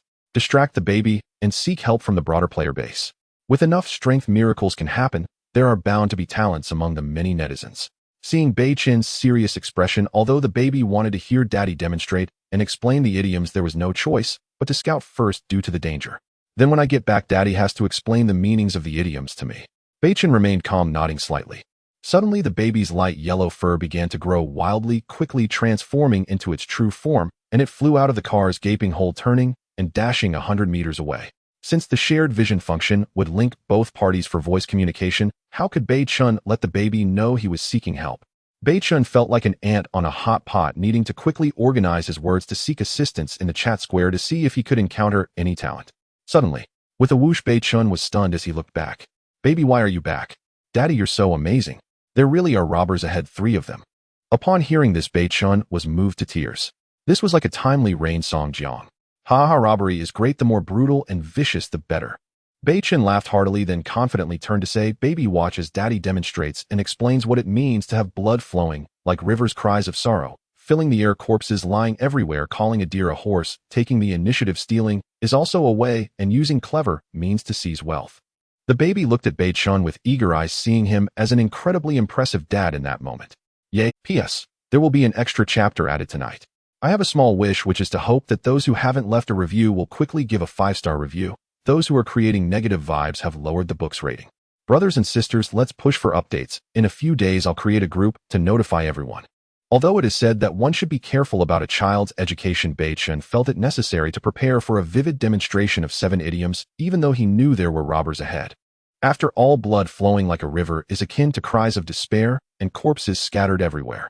However, the meanings of pointing a deer as a horse turning the tables on the guest thieves have their code, and crafty plunder are entirely different. However, Beichen was not a killer. He would not resort to murder to educate a child. Of course, if those robbers intended to take lives, that would be another matter. Baby, come here, let's get ready. Beichen slowly parked the car, bent down to dust off some dirt from the asphalt, and without waiting for the baby to react, he touched his own face. Instantly, the fair-skinned baby turned into a filthy one. Beichen also smeared some dirt on his own face. In that moment, the domineering CEO and the little princess transformed into a ragged scavenger and a little girl selling matches. Afterward, Beichen put the inflatable mattress that was in the trunk into his particle ring. Having completed all this, he finally let out a sigh, thinking to himself, is it really this difficult to raise a child? At that moment, a scene of poverty and despair unfolded before him. The car was a dilapidated wooling, and inside sat a scruffy yet handsome man with a messy but adorable little girl. One could understand Beichen's intention. Oh, just think about it. A man dressed neatly with a rosy complexion accompanied by a cute chubby daughter. It was easy to guess that this was a result of good living and restful sleep. Who would dare to rob such a person? If he went past without preparation and they approached to greet him offering delicious food and drinks, how could he still impart lessons and resort to murder? That wouldn't do. The baby didn't understand what Beichen wanted, but thought it was all very amusing. Baby, when we meet the robbers later, we should do it like this. Did you hear that? The baby, still a bit confused, nodded. Opportunities are rare, we must cherish them. Come, let's have a demonstration using the tone I just taught you. It wasn't that Beichen was overly cautious, it was just that such teaching moments were few and far between. He was genuinely afraid the baby would suddenly jump out of the car, shouting at the robbers, well, I've got 2 lines for you. You are surrounded. Then it would be a waste. Instantly, the baby looked at Beichen with a pitiful expression, a mix of hunger, fear, and pleading in her voice. Uncle, please have pity on my dad, give us something to eat. Following my dad for 3 days, I've been hungry for 9 meals, woo woo. That truly was a scene of despair. Impressive, baby, Beichen praised directly. Hee, it's all thanks to my dad's good teaching. Hey, that's quite an official answer. Beichen ruffled the baby's hair and then returned to the driver's seat. The car sped forward, and with the baby's guidance, Beichen was not afraid of encountering robbers. Dad, turn left at the next intersection. Okay. After turning into the side road, they continued for over 30. Gradually, low hills appeared around them. Beichen did not pay much attention to these barren hills. As the car made another turn, a scene came into view. Beichen felt a sense of déjà vu, as if he had returned to the real world. No, the key was that this scene was too harmonious. 2 men dressed in black uniformed auxiliary police jackets were saluting a vehicle in a very professional manner. However, from an outsider's perspective, there seemed to be nothing wrong. But Beichen was raised by an elder, and he had the gesture of saluting etched in his memory. Who salutes with their left hand? At a glance, one could tell they were imposters. But then a puzzling question arose: why were they lying down? After all, this was a survival game. Why were the 2 sides so harmonious in their encounter? Soon the vehicle drove away, and Beichen slowly approached. As he got closer, he discovered where the problem lay. There was a spike strip designed to puncture tires approximately 30 centimeters wide and 20 meters long laid across the asphalt road. Do they have guns? Or are there other ambushes nearby? Beichen was uncertain, so he continued to drive slowly. If the other party had firearms, Beichen could not act rashly. After all, life was more important. Indeed, after Beichen's wooling appeared, both men displayed professional smiles. First, they adjusted their black auxiliary police jackets. Then one of the slightly shorter men stepped forward and gestured for him to pull over. Strange, it looked quite legitimate. Beichen, of course, was not foolish. While sneering, he instructed the baby to keep an eye out for any hidden threats. The baby, possessing the essence of a keen-eyed fish, had sharp vision and strong perception. After a quick glance, she confirmed, there is no one. Beichen then slowly brought the wooling to a stop and rolled down the window, slightly puzzled. Uncle Police, is this the road to Tibet on foot? The 2 robbers akin to auxiliary police were momentarily taken aback by this question. Perhaps it wasn't their first time robbing. The 2 did not rush over immediately. They merely stood behind the spike strip and saluted Beichen with their left hand, saying sternly, please get out of the car for an inspection. Beichen's sharp gaze scanned the 2 men. He hesitated, considering whether to get out of the car, but when he saw the black food bag in the short man's hand, Beichen got out of the car. Whoosh! Seeing Beichen exit the car without any weapons, the 2 instantly knew they were dealing with an easy target. How could they hold back? They rushed over in a flurry, surrounding the wooling. However, upon seeing the large hole in the Wuling's body, the tall robber visibly frowned. Beichen, surrounded, remained unfazed and calmly asked, "What are you two doing?" The two men laughed, each taking turns to speak. In the northwest, there is a patch of clouds. Crows fall among the phoenixes. The car is full of heroes. Who is the lord and who is the subject? Then the tall man pointed at the short one and said, "Let me introduce. This is our Route 302 Daoist Wang." The short man clearly took pleasure in this and smiled slightly, pointing at his partner. "This is Dao Wei's Secretary Mei." Beichen was a bit confused. "Wait, what are you two lying down for?" He was completely unfazed. "Robbing you, of course. What else would we do?" The short man, anxious, burped loudly, releasing a whiff of banana scent. As he spoke, the short man leaned into the Wuling. In response, Beichen remained even more composed. At that moment, the tall man smiled and said, "Don't be fooled by our appearance as robbers. We charge reasonable fees and never harm lives, you can rest assured." After saying this, without waiting for Beichen's response, he also leaned into the Wuling. They believed that Beichen, being such a good-natured person, would easily yield to fear and not dare to resist. Beichen smiled and shook his head, thinking, "Well, it seems I can only guide them. Otherwise, how would I take action?" He pulled out a cigarette, lit it, and took a puff. Sure enough, as the familiar tone of voice and familiar dialogue filled the car, the two robbers looked utterly dumbfounded. "Dude, you're playing a survival game, and you brought a kid. Is that even feasible?" "Listen, little brother, here's the deal. Even though we've been forced to become bandits, we have our own principles and lines we want cross. We have 3 rules. The short man chimed in. "Right, we don't rob children, we don't rob the sick or disabled, and we don't rob the government." Upon hearing this, Beichen was momentarily taken aback, raising the cigarette in his hand. "What about this? Is this considered robbery? Who would have thought the two didn't smoke? So does that mean we can leave?" Beichen frowned. At this moment, the baby poked her head out of the window, pitifully saying, "Uncle, I'm hungry. Following my dad for 3 days, I've been hungry for 9 meals. Beichen cooperated by showing a troubled expression. "The car is out of gas, and we've gone days without food. If this continues, how will my daughter and I survive?" Upon hearing this, the two robbers were stunned. They exchanged glances. "What the hell? Are you implying that you want us to pay you? That's a bit excessive. How about it, brothers? Shall we team up? The more people we have, the easier it will be to rob, right?"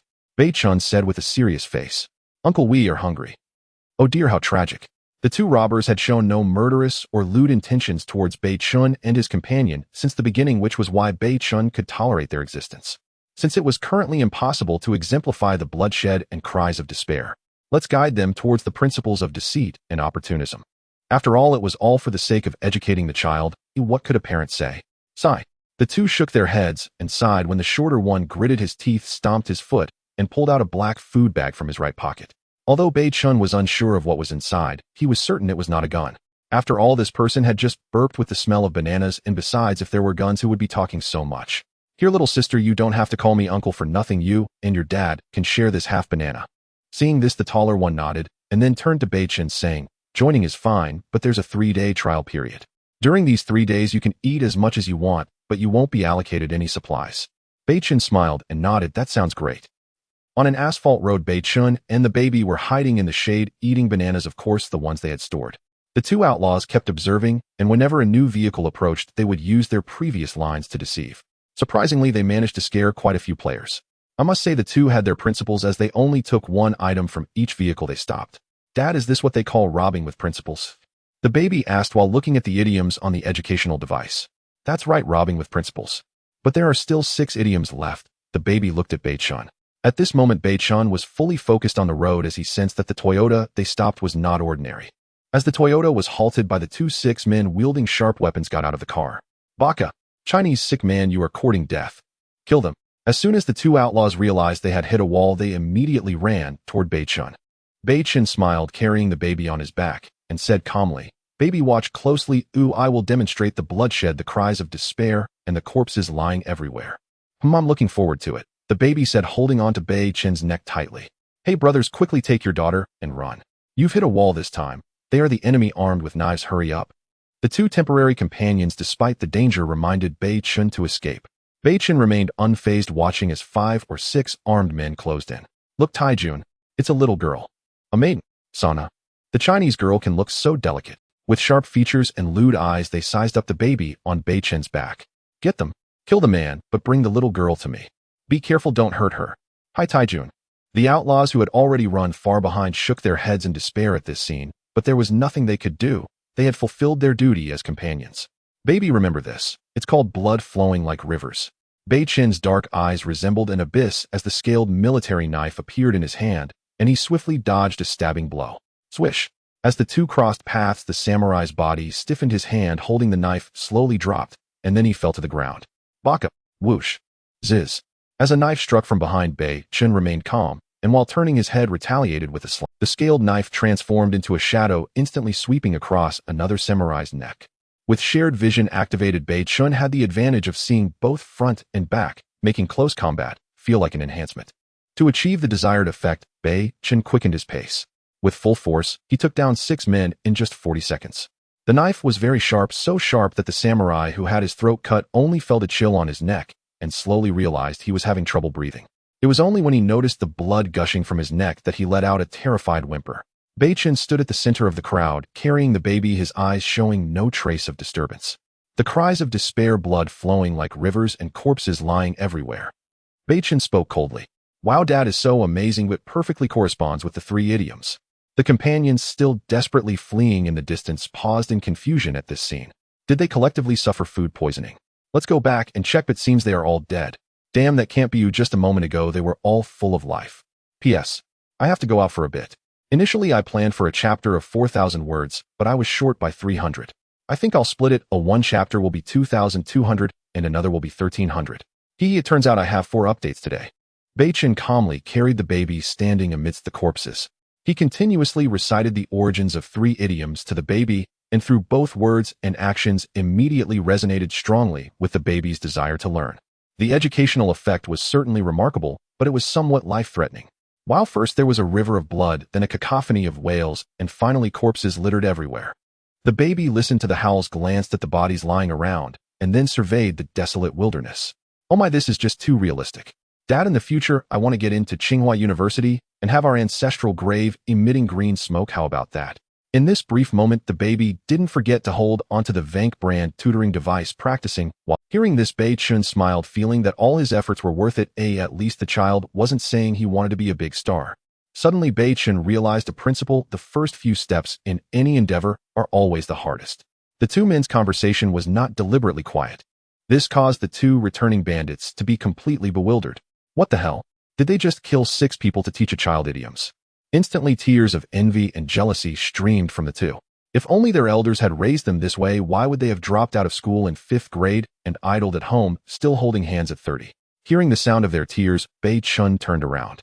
Oh, back already? Beichen smiled and said, quick, tidy up everything here and load it onto our vehicle. The 2 were stunned, exchanging glances. Our vehicle? Damn, this is simply turning the tables and seizing the opportunity. What's wrong? Feeling a bit hot and want to lie down for a while. Beichen glanced at the 2 with a knowing smile. Oh well, it's not hot, I was just sweating cold earlier. The 2 suddenly realized who would want to lie down there. There were already 5 or 6 bodies lying on the ground. Watching them helplessly pick up the weapons abandoned on the ground, Beichen said to the baby, what do you call this? The baby shook his head. This is called turning the tables and seizing the opportunity. At first we listened to them, now that we stand tall, they must listen to us. Beichen patiently explained. When I said to load the supplies onto our vehicle, I meant that we wouldn't share with them. This is seizing the opportunity. Of course, this statement is based on having strength. The baby suddenly understood. Then what about pointing at a deer and calling it a horse? By the way, did the Qin Shi Huang taste good? Beichen almost spat blood, thinking to himself, I don't know if the current Qin Shi Huang is edible, but I do know it would definitely be poisonous. Beichen didn't elaborate, calling out to the 2 bandits. Hey, whoever. Go check out the Boeing 747 driven by the 6 people, see if there are any good supplies on it. Upon hearing this, the 2 were stunned. What the hell, a Boeing 747? Even though we've never been on a plane, we know what a Boeing 747 is. This is clearly a Toyota Land Cruiser. Beichen smiled, shaking the fish scale knife in his hand. Oh, why do I always want to poke something? The 2 suddenly cried. Big brother, you really have an eye for this. This is indeed a Boeing 747. Please forgive our ignorance. Beichen smiled and waved his hand. The 2 swore this was the lowest point in their lives. Baby, what do you— I know pointing at a car and calling it a chicken. Beichen. It's pointing at a deer and calling it a horse. Hee, I know, just teasing you. The baby happily pecked Beichen's face. Dad, why are you so good to me? Beichen smiled. Because in this life you are my creditor. Creditor? What is that? Well, baby, if you call me dad, what else can I say? Beichen was clearly at a loss for words. The baby was someone he had exchanged for a pound of pork to eat, yet now found to be an unexpected creditor. While Beichen was busy educating the baby and enhancing their father-daughter bond, the two bandits really couldn't afford to please Beichen as much as possible. They left no stone unturned. The ground was littered with things, even down to stripping the insides of the people. There was no other choice. Beichen took the baby back to the wooling car to wait, as it was not suitable for children. Not long after, the two came back, carrying a bunch of stuff. Inside the two military bags, there were bulging, unknown items. The first thing that caught the eye was 7 Zhuoguan knives, good quality with sandalwood handles and high-carbon steel blades, clearly crafted by a master. Hee, big brother, I must say this little bastard has quite a lot of supplies. There's even a secret weapon. The short bandit grinned, opening the military bag. What? Rice. Here is wheat and sweet potatoes too. The tall bandit also opened his haul. Beichen glanced at the two, his gaze like a knife. Is this all? Just this. Really no more. Slap. The short bandit slapped the back of the tall bandit's head and scolded. You're talking nonsense, there's more. The tall bandit froze and quickly slapped himself, explaining, misunderstanding, I forgot.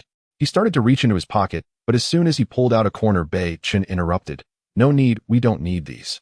They'll take these supplies, you have no objections, right? Beichen said with a half smile. No, it's all yours, we can consider ourselves lucky to get the inner stock. Beichen grinned, tossing a Zhuoguan knife over. Even thieves have principles, keep it for self-defense. The reason I didn't rob your supplies is that you managed to uphold your principles in this environment. After saying that, Beichen got into the car and stepped on the gas, quickly disappearing from the two's sight. Watching this fierce person leave, the two immediately relaxed and slumped down. My goodness, who is this fierce person? 6 guys with Zhuoguan knives just got wiped out in the blink of an eye. What the hell? Hee enough, we are lucky to have encountered him. Let's go. The short bandit urged. There's still a box of gasoline inside that Boeing 747 that hasn't been taken out. Damn, you're pretty smart if it weren't for the need to report. In truth, Beichen hadn't forgotten, it was just that taking it out would waste time. Although they had turned to banditry, their actions were still commendable. Beichen was the kind of person who believed, if you have your principles with me, then I will also have my principles with you. Thus Beichen and the baby traveled westward, getting out of the car to smash supplies whenever they encountered them. However, to be fair, ever since parting ways with Tung Chuchu, Beichen's luck had truly been abysmal. Today was particularly absurd. He drove all day and encountered 2 wooden boxes. One hammer yielded a hair, and another hammer yielded a piece of paper. Initially, Beichen thought he had struck gold and received a design blueprint, but upon unfolding it, he found 2 words written in a cursive script: Ein Mao Luan Conspiracy. If it weren't for the system Beichen had, and the ample supplies, he would likely have to subsist on the northwestern wind tonight. Pop. By the campfire, the baby's eyes were fixed solely on the roasted meat. Beichen, on the other hand, was focused on the newly acquired rice, wheat, and sweet potatoes. At that moment, the voice of the game console rang in his ears. Player Zhang Yichen requests to add you as a friend. Do you accept? Zhang Yichen. Beichen wondered, as Zhang Yichen was primarily responsible for training the soldiers in the regiment and managing weapons, while Tung Baiwan was the main contact person with him. Worried there might be an urgent matter, Beichen didn't think too much and chose to accept. Yichen, do you need something? Beichen questioned. Captain, I apologize for disturbing you late at night, but I must seek your consent regarding this matter. Beichen paused, replying directly. Go ahead, what is it that you and Tung Baiwan cannot decide? On the other end, he was clearly organizing his words, but soon a message came through. Upon seeing the message from the military king, Beichen smiled, and after a brief moment of serious thought replied, You are correct, the team needs a striking code name or title. They were both rational individuals, only with formal authorization could a unit number be assigned. Therefore, Beichen and Zhang Yichen referred to it as a code name. Tung Baiwan and I have thought of several. Take a look. Soon several code names were sent over. Beichen glanced at them and shook his head slightly, though although these names were all good, they contradicted his original intention for establishing the team. He replied, Our team is born in response to the times in accordance with the Tao of Heaven, and the East Huaxia is represented by the dragon, and our nation's military is centered around defending the homeland. Exactly so. Zhang Yichen clearly didn't understand these convolutions and could only wait for Beichen's response. From now on, the team will be called the Great Xia Inglong Guard. Upon seeing this name, even a person as stoic as the military king felt a surge of passion. It was so fitting for the current situation. Responding to the Tao of Heaven. The East is the dragon, guarding the homeland. Inglong Guard. Impressive, Captain, no wonder you are a prodigy raised by the old man. Beichen forced a smile. Not wanting to say anything more, Zhang Yichen promptly replied, Yes, Captain, I will convey this. I will not allow any outsiders to enter the Inglong Guard. A pile of bonfire, over 20 people. With the arrival of class leader Chuan Jiangwo, the tall Zheng Jingren, and Xiao Xia, Captain Zhang Yichen officially announced the code name of the team. Sure enough, upon learning the meaningful codename Daxiao Inglong Wei, all the team members erupted in applause. Even Tung Chu-Chu and Tung Baiwan, who were not military personnel, felt that Beichen's literary talent was quite remarkable. At the same time, all the team members grew more curious and puzzled about Beichen. Why? After all, this was a survival game, and it was rare to even see two similar buns, let alone 21 MOE knives and 21 triangular military daggers. Moreover, the food and water supplies were all the same. This was absurd. Almost everyone looked towards the newly arrived class leader and the three tall figures. After all, the three had traveled west under the leadership of the commander and must have witnessed the commander's grandeur. Thus, Zhang Wo, please tell everyone about the commander's deeds. No need to embellish, just Zhang Yiqin usually spoke in a way that could be resolved with a glance, never wasting a single word. But now he spoke so much at once, clearly aroused by Beichen's strong curiosity. Yes, Chuanpu, please share with everyone. I'm also very curious about what kind of person the commander is. Is he handsome? Vice Captain Shui Yihan echoed, casting a glance at Zhang Yiqin, her eyes glimmering with hidden delight, as if she had gotten him into trouble. Tung Chu-Chu felt sweet inside, watching the eager expressions of everyone. TSK. Others might not know, but she was well aware that Beichen was the one she had personally dealt with. Although it was their first time, just thinking about it made Tung Chu-Chu feel very pleased.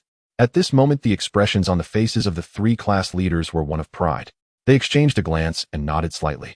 Ahem. Let me say a few words first. The class leader cleared his throat, puffed out his sturdy chest, and tried to make himself appear taller and more imposing. Where should I begin? Because Beichen's display of strength was so astonishing, the class leader had to organize his words, strictly aiming to convey the entire story perfectly. The bonfire was burning, and all 20 members of the Yinglong Wei stood quietly looking at Chuan Zhangwo with questioning eyes. Soon the class leader's deep and resonant voice rang out. At first, the class leader was a bit nervous. After all, opportunities to give a speech in front of two military kings were rare. However, he was the one who had seen the whole thing most clearly and directly, and no one was competing with him for this speech. Oh well. It happened that day. From being awkward to becoming skilled, from excitement to passion. The class leader's narration was genuinely realistic with no embellishment whatsoever. However, when the M249 light machine gun fired 500 rounds except for the Tung Baiwan siblings, everyone else had a dark expression.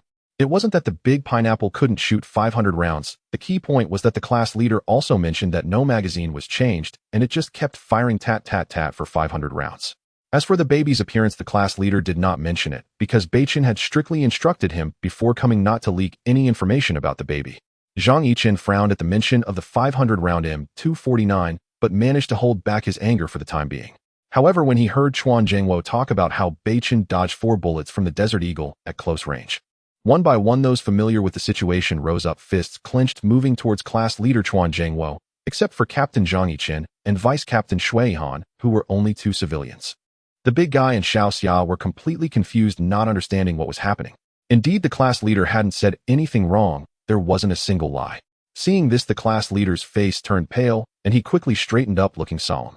I, Chuan Zhangwo, swear on my personal honor, the honor of a soldier, and the honor of my country, that every word I said before is true.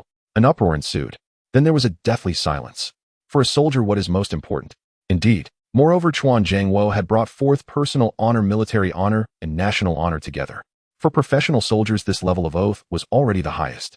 What did you say? Repeat it. Zhang Yichin's eyes showed shock, dodging 4 bullets from the Desert Eagle at close range.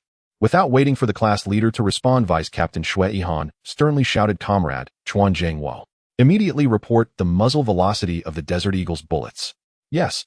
The class leader shouted back, the Desert Eagle pistol with steel core bullets has an initial velocity of about 430 meters second under standard atmospheric pressure with no wind. Report complete. What is the nerve transmission speed of an average human? Zhang Yichin questioned. Report 100 meters per second. The class leader responded loudly, his face remaining calm. Your cultural level is quite good.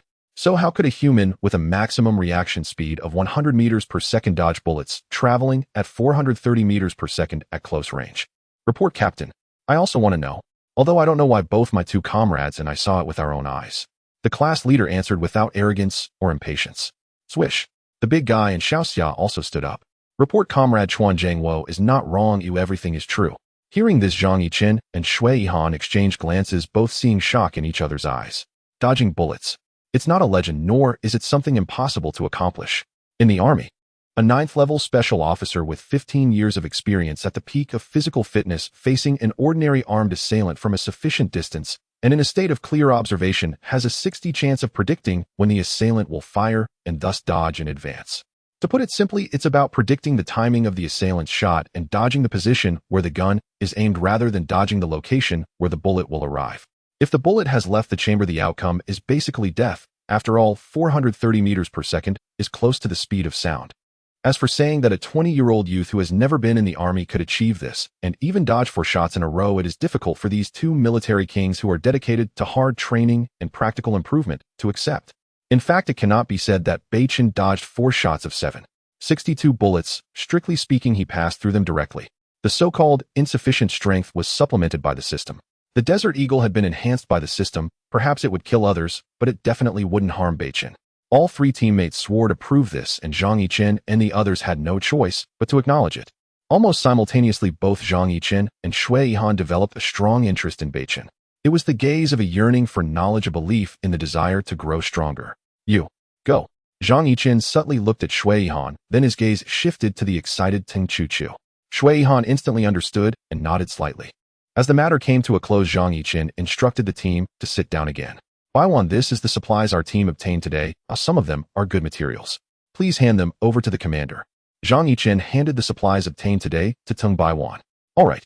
Upon taking a look, it was several unknown armor plates and a very hard black vest. When Tung Baiwan unfolded the vest, he gasped, a bulletproof vest. At this point, Zhang Yichen issued the recent tasks again while designating this place as the temporary base for the Yinglong Way. The 2 teams, totaling more than 20 people, included 1 team of 10 for daytime supply searches. The other team was to train while waiting for the summoned comrades. After a round of discussions, those on guard kept watch, while those who needed to rest could take a break. Meanwhile, Beichen had already roasted wild boar meat, and the 2 were eating and drinking. Beichen didn't eat much due to preoccupations in his mind, and began to take out the 3 types of grains he had just obtained, though he had seen rice, wheat, and sweet potatoes before. Beichen didn't eat much due to preoccupations in his mind, and began to take out the 3 types of grains he had just obtained, though he had seen rice, wheat, and sweet potatoes before. Seeing them now. Trying this once again, Beichen couldn't help but ask, why is enhancement not recommended now? Because even after enhancement, they can't be eaten. If the host wants to eat grains, it is best to plant and harvest them before enhancing. Beichen was like, by the time the grains are ready, the weeds on my grave will be waist high. What will I eat then? Haha, if it were like that, this system wouldn't tell you that the grains need to be harvested before enhancement to be eaten. Oh, is there important intelligence emerging? Beichen suddenly became interested. P.S. I got it, no one added me, and the group disbanded, so I won't do this in the future. Urging for updates. The short video at the end of the chapter was very appetizing. Urging for updates to 2000 for an additional chapter, Bai Long said he would keep his word. Upon hearing the system say, if that's the case, I won't tell you. The grain needs to be planted and enhanced before it can be consumed. Beichen shivered and hurriedly displayed a learning expression. Oh, what process should I follow? The system did not hold back and replied directly after planting, enhance it. If successful, you and your team may no longer worry about food. Beichen showed an official smile. You make it sound like just digging a hole and burying the seeds will yield grain. The system responded, isn't that so? Beichen was left speechless. When his parents went out to work during his childhood, he was raised by his grandfather. He couldn't claim he was an expert in farming, but he was well known in the village for cutting grass, plowing, and harvesting. Farming may seem simple, but it embodies the wisdom accumulated over 5,000 years of Chinese civilization. In the current environment with no fertilizer and no water, how can one grow grain? Suddenly, Beichen slapped himself. He asked system, theoretically, can we dig a well for water here? If so, I have 20 warriors who can give it a try. If there's no water, then it's all in vain. Beichen couldn't afford to extravagantly use the system's enhanced pure water for irrigation. Wouldn't that be like turning a rice ball into just a white dumpling? The system hesitated for a moment, but still provided an answer to Beichen. Theoretically possible, but the underground water here is undrinkable. Undrinkable. Why? Pollution. Drinking it will cause diarrhea, and you might not be able to hold your pants. So does that mean it can be used for irrigation? Yes. Okay, take care, no need to see you off. After sending off the system, Beichen fell into deep thought. With more and more Yinglong guards relying solely on himself to enhance supplies wouldn't suffice. Wasn't it a waste for him to be the leader, exhausting himself daily with no freedom of time? If the Yinglong guards can become self-sufficient and create a positive cycle, then I can achieve personal freedom soon. Beichen slapped his thigh and made a decision. He had seeds, and now knew he could dig a well for water. What a significant advantage. Although the prospects were bright, reality had taught Beichen that the first few steps in any endeavor are the hardest, and achieving self-sufficiency for the Yinglong guards would be as difficult as transforming a Toyota into a Boeing 747. At that moment, a trade request notification appeared. Your friend Tung Baiwan has sent you a trade request. Beichen knew the materials collected by the Yinglong guards had arrived and directly accepted the trade. Leader, we had good luck today, as several members found great items. After receiving Beichen's energy, Tung Baiwan's tone and attitude changed significantly as he eagerly presented a piece of armor and a black vest along with several metal ores. While miracles happen with great effort, Beichen smiled happily. He had long wanted to acquire the reactive armor fragments and bulletproof vest. Due to a lack of fortune, he had never obtained them. Now everything was in hand. The trade was confirmed, and soon reactive armor fragments and bulletproof vest materials appeared on Beichen's side. By the way, Baiwan, I have a difficult and challenging task. Can you give me your thoughts on its feasibility? Beichen's geographical knowledge had almost been given back to his physical education teacher. To be prudent, he needed to consult, as giving the order for over 20 people to mobilize is no small matter. What is it? Feel free to say. Tung Baiwan spoke, sincerely admiring Beichen's calm demeanor. What do you think? About us Yinglong guards selecting a low-lying area to dig a well. Beichen replied continuously. During this time the team won't need to search for food, they'll take care of all the food and drink. Sure enough, the other side fell silent, and Beichen quietly waited, taking a moment to smoke a cigarette. After about the time it took to smoke half a cigarette, Tung Baiwan messaged again. Beichen, I know a geologist, and have consulted their opinion. If food security is guaranteed, perhaps we can give it a try. Seeing this, Beichen smiled. Tung Baiwan was quite steady in his dealings. Okay, he'll temporarily assign this task to you and Zhang Yichen. They'll trade the military supplies from the past few days to you shortly. Alright, rest assured we will ensure the task is completed. As the saying goes, those who associate with the virtuous will become virtuous themselves.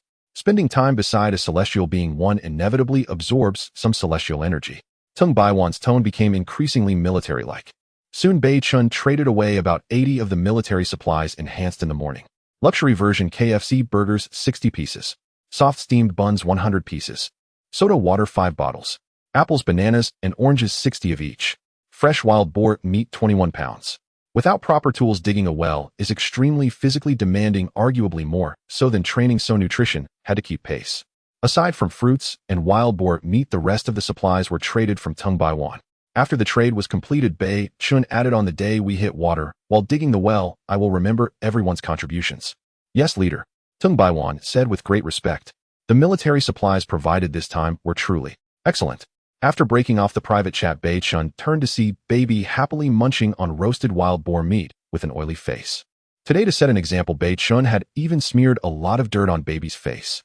Overall, Baby looked quite dirty and greasy. Baby, have an apple. Ooh, just eating meat will cause constipation. Oh, thank you, Daddy. Baby eagerly took it, munching on the apple while expressing gratitude. Eat slowly, we may not have much, but we sure have plenty of food. Instantly, Baby displayed an admiring gaze, nodding vigorously. I will work hard to lessen Daddy's burden. Beichen wondered. Something about this statement felt off. Since entering the game, he hadn't showered in almost a week. If it weren't for his constant air conditioning, the smell of sweat would have suffocated him. Previously, he had been reluctant to use pure water for showering, but today, for Baby's education, he had no choice but to smear dirt on his own face.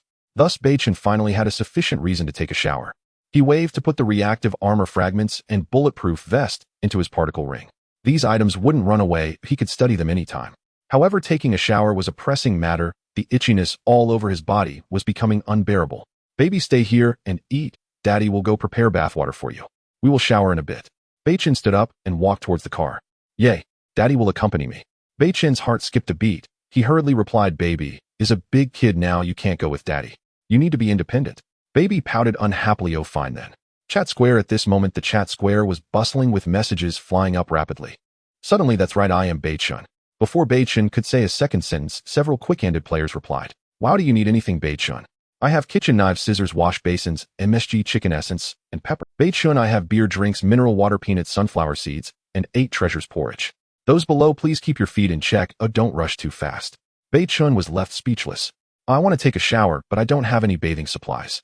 Who has shampoo, a big basin, towels, razors, or hair ties for kids? With that message, Beichen could almost smell the overwhelming stench of desperation. Oh my God, I was just suffering from heat stroke, and Beichen is already happily taking a shower.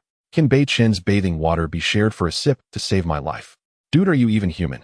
Trying to get something for nothing. I'll trade a roll of toilet paper for Beichen's bathing water. Damn, are you forcing me to bring out my family's heirloom? I've made up my mind. I will offer half a steamed bun passed down from my uncle to trade for Beichen's bathing water. The idiot upstairs. Idiot upstairs 1. Messages 99,999. Seeing these messages, Beichen couldn't help but scoff.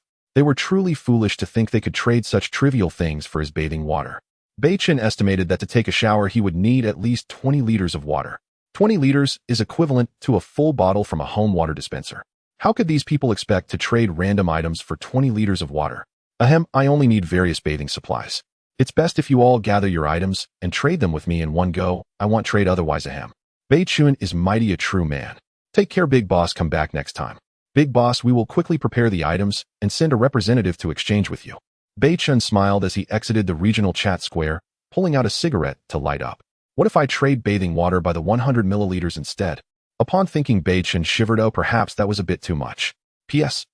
Click here for a surprise. The family is waiting for you. Dear friends, there's an event going on with Tomato. If you haven't watched the short video at the end, please take a look. This way the white dragon will be happy, and when I'm happy my writing speed will increase. Returning from the chat square, Beichen did not dare to be idle. At this moment, besides taking a shower, there were many things to attend to.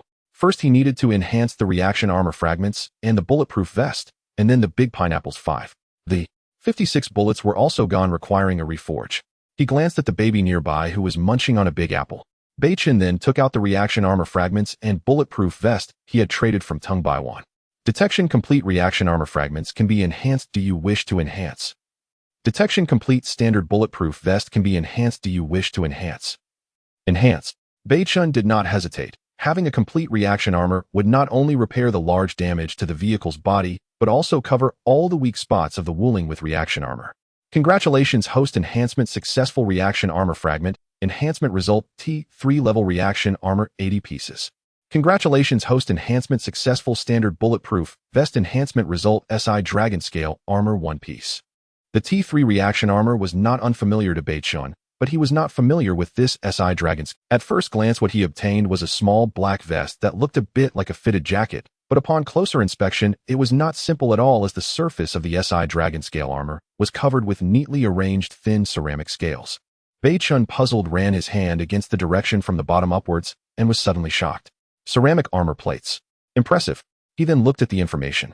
SI Dragon Scale armor introduction, made of small ceramic bulletproof tiles woven with new bulletproof fibers in a fish scale pattern similar to medieval chainmail, hence the name, Dragon Scale armor.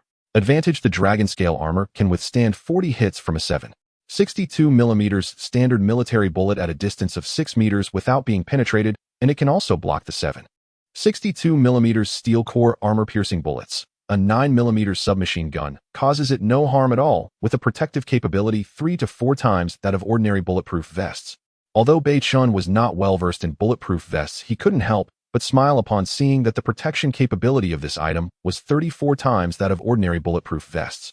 Being able to withstand 40 hits from a 7.62 mm rifle at close range, that can only be described as impressive.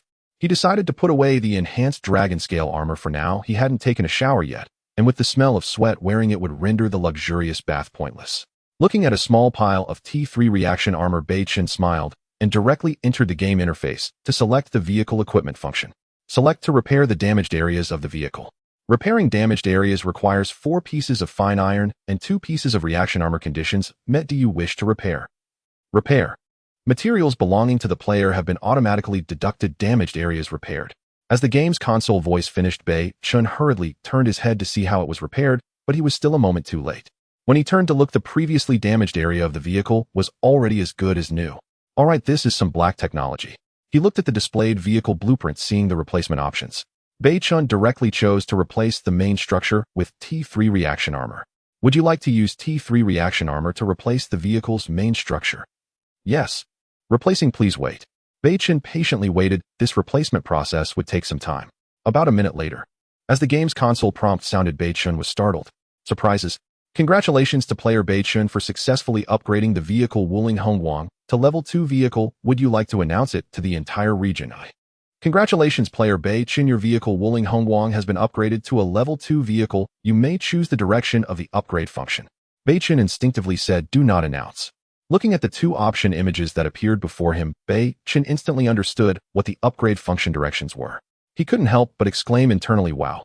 2 functional options appeared in front of him, meaning a choice between 2. Level 2 vehicle upgrade functions could be selected. 1. Increased space upgrade, restoring all functions of the vehicle, such as in-vehicle music, air conditioning, etc. 2. Rapid power, increasing the vehicle's speed to 500 km/h within 5 seconds, lasting for 10 seconds. Beichen understood almost immediately these two upgrades presented two extremes. The first one is practical, upgrading the interior space while restoring various functions of the vehicle. The second is practical, rapidly increasing the vehicle's speed to 500 km/h within 5 seconds, lasting for 10 seconds. Beichen glanced back at the spacious vehicle cabin where two people could sleep and still turn over. Did he even need to choose? Moreover, the vehicle functions were already available. With his wooling from the start, it seemed like a loss whichever way he looked at it. On the other hand, the rapid power for short distances, hitting 500 km/h, did he know what that meant? The fastest car in the world is the Bugatti Veyron with a 16-cylinder engine, which reached a top speed of 406 km/h on salt flats. So as long as Beichen wasn't foolish, he would definitely choose the practical function. Without hesitation, he selected Vehicle Upgrade Function 2. Congratulations, player Beichen, your vehicle has acquired the Short Distance Power Rapid function, usable once a day with fuel consumption during rapid power being 5 times the usual. Beichen nodded. There must be a source for such power. It wouldn't be normal to just add speed to the vehicle with no fuel cost. By the way, I want to ask a crucial point. If the car suddenly accelerates, the people inside the vehicle won't be harmed, right? If there were physical bodies running in front while the souls chased from behind, that would be troublesome. Players need not worry. During rapid power, there will be no anti-gravity effects, so people will be fine. Okay. After understanding everything, Beichen felt completely relieved. Just as he lowered his head, a green button appeared in the middle of the steering wheel with the 4 words standing out: Rapid Power. What to do if I encounter a strong enemy? Just press it lightly, and then the joy knows no limits. Beichen also couldn't help but get a little excited. At that moment, a private message notification rang, and Beichen knew that it was time for the shower. He opened the private message. Looking at a player named Wang Dachui who sent over a list, Beichen nodded in satisfaction and replied, "All right, the supplies for the day are yours. Player Wang Dachui has sent you a trade request. Do you accept?" Accept. Neither side spoke as Beichen was seen as very aloof by the general players. A single wrong word could lead to a failed trade, so everyone remained cool and reserved. The trade went smoothly. Beichen paid a total of 1,500 milliliters of Sanquan brand purified water, 6 pieces of Dog's Flying Saucer brand baked naan, 3 Aegean honey oranges along with 3 huazi. Why did Beichen give 3 extra oranges and 3 huazi? Because in the actual trade, Beichen received an extra bottle of baby gold water and a box of tissue. What made Beichen even more satisfied was that the previously requested large basin was replaced with a wooden bucket. Humans are like this: if you respect me an inch, I'll return you a mile.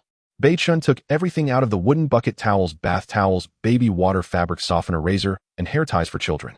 He then placed the wooden bucket on the other side of the vehicle, just facing away from the bonfire, ensuring it wouldn't be with a whoosh splash.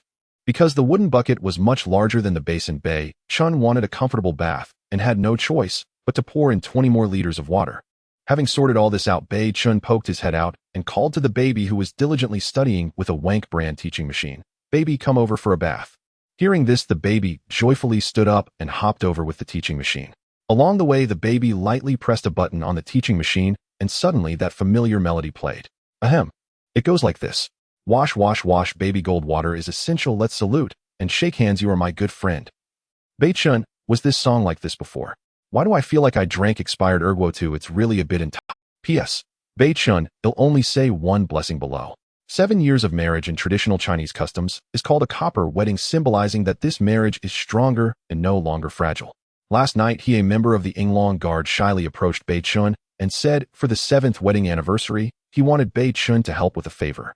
The request was as follows: Zhang Huanfeng, the childish Swa family, sword loves you. Beichen sent back his blessings. The wooden tub was filled with clean, clear bath water. Although the temperature felt a bit chilly, the warm climate of the survival world eased worries about the baby getting cold. Beichen patiently explained a myriad of things on how to use them, while the baby nodded continuously from the side. "All right, just follow my instructions step by step. You're the best, baby." "I've got it." Before leaving, Beichen reminded, "Oh, and baby, remember not to drink the shampoo." Okay, I got it." Beichen laughed and returned to the campfire. Just as he sat down, he heard a splash. Worrying, he glanced back, fearing the baby might fall into the water from above. Children should become independent as early as possible. Excessive worry can backfire. He flipped his hand and took out the particle ammunition library. Looking at the list of bullets that could be crafted, Beichen decisively chose to craft 600 rounds of 5.56. Crafting successful, obtained 500 rounds of 5.56 ammunition automatically stored. Now Beichen felt an inexplicable sense of comfort. The T3 reactive armor of the vehicle was fully covered, and he had upgraded the vehicle to level 2. Not only that, but he had also acquired an MI Dragon scale armor bulletproof vest. He had crafted 600 rounds of 5.56 ammunition in one go. Just as he wanted to take out a Huazi, Beichen suddenly froze, his body tensing as he slowly turned his head. He saw the baby standing in front of him, drenched, looking at him with a proud expression. "How did you just finish wash?" "Yes, I have feathers to keep me clean, so a little water makes all the dirt shake off." Beichen was momentarily taken aback and nodded slightly. "That seems right." He patted the baby's chubby cheek and said, "All right, baby, you stay here by the fire while Dad goes to take a bath. By the way, if you get bored, you can play with your tutor machine." After Beichen instructed, he went off to take a bath. About 20 minutes later, the campfire went out, and the big and small ones, freshly washed and fragrant, quietly fell asleep. The next day, the sun shone brightly, and a gentle breeze blew. Beichen woke up with a start from his dreams. He hurriedly checked his private messages.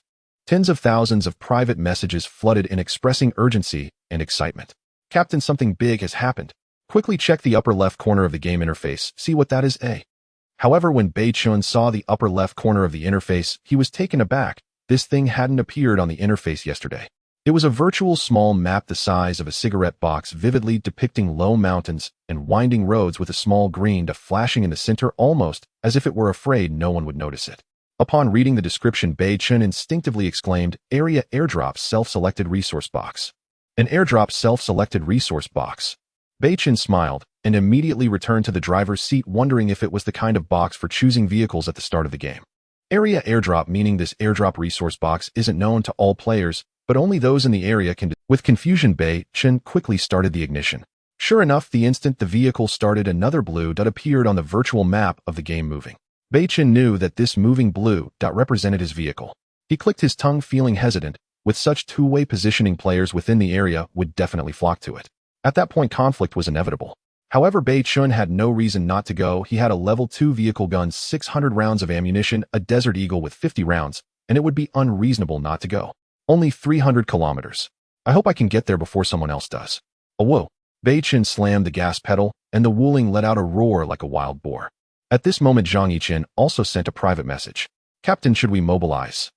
The monitor, the big guy, and Xiao Xia had joined the main force after a day and night, indicating that Beichen was not far from them and belonged to the same region, which is why Zhang Yichen inquired via private message.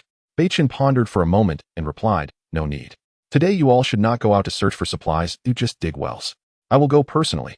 "Understood, Captain." It wasn't necessary, to be honest. In the current situation, sending over 20 soldiers wouldn't make any waves, as there were over 1 million players in the area. Rather than risking casualties for the Yinglong Guard, it would be better to develop and lie low for the time being. With his excellent equipment, he was the most suitable to wade through this murky water alone. Driving the Wuling at high speed, Beichen's mind was racing as he continuously analyzed the scope of this matter. If it were ancient times, where would one go to gather information? It would surely be the tavern. If it were modern times, where would one go to gather information?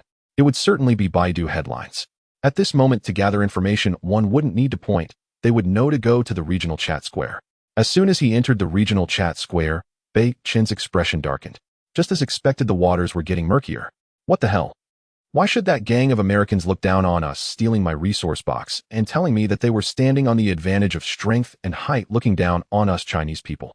Damn it, I swear if I make it out alive, I will resolutely resist these American goods. Come on, you guys are still doing fine. I have personally experienced it. A few little Japanese dogs lived quite well, killing players from the next car. No doubt those 3 guys were driving Wuling Hongwangs. Luckily, I was in a sports car, so I escaped a calamity. As soon as this line was spoken, the entire chat square fell silent. When did driving a low-priced car become so popular? When did driving a supercar become so looked down upon? Is robbery being ignored? I feel for you, brother. At least you were lucky and weren't robbed. Bullshit. It's not that I wasn't robbed, it was that they stole my 4 tires. How am I supposed to live? What the hell, are they so shameless?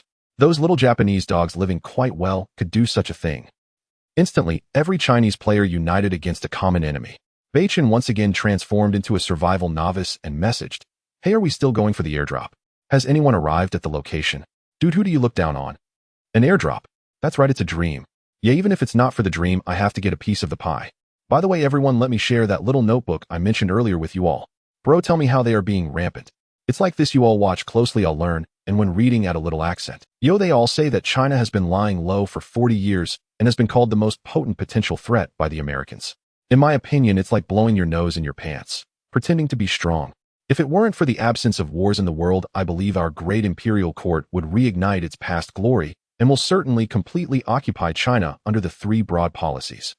Anyone who has watched anti-war films would stumble over the accent of that line, and as soon as it was read aloud, the chat square exploded. Damn, what the hell? What the hell? Kill these sons of bitches. As wounds were exposed, it was like tearing the veil off the Chinese people, filled with anger and resentment. When a person steps out, whether strong or weak, they will create a first impression. A family, whether poor or rich, also leaves a good or bad impression on others. Similarly, a country has an impression in front of the world. If a country was once weak and bullied, as long as it hasn't fully retaliated whenever its citizens step out, people from other countries will judge them based on the impression of their country, determining whether they are easy to bully. This is human nature. From the time we were children, for some reason, we would feel from the bottom of our hearts that we shouldn't provoke foreigners, fearing that we cannot handle them. Thus, after seeing the comments in the chat square, every Chinese player was filled with anger over their cowardly actions and childhood anger over the nation's past experiences, and especially anger that despite China being strong, they were bullied under the principle of not provoking trouble. Beichen's face was similarly pale, and he replied on the public screen, "That's right, I am Beichen. I put this out here. Everyone listen carefully. When we reach the airdrop location, whoever picks up a person with a beard and a hat, come to me, and I will trade for supplies. I will take as many as I can." In the chat square, a scene of explosive comments filled the air as Beichen confidently declared, "I will acquire the person known as Huzi too with a lavish meal." This was not mere bravado. He was certain about handling the matter. Since the game's inception, Beichen had not seen any information regarding a large number of players from Binzi country in the chat square. What does this signify? It indicates that within the regions of Huaxia, there are only a small number of Binzi players. They are essentially infiltrating enemy territory, ensnared by the Huaxia players. How could he tolerate this? While others might refrain from action, Beichen, who possessed a system and a strong red gene, had no reason to hold back. Though Huaxia does not advocate for individual heroism, this is not Huaxia, and there are no constraints here. As a man who hasn't harbored a dream of heroism since childhood. However, the ensuing excitement in the regional chat square completely overturned Beichen's perception of modern youth. Big brother Beichen, your words are rather hurtful. Do you expect us to ignore provocations from external enemies without offering a reward? We cannot. Indeed, not only should we offer a meal as a reward for the heads of the enemy, but just based on what Big Brother Beichen said, I Zhang Dapio am in. Who's joining me? Count me in. As long as I have a weapon. I'm 1, I'm in. I have a dagger. I'm 2, I'm in 2 with a harp. I'm 3, I'm in with a pair of scissors. Instantly, hundreds of players responded, all high-level players equipped with weapons. Beichen couldn't help but feel his blood surge at this sight. It turned out that when Huaxia united against a common foe, it was this highly unified. At the same time, Beichen held Zhang Dapio in high regard. To be honest, ever since the world and national channels were opened, very few had formed real teams. It wasn't that everyone disliked being in groups, rather absolute trust could not be established among them.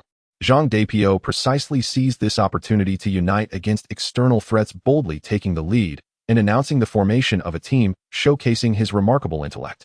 Beichen smiled and replied, "All right, Zhang Dapio, let's proceed as you suggest. Form a temporary team and keep players without weapons away from the core position of the airdrop. Even if just keeping watch around it, blind casualties are meaningless. Thank you for your support, Big Brother Beichen. I Zhang Dapio will take this action as our banner and assemble a living force that belongs to our Huaxia." Seeing Zhang Dapio gain Beichen's praise, players who had yet to join the team began to privately message him, all expressing their intent to join. Hearing the private message notifications, Beichen chuckled as he left the chat square. Upon seeing the names and contents of the messages, he replied, "No need, I prefer my freedom. We'll talk again when the opportunity arises." Seizing the moment, Zhang Dapio immediately messaged Beichen, wishing to invite him to join. They chatted for a while, both developing a strong interest in each other. Beichen speculated that Zhang Dapio was also a descendant of the Red lineage. Honestly, his style of action bore a striking resemblance to that of Zhang Dapio from the tale of Liang Jian. At that moment, a baby rubbed her eyes and woke up. "Daddy, where are we going?" Beichen explained without much elaboration, "We're going to find treasure. By the way, baby, come over and put this on." Beichen produced a Mi Dragon scale armor vest crafted from special materials and adjustable in size, allowing even a 7 or 8-year-old child to wear it. However, on a child, it looked somewhat like armor, as it was a bit bulky with layers overlapping. "Wow, what is..." Beichen smiled, "It's a bulletproof vest. With this, Daddy won't worry about you getting shot anymore." The baby scratched her head, and though she wasn't particularly fond of the outfit, she reluctantly tried it on since it was a gift from Daddy. "But Daddy, if I wear this, I can't fly." The baby flapped her arms, mimicking wings. Alright, how could I forget that? Beichen couldn't help but laugh. How did he subconsciously treat the baby like a human child? In the end, Beichen wore the dragon scale armor vest himself. To trade off low-level protection for the baby's ability to fly seemed like a significant loss in his eyes. A baby soaring through the sky was far more appealing than wearing a bulletproof vest. After a quick snack, Beichen drove off at high speed towards the light point on the minimap.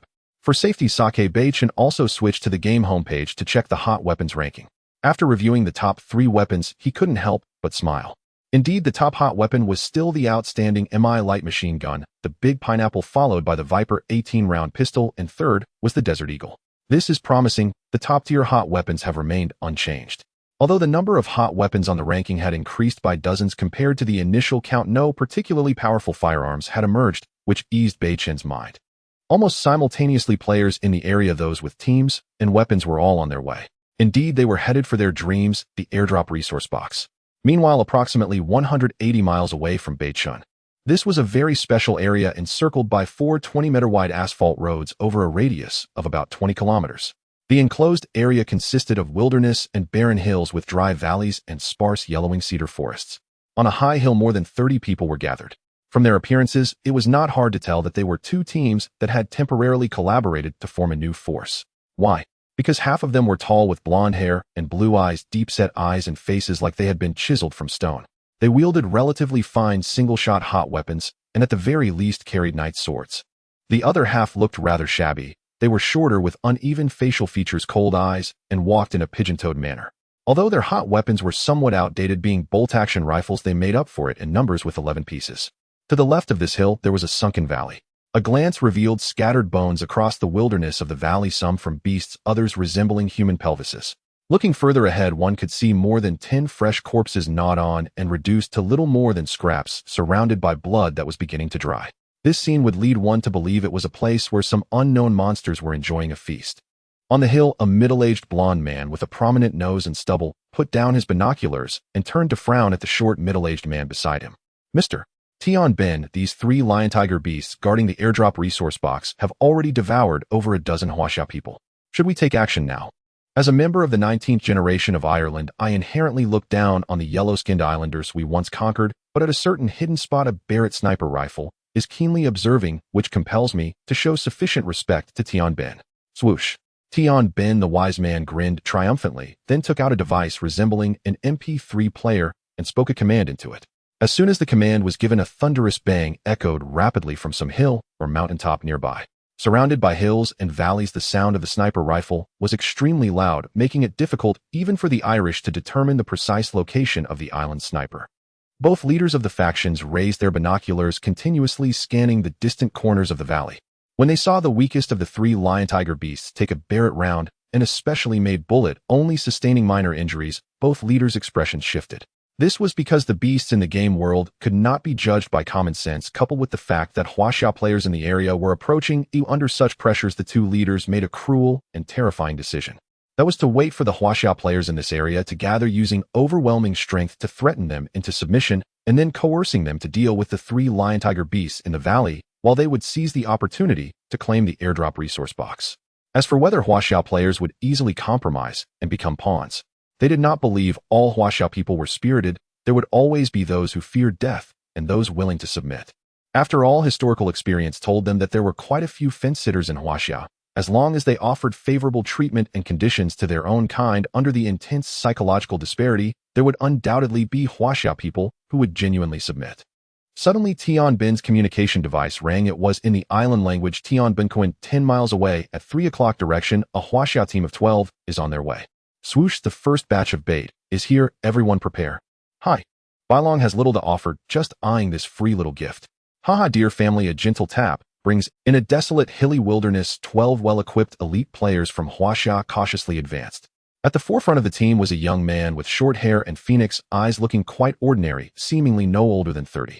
A somewhat worn pistol was tucked at his right hip, while a long blue cloth-covered object was strapped to his back, with only a sword-like handle visible at the top. Pang Xinjia, as the leader of this team, possessed absolute strength and prestige within the group, and he was also a retired Special Forces soldier. The 11 members under his command were all veterans. Upon hearing this, Pang Xinjia nodded slightly, gazing at the surrounding environment, then raised his hand and said, adjust positions, the team will advance from the 5 o'clock direction.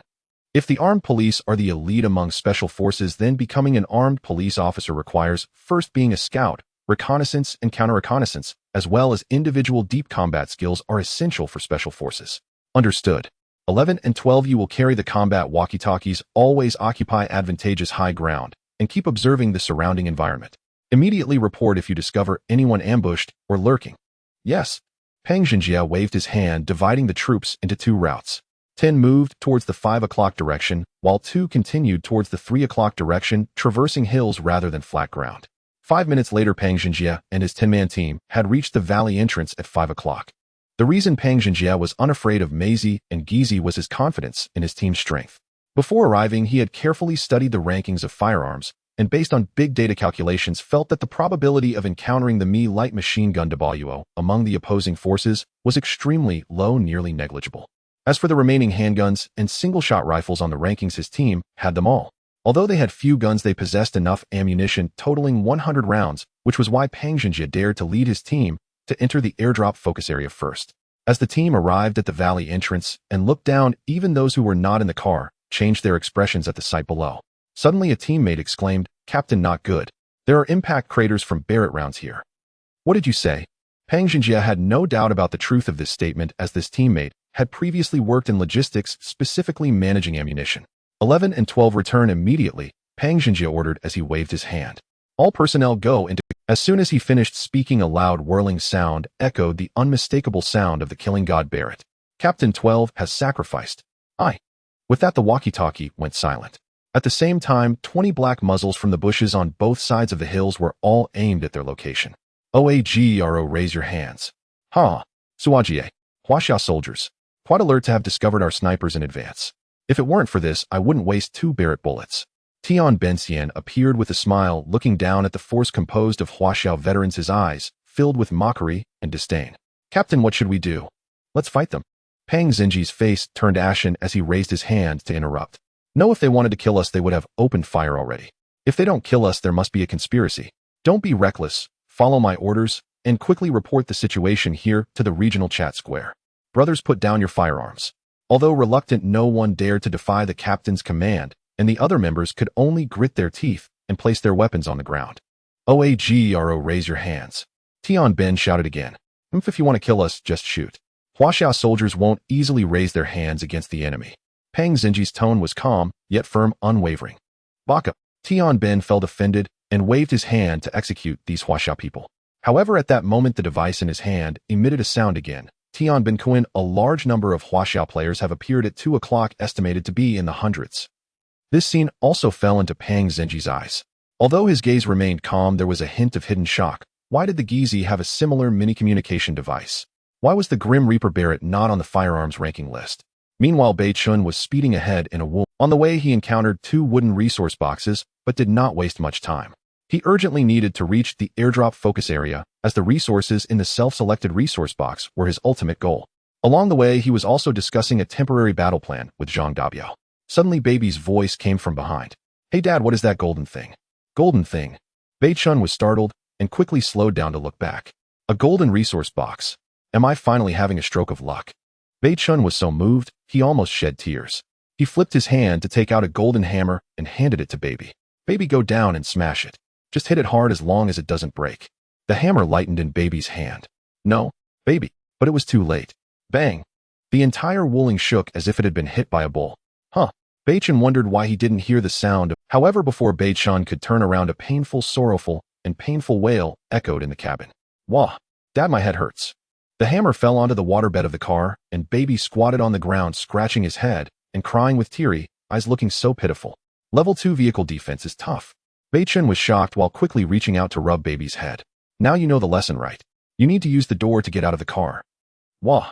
Baby, very strong, wiped away the tears from his eyes, opened the car door, and got out with the golden hammer. Beichen wasn't worried at all that a fierce beast would jump out of the golden box. As for hidden snakes, for Baby that would be a joke. However, that said, Beichen still took out a desert eagle, just in case. Baby was very angry. The consequences would be severe. A series of bang bang bang sounds erupted, followed by the sound of cracking. In 5 seconds, 20 hits were made, and Baby struck fiercely, causing the golden resource box to become dazed. Beichen smiled wryly. Despite baby being young, that stubbornness was indeed a bit like him. As the golden resource box shattered, what caught his eye was something resembling a glass handle. However, Beichen knew that this item was definitely not glass. It should be made of some unknown material. Baby, bring that back. We're heading out. Watching Baby happily coming back with the spoils and a victorious smile bouncing with joy, Beichen instinctively smiled. The Wuling quickly retreated. Detected a carbon fiber retractable shield that can amplify effects. Would you like to amplify it? Upon hearing this, Beichen was shocked. This looks just like a trowel used for plastering walls on construction sites. Is this a shield? Beichen was speechless. However, he truly needed this item now. After all, although the dragon-scale bulletproof vest was impressive, it didn't protect the head, and his skull was still exposed, wasn't it? If he had a shield similar to the armed police's anti-explosive shield, that would be awesome. Amplify. Congratulations, host amplification successful. Carbon fiber retractable shield amplified to 20 sulfur carbon-coated explosive shields. What he received were 20 white lead-like plastering trowels. Although surprised, Beichen knew that the simpler-looking things were generally not simple. However, before Beichen could carefully study the usage functions of the explosive shield, a private message from Zhang Dabiao came in, which was the shared record from the chat square earlier. After reading this shared information, Beichen's expression changed drastically. This can't be true. The Barrett sniper rifle didn't make it onto the firearms ranking list. The appearance of the killing god Barrett disrupted all of Beichen's plans. The unexpected arrival always brings annoyance and agitation. Suppressing his anger, Beichen directly thought, game console come out. ID 123271 survivor player. Beichen, do you have any questions? Why is Barrett's sniper rifle not listed on the hot weapons leaderboard for the entire district? I don't believe Barrett is of a lower tier than those broken level boxes. However, the game console's response made Beichen spit out a mouthful of old blood from 1982. The key is that he couldn't refute this matter. That's right, it's the hot weapons leaderboard for the entire Huaxiao region. What's wrong with that? Damn, this time he directly let out a curse. This news appeared almost instantly, changing Beichen's pre-planned layout for the entire survival game. Why? The implication from the game console is that each country's participating players would have their own separate hot weapons leaderboard, meaning that the owners of the top 3 weapons would receive prestige rewards every week. It was not just Beichen dominating the scene alone. A sense of crisis, enormous danger, and various uncertainties suddenly occupied Beichen's mind. Are you playing all the players here? Survivor players didn't notice whether the hot weapons leaderboard is nationwide or worldwide, so it has nothing to do with the game console. Beichen was taken aback, suddenly feeling that this statement was indeed quite reasonable. At first, when activating the hot weapons leaderboard, the game console said congratulations to player Beichen for crafting weapons, activating the entire district's hot weapons leaderboard, but it did not mention the global hot weapons leaderboard, which was a linguistic trap. Player Beichen, do you have any questions? Take care, I'm not seeing you off. After unpleasantly sending off the game console, Beichen fell into deep thought again, and Zhang Dabiao's private message came through. Beichen set aside his numerous thoughts and opened the message. Boss Beichen, because of Barrett's sudden emergence, the team members I've gathered here are hesitating and in a state of fear of battle.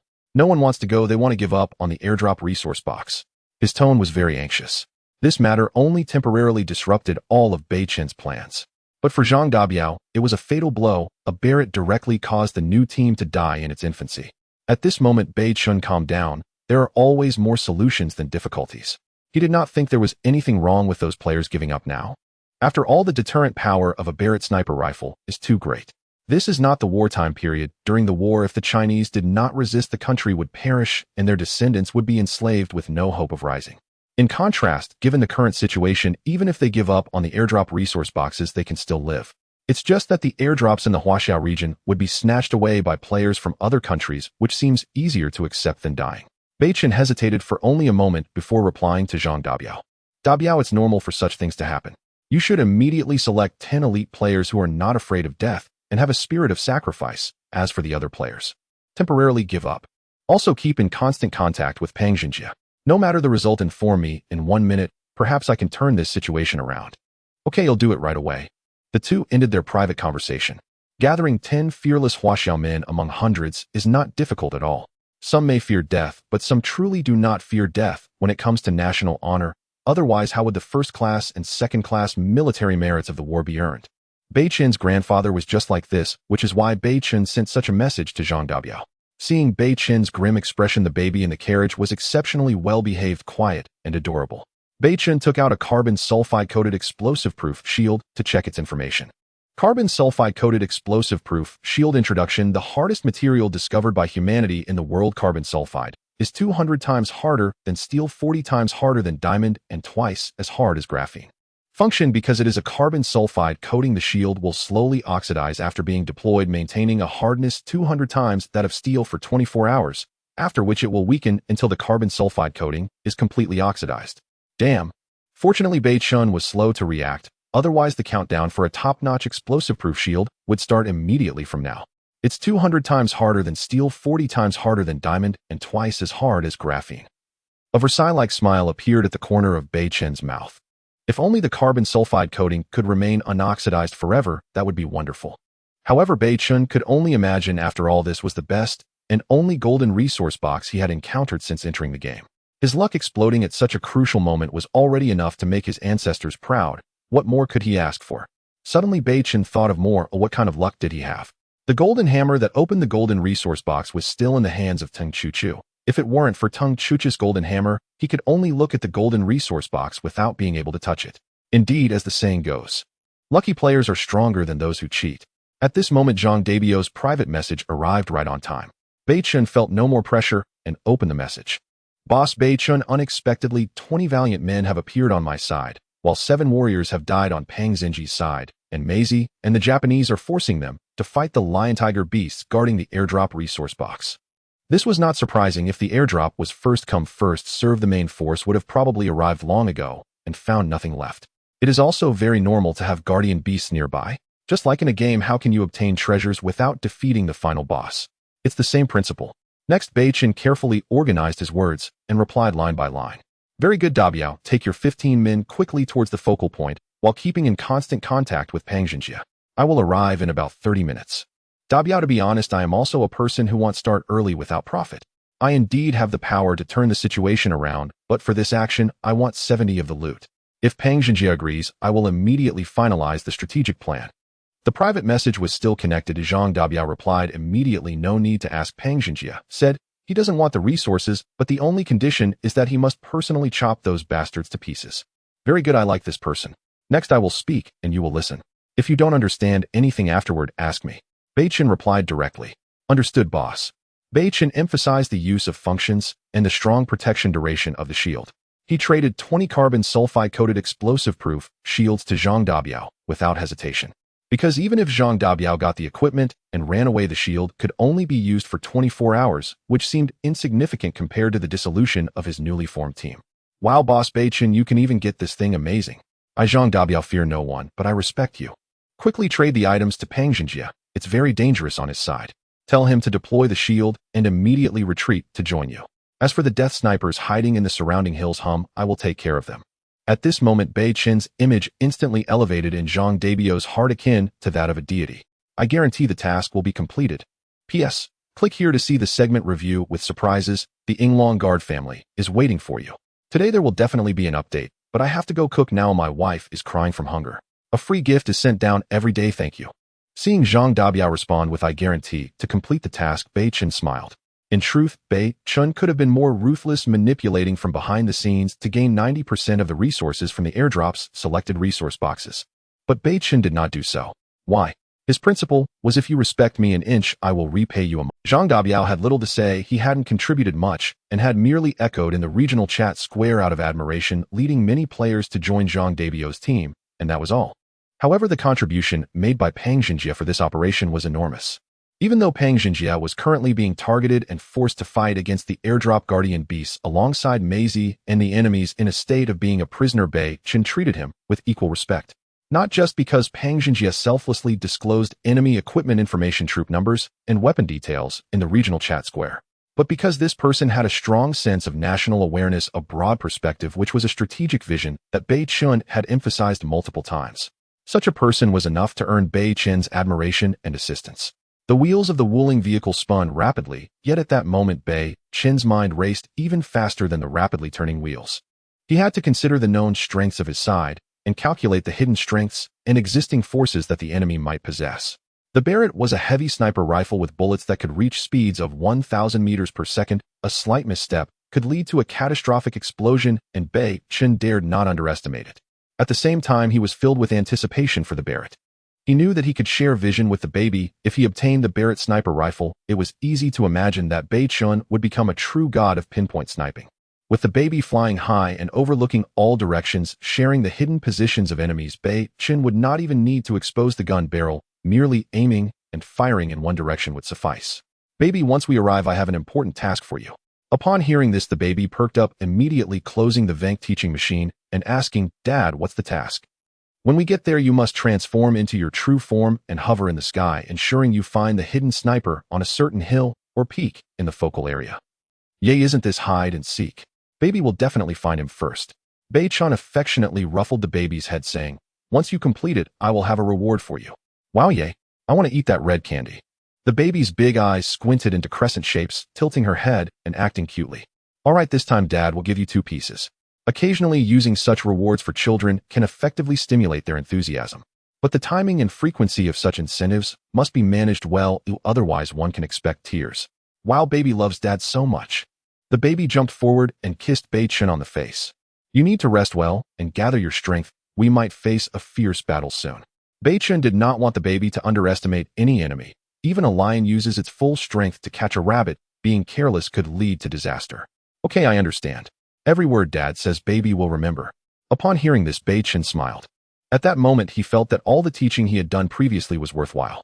As long as the child was patiently guided to build a solid foundation in the early stages, she could later achieve self-directed learning without needing excessive tutoring. At this time, a private message from Zhang Dabiao arrived.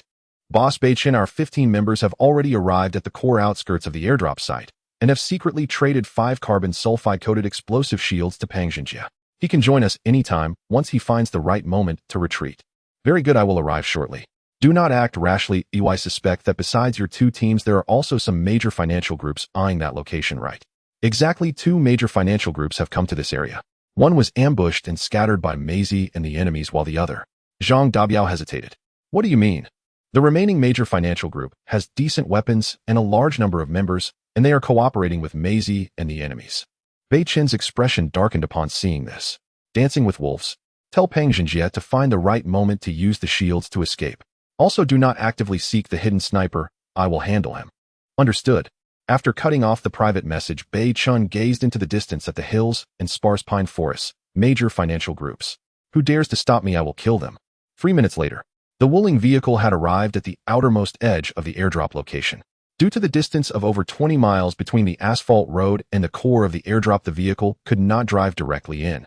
3 minutes later, the Wuling vehicle had arrived at the outermost edge of the airdrop location. Due to the distance of over 20 miles between the asphalt road and the core of the airdrop, the vehicle could activate shared vision function. Holding a Desert Eagle in his hand with a fish-scale military knife at his waist and wearing a dragon-scale armor vest, Beichen's defensive capabilities had reached the peak for an individual player except for his head. As the shared vision was activated, a 3D map appeared in his view, showcasing the low hills, towering mounds, and the surrounding valley terrain. Baby, stay safe. Once we reach the core area, ascend to a height of 150 meters. Okay, Dad. The baby's voice echoed in his ears. Beichen smiled, lighting a cigarette and taking a puff. The breeze stirred Beichen's tousled hair, and a glint of coldness flickered in his deep-set eyes. With a sudden burst of strength in his long legs, a depression appeared in the soft ground, and in an instant Beichen transformed into a shadow, swiftly darting towards the core area. Meanwhile, in the valley region of the focal area, although Pang Xinjie's expression remained unchanged, his heart was bleeding. 7 brothers who had shared life and death had fallen in battle today, causing his inner fury to reach an extreme. Captain, I roughly suspect where the sniper is hiding, but the terrain here is in a spiral valley shape, and the gunfire spreads in a spiral pattern. I cannot accurately determine which hill or peak surrounds us. Very good. As long as we can identify the sniper's general location, we can immediately deploy the explosive shields and retreat. Pang Xinjie's expression gradually became menacing as his gaze turned fierce like a vengeful spirit. Yes, there are roughly 3 points: 2 o'clock, 4 o'clock, and 7 o'clock, with the highest probability being at 4 o'clock. Just as he finished speaking, another team member suddenly exclaimed, Captain, the lion tiger beast guarding the outer perimeter is charging over. The 5 of them were startled and turned to look. They saw a beast the size of a yellow cow, its body covered in light yellow fur, yet with stripes running across it. It appeared clumsy, but was actually quite agile, inheriting the strength and massive size of a lion, while its teeth and retractable claws were entirely inherited from the bloodline of the tiger, the king of beasts. This giant beast had been a legend before the game, it was astonishing to see 3 of them appear simultaneously. What was most terrifying was not just their size, but their intelligence. Upon detecting large-scale intruders, only 1 or 2 would come to attack at a time, while the largest would always guard around the airdrop resource boxes. Clearly luring the tiger away from its mountain lair was not realistic. The 3 lion-tiger beasts adjusted their attack frequency and numbers according to the intruder's movements. This was simply akin to the boss settings in the game, and they were not afraid of hot weapon bullets. Otherwise the 3 forces from a distance would have long taken the airdrop resource boxes. It is said that the roar of a tiger can swallow the world. The momentum of this charge alone created a wind that would likely terrify an average person into losing control. Even soldiers with strong psychological resilience turned pale at this powerful aura. You all retreat towards 7 o'clock and ensure not to raise suspicion from the distant enemies. Peng Xinjie drew the sword hilt wrapped in blue cloth from his back. Instantly a blue light appeared, and the sound of the sword echoed. Buzz! The sound was clear and crisp, resonating and spreading powerfully around. Indeed, this sword is the top-ranked cold weapon in the Huaxiao battle zone, the Aurora Blade. A low-lying valley the size of 10 basketball courts is surrounded by several hills and low mountains resembling an ancient Roman Colosseum from a bird's-eye view. Why is it compared to a Colosseum? Because below not only are there 3 giant lion-tiger beasts, but also 5 Chinese soldiers armed only with cold weapons. Around the hills there are 3 temporary alliances formed by over 100 individuals, all of whom are enjoying the spectacle of this battle between man and beast. Tian Beichen is a core high-ranking member of the Futon Group, a major financial conglomerate. Erlin Shurjiu is one of the candidates for the helm of the major capital conglomerate Meghua. Wang Quan is the younger brother of the leader of the Wang family financial conglomerate in China. Except for Wang Quan, both Tian Beichen and Erlin are thrill-seekers with a strong spirit of adventure, otherwise they wouldn't have left their own war zones to come to China. As for why they disregarded everything to come to China, in the year of Gengzi, 8 nations invaded. At that time China was known to the world as the Silver and Golden Empire, the most defenseless and plundered fat sheep empire. So, looking at their compatriots being forced to fight fierce beasts by foreign powers, Wang Quan on the hill not only did not show any indignation, instead a hint of perversion and anticipation flickered in his eyes, looking forward to the 5 soldiers being gnawed at by the lion-tiger beasts, emitting desperate cries of anguish. The sensory stimulation and perverse hobbies pursued by the wealthy are beyond the imagination of normal people. He is a madman, extreme and exceedingly intelligent. Otherwise, he wouldn't dare to cooperate with the Americans and the Japanese despite the disparity in numbers in the face of the Barrett's predatory gaze. A Barrett rifle might kill or even shatter a person with a single shot, but it remains a sniper rifle, not an artillery or a heavy machine gun. While precise strikes may be formidable, they are still powerless against overwhelming numbers. However, this is predicated on the absolute loyalty of the armed forces under this organization. Otherwise, no matter how mad the leader is, if his subordinates fear for their lives, they will be powerless. Thus, the Wang family conglomerate in China is a force that cannot be underestimated. All eyes focus on the slaughter below, watching as the massive lion-tiger beast roars and charges at the 5 soldiers. The 3 leaders watching from the hills all reveal smiles. Everything is under control. However, as Peng Xinjie drew out the Aurora Blade, a flash of blue light glimmered, and the sword sang with a whistling sound, causing the expressions of the 3 leaders watching to change suddenly. It's the Aurora Blade. How could such a weapon be in his hands? Wang Quan exclaimed, his eyes bursting with strong jealousy and possessiveness. Meanwhile, roar! A tiger's roar echoed, shaking the surroundings. Before it arrived, a powerful and domineering gust of wind struck. Peng Xinjie drew the Aurora Blade and shouted, "Retreat," as planned. The remaining 4 soldiers' faces changed, but a soldier's duty is to obey orders. One by one their eyes reddened. "Commander, go. Remember, if I fall in battle, you must join Beichen's side or follow Zhang Dapio." These 4 soldiers are all fierce comrades from Peng Xinjie's 1st Battalion, their bond deeper than that of blood brothers. Quickly retreat to the 7 o'clock direction, deploy the shields. With a whoosh, 4 shields made of pure white material, with only a thin layer of black substance on the surface, instantly unfolded in front. The 4 men raised the shields, completely covering the 3 directions where snipers were most likely hidden. Seeing his brother's retreat, Peng Xinjie smiled. Without hesitation, he exerted force with his legs, holding the Aurora Blade in his right hand, and charged forward, roaring at the oncoming lion-tiger beast. To cover the retreat, someone must stand up, otherwise it would be complete annihilation. However, Peng Xinjie does not believe he lacks the strength to fight.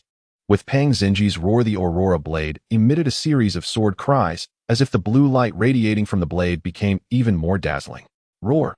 The lion-tiger beast leaped from 10 meters away, jumping high, its powerful claws reflecting cold glimmers under the sunlight.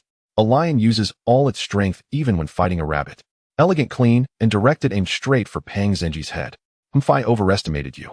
Pang Zhenjie, also moving swiftly, saw the lion-tiger beast pounce, directly sparking a glimmer of hope for survival. Why? With its feet off the ground, even a feline can only make limited adjustments in midair. Pang Zhenjie was quick-witted, narrowly dodging a claw strike, and with a sword already charged, he slashed diagonally at the lion-tiger beast's left front paw. Blood sprayed forth and the tiger roared loudly. Roar! Although this injury is trivial to the lion-tiger beast, it completely enraged it. The reaction speed of a cat is 7 times that of a snake, while a tiger's large size may weaken it, its agility in small spaces is several times that of a human. So despite Pang Zhenjie gaining the upper hand with his successful strike, in truth, he was already on the brink of death at this distance. The intense pain drove the lion-tiger beast mad. Seeing the intruder, wanting to flee, it almost reflexively swiped a claw, tearing at his chest. A massive, menacing claw loomed larger before Pang Zhenjie, and his face turned pale. This was his last chance. Suddenly, a grip he held in his left hand shook. With a whoosh, a seemingly weak shield instantly protected Pang Zhenjie. Almost simultaneously, the lion-tiger beast's massive claw came crashing down. Boom! Puff! Pang Zhenjie was sent flying like a cannonball, landing heavily on the ground. His chi and blood surged, and he couldn't hold back any longer, spitting out a mouthful of blood. Relentless pursuit. How could the lion-tiger beast give its prey a moment to breathe? It lunged forward again, poised to strike Pang Zhenjie. This was the last chance he had failed. Pang Zhenjie's entire body ached, his left arm and chest already numb, and seeing the lion-tiger beast pounce again, he knew he was doomed. Commander! The 4 soldiers alternating in covering the retreat saw this scene, their eyes moist, blood seeping from the corners of their mouths. Just as everyone thought Pang Zhenjie was about to be torn apart, suddenly the lion-tiger beast, about to charge at its prey, abruptly stopped, its yellow eyes raised to the sky, no longer issuing furious roars, but emitting a low growl filled with threat and warning. Screech! A clear, clean, noble, and highly penetrating cry rang down from the sky. This bizarre scene suddenly appeared, leaving not only Pang Zhenjie stunned, but also the surrounding powers vying for the airdrop in shock. They all looked up towards the blazing sun in the sky, but the sunlight was too harsh and blinding.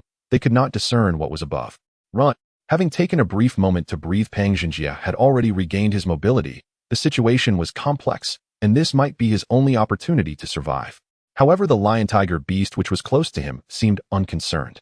To it, Pang Zhenjie might just be prey, but when dealing with an opponent of equal standing, it must be cautious and focused. If I didn't expect you to survive, do you still want to escape? Wang Quan's jealousy surged. He had long coveted the Aurora blade in Pang Zhenjie's hands. Grabbing a subordinate's rifle, he was about to take aim, but before he could pull the trigger, bang! The sound of the Barrett echoed, targeting the fleeing Pang Zhenjie. A Barrett bullet struck the sulfur carbon acetylene-coated explosion-proof shield, surprisingly not piercing through.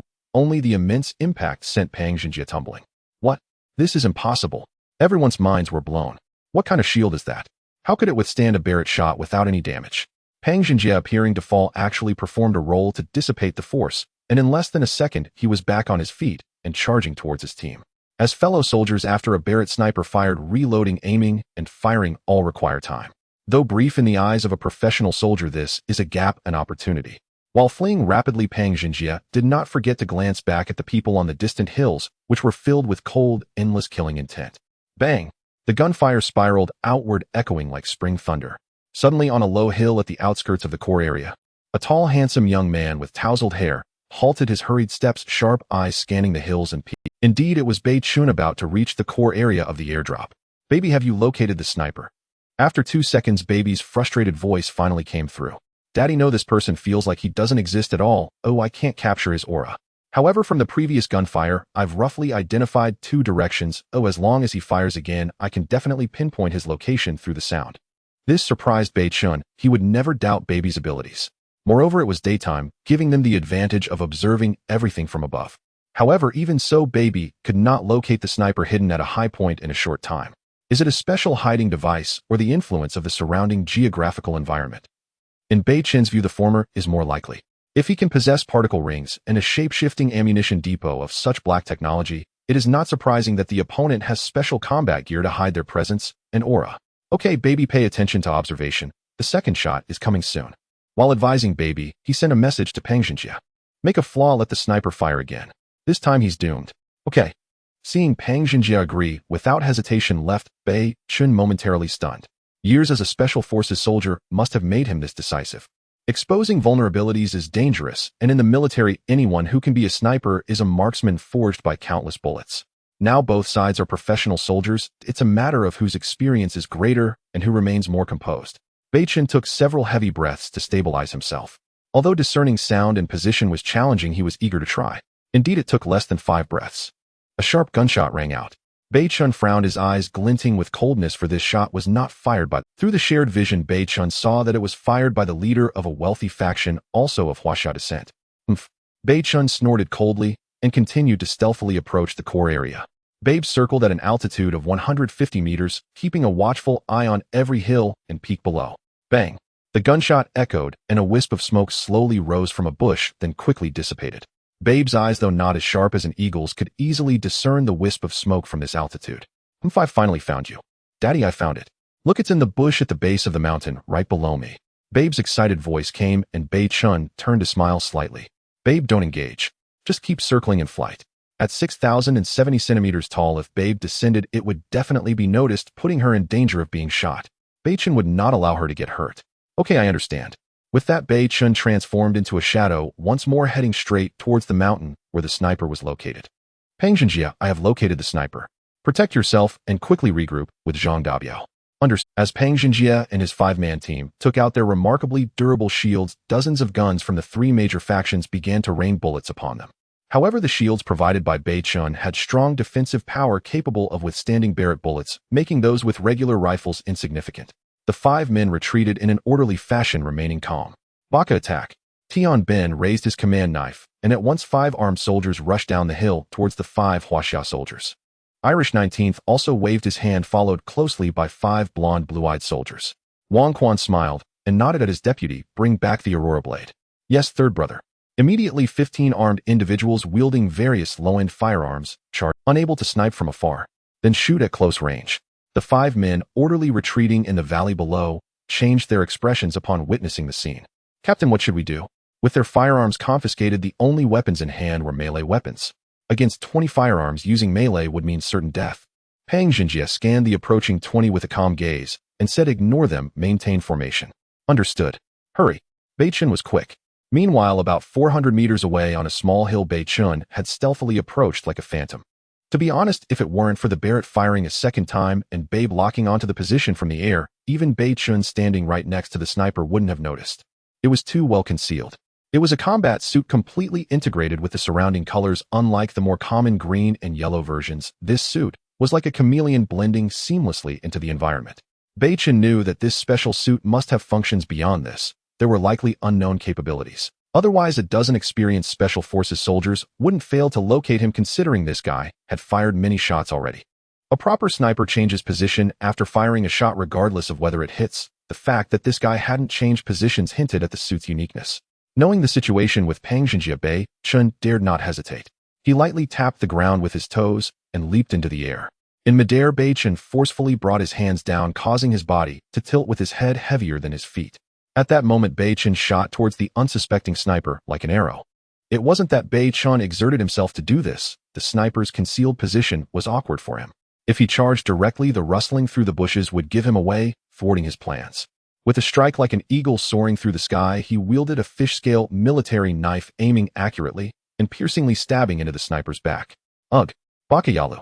The sniper's attention was focused on Pangjinjia and others through the 8-fold scope. Due to the terrain and the complete silence, he was caught completely off guard by the sudden attack. A chill crept from his heart to the back of his head. Die. Beichen's gaze turned terrifyingly cold as he held down the sniper's last desperate struggles, then twisted the knife handle fiercely. The feeling of a shattered heart. The front heart felt deep like a well, the back shallow like a pit. Not to mention a 9-inch fish-scale military knife, even a 3-inch dagger, would be fatal when stabbed in the back. The sniper's eyes bulged, seemingly suffering from angina, his features contorting in pain, clearly leaving this world in distress. However, Beichen had no time to attend to his emotions. He pushed him away and aimed the gun. At that moment, the situation on the battlefield below fell entirely into Beichen's hands. With the shared vision from Babe always active, he knew the 3 factions had sent people down, making a move to encircle them necessary. In the 8-fold scope, a cold-faced young man, also wielding a rifle, caught Beichen's attention. Without hesitation, he squeezed the trigger. Bang! The Barrett bullet pierced the air, heading straight for a head 400 meters away. On the hillside below, Wang Quan squinted one eye, aiming his gun at the 5 fleeing below. As soon as their formation collapsed, he could snipe Pang Xinjie. Everything seemed to be going smoothly. However, the next second, without warning or preparation, Wang Quan's head exploded, turning into a spray of blood that instantly vanished. Oh, third brother. Wang Quan's headless corpse slowly fell. It was only then that the gunshot echoed through the air. What? Third brother is dead. He was sniped. Wang Quan's loyal armed followers instantly aimed their guns at Tian Bin and the Irish men. The cries from this side immediately caused the 20 armed men below the hillside to halt. As expected, the temporary alliance among the 3 factions shattered in an instant. Baka, who told you to shoot? Tian Bin's expression darkened. Why did it have to be the 3rd young master Wang Quan of the Huaxiao wealthy faction who died? Oh my god, mister. Tian Bin, you have violated our pact. Irish 19th suddenly retreated, hiding among his armed men. Baka Yalu. San Sunjun, are you crazy? Tian Bin looked bewildered, then grabbed his communication device and shouted angrily. However, the next second, the conversation from the device shocked everyone present. Hi Shuga, meaning General, I'm tired. I've already dealt with the Huaxiao armed leader as per your instructions. Next is the American leader, long live Emperor de Ben. To be honest, although this Japanese was awkward, it was much better than the self-written anti-Japanese drama. At least it was proper Japanese. Baka. Tian Bin almost spat blood, not even finishing his curse. Then another gunshot rang out, and he turned to see Irish 19th's head had also moved. Oh my god. I swear to God you're all dead. All of them were loyalists, and the Irish soldiers were not to be trifled with. Shoot. Kill that little Ben in Japan. Tat tat tat tat. Bang. Bang. Bang. Instantly, the 3 factions were on the brink of war. The sudden turn of events left Pang Xinjie and his 5 men dumbfounded. What happened? Did the brain of the bloodthirsty take over the control center? One must admit the Empire of Japan was indeed a warlike mistress. Among the 3 teams below the hill, the 5 from Ireland and the 15 of Wang Quan were all taken out by the soldiers of the Empire of Japan. And they only paid the price of 4 lives, which makes it easy to deduce. The Japanese Empire had intended to scheme from the start, but their plan was preempted by Beichen. Otherwise, even if the other 2 teams were 15 pigs, they could have easily been overwhelmed. Shuga, I am indeed a warrior favored by the Emperor. The surviving Japanese soldier had just raised a victorious smile. Bang! Another bullet took a life. Tian Bin's face turned ashen at this sight. He widened his eyes and cursed into the communication device. Even if you didn't follow the original plan, what does it mean to shoot your own? However, the words from the communication device once again made Tian Bin spit blood. Stop it.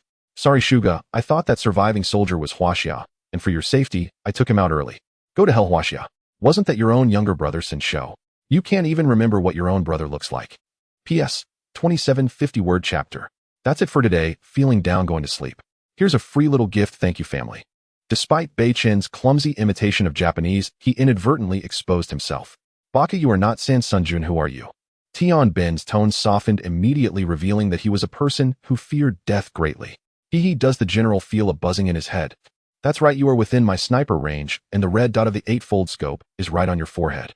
Beichen stopped pretending, as he had never learned Japanese, and it was already impressive that he managed to say a few coherent sentences. Don't shoot, I surrender. Upon confirming that the communication device was not from his side, Tian Bin immediately cowered. Who wouldn't panic when being aimed at the forehead by an 8-fold scoped Barrett? Listening to the enemy leader's surrender from the small hill, Beichen's lips curled into a slight smile, and he promptly sent a private message to Zhang Dapio. Dapio, the situation is under control. Rendezvous with Pang Xinjie and take the hilly high ground. Eliminate all enemies. Pang Xinjie, only remnants of armed forces are left on the hills. I'll keep your wish for you. Indeed, Zhang Dapio had been impatient for a long time and replied directly, Boss Beichen, I and 20 brothers have been hiding here until we got moldy. I'll lead the brothers to charge over immediately. Thank you, Boss Beichen. As a token of my gratitude, I will personally present you the Aurora Blade after avenging my brothers. Beichen smiled and replied, strike swiftly and decisively. Now Beichen was in a position where everything was under his control, aided by the shared 3D aerial view from Bao Bao. After a chaotic battle between the 3 forces, the only one left unscathed on the hills was Tian Bin, while the other 7 or 8 individuals were all injured and bleeding profusely. You traitorous little bastards. Your Futian group is finished. My 3rd brother of the Wang family is the captain's own brother. Just wait for the wrath of our captain. My God, I have sinned. I must repent before you, please forgive me. Baka Yuru, why is this happening? Tian Bin cried out, causing his big buck teeth to protrude even more. Suddenly, don't move. Raise your hands. Anyone who dares to move again, I'll slice him in half. Humph. The remaining troops on the hills, including Tian Ben, turned around, and upon seeing over 20 people below, each holding terrifying shields, many also wielding rusty cold weapons, their faces changed instantly. It wasn't the rusty weapons that were frightening, but the transparent shields coated with black material were terrifying. Among the 25 people was Pang Xinjie. The Aurora blade had long been wrapped and carried on his back, but in his hand was a rusty machete. Pang Xinjie and Zhang Dapio exchanged glances and then waved their hands. Surrender and leave alive. Charge. Instantly, 25 retired soldiers charged up the hilly high ground with a roar. Within 3 minutes, all surrounding firearms were confiscated, and in the center were a few surviving enemies, with Tian Ben crouching among them. Pang Xinjie and his 4 subordinates turned readied upon seeing Tian Ben. 1 rusty machete, 1 dagger, and 3 sharpened iron rods. Free attack. No. I'm a captive, you sick bastards must treat captives with courtesy. Puff, puff, puff. The scene was too bloody to describe. With the situation already settled, Beichen no longer needed to emulate a sniper lurking. Looking at the Barrett in his arms, Beichen felt that holding this thing was much more comfortable than lifting the 90-kilogram tongue choo-choo high. It was so sturdy and real. Detected M82, a 1 Barrett sniper rifle, can be enhanced. Would you like to enhance it? When Beichen first obtained the usage rights to the Barrett, the system had already prompted him. At that time, he did not choose to enhance it. After all, if the enhanced item was too advanced, it would definitely miss the opportunity to strike. However, now that the situation was settled, he had time to enhance this item. Enhance. Congratulations, host. Enhancement successful. M82, a 1 Barrett sniper rifle enhanced to Black Dragon, HAL 10 arrow armor-piercing cannon. To be honest, if the weight of the thing in his arms hadn't changed much, Beichen would have been scared out of his wits. A cannon. Is there anything light about that? If a 6.0 artillery piece were to smash down directly, it would probably turn him into a pancake. When traversing, the Barrett was referred to as a cannon by players known for its massive power and heavy weight, where switching to the cannon would lead to a significant reduction in movement speed. At this moment, Beichen carefully examined the new toy in his arms, his face involuntarily revealing a smile akin to first love. Black Dragon HAL 10 arrow armor-piercing cannon. Tisk. Just hearing this imposing name, I can already feel its power. Saying that, Beichen turned his gaze towards the 3-headed lion-tiger beast in the distant valley. I wonder if the Black Dragon HAL 10 arrow sniper cannon can inflict heavy injuries on it. Why not shoot to kill directly? Beichen could only cautiously estimate. He had long noticed the gunshot wounds on the 3-headed lion-tiger beast through the shared vision, which should undoubtedly be from the 12.7mm Barrett bullets. However, they were all merely light injuries. Beichen did not know whether the power of the Barrett had decreased in this game world, or if the lion-tiger beast's defenses had been strengthened. It was quite absurd that the Barrett could not kill the 3-headed beast. After sending a standby message to Zhang Dapio and Pang Xinjie, Beichen began to study the destructive power and effectiveness of the Black Dragon HAL 10 arrow. Knowing oneself and the enemy ensures victory in 100 battles. Sharpening the knife does not delay the work of chopping wood. Black Dragon HAL 10 arrow armor-piercing cannon, grade outstanding. Weapon configuration 15x scope, recoil reducing, stock stable support, grenade launcher. Magazine capacity 10 rounds. Advantages can be adapted to different combat environments with varying 12.7mm projectile characteristics. Power 1. Using ASS armor-piercing projectiles, initial velocity 915 milliseconds, with a spread diameter of less than 15 centimeters, equivalent to 1 MOA at 550 m. At a distance of 1800 meters, it can penetrate an 18mm thick steel plate at a 30 angle. Power 1. Using P0I armor-piercing incendiary projectiles, chamber pressure 460 MPa, or initial velocity 881 milliseconds, can penetrate battlefield defense concrete within 1500 meters, causing devastating strikes to enemies inside fortified positions. Description: Buddha Demon 1 thought large caliber bullets, after being shot into the body at high speed, will lose stability and fly erratically, and the violent shock waves released can shatter the internal flesh and organs of the human body. Similarly, when the human body is hit by a large caliber bullet, as the fragments penetrate the body, the tremendous kinetic energy will shatter the human torso, causing muscle tissue to evert and internal organs to turn into a blood mist scattered on the ground. Seeing this final description, Beichen's expression changed significantly. The power of this gun was too brutal. Buddha Demon 1 thought. Well explained. Beichen had to take a moment to calm his excited heart. With this weapon, if the enemy does not provoke me, I am the Buddha. If they seek death by provoking me, then they are demons forcing me to use the Black Dragon HAL to kill. That's right, my understanding was correct. Upon removing the magazine, Beichen discovered 5 red-tipped rounds and 5 blue ones. Armor-piercing rounds and armor-piercing incendiary rounds. Replacing the magazine, he pulled the bolt back with a click. Lowering the stable support, Beichen lay in position, the dark muzzle directly aimed at one of the three-headed lion-tiger beasts within about 500 meters below. He pulled the trigger. Bang! The shock wave created by the large-caliber bullet leaving the barrel caused the surrounding bushes to sway chaotically in the air. Whoosh! Woo! The bullet sliced through the air, emitting a sharp whistling sound. Bang! With pinpoint accuracy, an armor-piercing round struck directly at the lion-tiger beast's forehead. Roar! The lion-tiger beast let out a terrifying roar, blood gushing from its brow.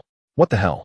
The black dragon howl armor-piercing round actually didn't pierce through the lion-tiger beast's forehead. Beichen was shocked and swore, but this shot was not wasted. The density of the bones of big cats is several times that of ordinary animals, and the skull is their hardest area. If he had aimed somewhere else, Beichen believed he could have heavily injured or even killed the three-headed lion-tiger beast. As the data was just measured, Beichen had not yet revealed a triumphant smile. However, the next moment his expression suddenly changed. What the hell? Is this insane? While setting up the gun, Beichen sent a private message to Zhang Dapio and Peng Xinjia. Concentrate fire on the eyes and neck of the lion-tiger beast, let them slow down. Feeling the threat of hot weapons, they have already decided to leave the area guarding the airdrop and are taking the initiative to attack. P.S. The third update is complete. See you tomorrow. Thank you for your support and kindness towards the white dragon along the way. 3-0. The black dragon's roar caused the armor-piercing round to strike the lion-tiger beast, making it throw its head back in a fearsome howl. Clearly, Beichen's test made the lion-tiger beast below sense the danger of death, prompting it to abandon its defensive stance and choose to charge forward. The situation unfolded too suddenly. It had been less than 5 seconds since Beichen fired to gather data. At this moment, Beichen reloaded his rifle, this time loading not a regular armor-piercing round, but an armor-piercing incendiary round. Theoretically, if Beichen had fired an armor-piercing incendiary round with his first shot, it could have severely injured the lion-tiger beast. However, now the three lion-tiger beasts were charging at him like mad, disregarding everything. Despite Beichen's attempts to gather data, he felt powerless. Roar! The originally deep yellow eyes of the lion-tiger beast had turned blood red due to its injury. The largest lion-tiger beast was the first to charge to the front. Its massive size was noticeably larger than the other two, and with each leap it left 4 deep claw marks in the soft earth. As the situation changed, Beichen sent private messages to Zhang Dapio and Peng Xinjia. The 25-man team below consisted of seasoned veterans, especially Peng Xinjia, who was a retired Special Forces soldier. Thus, they quickly reacted upon receiving the news. After the annihilation of the three forces, all their firearms fell into the hands of Zhang Dapio and Peng Xinjia. Although ammunition was limited, they still had the advantage of bolt-action rifles. Even the 7.62 ammunition was powerful, and while they couldn't fire continuously, single shots still had a strong impact. Everyone fire at will. Zhang Dapio's face paled as he saw the three lion-tiger beasts charging. Their speed meant everyone was in danger once they got close. Aim for the eyes and neck. Peng Xinjia shouted loudly as he chambered around. Yes. Bang, bang, bang. Suddenly, 25 bolt-action rifles spat out flames. The deafening gunfire echoed through the valley, causing eardrums to ache. Beichen constantly searched for the right opportunity. Now, in the 15x scope, the largest lion-tiger beast leaped over a large rock, its body stretching exactly the moment Beichen was waiting for. Boom! A dull gunshot rang out as a 12.7mm armor-piercing incendiary round struck the neck of the largest lion-tiger beast. Pooh! The bullet from the large-caliber sniper rifle could reach speeds over 900 meters per second, and within 500 meters, it could achieve a terrifying 1,300 meters per second. Thus, what kind of impact did this bullet have when it struck the beast? The lion-tiger beast was terrifyingly powerful in this world. If a human were hit by such a bullet directly, even wearing a bulletproof vest to absorb the impact, the sheer force could still kill them, not to mention the incendiary properties of the armor-piercing round. The armor-piercing incendiary round sent the leaping lion-tiger beast crashing to the right, with blood gushing from its neck, as if it were free-flowing. Roar! Indeed, even after being hit in the vital neck area by the armor-piercing incendiary round, it did not die immediately. Like a war god, it stood back up and howled at the sky. Watching the lion-tiger beast through the scope, Beichen smiled slightly. Burn! Sizzle! Roll! The armor-piercing incendiary round, upon striking a hard object, ignited the highly concentrated incendiary oil within the bullet due to the impact. Immediately, thick smoke began to rise from the lion-tiger beast's neck, which was still howling. This deep blue flame represented the power of various high-concentration shells. Only incendiary rounds possessed such power. This highly combustible material could boil water even when floating on the surface, and it would not extinguish until fully consumed. Moreover, the lion-tiger beast's flesh contained a considerable amount of ignitable fat, making this scene akin to kindling meeting fire. The massive lion-tiger beast in excruciating pain frantically clawed at its neck to extinguish the flame. The other two smaller lion-tiger beasts, seeing their leader injured, anxiously circled around and emitted low growls.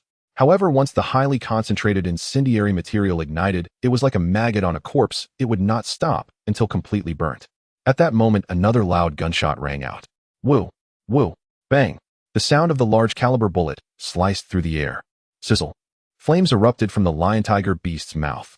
The largest lion-tiger beast trembled, its blood-red pupils widened, and then it collapsed to the ground in full view of everyone. The final armor-piercing incendiary round unexpectedly penetrated through its mouth, striking the lion-tiger beast's head. This scene unfolded in the eyes of Zhang Dapio and Pang Xinjie, who were continuously firing from a distance. The two exchanged glances, trembling all over. The power of this gun was truly immense. Be careful, the other two lion-tiger beasts might go berserk. Huh. Beichen was about to send a private message to warn them when he suddenly exclaimed in surprise. Through the scope, Beichen clearly saw that after the largest lion-tiger beast died, the other two lion-tiger beasts did not behave as expected and charge at Zhang Dapio, and the others, instead they fled in the opposite direction without looking back. Baby, keep an eye on their movements at all times. Beichen was unsure of their intentions, but decided to prepare for the worst. Surely they weren't seeking help, Beichen thought. However, he quickly dismissed the thought as he had the advantage of an aerial view. Unless the reinforcements were also aerial forces, otherwise no land-based creatures could escape his gaze. Got it, Daddy. I'm following them closely, Beichen instructed. Quickly, he stripped off the Arctic gear worn by the deceased sniper, and along with the black dragon's roar stored it in the particle ring, before heading to join Zhang Dapio and the others. 5 minutes later, as Beichen climbed to the hill where the main force was located, Baby's voice rang in his ear. Daddy, I followed them for quite a distance. They charged through a patch of woods, and then disappeared. Come back, Baby. Beichen finally sighed in relief. Upon his arrival, Zhang Dapio and Pang Xinjie were momentarily stunned, followed by shock. Big brother Beichen. Beichen, you're actually so young. The two found it hard to believe that the mysterious big shot in their chat group was so young. Thinking back on the series of meticulous plans and manipulations, Zhang Dapio and Pang Xinjie had assumed Beichen was a composed middle-aged man. That's right. I am Beichen. Due to the nature of the particle ring, Beichen could easily summon the large pineapple light machine gun, showing no fear towards the people in front of him. If anyone dared to betray him, he would confidently let the large pineapple spit fire at them. Haha, Zhang Dapio, truly admire you. Zhang Dapio waved his hand, saying, brothers, gather all the firearms. If it weren't for the behind-the-scenes planning of big brother Beichen helping us and airdropping resource boxes, we wouldn't even have the qualification to take a glance. Upon hearing this, everyone looked at Beichen with deep respect. They all placed their firearms in front of Zhang Dapio without a word of complaint. Pang Xinjie also waved his hand and took down the Aurora blade wrapped in blue cloth from his back, personally presenting it to Beichen. As agreed, I avenged my brothers. This Aurora blade now belongs to you. The Aurora blade, ranked first in the cold weapon rankings of the Huaxiao war zone, was not just coveted by Wang Quan, even Beichen found it intriguing. It's not that this weapon was remarkably powerful. After all, it was merely a melee weapon. What Beichen valued was its ranking for being in the top 3 on the weapon leaderboard for a week, granted a prestige. Although he didn't yet know what the prestige points were useful for, Beichen understood that such a rare item would definitely come in handy once he accumulated them. Very good, I knew I wasn't wrong about you. Without hesitation, Beichen reached for the Aurora blade. However, a terrifying scene unfolded. The Aurora blade suddenly vanished into thin air before everyone's eyes. Except for Beichen, everyone else's eyes bulged, looking as if they had seen a ghost. What the hell? Zhang Dapio stared wide-eyed. Beichen smiled and walked over to dozens of rifles, lightly touching them, and the same thing happened again. 60 or 70 rifles piled together were not just heavy, but also too bulky for Beichen to carry alone. Nevertheless, he managed to do so. This is just not scientific. Beichen laughed as he stood up. When my pet brings back the airdrop resource box after we eat and drink to our fill tonight, we can distribute the loot right here. What do you mean, pet? Everyone was shocked. In such a survival environment, food was more precious than gold, and the fact that Beichen had a pet capable of moving an airdrop resource box was astonishing. What could it be? A gorilla? An old monkey? Everyone was immensely curious about Beichen's pet. During their conversation, a sudden loud cry from the sky made them look up. They saw a gigantic shadow with wings gradually enlarging in their field of vision. It was a massive white raptor with sharp, thick claws. Hidden among its snowy feathers was a hint of light yellow, and its pair of dark sharp eyes constantly scanned the surroundings, displaying remarkable agility and keen insight. As the baby appeared and landed, Pang Xinjie exclaimed, "The largest owl species in the world, a raptor, a fishing eagle." Though some people were only focused on the giant owl, they did not notice the small, exquisite box the baby was carrying, about the size of a Rubik's Cube. However, Beichen spotted the box at once. "Call." Beichen extended his arm, and the baby slowly landed on it, handing over the airdrop resource box, while gently rubbing its little head against Beichen's cheek. As soon as the Rubik's Cube-sized exquisite box was in hand, it caught everyone's attention. "All this. Boss Beichen, could this possibly be the airdrop resource box?" Zhang Dabio's face darkened immediately. This box was too small. Even if it contained food salt, it couldn't hold even a single bag's worth. Pang Xinjie just watched without speaking. Beichen smiled and nodded, saying, "Remember that box we forgot when we all selected vehicles after entering the game?" Beichen explained with a smile. Hearing this, Zhang Dabiao excitedly rubbed his hands together and said, "Then what are we waiting for?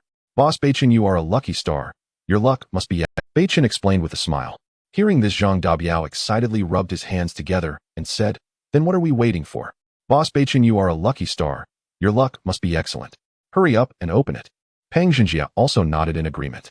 Forgetting the raptor pet, just being able to pull out 20 of those terrifyingly defensive shields was enough to prove that Beichen was indeed a supreme lucky star. Flattered by the praise, Beichen felt delighted inside. Who doesn't enjoy being complimented? "All right, just for your kind words, I'll open it now." Beichen smiled and did not hesitate. After acquiring the airdrop resource box, he found the key to opening it, a delicate metal clasp that could be pried open. Click. As the metal clasp the size of a Rubik's Cube was pried open, two projection blueprints, one red and one blue, appeared before everyone's eyes. All of them, including Beichen, couldn't help but show awkward expressions upon seeing these two items. The airdrop resource box, as expected, was a choice between two options, either the red or blue one. One large water purification device. One T-90 City Defense heavy machine gun. To be honest, Beichen felt pleased upon seeing these two items, of both were important to him. However, the promise he made earlier made him feel awkward. Before the operation, Beichen had promised that he would take 70% of the supplies from the airdrop resource box, while Zhang Dabiao and Pang Xinjie would take 30%. To his surprise, the airdrop contained two large items. The T-90 City Defense heavy machine gun, just from its name, was clearly a large-scale defensive weapon. It wouldn't be effective for individual team operations in the wild. As for the large water purification device, Zhang Dabiao and Pang Xinjie might not even consider it. Everyone, what do you think?" Beichen looked at the two, who were in a daze. Zhang Dabiao and Pang Xinjie exchanged glances and nodded slightly, as if they had made a decision. Sai, who would have thought that the items in the airdrop would all be heavy equipment? None of this is usable for us. Dabiao is right, these items are indeed not suitable for our team of dozens of people. Pang Xinjie echoed. "You were able to give us such valuable bulletproof shields earlier, which proves your sincerity. 20 shields capable of withstanding Barrett rounds are worth at least as much as these two items. Right, besides, we didn't contribute much during this operation. The entire turn of events was changed by you alone, boss, so we decided to forego the distribution of the airdrop box." Zhang Dabiao laughed as he spoke. "But boss Beichen, you must bring out some good food and drinks to treat us well. Come on, we're all players from the same region. Who doesn't know that Beichen has an abundance of resources? Remember when Beichen offered a bounty for particle dust to craft the particle ring? He hung 300 pounds of wild boar meat as a reward. Since then, every player in that region subconsciously regarded Beichen as the absolute lucky star." Hearing this, Beichen smiled. "In that case, I won't be shy about it." Turning his hand, he stored the airdrop resource box inside the particle ring. Beichen smiled and patted the shoulders of the two, saying, "Don't worry, while the resources from the airdrop box might not be divided among the three of us, I won't mistreat the brothers who recognize me." Upon hearing this, Zhang Dabiao and Pang Xinjie's eyes lit up. Indeed, it was the seized firearms. Initially, Beichen proposed an extreme request to prevent the two teams from turning against him after the battle. All materials, including seized firearms, would be temporarily held by him and distributed later. Of course, this was not entirely Beichen's goal. The most important aspect was the system enhancement. The enhancement function was so powerful that Beichen was uncertain if it would enhance dozens of firearms into special-grade rare-level weapons. However, that was a matter of probability. However, Beichen, with his laid-back attitude, was used to considering and accepting the worst results. Even if the enhancement only increased quantity and not quality, he could still accept it. For Zhang Dabiao and Pang Xinjie, what they needed most right now was individual firearms. With enough weapons, their strength would increase significantly, and the team's combat power would quickly take shape. "Let's go back to the parking base first." As long as you don't carry a sack, Beichen will take care of all the food and drinks for the 25 of us tonight. Just for one meal, Beichen could easily feed them all if they didn't carry too much. Besides, Beichen didn't believe that the three factions would come out without food. Where could the physical goods be? They must be in the vehicles at the parking base. To use Teacher Ma's phrase, you might profit this time, but I will never lose. Nightfall. A bonfire, over 20 people, dozens of vehicles. Returning from the airdrop focal point to the parking camp, the sun had already set in the west. Upon their return, as expected, the team scavenged a substantial amount of supplies from the vehicles left behind by the three factions. Food was not abundant, but they found a considerable quantity of miscellaneous materials like metal ores. Beichen found an excuse to store all the supplies from the parking camp into his particle ring, promising to bring out better and more food and provisions later. The baby absolutely could not speak human language in front of others, for once the baby's abilities were exposed, it would become extremely dangerous. So as soon as Beichen acquired a large amount of supplies, he carried the baby back. Baby, you'll have to make do with this for today. Eat these first. With a wave of his hand, Beichen produced hamburgers, lean meat, ham, Oreos, and other fruits, along with the 2 soul essences he had promised as a reward. Yage, shoo. Beichen quickly made a silencing gesture. After soothing the baby, he began a large-scale enhancement of the day's harvested war materials. First, there were 64 bolt-action rifles and 6 G02 pistols. System, get to work. Detected 64 bolt-action rifles and 6 G02 pistols available for enhancement. Proceed with enhancement.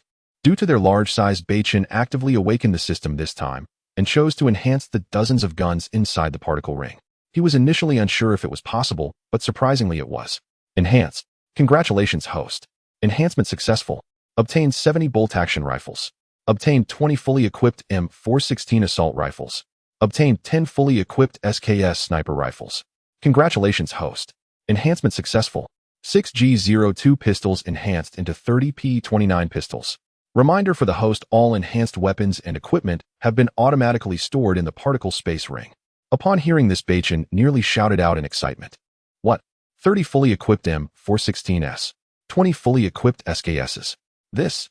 An explosion of luck from the enhancement. Now Beichen no longer cared about the 70 bolt-action rifles. After all, a single-shot rifle and an automatic assault rifle were incomparable, like clouds and mud. Seeing Beichen trembling with excitement, the baby asked worriedly, Dad, what's wrong? Are you feeling unwell? Beichen couldn't help the curve of his lips as he shook his head. Dad's fine. Baby, you should eat your meal quickly. Don't worry about me. Oh. Suppressing the excitement in his heart, he took out an M416 and an SKS to examine them closely. All this. Awesome.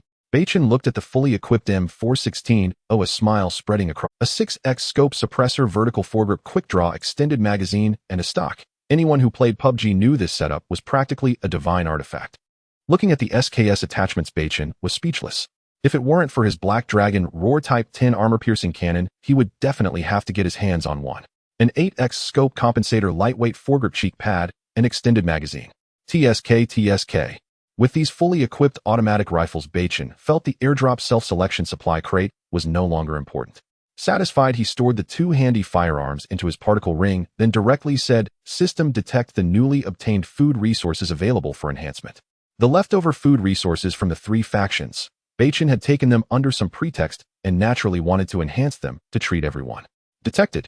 A lot of food and water resources available for enhancement. Proceed. Enhance. Beichen said with a smile. Congratulations, host. Enhancement successful. Obtain the following: 80 gene of Kobe snowflake beef, 100 portions of Hokkaido salmon rice balls, 200 portions of deep-sea fish roast sushi, 10 cases of Gallon cocktails, 50 premium black truffle pizzas, 50 gene of alpine veal, 10 cases of authentic top-tier champagne. As expected of the 3 factions, supplies not bad. Beichen felt a bit embarrassed. This was worse than freeloading. With a wave of his hand, the carriage was filled with various mouth-watering delicacies. Except for the raw meat and beverages, Beichen took out 1 portion of each food item and placed them in the carriage. Baby, Dad specially prepared this for you. Eat slowly. Wow, thank you, Dad. Of course, the best things went to the baby first. After all, the baby's aerial shared vision was instrumental in turning the tide of battle single-handedly. After settling the baby, Beichen closed the car door and walked straight towards the large bonfire not far away. Along the way, he thought to himself, System, adorn 60 bolt-action rifles. Consume 60 days' worth of equivalent supplies to adorn 60 bolt-action rifles. Yes. Congratulations, host. Adornment successful. After the adornment, Beichen strolled over to where Zhang Dabiao and the others were. Boss Beichen, you've been so meticulous. What goodies have you decided to bring out for us to feast on? Pang Xinjie had already been hyped up by Zhang Dabio's exaggerated tales, and he was eagerly anticipating whether Beichen could produce fresh wild boar meat, as he hadn't eaten meat in a long time. Beichen just smiled faintly, and with a wave of his hand, a large chunk of wild boar meat weighing over 50 gene materialized out of thin air. Along with the boar meat came various seasonings. But this wasn't enough to shock those present. It was when Beichen waved his hand and produced 2 cases of champagne and 1 case of cocktails that the real shock came. 50 to 60 gene of wild boar meat. With 26 of us, that's about 2 gene per person on average. If it's not enough, I have more in stock. Eat your fill. Immediately Beichen heard the sound of gulp gulp as people swallowed their saliva. Long live Boss Beichen. Before the game, people might have cared about annual salary and not cared much about food, but in this survival world where money was like dirt, food was the most substantial thing. Soon 7 or 8 people were busy carving the meat and skewering it on sharp branches to roast. Beichen, Zhang Dabiao, and Pang Xinjie sat not far from the bonfire, each holding a bottle of champagne, discussing the future direction of the game. I just don't get it. Isn't it infuriating? Zhang Dabiao took a swig of champagne and said discontentedly, "Damn it, the Americans and the Japanese each have a firearm per person, while the combined firearms of our 2 teams amount to just 5 or 6.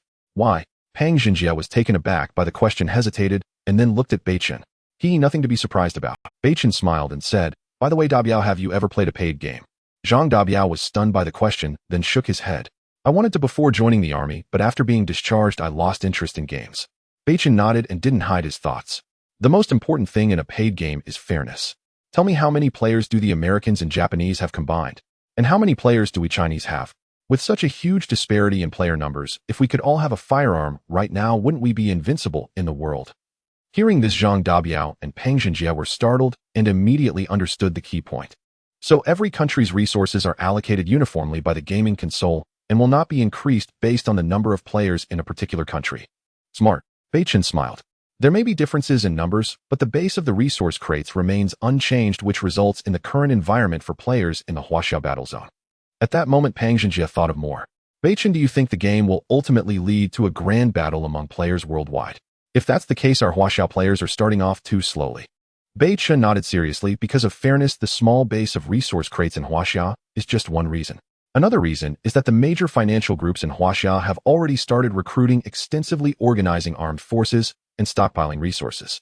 Each of these factors is detrimental to the development of Huaxiao players. So Zhang Dabiao looked at the 2 and said, "We need to organize armed forces quickly to avoid repeating the mistakes of the Gengzi year." Both Beichen and Pang Xinjie nodded simultaneously. This topic always felt oppressive to discuss.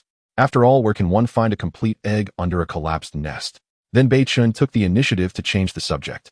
Shortly after, 3 large skewers of grilled meat were delivered. The 3 of them ate, drank, and chatted. As the alcohol took effect, Beichen discovered that Zhang Dabiao was quite the veteran, and after a few drinks, he was full of cheeky banter. Beichen had never encountered someone like this, and his interest was piqued. He asked about the social slang he had struggled to understand for years, along with various messy internet buzzwords. To his surprise, Zhang Dabiao knew everything. Beichen felt enlightened and truly learned a lot. After a few rounds of drinks, he waved his hand. Suddenly, 60 assault rifles appeared before him. Zhang Dabiao and Pang Xinjie were stunned and quickly waved their hands, saying, "Boss Beichen, this is unacceptable. There are a total of 64 guns. If you take out 60, we won't be able to meet again after we take them. Beichen, this is indeed too much. We cannot." Pang Xinjie didn't finish his sentence as it got stuck in his throat. That was a heavy sniper rifle strikingly similar to a Barrett, but Pang Xinjie knew it was definitely not a Barrett. I won't be polite with this heavy sniper rifle. At this, the 2 felt somewhat relieved. As military men, nothing was more uncomfortable than owing a favor. No more chit-chat, let's quickly divide the loot. There's no need to check. The chambers are fully loaded with bullets. Instantly, the 2 exclaimed, looking at Beichen with grateful eyes. Beichen was actively recruiting the 2 indeed, with his own meticulous plan. His Inglong guards would secure core strongholds, dig wells, farm, and even establish a green cycle, laying a solid foundation. Meanwhile, Zhang Dabiao and Pang Xinjie each led a team collecting rare resources and scouting news from other areas as much as possible in collaboration. One focused on the interior, while the other focused on the exterior. This was the most suitable arrangement. It's impractical to create something in isolation. Moreover, both had far-reaching strategic vision and were very worthy of cultivation. At this point, both were aware that Beichen was intentionally helping them. As men of courage, they didn't hesitate to raise their champagne glasses. "Come, let's drink this toast. From now on, we shall be allies who never betray one another," Zhang Dabiao stated solemnly. Cheers. The three raised their glasses in front of the campfire, toasting to grand ambitions.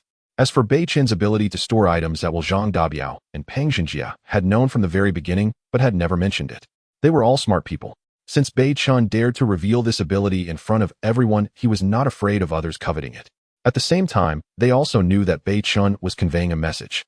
That is, this is Beichen's sincerity towards you. By the way, boss Beichen, where are you going next? Zhang Dabiao was eager to venture out with Beichen. After receiving airdropped heavy resources, I need to return to the team's base and meet a few friends, Beichen replied directly. Friends?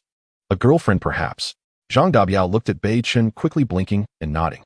Remember all those cheeky lines I just told you? Try them on your girlfriend when you get back. They will definitely be effective in flirting. Beichen? What girlfriend?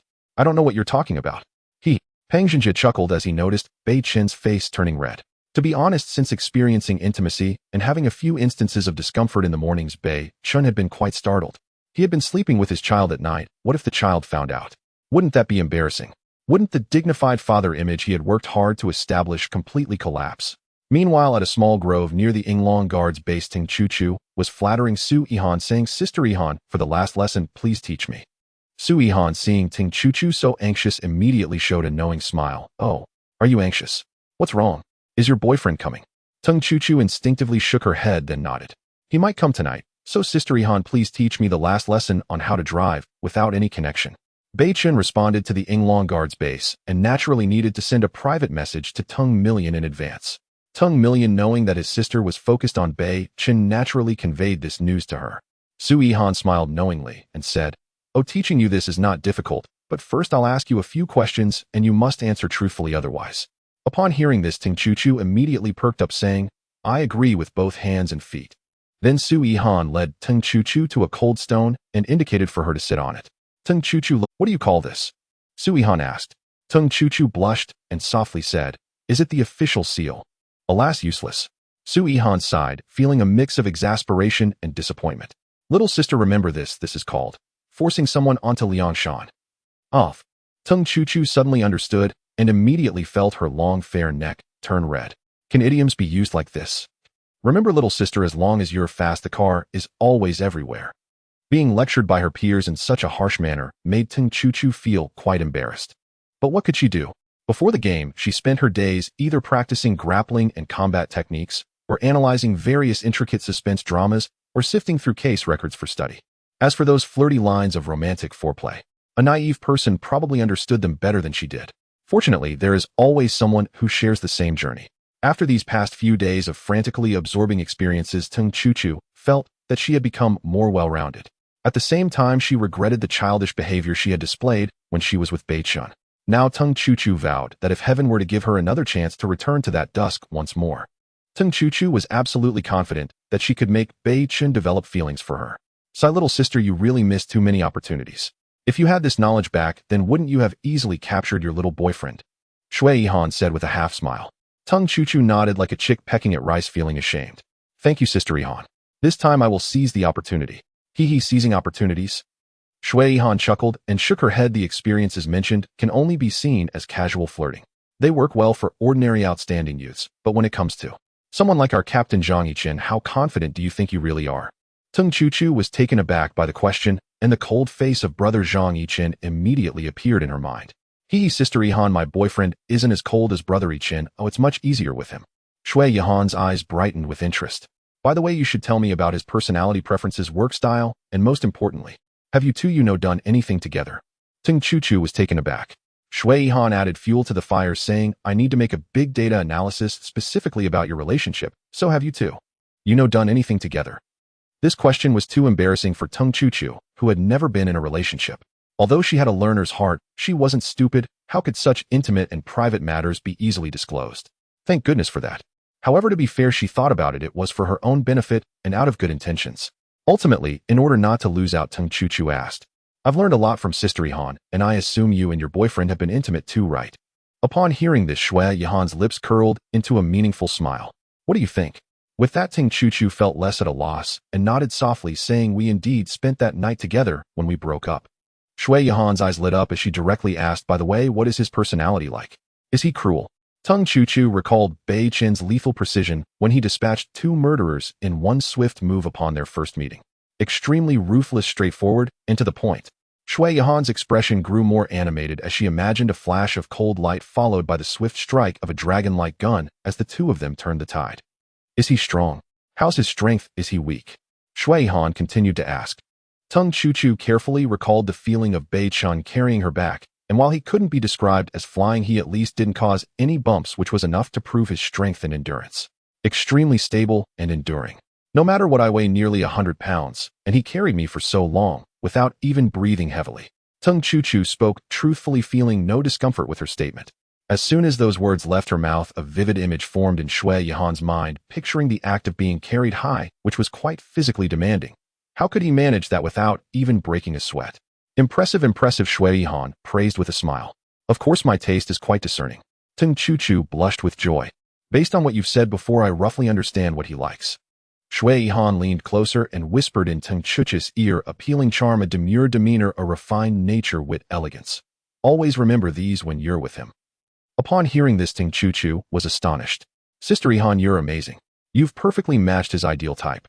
Tung Chu truly admired that Beichen's ideal type, Muziki, perfectly fit the description given. What an impressive summary. Upon hearing about his ideal type, Shui Yihan nearly stumbled. What? He has an ideal type? Tung Chu felt a bit uncomfortable hearing this. If I had to say, I guess I'm experimental. But I'm confident I can transition from an experimental type to one that fits his ideal. Shui Yihan shook her head and sighed, what a waste. As she spoke, she turned to leave, but reminded her, when he arrives, you'd better take a shower and smell nice, otherwise think about it yourself. Huh? Tung Chu exclaimed, hurriedly touching her face. Is my face very dirty? No, it's the voice faded away. Oh, thank you, Sister Yihan. I understand. He'll find a way. As she spoke, Tung Chu curiously raised her arm to smell it, and suddenly a foul odor rushed into her nostrils, nearly making her roll her eyes. Oh my, this smell is absolutely terrible. It wasn't that Tung Chu was unclean, it was just that in such an environment water resources were very limited. With barely enough to drink, who wanted a shower every day? Moreover, in recent days, she had been diligently studying combat techniques and killing skills with Shui Yihan and Zhang Yichen, leading to her being drenched in sweat after each training session. Usually she would just wipe herself down with a damp cloth. Showering was not an option. At this moment, Tung Chu felt confident and full of anticipation, walking with a slight bounce in her step. Suddenly, 2 private messages arrived. One was from her brother, and the other from Sister Yihan.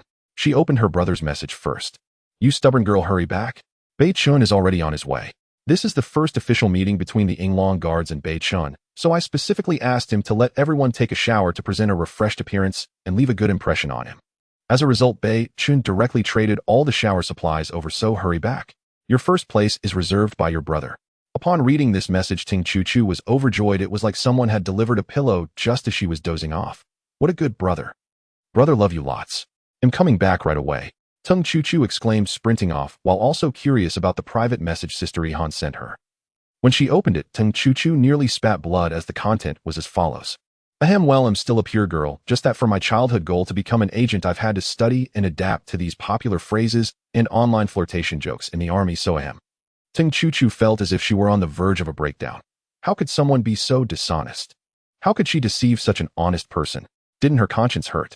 Fortunately, Beichen would definitely come tonight, and with this meeting, she could comfortably take a shower and dress up. TSK. Soon a smile returned to Tung Chu's face.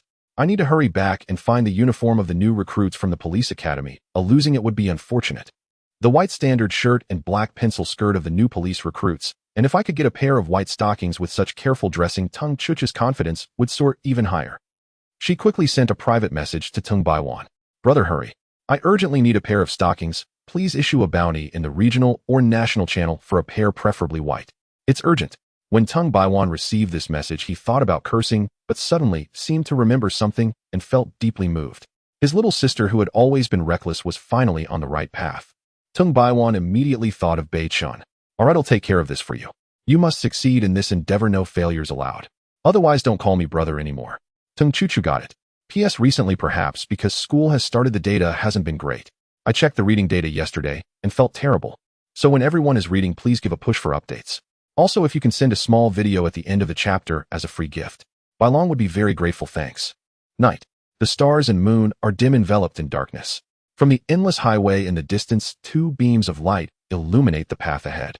a Wuling Hongguang appearing remarkably substantial speeds past estimated to be at 140 miles per hour.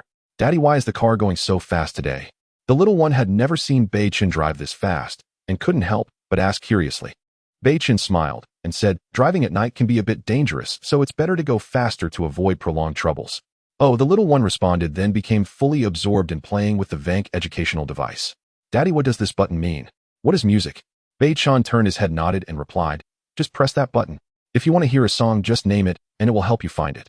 The little one instantly discovered a new world. 2 Tigers. Sure enough, the educational device began to play a children's album, 2 Tigers. If you want to listen to a song in the future but don't know the title, just hold down that button without letting go and hum a few lines, and it will search for you. Okay, got it. The little one said cheerfully. Then while listening to the song, the little one hummed along, being quite obedient. Meanwhile, Beichen, focused on driving, reconfirmed the coordinates sent by Tung Million. 480 kilometers, huh? Beichen briefly calculated the time. It should take about 3 hours. During the day, Beichen generally drove at about 90 to 100 miles per hour, but driving at night was particularly crucial due to the darkness surrounding the beams of light from the car, making it impossible to see any lurking beasts, hence the speed was very important. With one hand on the steering wheel, Beichen took out an airdrop selectable resource box and the first-ranked cold weapon in the Huaxiao war zone, the Aurora Blade. Beichen, who adored cold weapons, first focused on the Aurora Blade, carefully examining its shape, fluid lines, and the subtly chilling aura of its unique material. Detecting an outstanding cold weapon, our Aurora Blade can amplify. Would you like to amplify? The reason Beichen ignored the airdrop selectable resource box was that it couldn't be amplified. What could be more exciting than amplifying an outstanding grade Aurora Blade? Amplify. Congratulations, host, amplification successful. Outstanding grade Aurora Blade has been amplified to exceptional grade Shadowless Sword. Absolute morning. Ding. Buzz. Almost simultaneously, a crisp, soul-stirring sword chant echoed, radiating from the Wuling Hongguang to a radius of several dozen miles. The sound was like rippling clear water, crisp, yet intertwined with sharpness and chill. Beichen was driving at a speed of 140 kilometers per hour, and despite his efforts to contain himself, the excitement within him was hard to suppress. The amplified Aurora Blade had directly elevated 1 grade, from outstanding directly to exceptional. How could Beichen not feel thrilled? At present, his most formidable firearm was merely the Black Dragon HAL 10 armor-piercing cannon, which was still at the outstanding grade and had not reached the exceptional level. At that time, Beichen was still puzzled. If the Black Dragon HAL 10 had such power, yet was only outstanding grade, then wouldn't exceptional grade firearms require the might of mortars, main battle tanks, or something on the level of a 20-round Katyusha? Stabilizing his tumultuous emotions, his eyes fell upon a finely crafted short sword approximately 2 feet long and 2 inches wide, with an ancient design for the hilt resembling a beast swallowing a pearl. Upon closer inspection, Beichen concluded that this was a serpent transformed into a dragon from ancient Huaxiao mythology. Then he examined the material of the sword blade. To be honest, if it weren't for the soft yellow light in the car at night, Beichen would have almost thought this was merely a sword with an ancient-style hilt. The material was remarkably transparent, like it was crafted from crystal. Shadowless Sword. I think I've heard of it in a game before. Beichen was unsure if it was the legendary Shadowless Sword from before the game, but it would be fine to take a closer look at the introduction. Shadowless Sword, Absolute Morning. Grade Exceptional. Melee traits, Bloodthirsty. The sword drinks blood to put the wielder into a bloodthirsty state, lasting until the extracted blood is exhausted. The unique trait of the exceptional grade absorbs energy from blood to continuously enhance quality. Introduction, crafted from frostlight crystal. During the day, it becomes sharper and more domineering with stronger light. At night, it becomes quieter and more subdued with weaker light. This sword reveals its sharpness when it meets blood and vanishes without a trace when it meets water. It's easy. To be honest, after seriously reading the introduction of the Shadowless Sword, the first expression Beichen showed was not shock or disbelief, but rather a sense of relief, secretly grateful. Fortunately, he hadn't chosen the bulky item in the airdrop selectable resource box first, but opted to amplify the Aurora Blade instead. Why? Because after seeing the introduction of the exceptional grade cold weapon, Beichen was almost certain of one thought. That is, ultimately, with the progression of the game, firearms would be phased out or become obsolete, while cold weapons would undoubtedly occupy a crucial dominant position in survival games. At this moment, Beichen deeply felt the profound nature of the game console. It was too terrifying. If it weren't for his system amplification, which allowed him to learn about the terrifying characteristics of exceptional grade cold weapons in advance, he would definitely have chosen the T-90 City Defense Heavy Machine Gun when selecting the airdrop resource box. As for the large water purification device, it initially wasn't a priority for Beichen. But now he thought differently.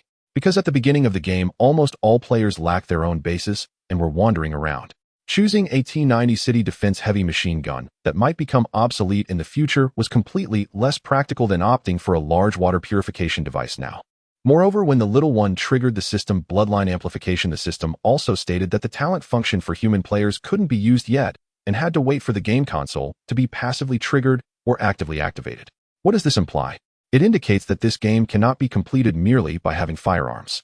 Sorting out the many thoughts in his mind, Beichen exhaled the accumulated turbid air from his chest. Choosing incorrectly means all efforts are in vain. Thankfully, I have the system, otherwise I would have suffered a huge loss this time.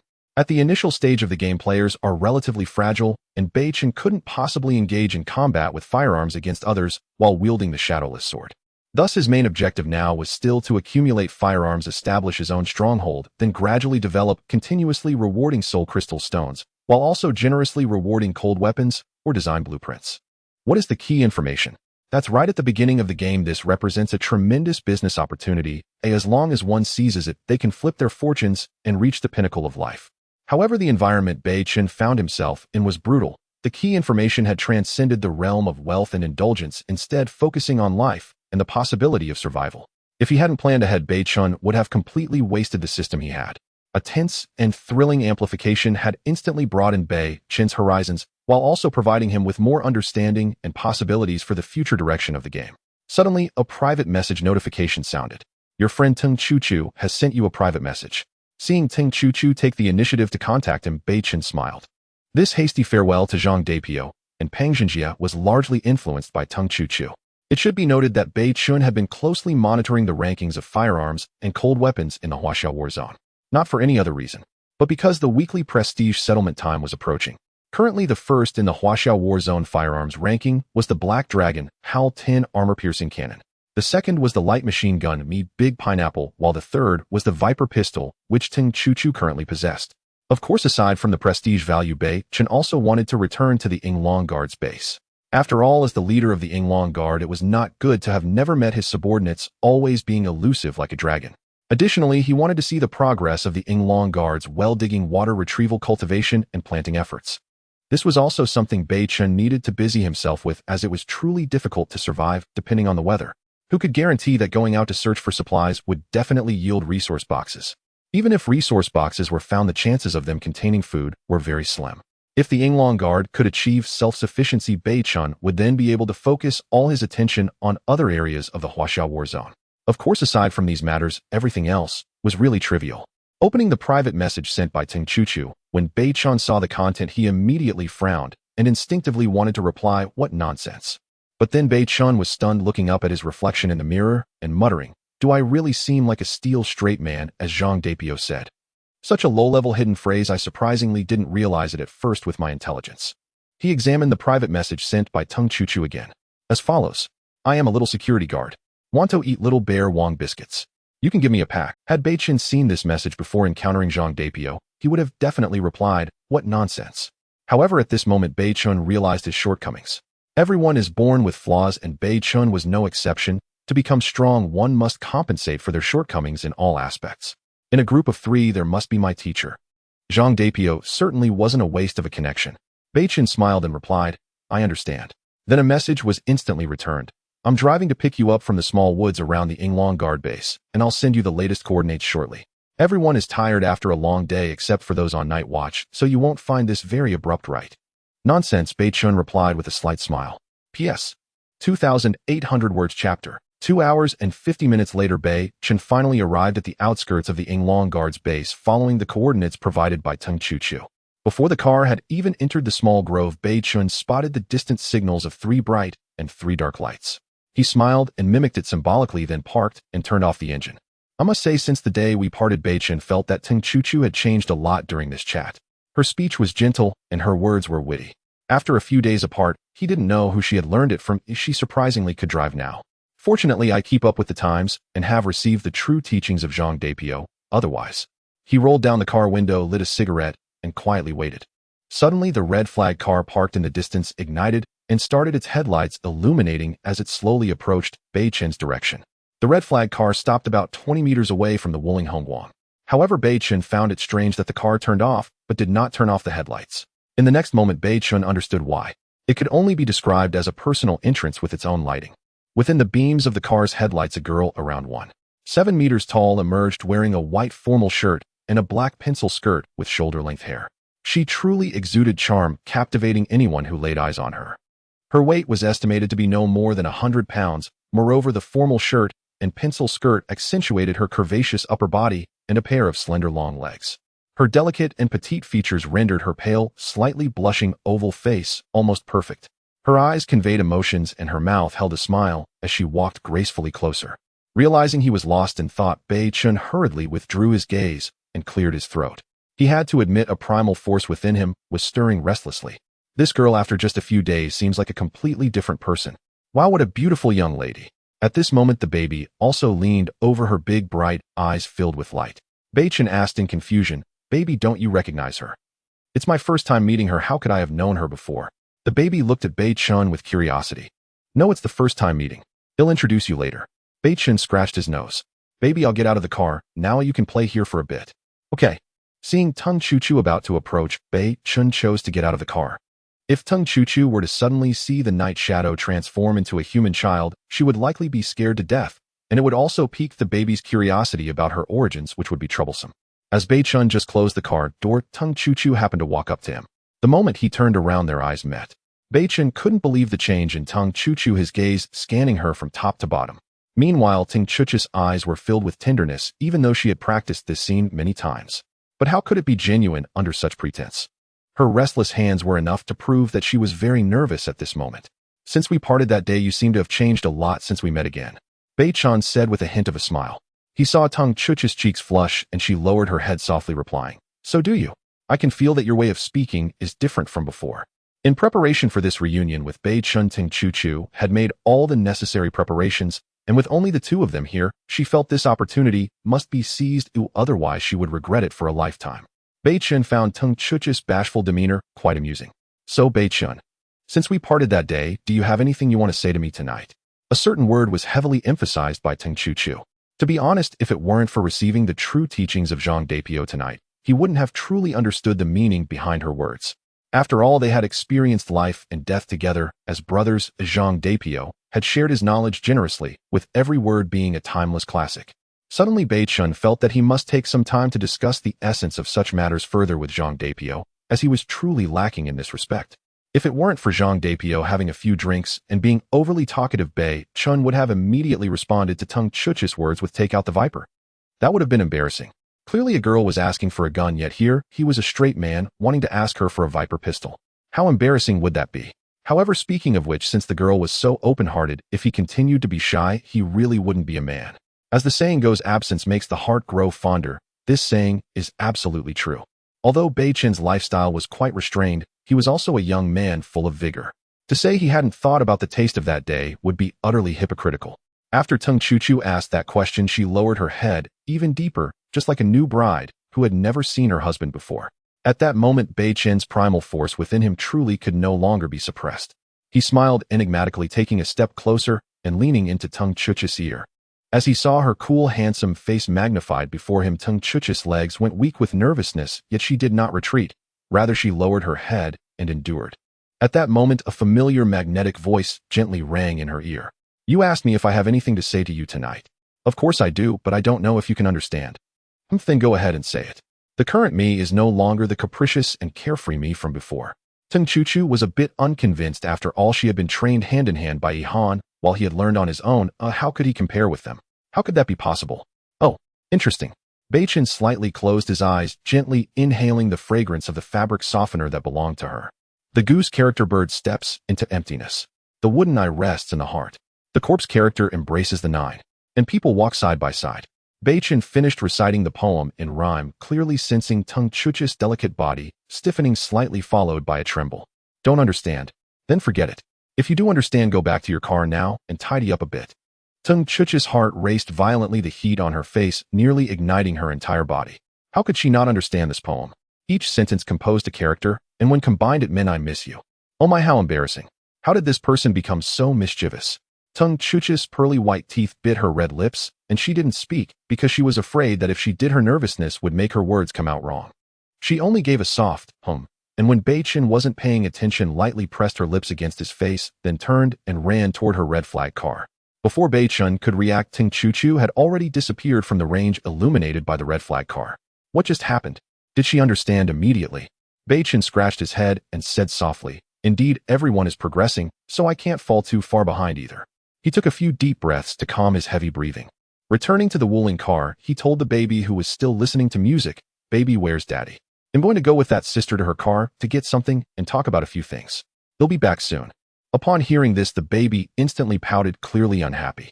But baby is the best and most understanding. Daddy promises to be back soon. Beichen himself didn't believe his words, or would he really be back soon? That would be contradictory. Daddy will take about 1 to 5 hours. I promise he'll speed up and come back right away. If baby gets tired, just sleep first. Upon hearing that it might take 5 hours, the baby immediately became displeased, but seeing Daddy's troubled expression, she made her own compromise. "All right, but Daddy has to move our car closer over there. It's too far away, and baby can't sleep alone." Beichen readily agreed. "Okay, he'll do whatever baby says. But at night it can be dangerous. Baby must promise Daddy that if you hear any slight noises, you absolutely cannot get out of the car, okay? Otherwise, Daddy will be angry." The baby instantly smiled and agreed. "Okay, Daddy, you don't know baby. Baby is the best. Well, I'm going to move our car forward now." Saying this, Beichun returned to the driver's seat, started the car, and slowly moved closer to Ting Chu-Chu. Meanwhile, the baby wore a victorious smile. It was a joke, such a beautiful young lady alone with Daddy who knew whether she would harm him. She had to be cautious. Of course, if they were just singing and studying together, the baby would have been 100% at ease. P.S. Odio ha. Soon Beichen drove the Wuling Hongguang to a stop just 10 meters away from the Hongqi car. After getting out, he once again cautioned Bao Bao not to leave the vehicle at night. Bao Bao readily agreed. Satisfied, Beichen nodded and stepped out. As he approached the Hongqi and pulled open the door, he was momentarily stunned by the scene inside. "Why did you remove the back seat? Where did you get these cushions?" He noticed Ting Chuchu's cheeks were flushed, her breathing slightly rapid, as if she had been busy. Without a word, Tung Chuchu pulled Beichen inside and closed the door. Suddenly, Beichen felt a trembling, curvaceous body pressed against his. In the silent night, within the quiet grove. It was the familiar scent, the same setting, the same person. Sensing the fiery touch of her lips, a gentle peck, both hesitant and inviting. Beichen could no longer restrain himself. He embraced Ting Chuchu's alluring figure. They seemed to be competing over an invisible ice cream. "Beichen, help me." Her sultry voice whispered in his ear. He murmured in acknowledgement and began searching for something. The shirt was easy enough to handle, but for a man who had never worn a skirt, the garment proved a puzzle. Beichen fumbled for ages, unable to find the fastening mechanism. "Damn, how is this thing designed? I can't find it." Tung Chu-Chu giggled at his frustration. "Silly, let me do it." "All right, huh? I'm not good at this." Soon before Beichen's eyes was a masterpiece sculpted by the hand of God, a flawless jade-like creation. Smooth, firm, warm. Tung Chu-Chu was deeply embarrassed, unable to even lift her head to meet his gaze. Beichen took his time admiring the perfect work of art. Finally, Tung Chu-Chu could bear it no longer and switched off the car's interior light. In the darkness, her shyness faded, and she turned to throw herself into his arms, burying her head in his chest. Then the temperature around them began to rise. It was the joy of reunion after a long separation, the satisfaction of a long-cherished wish finally fulfilled. Two armies clashed, each observing the other's general's tactics. They had already engaged once before. Though their understanding was not deep, they no longer needed the tentative probes of their first encounter before launching the final assault. At the general's command, 1,000 horses charged forth. War cries rose, shaking the heavens. To describe this rhythm, perhaps the first 3 lines of a certain song would be most apt. The theme song Dang, its first 3 lines. Those in the know would understand immediately. Though their duet lacked perfect rhyme, the lyrics unmistakably belonged to that song. At that moment, less than a meter away from the Hongqi, a 7 or 8-year-old girl held a learning tablet, pressing the music identification button, pointed at the car, trying to identify the song. Dad and that big sister are so silly. What's so hard about this song? They've been singing it all night, and still only know the first 3 lines. Bao Bao sighed, deeply thinking that if she could find the song, she would learn it and teach it to her father and the other. Was it really that difficult? Indeed, the enhanced Vank learning tablet was quite impressive. It could identify the song Dang, even from those rhythmless AHS. Found it. Having promised Beichen she would never leave the car at night, Bao Bao didn't peek into the Hongqi. Instead, she tiptoed back to the Wuling. Dang, what a strange title. Whatever, let's listen. She pressed play, and the Wuling was filled with a clear, powerful, and rhythmic melody. When the mountains have no edges, when the rivers no longer flow, when. Wow, such beautiful music. I love it. No wonder Dad and Big Sister couldn't learn it all night. It's quite challenging. At 3 in the morning, the baby listened to the music from the educational device, her eyes still heavy with sleep. She had been looping this song for an hour. While it wasn't exactly a matter of singing it perfectly right off the bat, it was close enough. However, as the opening lines of the song played again from a nearby car, the baby couldn't contain herself any longer. Rolling down the car window in the direction of Beichen, she exclaimed, "Dad, you guys are so silly.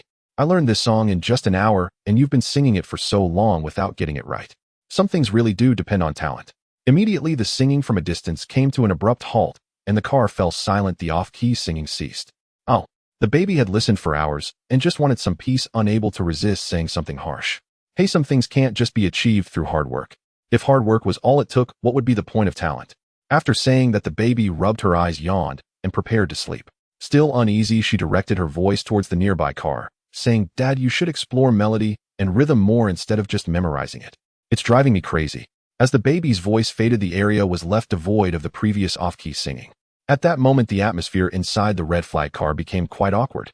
Beichen's face turned bright red. Meanwhile, Ting Chu-Chu was filled with skepticism. "Can you keep your singing voice down? The child can hear you." Beichen immediately shifted the blame. "Beichen, have some shame. The main melody of this song is clearly yours." Tung Chu-Chu was infuriated. "After the practice, you have to deal with this little girl, okay?" "Dad, daughter."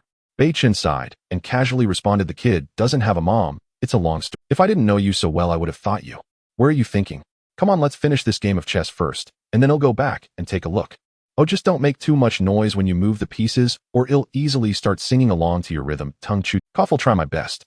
As expected, as the saying goes, even if someone calls for dinner, they must finish the game of chess first, otherwise it would be uncomfortable to leave it unfinished. Fearing to disturb the baby, both parties restrained their sounds while playing chess. An hour later, Ting Chu-Chu collapsed, too exhausted to even ask the many questions in her mind. What was Ting Chu-Chu equivalent to now? It was like 4 hours of intense physical labor combined with 4 hours of high-decibel singing practice. She had never been this tired. Beichen maintained a smile on his face. In this chess match, Ting Chu-Chu had been careless, leading to the demise of her king under her own double cannon. Slightly frowning as he touched the remaining sponge pad, Beichen found it damp. He opened the car door a crack and suddenly threw something forcefully into a nearby bush. The item was a Okamoto 001 Surprise Edition. Beichen had never known what it meant, and he felt embarrassed to ask anyone else about it. That would be too shameful. He took out a bottle of salty soda and handed it to Ting Chu-Chu. "Drink this to replenish some hydration." Tung Chu-Chu replied with irritation, "Do you really think I have the strength to twist off the cap in my current condition?" Beichen rubbed his nose and helped her twist off the cap. After a few sips of the salty soda, Tung Chu-Chu noticeably felt better. "Beichen, who was that little girl earlier? Why did she call you Dad? Who is her mother?" Tung Chu-Chu's tone was gentle. From her tone, it was impossible to discern her true feelings at that moment. Originally, Beichen didn't want to expose the baby's identity, but now her relationship with Ting Chu-Chu had long surpassed that of ordinary friends, considering she initially knew about Ying. "Well, the baby is actually someone you know." "The baby? I know her." Tung Chu-Chu recalled the days when they scavenged for supplies together, but she couldn't remember encountering any little girl. "It's Ying. Due to some reasons, she underwent a genetic mutation and gained the ability to transform into a human," Beichen stated calmly. Upon hearing this, Ting Chu-Chu widened her eyes in disbelief. However, she had come to understand Beichen well enough to know that he typically didn't lie. "That's unbelievable. This game world is truly full of wonders. Wait, when I was being headstrong and ignorant, maybe Ying didn't like me. What if she?" Her tone was filled with worry. From the way Ying affectionately called Beichen Dad, it was clear their relationship was much closer than hers could ever be. If the girl didn't approve or didn't like her, then. Beichen chuckled, "Don't worry. After the genetic mutation, her memories only contain me. She has forgotten everything from before." "Really? That's wonderful." Tung Chu-Chu beamed. Just a moment ago, she was thinking about how to make amends for her previous over-the-top actions towards Ying, but now it seemed the girl had forgotten her. What a relief. However, just as Ting Chu-Chu was feeling happy, she suddenly saw Beichen slowly turning to look at her. Ying is the baby, her situation.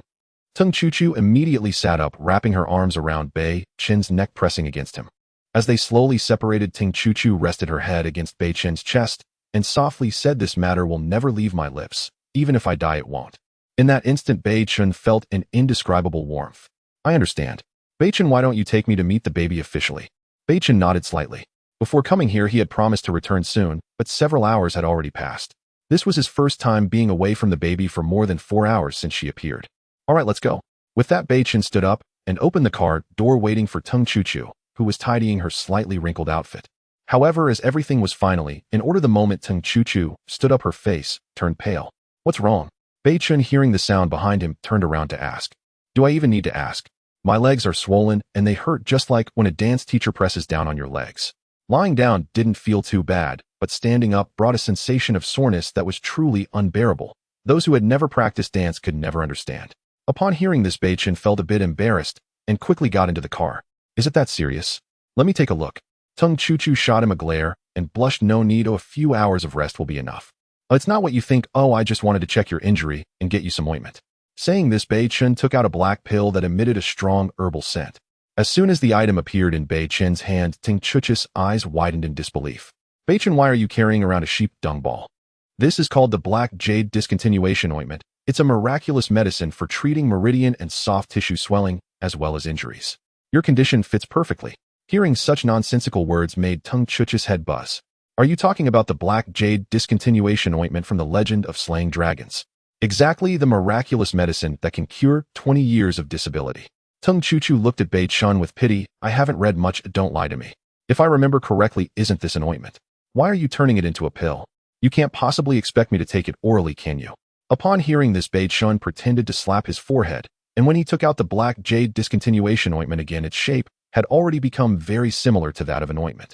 Isn't this just an ointment now?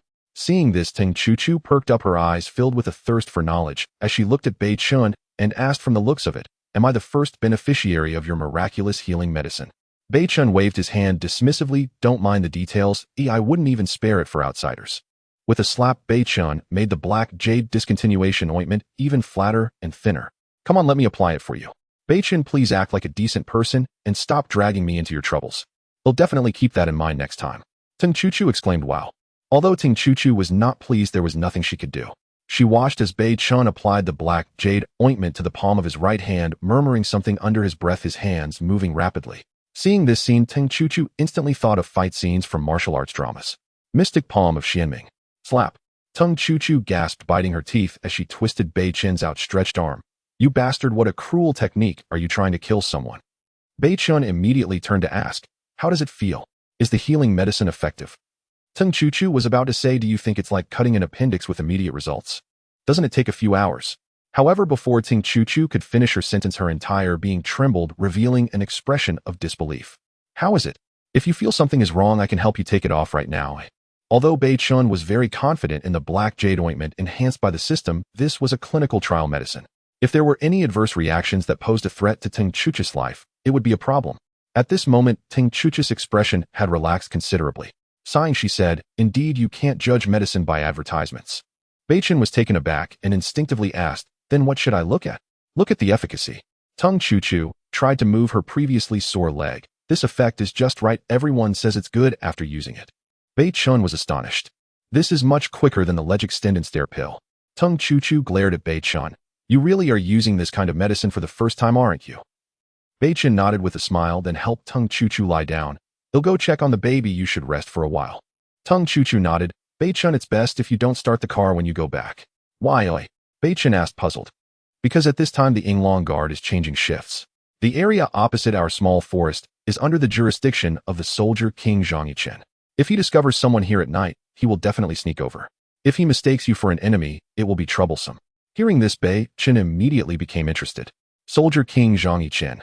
He glanced at the small forest opposite, his eyes filled with anticipation. Beichen, don't act recklessly.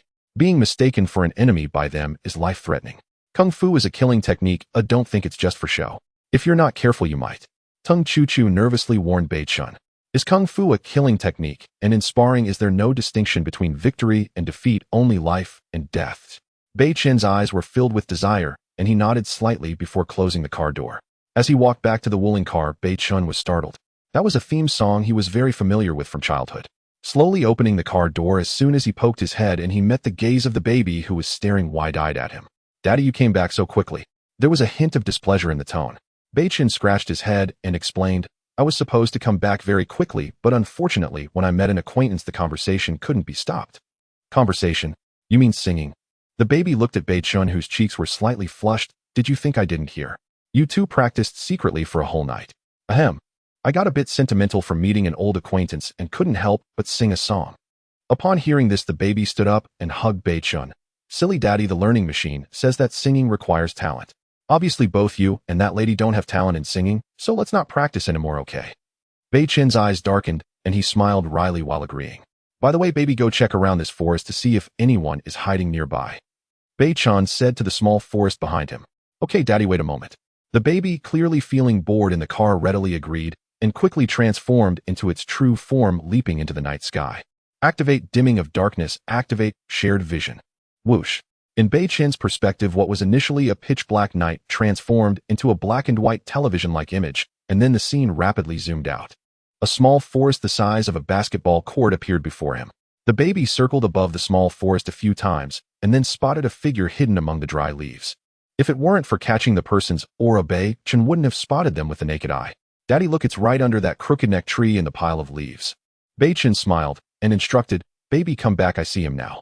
Just as Beichen was about to close the arc-shaped vision, suddenly the baby's voice rang in his ears again. Daddy, I found a little snake. Beichen looked through the baby's shared vision from the sky. When he saw what the baby called a little snake, he was shocked. Is this called a little snake? Isn't this a juvenile python as thick as an adult's arm? Beichen was not surprised to find a python hidden in this cool forest. He immediately called the baby back. But suddenly Beichen thought of something and directly communicated with the baby, bring it back. Okay. As soon as Beichen sat back in the car, the baby swooped down, clutching a long object. Upon closer inspection, he saw that the juvenile python's head had been pierced by some sharp object, and blood was continuously flowing out.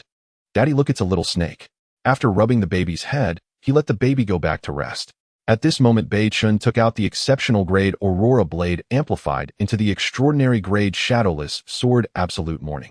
The moment he held the Shadowless sword, Beichen clearly felt a chill spreading from his palm throughout his entire body. Instantly, he felt invigorated, as if that chill had awakened every muscle cell in his body. However, along with the chill entering his body was another strange reaction.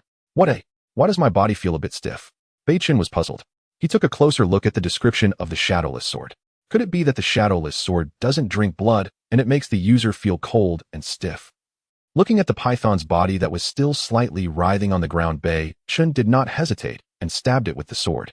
I want to see what surprises you can bring me under the bloodthirsty state.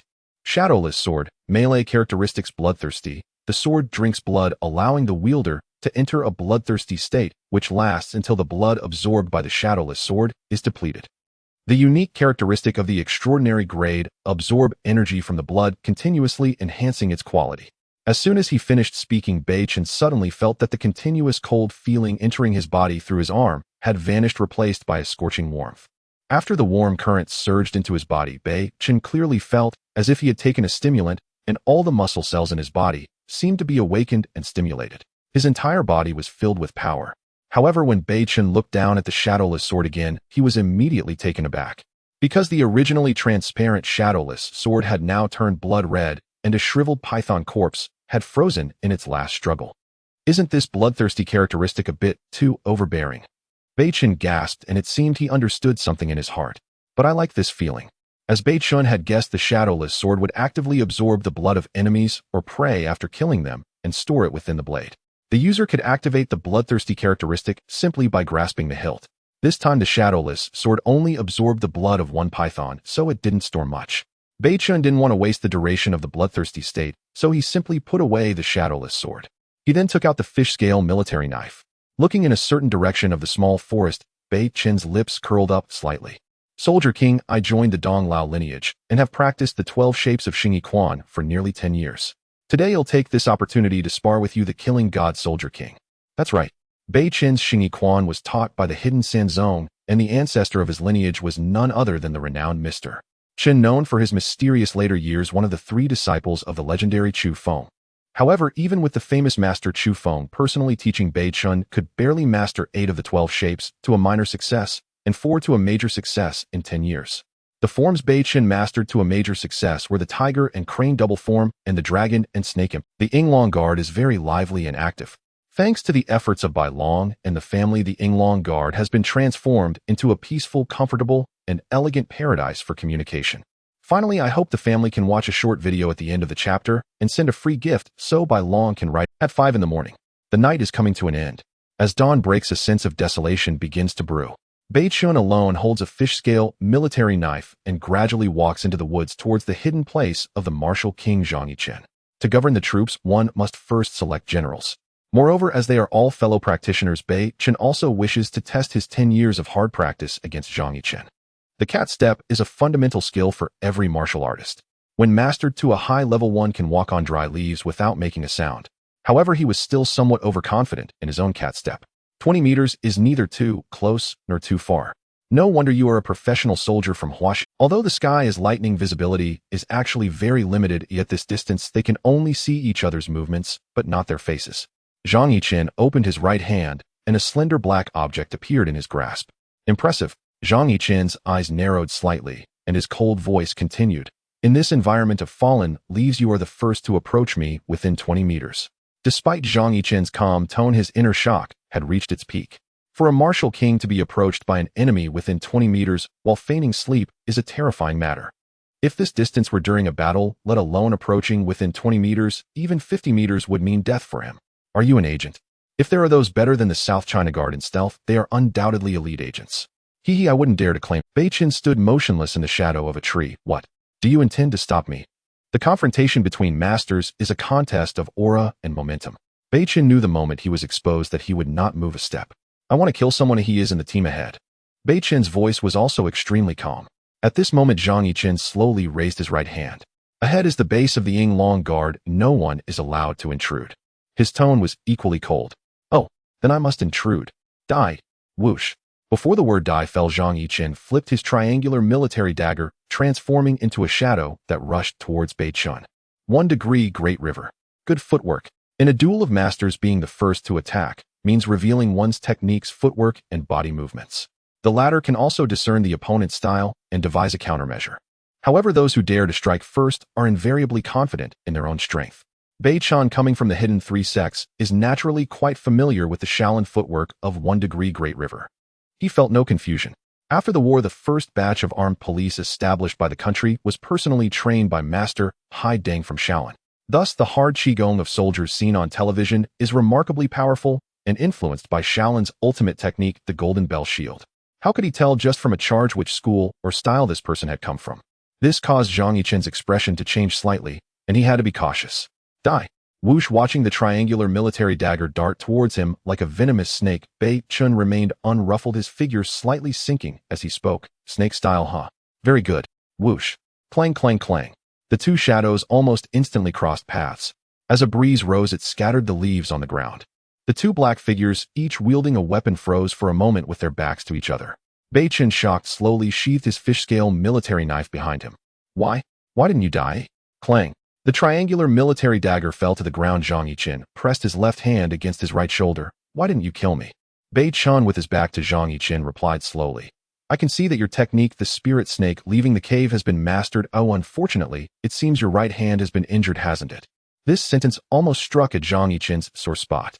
If it weren't for the severe injury to his arm during a special mission that could not recover, how could he have chosen to retire at the height of his military career? The South China Guard is the dream of every soldier. Seeing Zhang Yichen silent, Beichen sheathed his fish-scale military knife. As for why I didn't kill you. Why? Just now you could have killed me. Because of what? Zhang Yichen's voice was somewhat hoarse. This was a humiliation for him. Because if I killed you, I, as the captain of the Yinglong Guard, would be heartbroken. Beichen spoke straightforwardly. Although it seemed that Beichen won this battle, in reality, he had lost thoroughly. Do not be fooled by Beichen's theoretical arguments. This was his first life-and-death spar with an opponent of equal standing. Previously, when he killed those criminals and drug dealers. That was not true combat, it was simply one-sided slaughter. Although Beichen came from a prestigious school, he knew well his own capabilities. How could his practical combat experience compare to that of a martial king? It was impossible. If he hadn't seen the triangular military dagger in Zhang Yichen's hand display the already enhanced sign, that earlier encounter would probably have ended in a 50-50 situation. It must be known that weapons enhanced by the system cannot inflict physical harm on the host.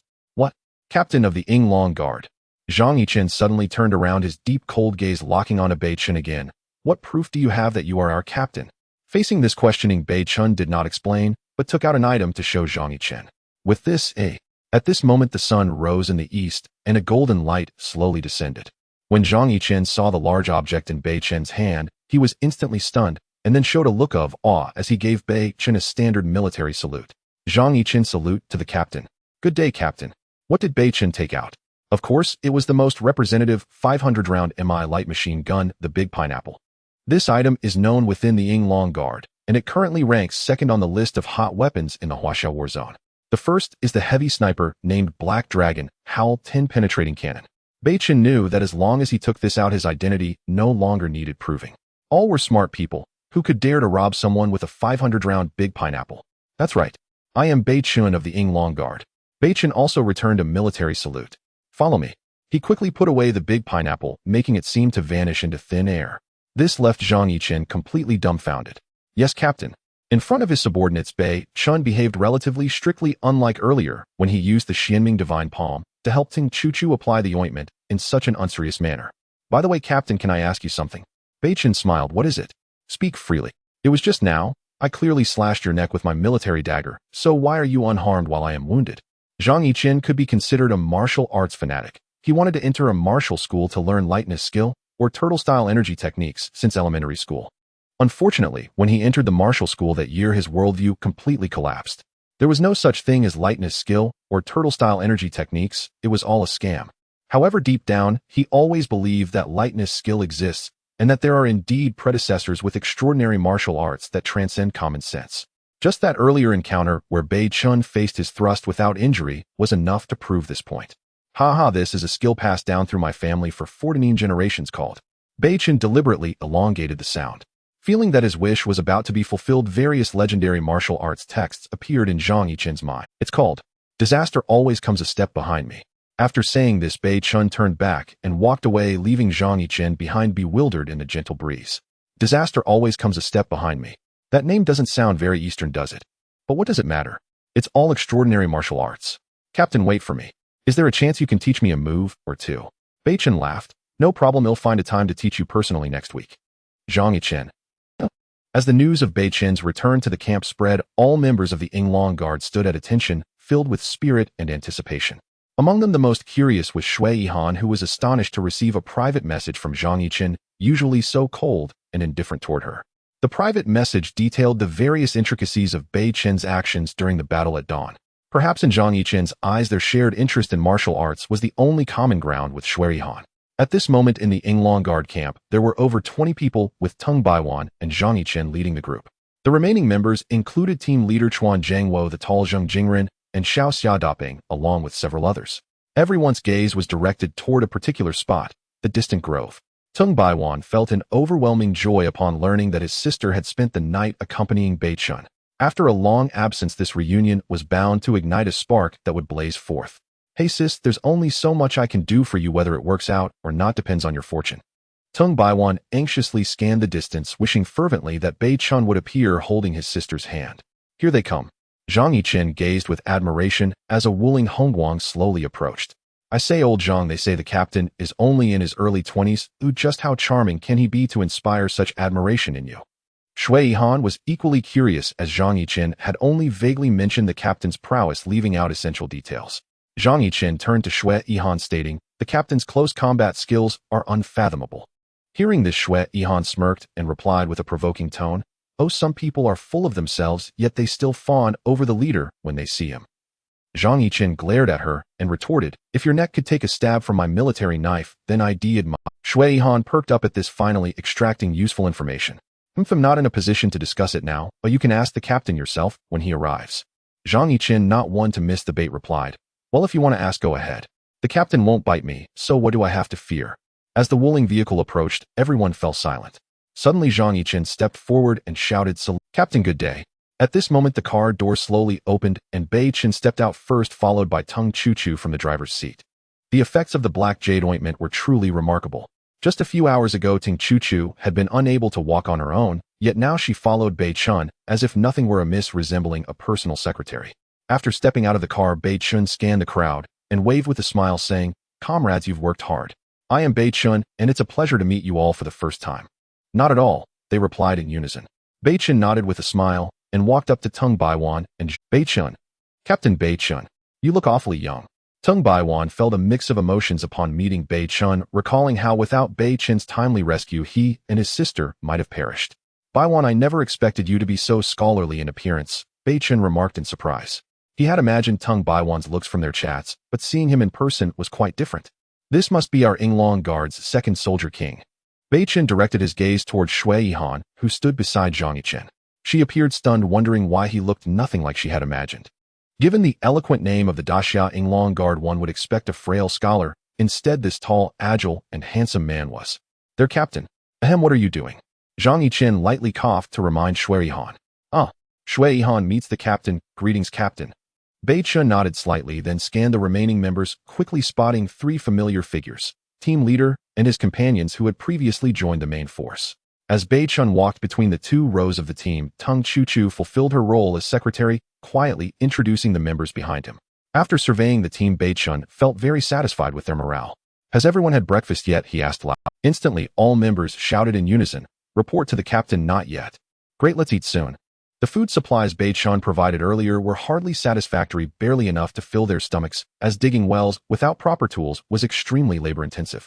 Beichen waved at Tung Baiwan and Zhang Yichen, then made his way toward the wooling vehicle. Soon, all the waiting members heard the sounds of excitement from Tung Baiwan and the squad leader. This was the captain's first visit to the camp. How could he be stingy with his offerings? Beichen returned to the vehicle and directly retrieved 21 servings of Hokkaido salmon rice balls, 21 servings of deep-sea caviar, sushi, 21 pounds of wild boar meat, and 2 cases of Highland cocktails, 20 bottles per case. The captain's supplies are too precious, we could exchange them for so many resources. Tung Baiwan gulped repeatedly, struggling to refuse. The sensation was too overwhelming. Not just Tung Baiwan, even Zhang Yichen was captivated by the lavish feast. Tung Chuchu was even more exaggerated. The way she swallowed her saliva suggested that she might not need to eat at all, having already filled up on her own saliva. Beichen waved his hand, saying, the soldiers need nutrition, just being full isn't enough. Don't worry, once our well produces water, the Yinglong Guard will never again worry about food. Go take these to the soldiers and set up a bonfire to roast the wild boar meat. It's been a while since anyone's had. Hearing this, the 3 nearby nodded. Although they had definitely eaten before, how much meat could there be in a bird burger? They could only sniff the faint scent of meat. As the luxurious 4-course meal was distributed, all members of the Yinglong Guard erupted into cheers. They truly hadn't eaten rice in a long time, nor had they enjoyed cocktails or deep-sea caviar. Yichen, hurry and eat. Afterward, bring your car over here. Yes. After Tung Baiwan and Zhang Yichen left, only Tung Chuchu remained by the wooling. Come up here. Beichen waved his hand, and another luxurious 4-course meal appeared with an extra pack of Oreos. Tung Chuchu moved, sat beside Beichen. Looking at the Oreos in her hand, her eyes turned red. At this moment, Tung Chuchu felt that all the effort she had put into changing her character was worth it. Hurry and eat, we have things to do later. Oh, Tung Chuchu nodded, but didn't immediately tear open the Oreos. Instead, she set them aside, saving the good stuff for later. Beichen smiled at this. In the innermost part of the vehicle, a raptor covered in pure white feathers was sleeping soundly sprawled out. The little one had stayed awake all night yesterday. How could it not take a nap during the day? Before long, Zhang Yichen's car approached from a distance. Captain, the car is coming. You please give instructions. After getting into Zhang Yichen's jeep, Beichen said to Tung Chuchu, keep an eye on Night Shadow for me. Soon, with Tung Baiwan also on board, Zhang Yichen drove the jeep away, quickly disappearing from Tung Chuchu's view beneath a large tree. The jeep had ample space, and both Zhang Yichen and Tung Baiwan were tense as they watched Beichen. They were eager to know what could instantly boost the overall combat effectiveness of the Yinglong Guard by tenfold. Tenfold? That wasn't a joke. Even if they each had a Zhuge crossbow, it couldn't be said that their overall combat effectiveness would exceed tenfold. Beichen didn't elaborate. He simply waved his hand, and the jeep's interior resonated with the sound of metal clashing. Heavens!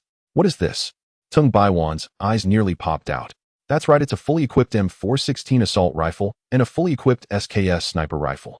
As Zhang Yichen saw these exquisite firearms materialize, his eyes were filled with nostalgia and disbelief. Beichen directly took out 10 fully equipped M416 rifles and 10 fully equipped SKS rifles from the particle ring. These exquisite rifles and sniper rifles had all been adorned by the system. He handed one M416 to Zhang Yichen and another SKS to Tung Baiwan. How does this gun feel? Can the Yinglong Guard handle it well? Beichen, with his hands empty, unhesitatingly handed over 2 fully loaded firearms to the 2, showing no sign of hesitation. Zhang Yichen and Tung Baiwan exchanged glances, both seeing shock in each other's eyes. It was their first meeting, and the commander actually trusted them this much, which was hard to believe. Shouldn't a new official show some fire and manage both kindness and severity? Zhang Yichen nodded in agreement and then examined the configuration of the M416 in his hand, calibrating the 6x scope. Report to the commander, this gun is really good. Beichen nodded, saying, 10 assault rifles and 10 sniper rifles, a total of 20. Yichen, you are more familiar with the strength of the Yinglong Guard members, so I leave the distribution and allocation to you. By the way, there are 10 SKS sniper rifles and some handguns as well.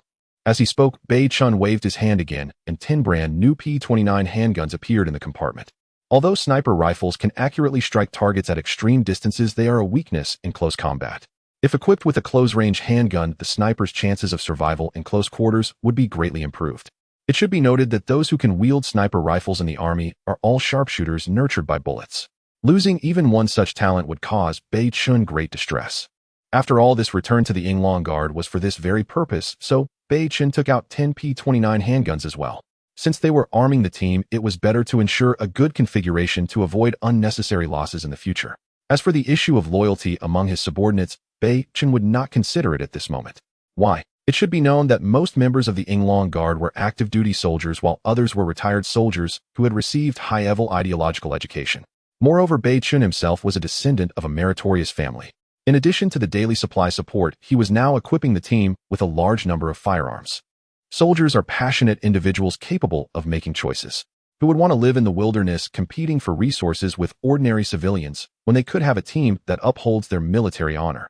It can be said that Bei Chun's appearance this time meant that rather than the soldiers harboring rebellious thoughts after receiving firearms, any threat against Bei Chun would be met with fierce resistance from all members of the Yinglong Guard. With Captain Zhang Yichen and Deputy Captain Shui Yihan, both martial arts experts, Bei Chun displayed a masterful demeanor today, and with the system-enhanced weaponry, it was enough to earn the respect and fear of the two military kings. As for Tung Baiwan and his sister, there was even less to worry about. At the beginning of the game, Bei Chun had dealt with Tung Baiwan a few times. In the environment of survival, Tung Baiwan, for the sake of his sister's life, did not greedily covet the advanced design of the particle ring, willing to exchange it for a military first aid kit to save his sister. This was enough to prove Tung Baiwan's character and integrity. As for Tung Chuchu, Bei Chun was even more at ease. He wasn't foolish. How could he not know that Tung Chuchu had feelings for him?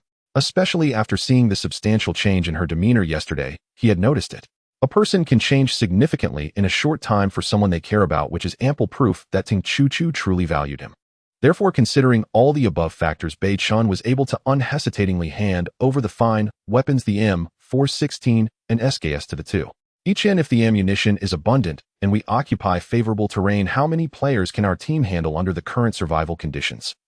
Bei Chun had never truly entered the army, and his understanding of coordinated military operations came only from what he heard from his grandfather or from watching anti-Japanese dramas. Zhang Yichen hesitated only slightly before firmly stating, if the battlefield has advantageous terrain with sufficient ammunition for these automatic rifles, a battalion would be no problem. In fact, Zhang Yichen's statement was quite modest. Currently, 80 to 90% of players had rarely even seen firearms, let alone a battalion of over 1,000 people occupying favorable terrain would not be an issue. After all, they were human beings, not mindless monsters. Who would dare to confront a fully armed team empty-handed? Bei Chun smiled as Zhang Yichen was indeed the kind of leader he wanted. Very good. With another wave of his hand, a rustling sound filled the entire compartment. 400 rounds of 5.56 ammunition, 300 rounds of 7.62 ammunition, and 150 rounds of 9mm ammunition. A pile of ammo of various calibers shone brightly, captivating the eye. Zhang Yichen and Tung Baiwan gaped, staring at Bei Chun's hands, wondering how he could summon everything with just. Bei Chun didn't elaborate further, looking at Zhang Yichen and saying, go ahead, after the soldiers finish eating, distribute these weapons according to their specialties. Yes, Commander. At this moment, Tung Baiwan added, tell the soldiers to make sure not to lose their guns. Bei Chun then raised his hand in acknowledgement and got out of the vehicle with Tung Baiwan. Zhang Yichen's face reddened, his hands on the steering wheel trembling slightly. The new commander trusted his subordinates so much on his first visit, which instilled in him a firm belief in following Bei Chun. Under the large tree, Bei Chun and Tung Baiwan stood quietly. Such matters shouldn't need reminders, and Bei Chun took out a pack of cigarettes, drew one out, and handed the entire pack to Tung Baiwan, saying, in a certain sense, guns are a soldier's honor in life. Because Tung Baiwan managed trivial matters in the Yinglong Guard and interacted with other regions or financial groups regularly, carrying a pack of cigarettes enhanced his status and standing during negotiations. Okay, I understand. Tung Baiwan then asked cautiously, By the way, Beichen, has Choo-Choo caused you any Beichen smiled and said, her transformation this time is significant. I can hardly believe someone can change so dramatically in such a short time. As long as she's doing well, that's all that matters. This girl has really grown up. Tung Baiwan revealed Tung Baiwan's statement was also to express loyalty. Perhaps Tung Baiwan felt that Beichen had ample reason to trust the soldiers led by Zhang Yiqin, while he and his sister were relatively lacking in loyalty compared to professional soldiers. Beichen understood this clearly and smiled as he patted Tung Baiwan's shoulder, saying, "You have long obtained my recognition. We are not just friends, we are comrades in arms." His eyes at that moment were indeed deep and captivating. Leave the diplomatic tasks of the Yinglong Guard. Tung Baiwan was stirred by those words filled with passion. What could motivate him more than the complete trust of his superior? By the way, based on your analysis of the current situation in the game world and the data on World Channel bounties, how should we choose between these two items? Saying this, Beichen directly took out a heavy weapon and airdropped resource box. This seemingly trivial action could almost instantly elevate Tung Baiwan's loyalty to Beichen by another level. Is this? Tung Baiwan's eyes widened as he looked at the two images projected by the small cube. That's right, it's a choice between two options. The blue image is a large water purification device, while the red one is a T-90 city defense heavy machine gun. Beichen asked Tung Baiwan sincerely, which one do you think has a better cost-performance ratio at our current development stage? Tung Baiwan was taken aback, turning to look at Beichen, his eyes shining with golden light. Is there even a choice? Of course, it's the large water purification device. I know you don't often study World Channel bounty data. Beichen became interested and asked, why do you say that? The World Channel's bounty for clean water has gone insane. Hearing this, a butcher-like smile appeared on Beichen's lips. P.S. Another pleasant weekend. Let's push for updates. Today, the White Dragon adds more chapters. The transitional plot is over, and it's time for the exciting part. Hearing the analysis from the professionals, Beichen revealed a satisfied smile. Tung Million is indeed one of the candidates to lead the Tung family conglomerate in Magic City, possessing unique insights. Even in this environment devoid of computer information, he managed to simulate a series of demands through the bounty information from the World Channel. This is exactly the kind of talent Beichen desired. The two were chatting when suddenly a spirited young man in camouflage military attire approached them, holding a piece of paper made from tanned animal hide. It was the soldier Xiao Xia, whom Beichen knew well. Report, team leader. Following the orders of the executive captain, I have brought this important address mapping for your review. He gave a standard salute, his eyes bright and voice resonant, embodying the discipline and unity of a Chinese soldier. Beichen took the animal hide paper and smiled, saying, "Thank you for your hard work. Go on and get busy." Yes. As Beichen unfolded the animal hide paper, a hand-drawn map of the base appeared before him. The base of the Yinglong Guard was right in the center of this map. Upon closer inspection, Beichen realized that the chosen location for the Yinglong Guard was indeed excellent. To the east were low hills for shelter, to the south stretched an endless forest, to the west lay a vast open space, while the north featured a lowlying valley. Beichen, here is where we have chosen to dig the well, almost directly opposite the lowlying valley to the north of the base. This way, if we need irrigation for planting, we can easily draw water from it. The well at Mom Mountain will be usable. Previously, Beichen had only assigned the task of digging the well, without revealing his intention to be self-sufficient in planting, so he was pleasantly surprised that his capable subordinate had even considered this. Excellent. Beichen neatly rolled up the animal hide map and said, "Let's go check out our grand project." "All right, I'll take you there." Tung Million smiled and led the way. Before long, the two returned to the camp. As soon as they arrived, they saw Tung Choo-Choo waiting eagerly by the Wuling, tiptoeing to look around. This scene caught Tung Million's eye, prompting him to tease, I must say I've never been so valued by my little sister before. Look at her, she's really grown up." How could Beichen not understand the implication behind his words? He smiled and nodded at Tung Choo-Choo, saying, "Indeed, you've grown up." As they approached, Tung Choo-Choo's cheeks flushed slightly as she said, "Yi Ying is sleeping soundly." She napped a bit, ate something, and fell asleep again. Beichen was somewhat mysterious, pondering whether he should ask about certain matters, while Tung Million had a good sense of it in his heart. "Let's go together to see the well-digging site." Beichen gently closed the card door. Upon hearing this, Tung Million smiled and said, "Beichen, I have some matters to attend to here. Let Choo-Choo take you to the well-digging site." After saying this, Tung Million reminded his sister, "Choo-Choo, this task is quite important, so please don't lead the team leader astray." Beichen smiled and did not finish his sentence. Tung Choo-Choo glared at her older brother and said, "Got it, brother." Then Beichen was led by Tung Choo-Choo towards the core area of the Yinglong Guard. Tung Million watched this scene with a smile, saying, "Sister, your brother is truly worried about you." "Sai, what can I say? I am your real brother after all." As Beichen walked ahead, Tung Choo-Choo followed him at a leisurely pace. The two momentarily fell silent, but the tense atmosphere brewed within Ting Chuch's heart. Oh. Just as Ting Chuchu was following behind Beichen, she suddenly seemed to bump into someone. Looking up, she realized it was Beichen. Sorry, Beichen. Before she could finish, Ting Chuchu felt a warmth in her small hand, which was being grasped by a larger hand. Aren't you the one leading? Shouldn't you be in front? Hurry up. Oh, okay. Grasped by a large hand, Ting Chuch's heart raced as she could hardly articulate her nervousness. The two walked hand in hand like a couple. Before long, Beichen heard synchronized shouts. 1-2, 1-2, 1-2. Hurry. Look. Immediately followed by another 1-2, 1-2. Before Beichen reached, he was taken aback by the scene before him, realizing that everything was being excavated manually with ropes used to pull dirt from the well. Chuchu, how deep have we dug the well? Tung Chuchu was first taken aback, then replied, Shui Han said we should reach 15 meters deep today. Beichen, astonished, continued to inquire, are they digging at night too? No, in the morning, aside from eating, they just dig the well. After a brief rest for lunch and some ideological education, they continue digging. At 5 p.m., they finish, then have training, and everyone rests by 8:30 p.m. without duty. It's basically like this every day. Beichen couldn't help but marvel. Indeed, they were true soldiers of China.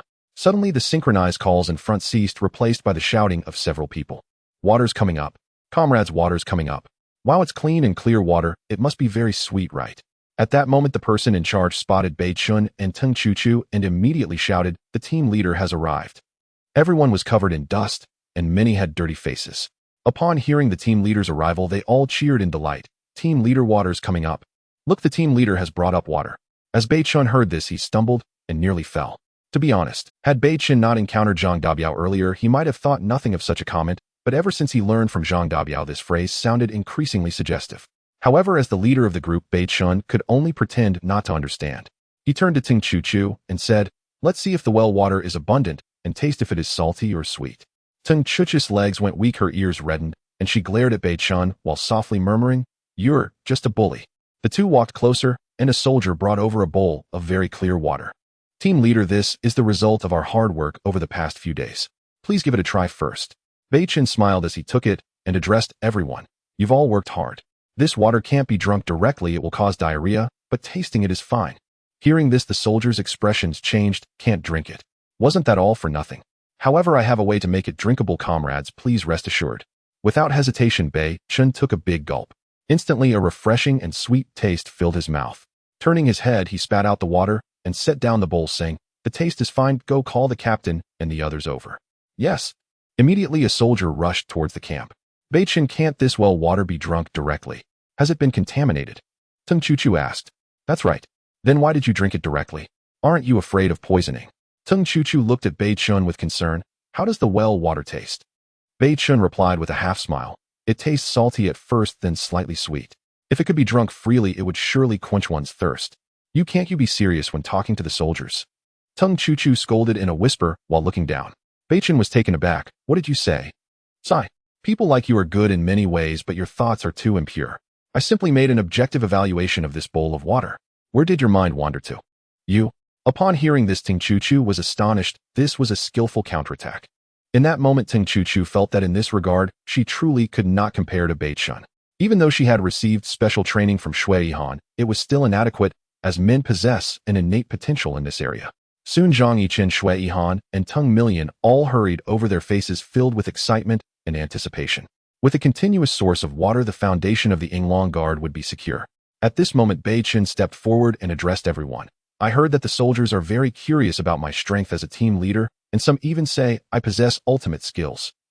Upon hearing this, the two military kings and the others were visibly shaken. Yes, soldiers always speak candidly. Good. Beichen walked up to the 1-meter diameter deep well and declared, today I'll show you all a truly ultimate skill. All right, everyone cheered. Remember, this move is called Control the Crane and Capture the Dragon Star Mirage hand. All eyes were glued to Beichen's hand.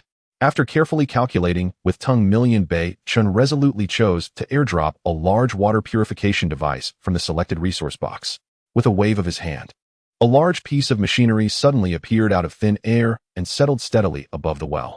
At the same time, a soft hose fell directly beneath the device, and the surrounding crowd heard the splashing sound as it hit the water's surface. Everyone was dumbfounded by this scene.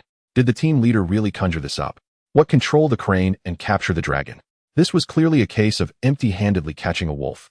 Shui Han, who had always been cold and ruthless, was filled with stars in her eyes upon witnessing Beichen's miraculous skill. As everyone processed what had happened, they erupted into a thunderous applause. Suddenly, Beichen, Tung Chu-Chu, and everyone else froze, and the applause came to an abrupt halt. It was not for any other reason but the announcement from the game console. First of all, the game console congratulates the top 3 holders of hot weapons and cold weapons in each country's war zone. You are lucky to receive the weapons ranked in the top 3. This will be the foundation for you to build your own power. The reputation rewards for the top 3 in the weapon rankings have been distributed. At 1722, the Reputation Mall officially opens. At 1722, the main city crafting function officially opens. Starting City Lord Compatibility Mode. All players' questions can be answered by checking the feature introduction. Meanwhile, Beichen had already heard the prompt from the console in his ear.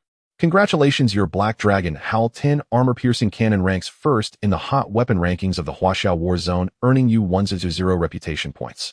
Congratulations, your light machine gun MI Big Pineapple ranks second in the hot weapon rankings of the Huaxiao War Zone, earning you 500 reputation points. Congratulations, your Korean Viper pistol ranks third in the hot weapon rankings of the Huaxiao War Zone, earning you 300 reputation points. Congratulations, your Shadowless Sword Absolute Death ranks first in the cold weapon rankings of the Huaxiao War Zone, earning you 100 reputation points.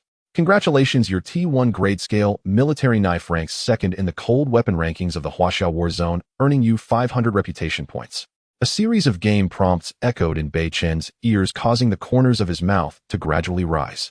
Using reputation points to craft a city. Interesting. After handing the Viper back to Tung Chu-Chu, Beichen turned and walked away, followed by Shui Ihan, Zhang Yichen, and Tung Million. Everyone understood that whenever a new feature was activated by the game console, it signified a reform in the game mechanics. If they couldn't keep up with the game's progress, they would fall further behind. At that point, they would no longer have the conditions for fair discussions internationally. PSI originally intended to update 4 times today, but was suddenly called to help. However, this chapter is also 3000 words long.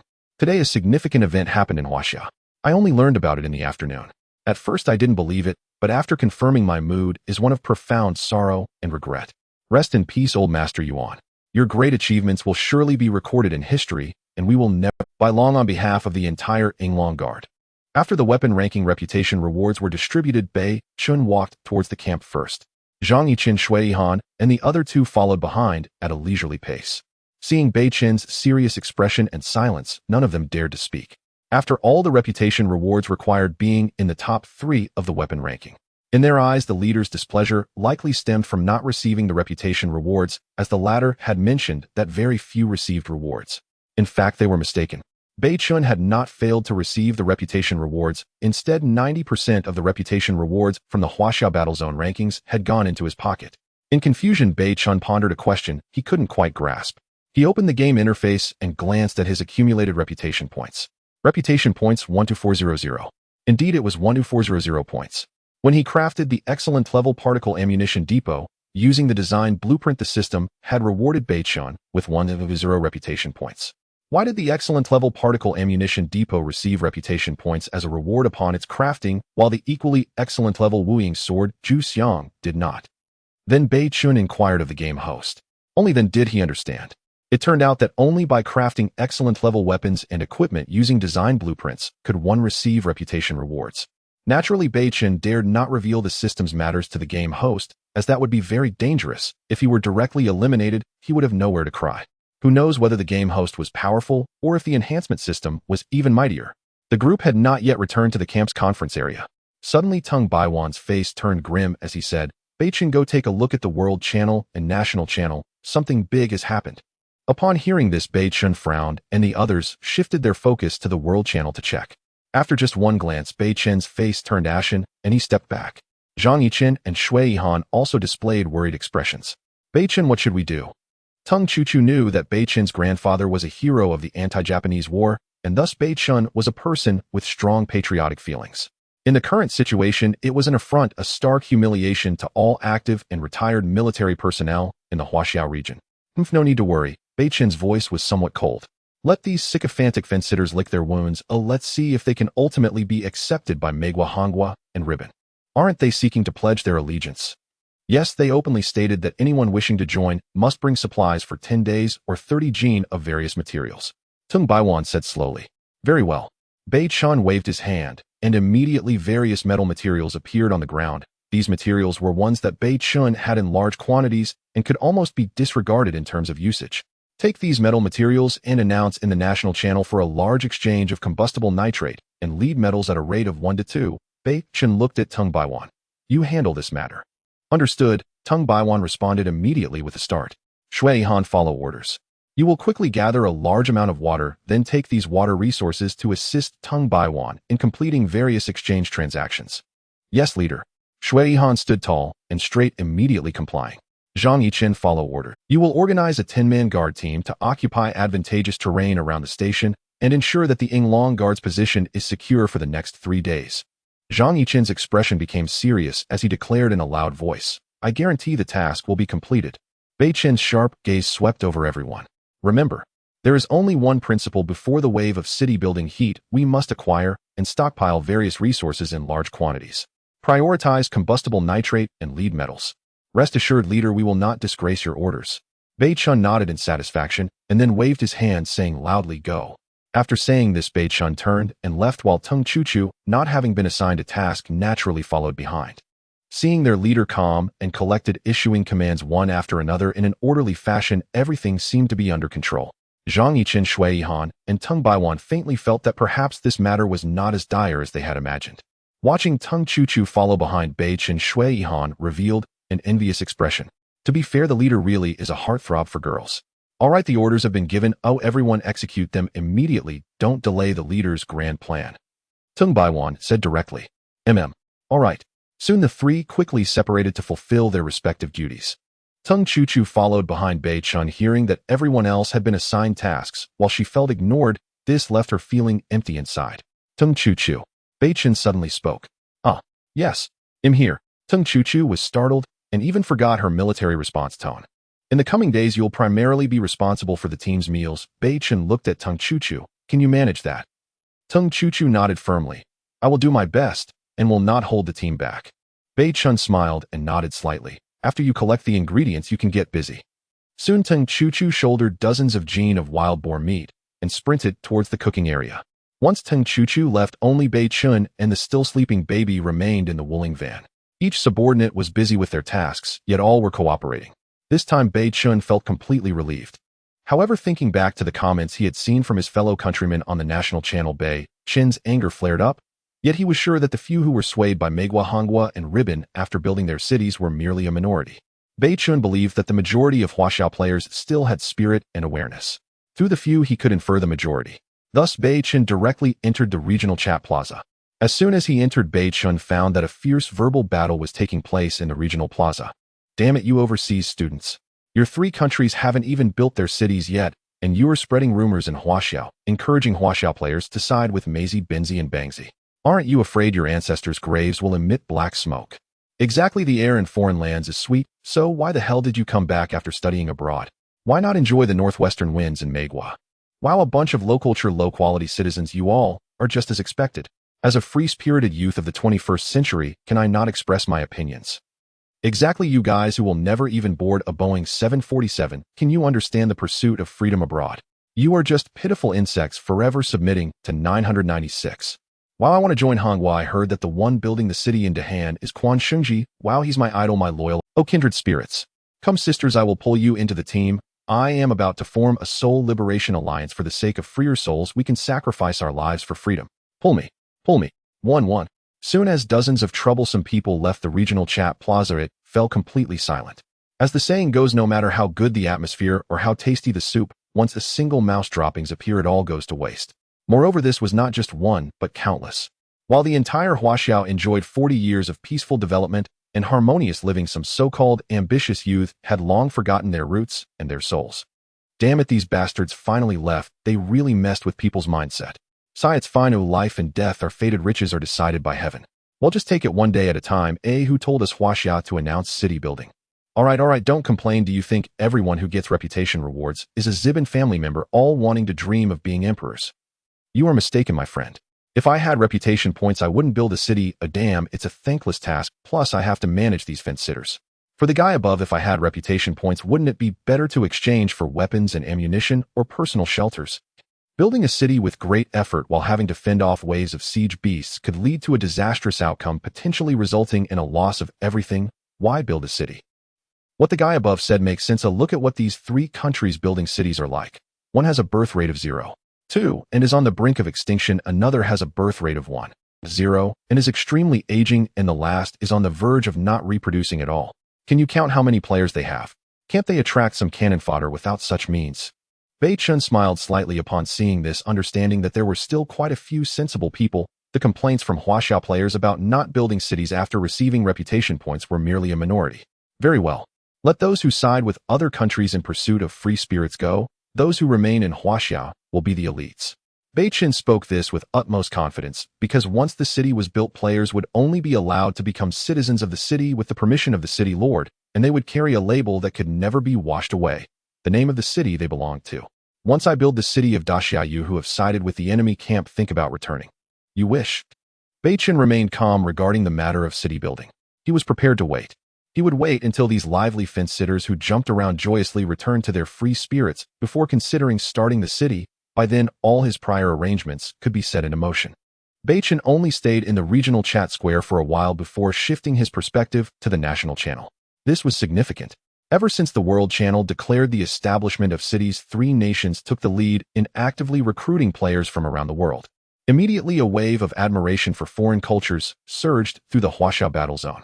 Some opportunists even formed a three-kingdoms sycophant alliance to elevate their own status. Beichen glanced over and noticed that the three most exuberant groups were the Seoul Liberation Freedom Alliance, the Red Fuji Cherry Blossom Chrysanthemum Alliance, and the Korean Idol Alliance. Once the rhythm was set, many aimless and uninspired individuals were swept along. At that moment, it felt as if Huaxia was truly a land of disaster. What the hell, are you all crazy? This is a betrayal among compatriots. Your friends and family are all living in the Huaxia continent. Useless brothers, once this wave of admiration for foreign cultures starts blowing, there's no way to stop it. Let them be. Damn, someone give me a heavy machine gun to sweep these fools away. Oh, still talking about family and friends. TSK. What have I said? You ignorant fools have no idea about the freedom of education in Megwa, where even souls live freely, let alone parents.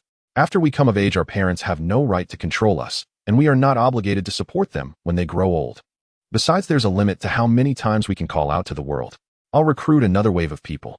Are there any sisters who want to rush into the embrace of Megwa? There are still spots available for registration. Now, my Freedom Soul Alliance already has 438 sisters and brothers. Same here, my Red Fuji Cherry Blossom Chrysanthemum Alliance is also vigorously recruiting members.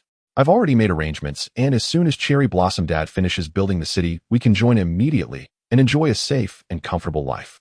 Same here, my Korean Idol Alliance is also actively recruiting members. Our idol personally announced the establishment of the city. As long as we withstand the siege of beasts tonight at 12 o'clock, our Idol Alliance can settle in at the first opportunity, so come join us, ladies and gentlemen.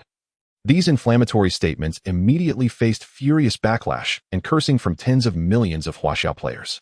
However, this scene was precisely what the leaders of the three traitorous alliances wanted. In this era where poverty is mocked but immorality runs rampant, it doesn't matter whether you are a protagonist or an antagonist, as long as you attract public attention, you hold value. It's quite laughable and tragic. Beichen coldly smiled and then exited the national channel. At that moment, a private message notification came in, and it was from Zhang Dapio. Damn, Beichen, something big has happened in the Huaxia battle zone. We're escaping. What do you mean? Boss, you don't know, after we parted ways at the focal point yesterday, I was traveling east with Peng Xinjia. As soon as we entered another area, I noticed many female players driving in groups towards one direction to escape. Oh, Dapio, you encountered them. What's their alliance called? Beichen's lips curled into a cruel, not just encountered, they saw us as righteous and resembling regular soldiers, and they actually stopped us, claiming they wanted us to escort them to the border for refuge. Zhang Dapio was clearly a bit impatient. I asked them, and it seems like they're calling themselves the Seoul Liberation Freedom Alliance or something ridiculous, with about 100 or 200 people in total. Where are they now? They're still pestering us. They saw we were armed and directly threatened us, saying that soldiers with guns should protect them as they escape. Beichen was genuinely astonished to see such words. What kind of scum pursuing soul freedom grew up to behave like this? Were they raised in dung? How could there be such shameless people in this world? They incited their compatriots to defect from the Huaxia battle zone, yet when they encountered armed Huaxia forces, they brazenly demanded protection for their escape. Dapio, do you have enough bullets over there? If not, I can send you some. Beichen sent this message. Zhang Dapio was momentarily stunned and failed to react. Boss, are you saying 1 bullet per person? What heinous acts did they commit to make you so furious that you want to wipe out 200 people? Beichen wondered how Zhang Dapio's messages could be slower than his own. The national and regional channels were both in an uproar, and this person was still oblivious to what was happening. What are you busy with? The Huaxia Battle Zone channel just went crazy. Huh, what happened? Zhang Dapio replied. I just experienced an encounter. Luckily, the opposing side was a temporary low-level armed group with low mutual trust. Otherwise, there would definitely have been casualties on my side. By the way, boss, what happened? You can check the national channel for yourself. Beichen didn't want to explain and directly told Zhang Dapio to look. Okay. Just 3 breaths later, Zhang Dapio replied again. Leave this matter to me. Forget about the bullets. Giving them out would be a waste. Just kill them directly. That's cheaper for these shameless ones. Boss, what do you think of this plan? Zhang Dapio sent 3 messages in a row, and Beichen was momentarily confused about what Zhang Dapio meant. What does this way mean? I'll have them line up, slap each one in the face, and then announce that Dad is a bandit. Zhang Dapio replied continuously. Then anyone who disobeys and resists will be shot on the spot, and for those who obey, everything except their clothes will be confiscated. The resources will be split 80-20. Damn it, if you hadn't reminded me, I would have thought they were refugees and almost agreed to their escort request. Zhang Dapio was clearly angry. Beichen found Zhang Dapio very interesting, so he nodded and replied, additionally, remove all the wheels from their vehicles, burn them, and then let them go. They defected to another country, and perhaps they would meet again on the battlefield in the future. Beichen felt no pity whatsoever. All right, leave it to me. Looking up, he saw Ting Chuchu not far away, busy collecting firewood, starting a fire and cooking. Her previous white police academy shirt and black tight skirt had been replaced with a somewhat shabby t-shirt and 3/4 pants. Beichen quickly replied to Zhang Dapio. Dapio, please help me pick out a few sets of women's clothing to trade for. The measurements are approximately 32, 28, 35, and height around 165 centimeters. In the game world, emojis couldn't be expressed. Otherwise, Zhang Dapio would definitely send Beichen a picture of a nosebleed. The measurements and height didn't matter as much as the face. Boss, your little girlfriend is quite a catch. Beichen felt a flush rise to his face and replied, ahem, if there are skirts, pick out a few pretty ones and bring them back. Got it, I'll make sure you're satisfied. The private chat ended. At this moment, baby Gung Gung seemed to want to wake up. Meanwhile, Zhang Dapio had just disconnected from Beichen when he drew out the long knife from his back and shouted, all members, emergency assembly. Instantly, more than 30 members replied in unison, yes, Commander. Because the voice was too loud, it frightened some admirers of foreign culture, causing them to pale with fear, and many muttered curses. Sisters, keep your composure. They have firearms, and let's avoid conflict with them as much as possible. Once we successfully leave the lowly Huaxia battle zone, everything will be fine. Right, look at these scumbags. They just want us to escort them, yet they're all so hesitant. Huaxia men are indeed like this, stingy and not manly at all. 2 tall girls in bodycon dresses were the leaders of this duo attempting to defect. The one with long hair was named Yi Tianmei, and the one with curly hair was named Tian Tian Tian. Suddenly, everyone was startled as a surge of murderous intent erupted from this group of soldiers. What are you planning to do? Don't go overboard. We are also Huaxia compatriots. You. All of Zhang Dapio's members held weapons, their gazes icy. I'm Dapio. Let me say a couple of words. Zhang Dapio slowly surveyed the crowd and said, you will immediately line up in a row and then count off. I received intelligence that there are Imperial spies hidden among your group, so we will conduct a hearing test. Anyone who is found to have accents like Yamadai Hasiyo or Oh my God will be shot on sight. Zhang Dapio's subordinates were all iron-blooded veterans, and at first they found this group annoying, but as Huaxia citizens they couldn't say much. However, things were different now. This group turned out to be players who defected from the Huaxia battle zone, and their attitude underwent a drastic change. Soon all the players intending to defect lined up and began to count off. 1, 2, 3, 213. Counting complete. Everyone looked at Zhang Dapio, whose face was dark. Zhang Dapio nodded to his soldiers. Suddenly the sound of rifles being loaded echoed. What are you doing? Zhang Dapio didn't explain, striding forward and delivering a slap to Yi Tianmei's face. Slap. Yi Tianmei's 2 front teeth flew out and half of her face was disfigured. Police officer. Zhang Dapio shouted sternly, here. If anyone is found trying to escape, shoot on sight for treason. Yes. Hearing this, all the sycophants trembled, their scalps tingling. Following this, all that could be heard were the sounds of slaps and muffled cries along with low curses. After delivering 200 slaps, even Zhang Dapio's hand felt sore. Who was it? Yi Tianmei and Tian Tian Tian. The commander is asking you a question. Answer. The guard pressed the dark muzzle of the gun against the 2 and shouted. Yes. So what? Height 165 centimeters, measurements 32, 28, 35 skirts, or nice fashionable clothes, choose them all and neatly fold them. Hearing this, many who thought their figures were not bad turned pale. Zhang Dapio coldly said, "Don't worry, you trash aren't worthy." P.S. 3,000-word chapter. Today Bai Long is feeling very unwell and grieving. This survival novel has been published for exactly 1 month, now no joke. In 1 month, I've updated over 200,000 words. Therefore, I missed out on the full attendance reward for the first month, and it's quite upsetting. The sun rose high in the sky. Since descending from the game world to the present, the weather here has remained unchanged, still as hot as ever. This is because the project of the Yinglong Guard drilling wells has been successfully completed. Therefore, after lunch, Beichen rearranged the schedule for the warriors.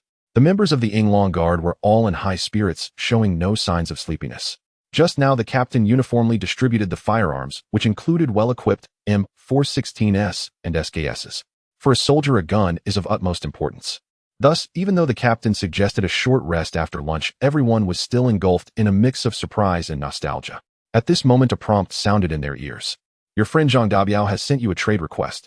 Do you accept?" Beichen chose to accept, surprised by Zhang Dabiao's efficiency. The virtual trading interface appeared for both parties, and soon Beichen saw 6 sets of various women's fashionable clothing appear on Zhang Dabiao's side. Cool skirts, denim shorts, trendy t-shirts, and shirts. Huh. There was even a sailor-style school uniform that middle school students wear. Beichen replied to the trade, "Thank you for your hard work." Soon the 2 trades concluded, and Beichen received a total of 6 pieces of clothing and nearly 200 pounds of various resources. "Boss Beichen, I heard that the US, Japan, and South Korea plan to build a city. What about you?" Beichen smiled and replied, "Building a city is just a small matter. The key is that after the city is built, we still have to fend off the wave of siege beasts. We don't yet know the scale and strength of this siege beast wave, so rashly building a city is unwise." I heard that at midnight Han Country Shinji City will be the first to face the siege beast wave. It would be wise to learn from their experience. "That's exactly what I was thinking." Beichen replied, "By the way, you and Pang Xinjie must keep in constant contact and try to gather information about the locations of other major conglomerates in other areas. If you encounter strong enemies along the way, let me know, and I'll provide fire support for you." "Don't worry, boss. With your words, we feel assured." Zhang Dabiao seemed very happy. "By the way, boss, you can't forget our previous agreement." Beichen smiled. "A gentleman's friendship is built on trust, no need to worry. The day the city of Daxiao rises from the ground is the day you and Pang Xinjie will recruit the Yinglong Guard. Wow, now our brothers will all have judges." "Thank you, boss." Soon the 2 ended their private message. Beichen felt good, and he increasingly felt he had grasped the essence of life. Although he was bound to a system from the start, to be honest, since entering the road survival game, his luck with resource boxes had not been great, while everyone he encountered along the way were all talents. Fortunately, thanks to his grandfather's education and guidance since childhood, he learned to look at things and people with a long-term perspective. Otherwise, how could he have gained such strong support from so many talents? There is a world of difference between those who work hard and those who don't. Not to mention anyone else, just the first person he met, Ting Million. If he hadn't been selfless at that time, how could he have exchanged a military first aid kit for the design of a particle space ring? Without the particle ring, all the wild boar meat he would have spoiled. Beichen's greatest advantage in starting out came from the particle ring. A mature and stable man who is meant to accomplish great things should strategize, like playing chess, considering 1 step ahead and 3 steps ahead for every move. At this moment, the baby in the vehicle finally woke up. "Baby, why did you sleep for so long today? Are you hungry?" Beichen picked up the baby and smiled. As soon as the baby spoke, Beichen was secretly pleased. "Daddy, the baby is very, very hungry, but I don't want to eat. Daddy, I feel that I really need the energy from that red jelly bean. I think if I eat just 1 more, I could become even stronger." The baby instinctively felt that Beichen would also find it hard to obtain that kind of red jelly bean, so saying this made the baby feel a bit embarrassed. Beichen was delighted and directly took out 2 enhanced soul essences to give to the baby. "Baby, feel free to eat. Although this stuff is hard to come by, as long as it makes you stronger, Daddy will spare no effort." Seeing the 2 bright red jelly beans in front of him, the baby instantly became spirited. At the same time, 2 big eyes sparkled with little stars. "Daddy, the baby loves you. You are too good to the..." Beichen rubbed the baby's little head and smiled. "Remember, baby, I am your father. You must not say such things again, understand?" "MHM." The baby nodded eagerly and happily took the 2 soul essences. "Go ahead, eat, and sleep when you're tired. Here no one dares to hurt you." Beichen rubbed the baby's little head and smiled. "Remember, baby, I am your father. You must not say such things again, understand?" Upon hearing this, Beichen's expression changed. "How long?" Probably over 10 hours. Beichen. Oh, because of the hot weather, the baby was absorbing the essence of the soul, while sleeping inside, so Beichen kept a close watch on the air conditioning. This little fuel consumption was really nothing to him. As a parent, even if one has to suffer, they must not let their child suffer. After getting out of the car and refilling the Wooling's gas tank, Beichen locked the car door and found a cool place to slowly contemplate the matter of building a city. Mainly, Beichen was worried about disturbing the baby's genetic evolution. In a sense, he had long surpassed the notion of a pet with the baby. He truly regarded the baby as his own child. Of course, aside from emotional factors, the baby was also of immense help to Beichen. Just think about the aerial shared vision and the baby's talent of weakening darkness, how terrifying that can be. In ordinary circumstances, the baby's abilities might only serve reconnaissance and early warning. However, when a great battle begins, Beichen can instantly turn into a reaper of lives on the battlefield with these two abilities. Thus, Beichen places great importance on the baby's growth and genetic evolution. He walked to a nearby large tree to seek shade and quickly cleared his mind of chaotic thoughts. The perspective shifted to the game homepage. Beichen chose to enter the Reputation Building Mall. Looking at the various city building options listed along with the separate exchange options, he couldn't help but feel that the game console had set the prices too high. Reputation Building Mall lists the following from low to high. Shelter Exchange Area Personal Earth Shelter, 10 square meters, requires 5 points of reputation to exchange. Squad Brick Shelter, 50 square meters, requires 15 points of reputation to exchange. Team Concrete Shelter, 150 square meters, requires 50 points of reputation to exchange. Hot Weapon Exchange Area. Note: reputation exchanges can only be used to guard shelters and do not harm players. Last Century Standard Pistol Ammo Capacity, 6 rounds, requires 30 points of reputation to exchange. Last Century Standard Rifle Ammo Capacity, 5 rounds, requires 50 points of reputation to exchange. Last Century Standard Submachine Gun Ammo Capacity, 25 rounds, requires 100 points of reputation to exchange. Last Century Standard Light Machine Gun Ammo Capacity, 50 rounds, requires 150 points of reputation to exchange. Last Century Standard Heavy Machine Gun requires 200 points of reputation to exchange. The exchange rate for weapon bullets is 1 reputation 10 bullets. Every time Beichen sees these frustrating standard weapons, he can't help but want to complain. These things, aside from defending against beast waves and combating beasts invading the shelter, can be said to be useless. The key is that the required reputation value for exchange is too high, resulting in a loss. If it can't harm others, what good is this weapon? One must know that in this survival world, unknown beasts are far more terrifying than humans without high intelligence. Beichen also carefully studied the seed greening exchange area and found that exchanges there were similarly not cheap. Game console, this is probably your cunning plan. Rest assured, this time you won't be able to deceive me again. Then Beichen exited the Reputation Building Mall and shifted his view to the Lord Building function. This function had been confidently studied by Beichen more than once since being activated in the game. The options inside are very singular, even monotonous. It's just a list showing the exchange requirements and choices for 3 types of cities, as well as the Lord's self-selected layout and the final main city extreme upgrade mode. Every time Beichen sees this main city extreme upgrade mode, he can't help but exclaim, the game console is truly impressive. The main city can be played like this. The entry requirement for this mode is that the Lord must have a city of their own. That is, the Lord Building function can be exchanged for the small Earth city for just 300 reputation points. It can be said that aside from the 2-meter-high walls on all 4 sides, no accompanying facilities are provided. Everything must be built up by the Lord, gradually accumulating slowly. However, having one's own city also means qualifying to choose the main city extreme upgrade mode. Of course, the Lord can choose to accept or decline this mode.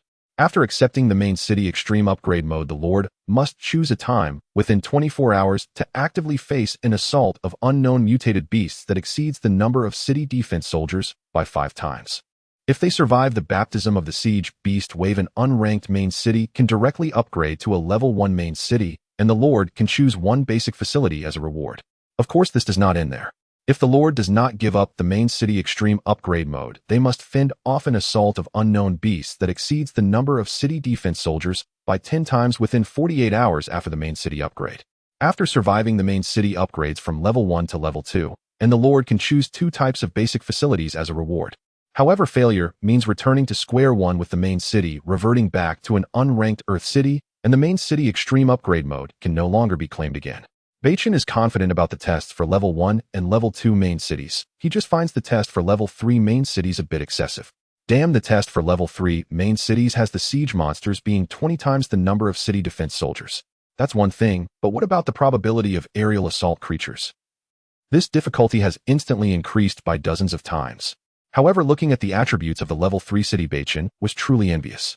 The level 3 main city description: a total area of 1050 square meters, equivalent to the area of 15 standard World Cup soccer fields.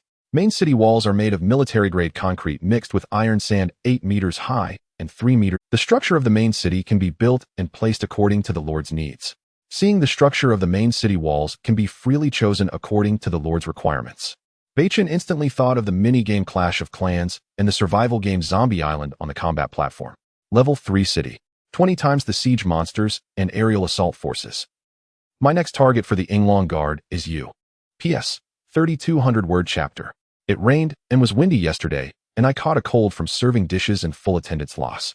I've been coughing and bought medicine today.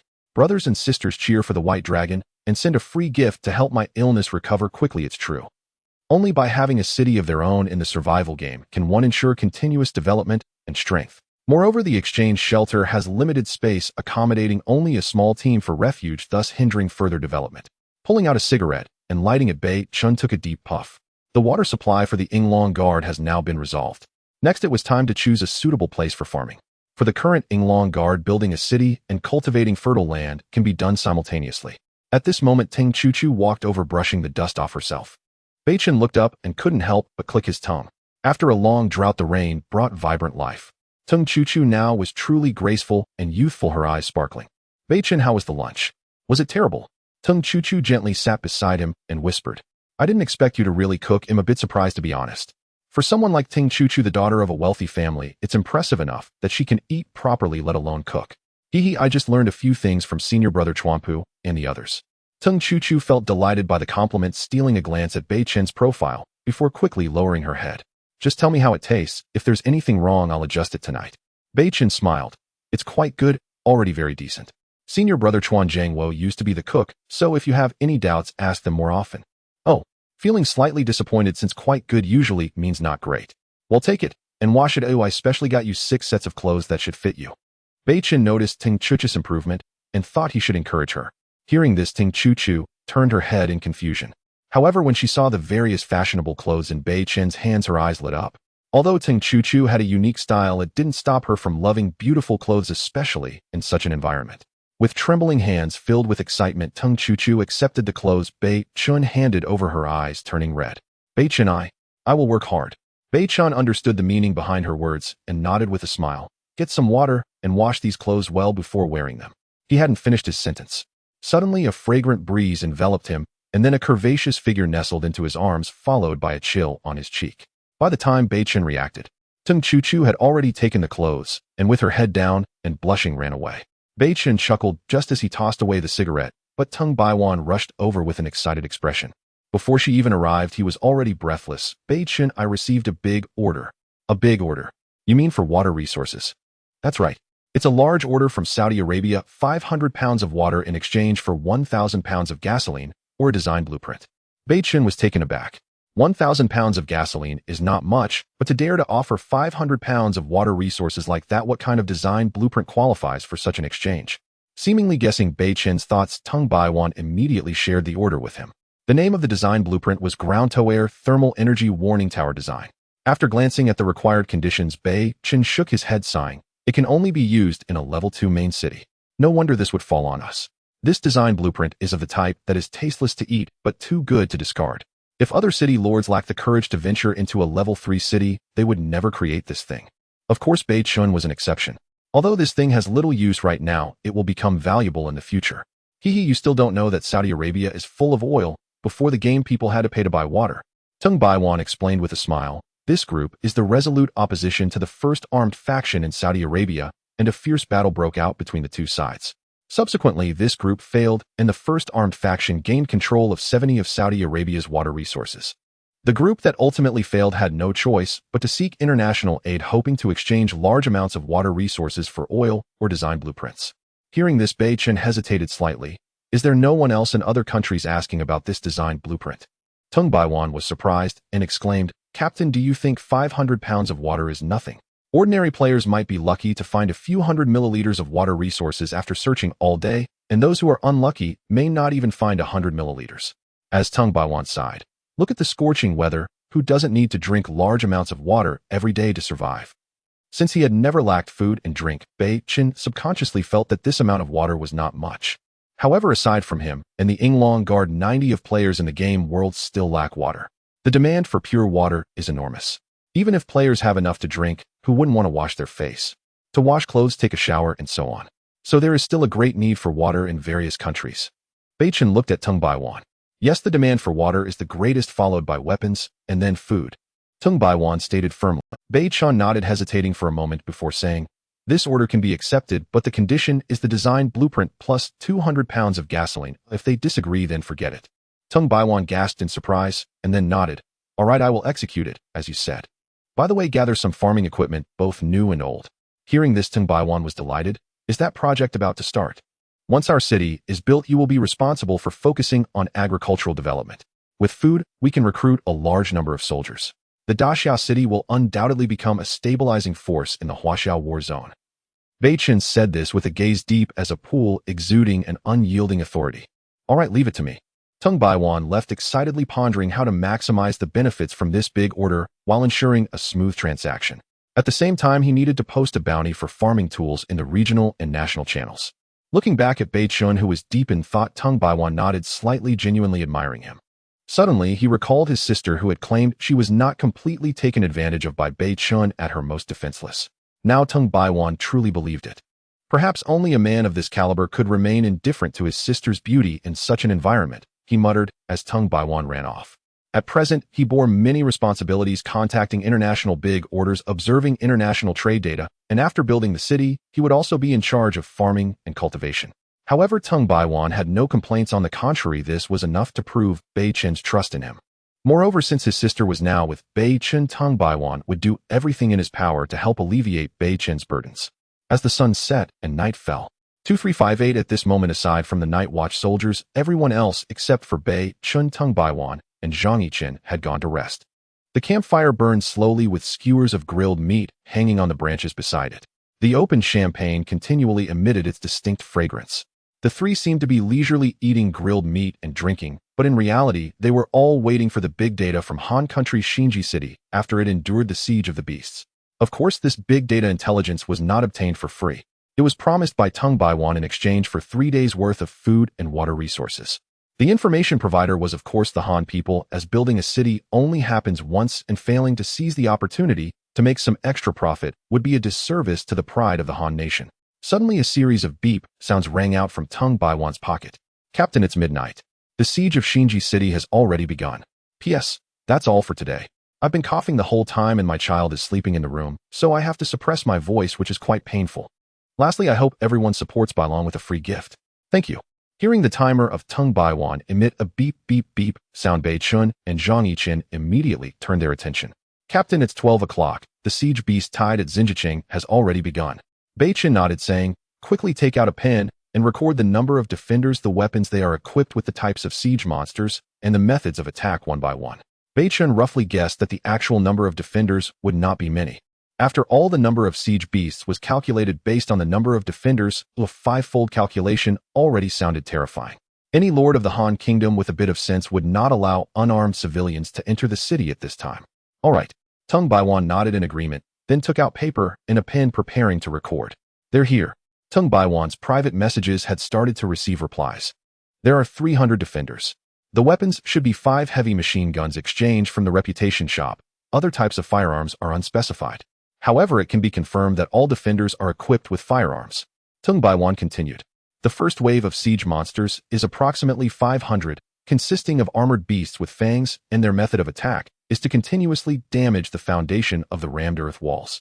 Beichen and Zhang Yichen continuously deduced based on this data in their minds, while Tung Baiwan meticulously recorded each private message he received. Time passed, and about 15 minutes later a private message arrived, causing Tung Baiwan to look at the two in shock. After the second wave of 500 siege monsters was eliminated, elite monsters resembling boss appeared. "What is it?" Beichen exclaimed. This was the most crucial information. Hearing Beichen's question, Tung Baiwan hesitated at first, because he couldn't be sure if the other party was trying to fool him. "Yes," he said, "it's a rotting great white shark without fins, with a tail split into 2 legs. Upon hearing this, both Beichen and Zhang Yichen were taken aback. "What is its method of attack?" "It digs underground to make holes," Tung Baiwan said, suddenly changing his expression and adding, The informant said that due to this elite monster the defenders have suffered casualties. Hearing this, Beichen smiled. So aside from this elite monster, the other smaller monsters won't actively attack the defenders during the second wave. Zhang Yichen nodded in agreement. Tung Baiwan also slightly nodded. With 300 defenders against a siege beast tied 5 times their number, that meant 1,500. With no new battle updates, the three fell silent waiting. This big data was truly important, as it could be obtained with just 3 days' worth of supplies. It's here, the informant said, that because the elite monster, the rotting great white shark, directly burrowed into Xinjiang, 13 defenders were killed. Beichen nodded slightly. Even with automatic firearms, humanity still appears fragile when faced with unexpected events that surpass common sense. The third wave of siege monsters should be arriving. Beichen looked at Tung Baiwan and said, "Let's see what kind of monsters they are." Both Beichen and Zhang Yichen turned their gaze to Tung Baiwan. At this moment, Tung Baiwan's expression turned grim, then he angrily said, "This person has temporarily breached the contract, saying he wants the supplies for 3 days first." Beichen smiled and said, "Just give him 5 days. If we want to get valuable intelligence from someone like this, we not only need to be generous, but also ignite his greed." Beichen confidently stated, "Of course, if he doesn't rely on this to get rich, that's fine, but if he intends to do this long term, he will certainly provide us with accurate and valuable intelligence." All right. Tung Baiwan was a person of strong principles. This breach of contract made him very unhappy, but since Beichen had spoken, he had no choice but to comply. Just after completing the trade of supplies, Tung Baiwan immediately received the data for the last wave of siege. Upon seeing the information in the private message, Tung Baiwan swallowed hard and looked at Beichen and Zhang Yichen gravely. For the third wave of siege monsters, he looked down on their specific appearance, but it's certain they have scales and claws, and the atmosphere instantly turned heavy. And Beichen slightly repeated, "And the third wave of siege monsters seems very special. The bullets from firearms did not have the immediate effect as they did in the first 2 waves." While Tung Baiwan recorded, he expressed his opinion. Just as he finished writing one private message, another came in. This time Tung Baiwan was not angry, but glanced at Beichen. He said the last important piece of information requires an additional 3 days' worth of supplies. Beichen's lips curled up slightly. He had already figured out this informant from the Han Kingdom very well. "All right, but I want to add 2 more conditions. If he doesn't agree, this deal ends here." First, the initial siege monsters appeared in large numbers from the position where the earth was just rammed. Second, do the corpses of the siege beasts disappear after they die? Did the second wave elite monster, the rotting shark, drop any equipment upon deaths? Tung Baiwan exclaimed, "You clearly have 3 questions here. Just send it as I said. If he disagrees, this transaction will be terminated directly." Beichen spoke with great confidence. "All right." Tung Baiwan nodded and promptly replied. In just the time it took to smoke 3 cigarettes, Tung Baiwan looked at Beichen in surprise. "Impressive, you understand this person's thoughts too well." "Oh, after the rotting great shark dies, did he see blood light shooting up into the sky?" "Yes."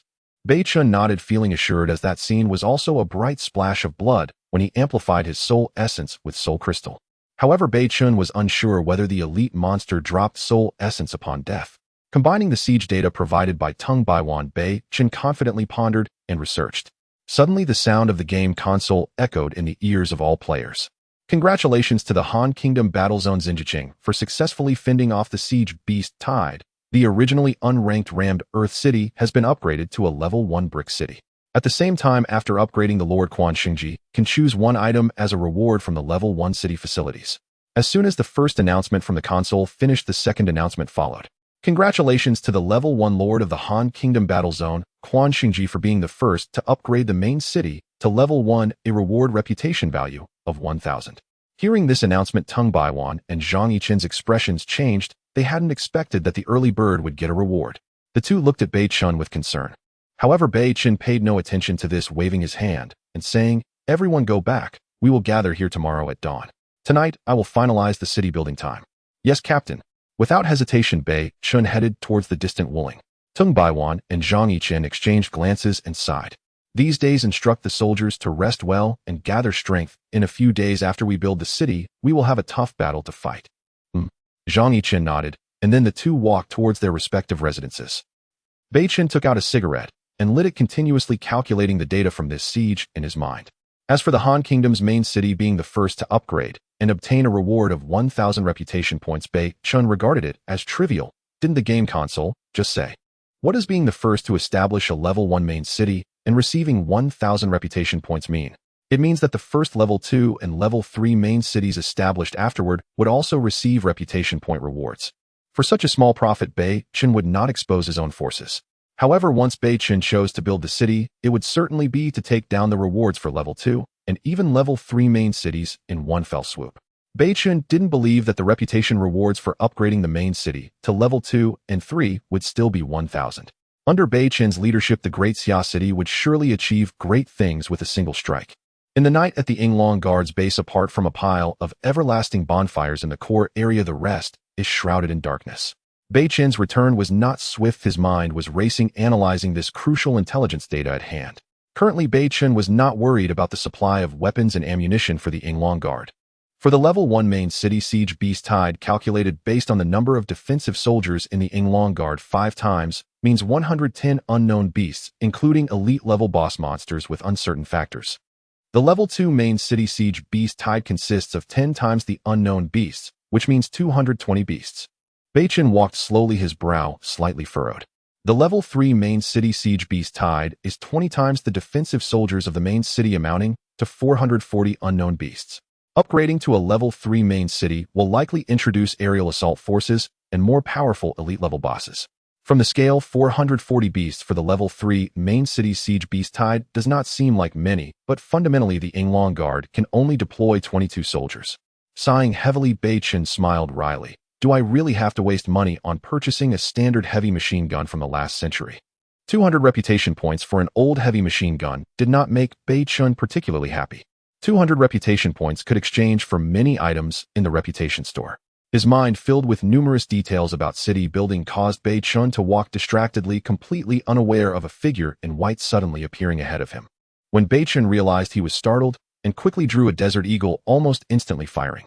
In the pitch-black night, with a gentle breeze, a figure in white suddenly appeared ahead in the darkness. In this world where anything was possible, even Beichen was taken aback. Beichen did not believe in ghosts before the game, but in this world filled with the unknown, who could be certain that such things did not exist? The figure in white vaguely saw a dark gun pointed at her and was immediately frozen in fear, not daring to move. Who? Beichen whispered coldly. Beichen, it's me, came a voice filled with fear and a hint of grievance. Hearing the voice, Beichen spoke without a hint of amusement. Sister, wandering around in white clothes in the middle of the night is quite frightening. It was me who wanted you to see my new dress. Please don't be angry. The figure in white was none other than Ting Chu. Well, my car is parked not far from here, but it's too dark to see anything right now, Ting Chu said, not dwelling on the visibility issue, but instead continued. I have lights in my car, it's all tidied up. Why don't you come in and see if this dress suits me? This. The implication in her words was almost like saying it outright. Beichen would have to be intellectually disabled not to understand. Beichen glanced back at the camp. The other people's cars were quite far away from the two, just as they had agreed. Beichen smiled and asked, does your car have an air conditioning system? I'm someone who is afraid of heat. Of course I have it. I'm blessed with great fortune. If I can get a golden hammer, how can I not have a car air conditioner? Tung Chu stepped forward and directly grabbed Beichen's hand, saying, I hope I didn't scare you. Don't be angry. She opened the car door and a rush of cool air burst out, feeling quite refreshing. It was still the same soft cushion, still that charming beauty, but the difference was that the beauty in the white shirt and fitted skirt was now wearing an ultra-smooth short skirt, her pure white skin subtly visible. Beichen smiled and lay back in the car, enjoying the cool breeze from the air conditioning. Tung Chu closed the door and raised her arms to showcase her slender waist. How does it look? Is this dress pretty? Tung Chu's cheeks flushed as she dared not meet Beichen's gaze. I was rash earlier, I apologize, I'm sorry. Beichen looked at Ting Chu's apologetic expression, smiled slightly, and pretended to be angry. What good does it do to apologize to a plastic bottle after you've crushed it? Will it return to its original shape? Ting Chu's face turned pale as she nervously asked, what should I do then? Hearing this, Beichen revealed a wicked smile, lazily lying on the cushion and slightly closing his eyes. He said, you just need to blow on it with your mouth. Oh. Ting Chu's face instantly turned red, glaring at Beichen, who was pretending to be dead, and weakly protested, you just know how to bully me, humph. Soon, apart from the sound of the car's air conditioning, the interior fell into silence. 3 minutes later. What are you doing?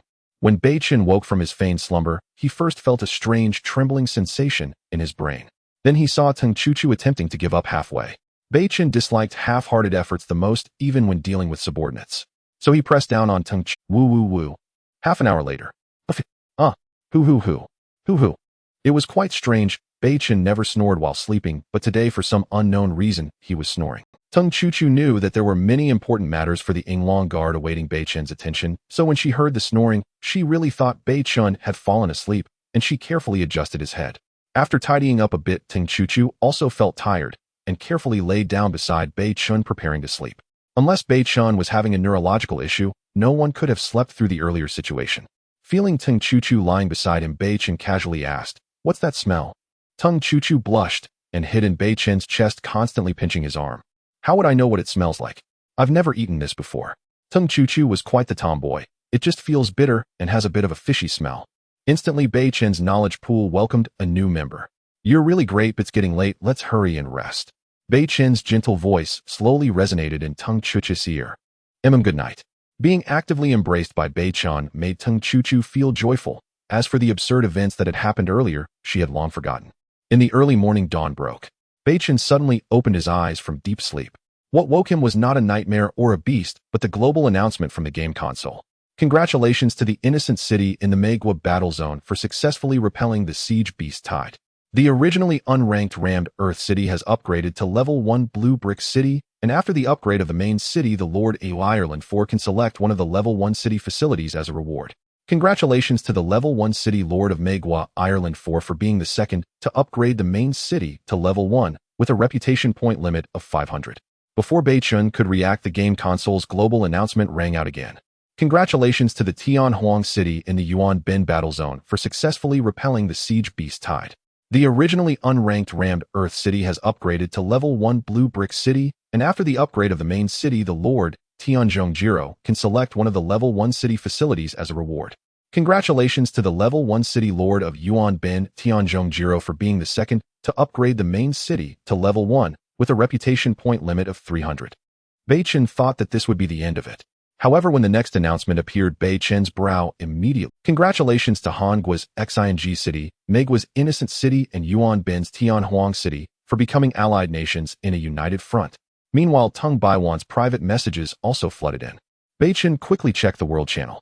I'm certain that after becoming a level 1 city lord, a new unknown function appeared on the console page. Beichen did not hurry to respond. Have the materials on the list been categorized and filtered out? Yes, last night, I organized it with a few soldiers. Thank you for your hard work. Please bring those materials to my car in a bit. Beichen organized these commands in an orderly manner. Then the two disconnected their private messages. Beichen curiously switched his perspective to the world channel. Upon entering the world channel, Beichen immediately saw the threatening announcement from the Three Kingdoms Alliance's city lords. It roughly stated in the game world, regardless of who or which organization wants to safely build a city, they must obtain consent from the city lords of the Three Kingdoms Alliance. Of course, unless they give up the Extreme City Lord upgrade mode. Otherwise, to upgrade the main city directly, they must pay 200 kilograms of resources to the Three Kingdoms Alliance. Otherwise, they will face the consequences. The three-party alliance each has their own motives. Even if united, they are just a bunch of rabble. Beichen scoffed and exited the world channel. To be honest, waking up to such threatening remarks from the world police left Beichen in a very displeased mood, a subtle fire igniting within him. Just as he was about to get out of the car, Tung Chuchu hugged his waist from behind. He was taken aback. Did I wake you up? Tung Chuchu could faintly shake her head and replied, Beichen, I know you have important matters to attend to, and there are many pressures I can't help you bear at the moment, but you are the soul of the Yinglong Guard, and I hope you can take care of yourself. Beichen patted Tung Chuchu's hand and nodded. I understand. You continue to sleep. No, I need to get up and prepare breakfast for the soldiers. Beichen smiled with appreciation. All right then, I look forward to your delicious food. Soon he got out of the car and returned to the front of the wooling vehicle. At this moment, Tung Baiwan and several soldiers had already delivered the selected materials, all of which were combustible lead-based metal materials that could be used to manufacture bullets. Beichen, Commander. Beichen smiled and nodded. Baiwan, you guys don't need to worry about the rest. Everyone should rest well today. Perhaps by the time you wake up, our Daxia city will have risen from the ground. Hearing this, Tung Baiwan was pleasantly surprised. The drowsiness instantly dispelled. Is it decided? But what about the announcement from the Three Kingdoms Alliance? Tung Baiwan expressed slight concern. You don't need to worry about that. I have a good plan. If it weren't for the uncontrollable factors of the level 3 city siege beast tide, how could the first city be taken by the insignificant Han country? As he spoke, a hint of cold light flashed in Beichen's eyes. By the way, I just contacted a seller who said he has quite a few M416 magazines, or I've checked the quality, and it's fine, just that the price is a bit high.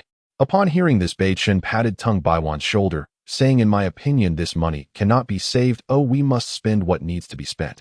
Tung Baiwan did not understand the meaning behind Beichen's words, but seeing his determined gaze, he refrained from questioning further. "Go on tonight, might be a fierce battle. I've already given 60 pounds of Kobe Wagyu beef to Choo Choo. We can start the meal soon." "Yes, Commander." Beichen continued. "After the meal, ensure all soldiers rest well and gather at the core area of the Inglong Guard at 6 in the evening. I will relay the orders as instructed." Tung Baiwan immediately replied. For this city construction upgrade, Beichen was making every effort to ensure success. The pile of various materials that could be used to manufacture bullets weighed at least several hundred kilograms. "Collect." With a wave of his hand, all the materials were stored in the particle ammunition depot. Suddenly, a list of options for crafting appeared above the particle ammunition depot. The bullets for the Doomsday heavy machine gun exchanged from the Reputation shop had a caliber that Beichen had already researched uniformly: 7.62 millimeters. He selected to craft 7.62 millimeters bullets and then chose the quantity to craft. Crafting successful, gained 100 rounds of 7.62 millimeters bullets. Beichen knew that the successfully crafted bullets would be stored in the ammunition depot first. Soon his gaze fell on the selection of large caliber ammunition. 12.7 millimeters anti-material sniper rifle armor-piercing rounds can craft 1000 rounds.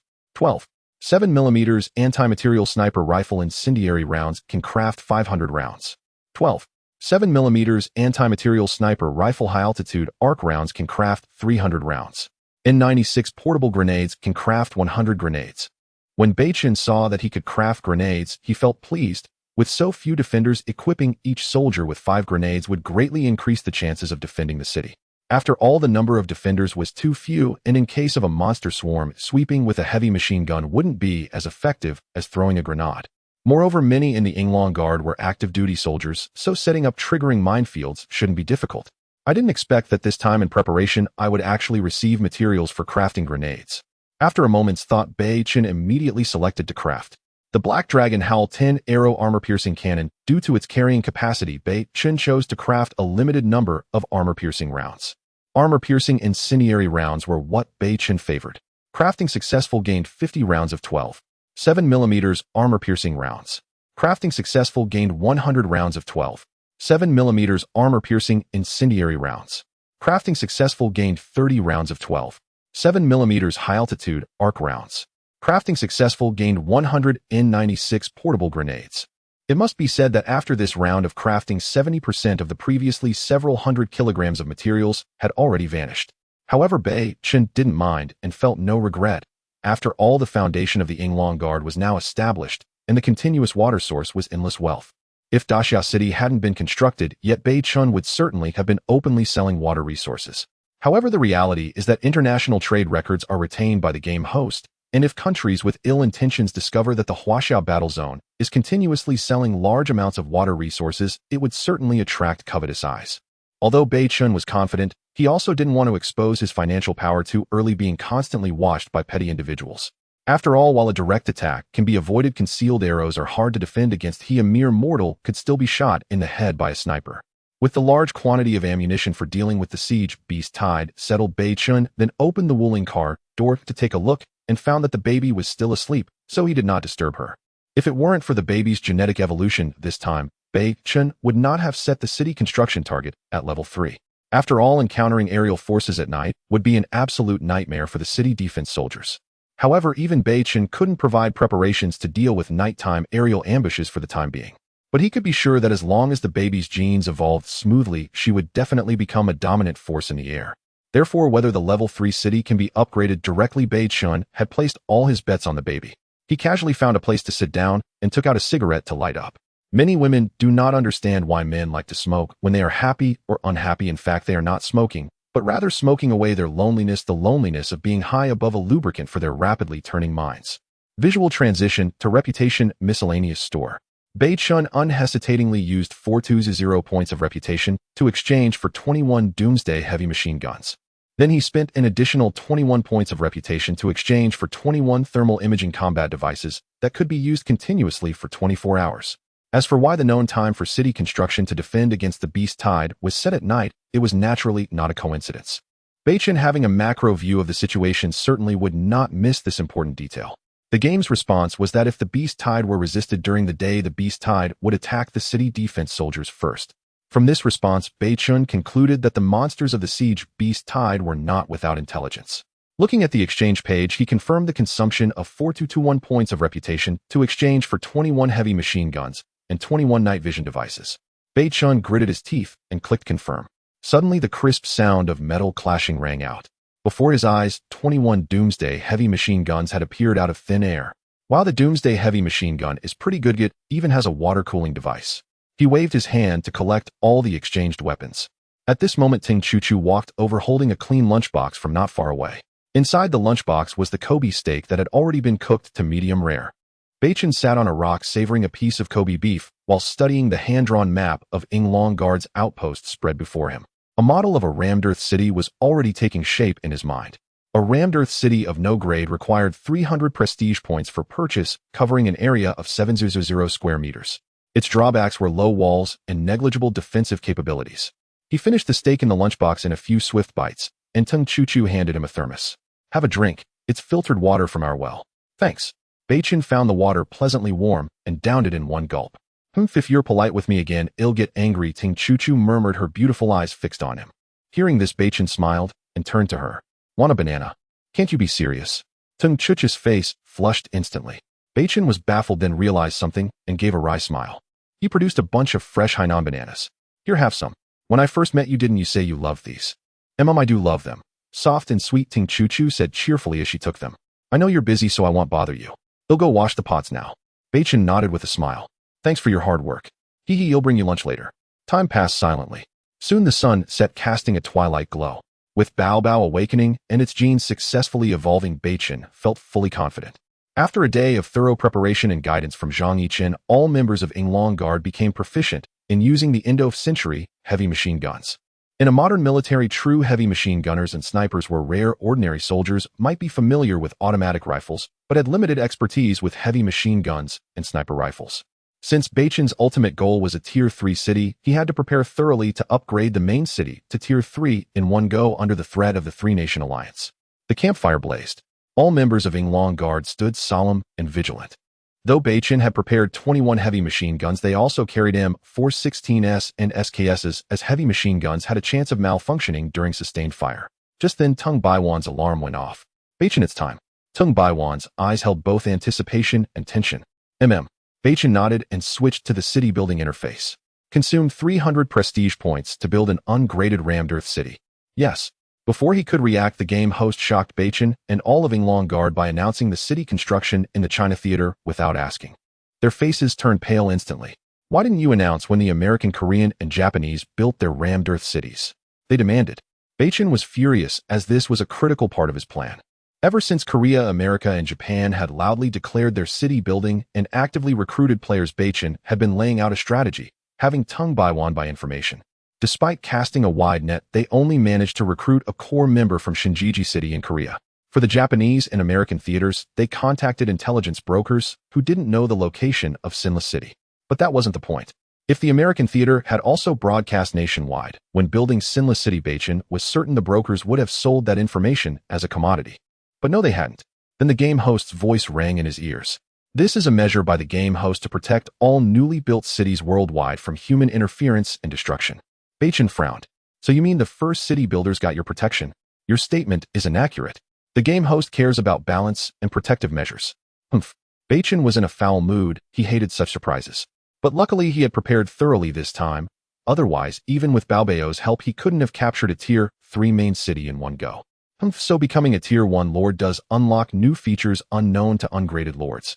Sorry, player Beichen, you are not a Tier 1 lord. New features cannot be disclosed. Forget it, you can leave now. He didn't bother asking why the game host didn't stop the Three-Nation Alliance from oppressing other theater lords. Such a naive question. All members of Yinglong Guard saw Beichen's grim expression and dared not speak. Announcing in the China Theater was almost the same as a global announcement. Which lord didn't have intelligence advisors? Such city-building announcements were known to nearly everyone and could easily be bought. Indeed, after the game host announced Beichen's rammed earth city in the China Theater, it caused an uproar across China. This news was quickly sold as intelligence. The buyers were all ambitious leaders from various countries. Beichen scanned the crowd with an imposing glare and spoke coldly. From now on, all members must immediately disable all communication functions except the team channel. At these words, the air around them turned frigid. During the city-building period, anyone caught opening regional or national channels would be expelled from Inglong Guard for minor offenses or shot for revealing intelligence. Yes, though each person had an individual host interface, deleted private messages left traces. If anyone leaked information during the city, building a screening would reveal the culprit. Beichen didn't want potential enemies to know his city's defenses, weapons, or personnel deployment at this critical. Standing in the ranks, Tung Chu-Chu saw Beichen's dark expression and felt pained, but her limited strength meant she could only help by striving to ease his burden during the beast-tied defense. By stating the harsh truths up front, Beichen ensured he had grounds to deal with any traitors. This preventive measure also showcased his leadership style, without being accused of autocratic rule. Without further delay, a blue virtual map appeared before Beichen, covering the 700 square meter area centered on Inglong Guard. From miniature rammed earth wall segments appeared in his view. He knew he could place them arbitrarily within the 700 square meter range and choose their layout. Beichen had analyzed this step extensively. Since his ambition was a Tier 3 city, there was no need to expand the main city's range too much before reaching that level. He tapped and dragged the miniature models of the 4 rammed earth walls on the virtual map, placing them according to his envisioned design. As each miniature wall was placed on the map, a yellow rammed earth wall rose around Inglong Guard, measuring about 2 meters in height. There was no earth-shaking or cataclysmic event. After placing all four, the formation resembled a well shaped from above, creating a peculiar city the size of a square basketball court. Indeed, this was Beichen's adaptation based on the design of the first pass under heaven, Shanghai Pass Bar. Wow, what a tiny main city. Is this the ungraded rammed earth city? It's too small, isn't it? Zhang Yichen and Tung Baiwan both looked at Beichen in confusion. Beichen smiled faintly. Our target tonight isn't the rammed earth city, but a level 3 irons and concrete main city spanning the size of 15 football fields. Gasps echoed around them. Within 3 minutes of the game console announcing the city establishment across the entire Huaxiao warzone, Beichen's private messages began buzzing incessantly. Yet Beichen didn't attend to them immediately. A weasel paying a New Year's visit could harbor no good intentions. With a wave of his hand, 21 heavy machine guns fully loaded with ammunition belts appeared on the ground. Beichen directly ordered Battalion Commander Zhang Yichen, Deputy Commander Xue Yihan, hear my command. Upon hearing this, the two immediately puffed out their chests and shouted, Yes, Regiment Leader. Our main city viewed from above forms a square well shape. The beast tides for the first level appear from the south of the main city. The weapon deployment based on terrain is in your hands. Any problems? Beichen emphasized the overhead design of the ungraded Daxia city to inform the two. We guarantee the mission will be completed. Beichen nodded. Good, the beast tide is set for 11 o'clock. Everyone prepare for battle. Yes. All members of Inglong Guard responded in unison. The Daxia city was designed in a well shape not by Beichen's whim, but based on data analysis from hundreds of his simulations.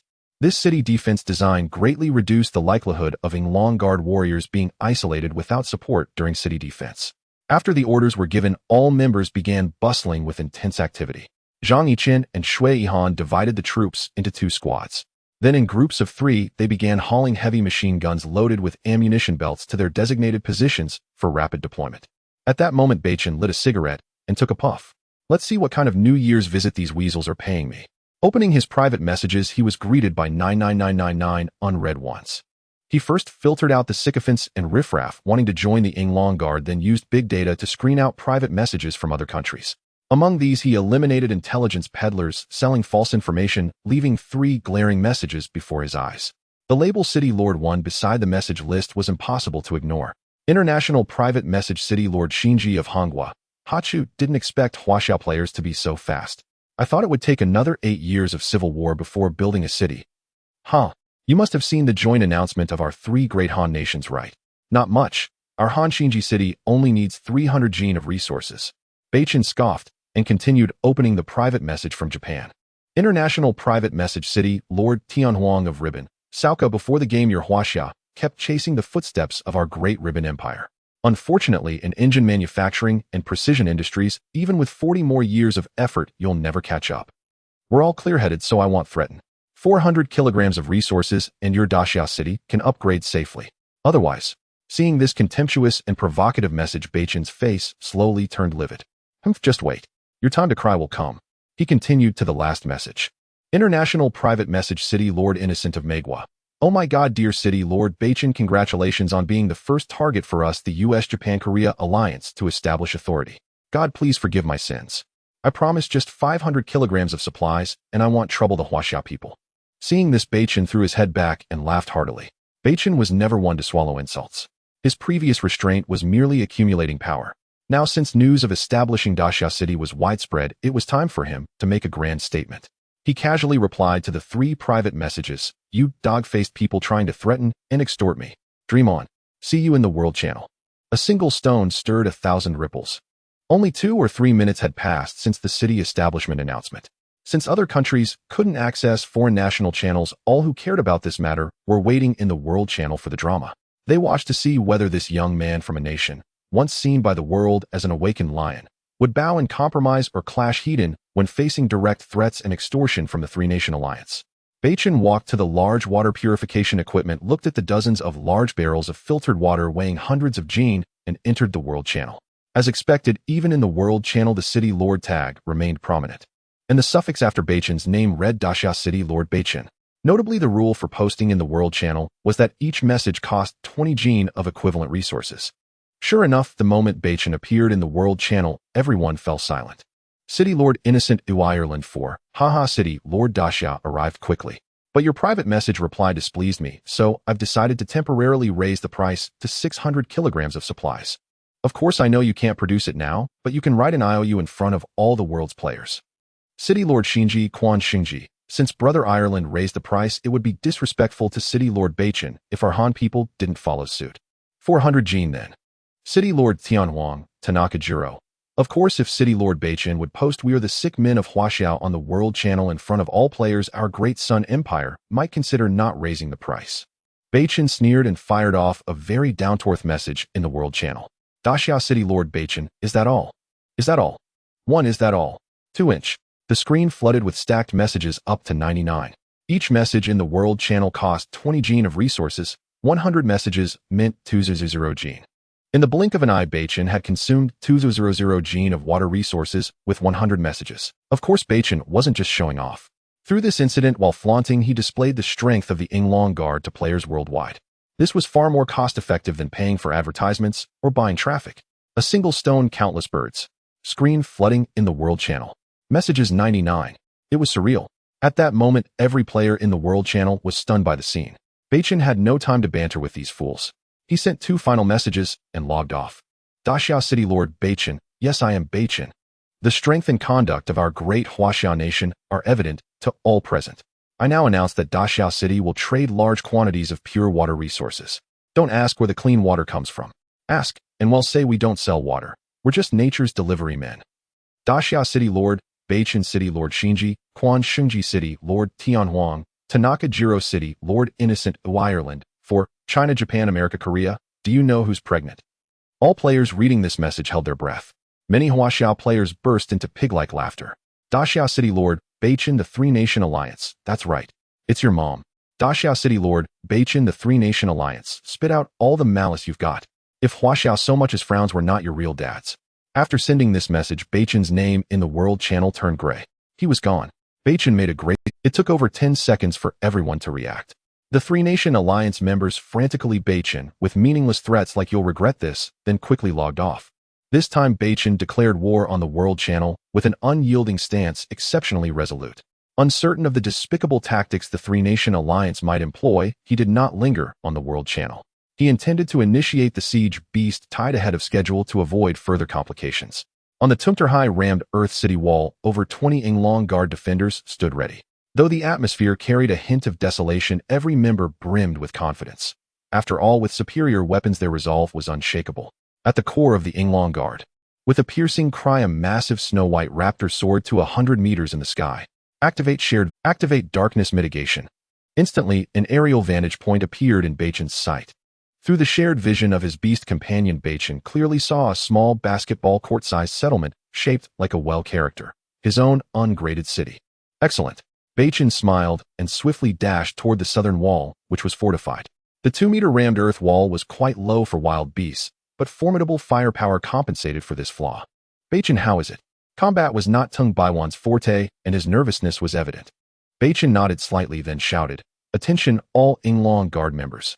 Plans have changed. The siege beast tide is about to commence." Upon hearing this, Zhang Yichen and Shui Han nodded solemnly and ordered their squads, equip night combat gear. Understood. Without hesitation, Beichen entered the City Lord interface. "Do you accept Extreme City Lord upgrade mode?" "Accept." As the words fell, a 24-hour countdown appeared in his view. "Activate Siege Beast." "Confirm. Confirm. Siege Beast Tide has been activated. Siege monsters will spawn in 3 minutes." After the system prompt, a column of data appeared on Beichen's City Lord interface. It read: Dachau City Ungraded Rammed Earth City. Extreme City Lord upgrade mode accepted. Siege Beast Tide activated. Defenders 21. Monsters to spawn 105. Since the Beast Companion circled high above the rammed Earth City, its superior vision and innate ability to mitigate darkness meant no movement within the city's bounds escaped Beichen's notice. However, the Yinglong Guard members differed. Their night vision gear had a limited range, and beyond 100 meters visibility was severely restricted. Just then, Beichen's private message chimed again. Seeing it was from Ireland 4, he sneered and opened it. International PM Ireland 4. Beichen ill ask one last time, will you take the resources or not? If you refuse, upgrading your city through extreme mode is a pipe dream. Beichen replied curtly, piss off. He severed the message and retrieved the Black Dragon's Roar 10-shot armor-piercing cannon. Then his beast companion's voice echoed in his ear. Daddy, they're here. Should I strike? Her tone was laced with contempt. No, baby. Your mission is to detect and locate the elite bosses and, if possible, eliminate them in one blow. Leave it to me, Daddy. Whenever Beichen assigned her a task, she grew exceptionally excited, knowing he would reward her handsomely upon. With a rumble and a bellow, the beast companion's warning came just as distant thuds of hooves sounded from the south, clearly indicating a massive creature. "Oh, it's the armored scale ferocious bull," a Yinglong Guard member shouted. Beichen's expression shifted. He hadn't expected the siege beast tide to feature non-fixed monsters. "Open fire at will." "Understood." At the City Lord's command, a hail of bullets turned into fiery serpents raining down into the distance. With each shot, the Black Dragon's Roar armor-piercing cannon roared like a malevolent dragon, its muzzle blast startling nearby Yinglong Guard members. The cannon's power was terrifying. A single armor-piercing incendiary round striking a charging armored scale ferocious bull either incapacitated it instantly or left it writhing on the ground. In contrast, their end-of-century heavy machine guns required dozens of rounds to bring down one such bull. The minefield 30 meters before the rammed earth wall was the last line of defense. The Yinglong Guard fought desperately to prevent the bulls from closing in. The beast companion's voice rang out again.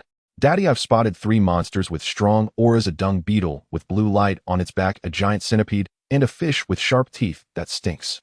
With only a third-grade education, recognizing dung beetles and centipedes was impressive. Identifying a rotting great white shark would have been astonishing. Alarmed, Beichen shouted to the defenders, 3 elite boss monsters have appeared. Stay alert. Watch the ground. The defenders' faces paled as they kept firing, focusing on the soft earth. Baby, strike now. Don't prolong the fight. Beichen knew the rotting great white shark could burrow, and his companion, an aerial predator, was strongest in the sky. Okay, leave it to me. Her excited voice echoed in his ear.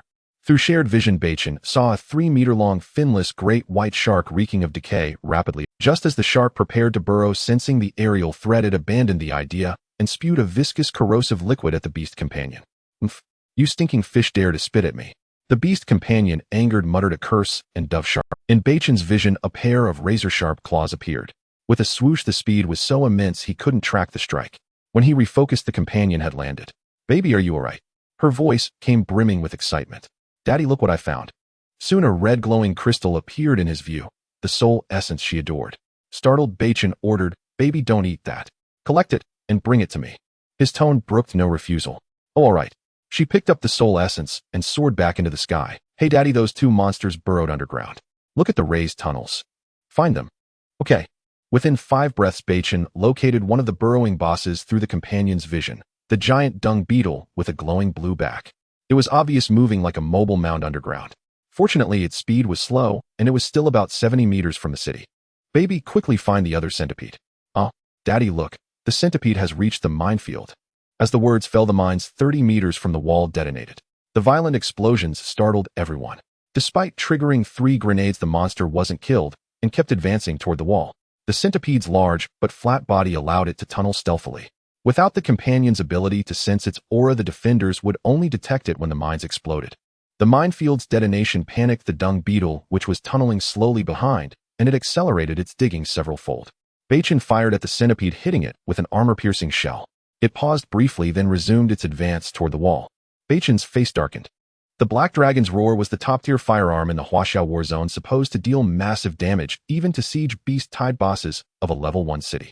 Yet it had proven ineffective. Clearly something was amiss. He shouted to the group, "Ignore the elite boss monsters. Focus on clearing the minions. We'll handle the 2 bosses." Fearing accidental harm to his companion, he emphasized, "Remember, ignore the bosses. Clear the minions and await my orders." "Understood."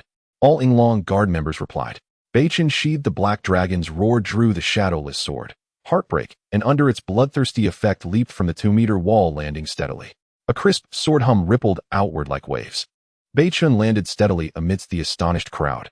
After the bloodthirsty characteristic of the shadowless sword was activated, he could clearly feel a warm sensation enveloping his body, with both strength and speed continuously enhancing. Is this the complete activation of the bloodthirsty characteristic? At this moment, Beichen felt that the shadowless sword had become a part of his arm. Nearby, a centipede was burrowing underground, leaving a distinctly raised trace on the ground. This centipede had previously triggered 3 grenades in the lightning zone and was directly hit by the penetrating round from the Black Dragon howl. Even so, it remained vigorous and fierce, continuously digging towards the earthen city. Seeing this, Beichen let out a cold laugh, wielding the shadowless sword and transforming into a shadow. In just 3 breaths, he had reached the intersection of the burrowing centipede. Buzz-die. Beichen suddenly raised the shadowless sword and thrust it fiercely into the ground. The shadowless sword was classified as an extraordinary grade in the game, effortlessly slicing through iron. The soft soil was even easier to penetrate. Beichen thrust his sword 4 feet deep, his wrist sinking deeply into the soil. With a deep, thunderous howl of pain, the sound erupted around him. Suddenly, the ground around Beichen shook violently.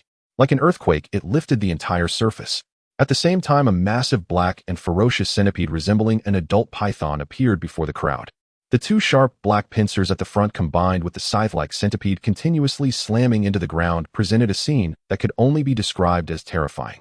"My God, is that a centipede? Bah, it's a centipede spirit. Look, isn't that the commander on the centipede?" Several nearby Yinglong guards immediately turned to look. "It's the commander, he's fighting the centipede spirit alone." At this moment, Zhang Yichen shouted, "Quick, clear the remaining scale-armored bulls. We shouldn't interfere with the commander's side for now." "Yes." On the enormous centipede below continuously emitted painful howls. Beichen intercepted with a sword, striking directly at the centipede's head. Even the seemingly indestructible centipede spirit couldn't withstand having its head pierced by a sword. While roaring in anger, it desperately twisted its body, trying to throw Beichen off. "Damn, did I really stab it in the head?" The shadowless sword isn't actively absorbing its blood. The shadowless sword only siphoned the energy from the blood, not absorbing anything outside of it. The force of the giant centipede's thrashing became increasingly powerful, and while maintaining his balance, Beichen had to dodge its tail's repeated strikes, which was evidently not easy. "Damn it, I initially wanted the shadowless sword to deal with you, but you don't seem to be cooperating." Crack. The pin of the grenade was pulled. While withdrawing his sword, Beichen quickly stuffed the grenade into the centipede's head through the wound. After finishing this, he jumped off the centipede and swiftly created distance with a roll. Almost simultaneously, the explosion erupted. The shockwave from the grenade hit Beichen's back without discrimination, causing him to feel a rush of blood in his throat. Fortunately, he managed to forcefully suppress the surging blood. Meanwhile, in the private chat room of the 3 Kingdoms Alliance, Ireland 4 was furiously cursing Beichen for being ignorant and out of touch. "Quan Xingji, there's no need for you to be angry, Boss Ireland. The level 1 iron-armored centipede has already refreshed along with the siege beast tide, and it's very difficult to kill that thing with firearms. Tainaka Jiro, although 300 reputation points are hard to come by this time, we should be able to establish our authority.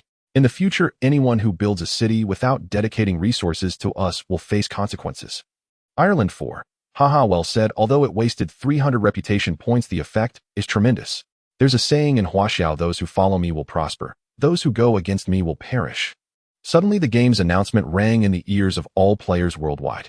"Congratulations to the Huaxiao Battle Zone Daxia City successfully withstanding the siege beast tide. The previously unranked earthen city has been upgraded to a level 1 brick city, and the city Lord Beichen can select 1 reward from the level 1 city facilities.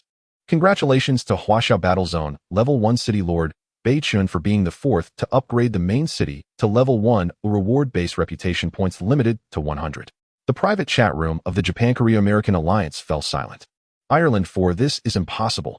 How long has it been? Half an hour. 20 minutes.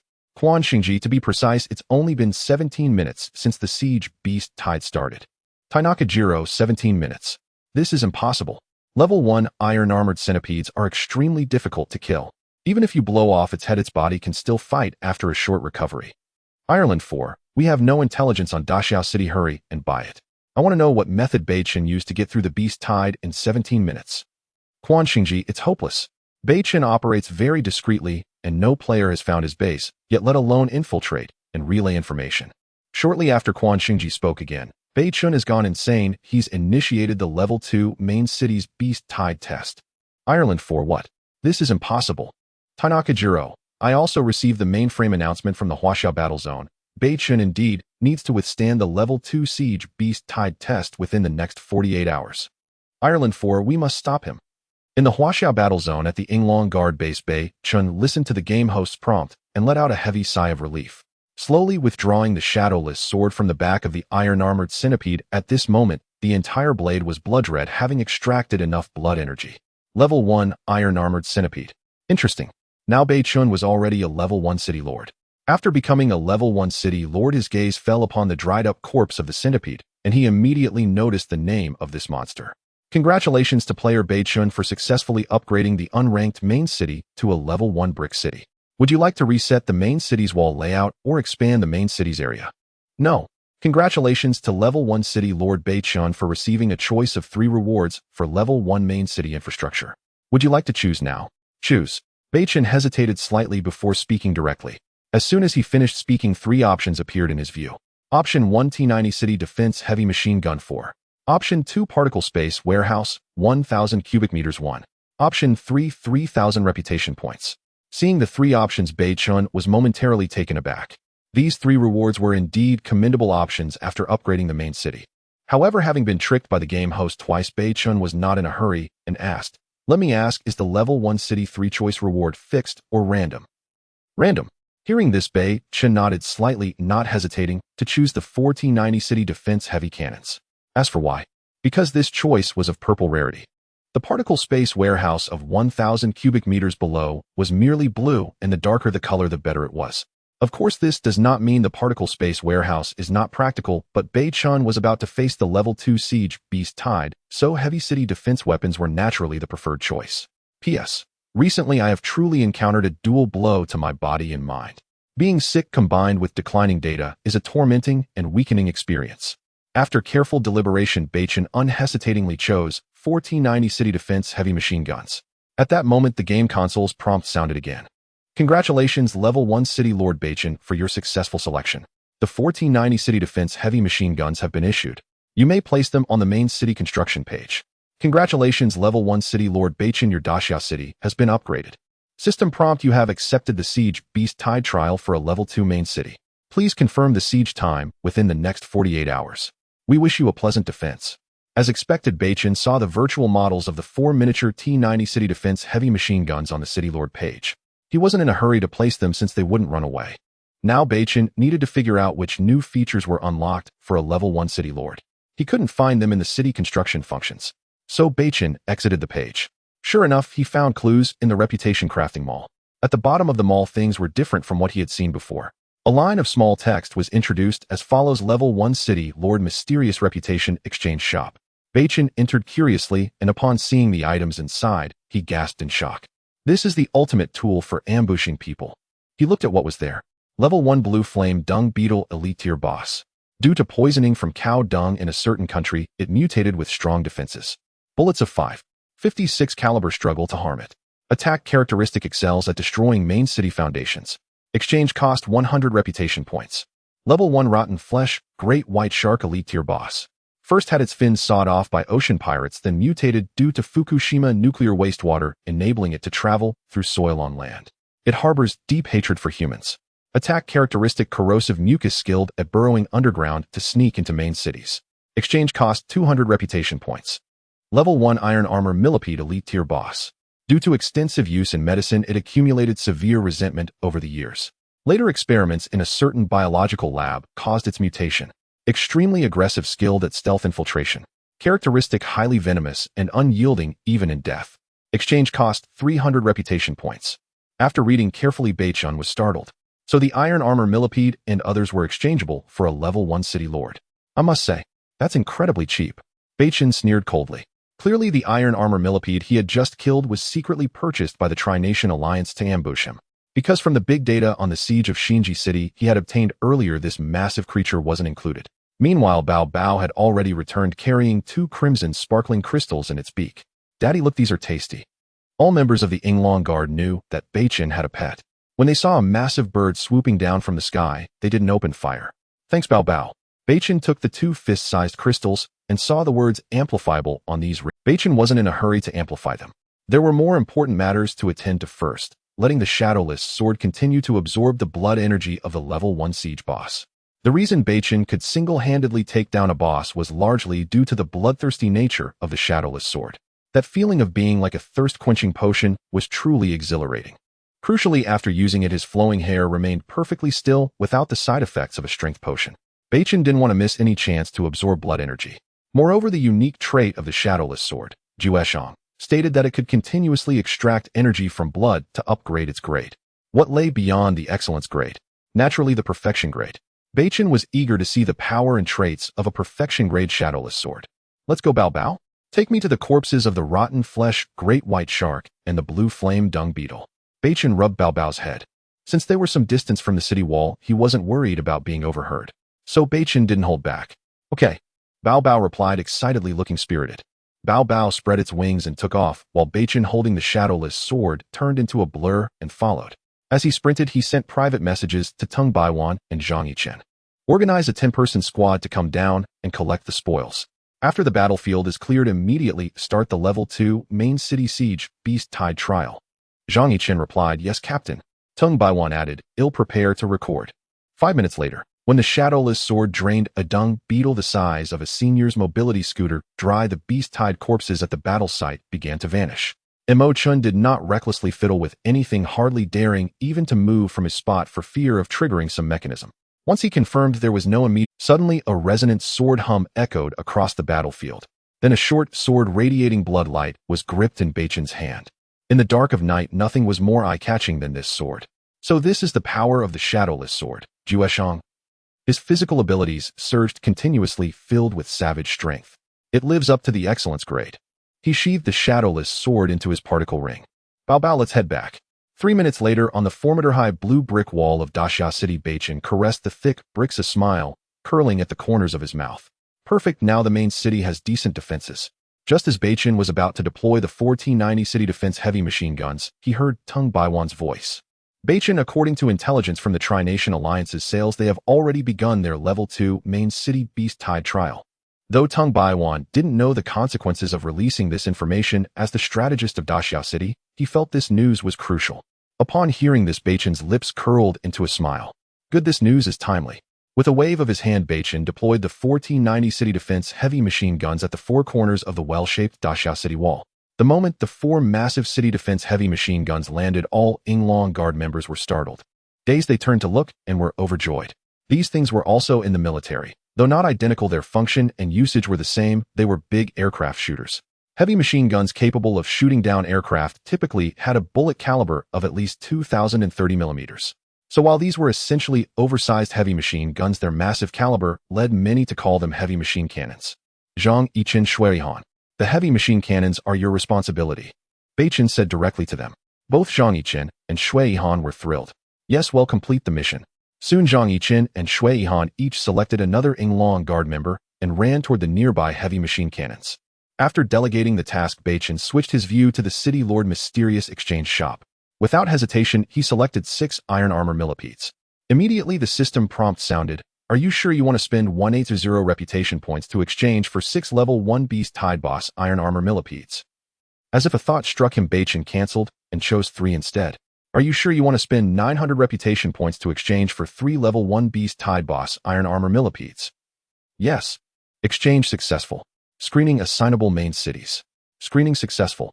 Assignable main cities: Han Nation's Shinji City, Japan's Tianwang City, Meiguo's Wuzue City. Beichen saw the options, select a main city and assign a quantity. He smiled, knowing fate was unpredictable. He always treated everyone fairly, never showing favoritism. Let's send 1 each as a greeting first. If that's not stimulating enough, well, send 3 more. After confirming the assignment, a prompt immediately sounded. Assignment successful. Announced to the entire world. Announce it directly. After saying that, Beichen privately messaged the Tri-Nation Alliance. Tagging Han Nation's Quan Xingji, yes, I'm your father Beichen. Trying to secretly upgrade your main city. Hand over 300 kilograms of resources obediently, or else fried millipede will be delivered. I always mean what I say, try me if you dare. Tagging Japan's Tanaka Jiro, yes, I'm your blood ancestor Beichen. Trying to secretly upgrade your main. Hand over 500 kilograms of resources obediently, or else pan-seared Fukushima mutated shark meat will be delivered. Am impulsive by nature, reply promptly. Tagging Meguo's Ireland 4, get 600 kilograms of supplies ready quickly, or this time the poison won't be from dung beetles, understand. I always spit nails. If you don't believe me, let's ride a donkey and read a ballad. Wait and see. After Beichen sent his commanding private message, a global system announcement echoed in every player's ear. Beichen, level 1 city lord of Daxiao City in the Huaxiao server, has successfully exchanged reputation to deploy 3 level 1 siege bosses, ironclad 1,000-legged centipedes. Deployment locations: Shinji City in the Hanwha server, Tenno City in the Neon server, and Wuzue City in the Megwa server. Beichen, level 1 city lord of Daxiao City in the Huaxiao server, has successfully exchanged reputation to deploy 3 level 1 siege bosses, ironclad 1,000-legged centipedes. Deployment locations: Shinji City in the Hanwha server, Tenno City in the Neon server, and Wuzue City in the Megwa server. The game server seemed eager for internal conflict, repeating this announcement 3 times consecutively. The moment the news broke, the Huaxiao server's national channel erupted. Whoa, so it's true, the U.S., Japan, and Korea really are upgrading their capital cities. What a magnificent spectacle awaits. Lord Beichen is truly awe-inspiring. Lord Beichen has always kept an unusually low profile since entering the game. Yet the server itself publicly announced this act. I suspect he was betrayed earlier. That makes sense. I'd wager it's exactly what happened. Otherwise, why would Lord Beichen be so furious? Newbie here. Anyone know Lord Beichen? I'd gladly sweep toilets in Daxiao City just to join. Newbie 1 is same here. Newbie 1 is same here. Let's hold off speculating. Wait for Lord Beichen's official statement. Didn't you hear the Huaxiao server's announcement? Within the next 48 hours, Daxiao City will undergo its capital upgrade, this time facing a level 2 siege beast tide. Within the next 48 hours, Daxiao City will undergo its capital upgrade, this time facing a level 2 siege beast tide. Correct. Let me predict this: once upgraded, Lord Beichen will certainly recruit new members. Stockpile supplies now. As for those scheming fans, forget using charm to rise through the ranks. You're out of luck. Uff, how dare you slander him? Lord Beichen's orientation is perfectly sound. He still prefers women. For instance, I've already bathed and am ready for him. Idiot. Clown. Excuse me. Who are you to claim Lord Beichen would even notice you? Ahem. Well, as it happens, I have a story with Lord Beichen that simply must be told. At these words, the national channel fell utterly silent. She wasn't wrong. If Lord Beichen were a man of ordinary inclinations, there'd be no reason to resist temptation. If they'd ever ignited passion, even one fleeting night, it could indeed change everything. Ahem. Pray tell, did you share blood or sweat with Lord Beichen? Or perhaps something far more? Who are you? Why should we believe you? Too cowardly to even reveal your name. What nonsense are you peddling? I'm his secret mistress, for heaven's sake. You. Fine. Don't believe me then. What's there to fear in naming myself? Yes, I am Mei Yongxianer, the one who once shared an unforgettable bond with Lord Beichen. The moment her name was spoken, several players instantly recognized her. Whoa, you're still alive. A miracle. Damn idiot. You dare claim a story with Lord Beichen. Why hasn't he struck you down with a single lash? Exactly. Banished from regional chat, now you strut into national chat pretending, and worse, piggybacking on Lord Beichen's fame. Watch yourself. I'll stab you if I see you. Of course, Beichen remained entirely unaware of this national channel chaos, because the level 2 siege beast tide was about to begin. At that moment, a series of beep beep beep notifications chimed. Beichen glanced. Indeed, messages from the Tri-Nation Alliance. Ireland 4, fuck. You want 600 kilograms of supplies from Wuzue City. Why not just rob us? Quan Xingji, big brother, I was wrong. I can't hold on. No more ironclad centipedes. I'll give you 300 kilograms of supplies after this. Tanaka Jiro Bakayaro. I inherit the honor of the Tenno. I will never bow to the Huaxiao people, unless I'm forced to. Mr. Beichen, first, on behalf of the entire Futian group, I, Tanaka Moto, offer our deepest apologies. Our earlier actions were reckless. We humbly beg your magnanimity, and ask that all matters wait until after the siege beast tide concludes. Beichen stared, stunned by their whiplash speed reversal. Had even wastewater researchers begun studying military strategy? Yet deploying such crude tactics before a Huaxiao man felt like having his face slapped, again and again. Okay. After replying uniformly, Beichen switched his interface directly to the City Lord's Reputation Mystery Shop. Spend 500 reputation to acquire 5 elite siege bosses, Azure Flame, Dung Beetles. Yes. Spend 500 reputation to acquire 1 elite siege boss, Ironclad, Thousand-Legged Centipede, and 1 elite siege boss, Rotflesh, Great White Shark. Yes. Spend 500 reputation to acquire 1 elite siege boss, Rotflesh, Great White Shark, and 1 elite siege boss, Ironclad, Thousand-Legged Centipede. Yes. He exchanged without hesitation. His reputation pool was vast. This round cost only 1500 points. Then Beichen moved openly, but lethally. Assignment confirmed 5 elite siege bosses, Azure Flame Dung Beetles, have spawned in Shinji City Hongwa server. Broadcast announcement. Broadcast immediately. Assignment confirmed 1 elite siege boss, Ironclad Thousand-Legged Centipede, and 1 elite siege boss, Rotflesh Great White Shark, have spawned in Tenno City Neon server. Broadcast announcement. Broadcast loudly. Assignment confirmed 1 elite siege boss, Rotflesh Great White Shark, and 1 elite siege boss, Ironclad Thousand-Legged Centipede, have spawned in Wuzue City Megwa server. Broadcast announcement. Announce it 3 times fast. Instantly the game server's announcement blared across the globe in unison. Each announcement repeated thrice, a display of sheer dominance. In that moment players worldwide shared one chilling certainty: this bold, unapologetic man was invincible. No sooner had the world announcement faded than cries of despair and curses erupted across the Tri-Nation Alliance channel. Ireland 4, fuck. It's over. 3.5 walls collapsed. Beichen, you'll rot in hell. Quan Xingji, ahhh. My capital has fallen. Over half my warriors slain. The ultimate city lord upgrade protocol has failed. Ireland 4. Where's brother 2? Where's Jirikin? Quan Xingji, elder brother according to reliable intelligence from our intelligence division. Brother 2 Jirikin was obliterated by an ironclad, thousand-legged centipede. He perished instantly. Ireland 4. OTTO, how could this happen?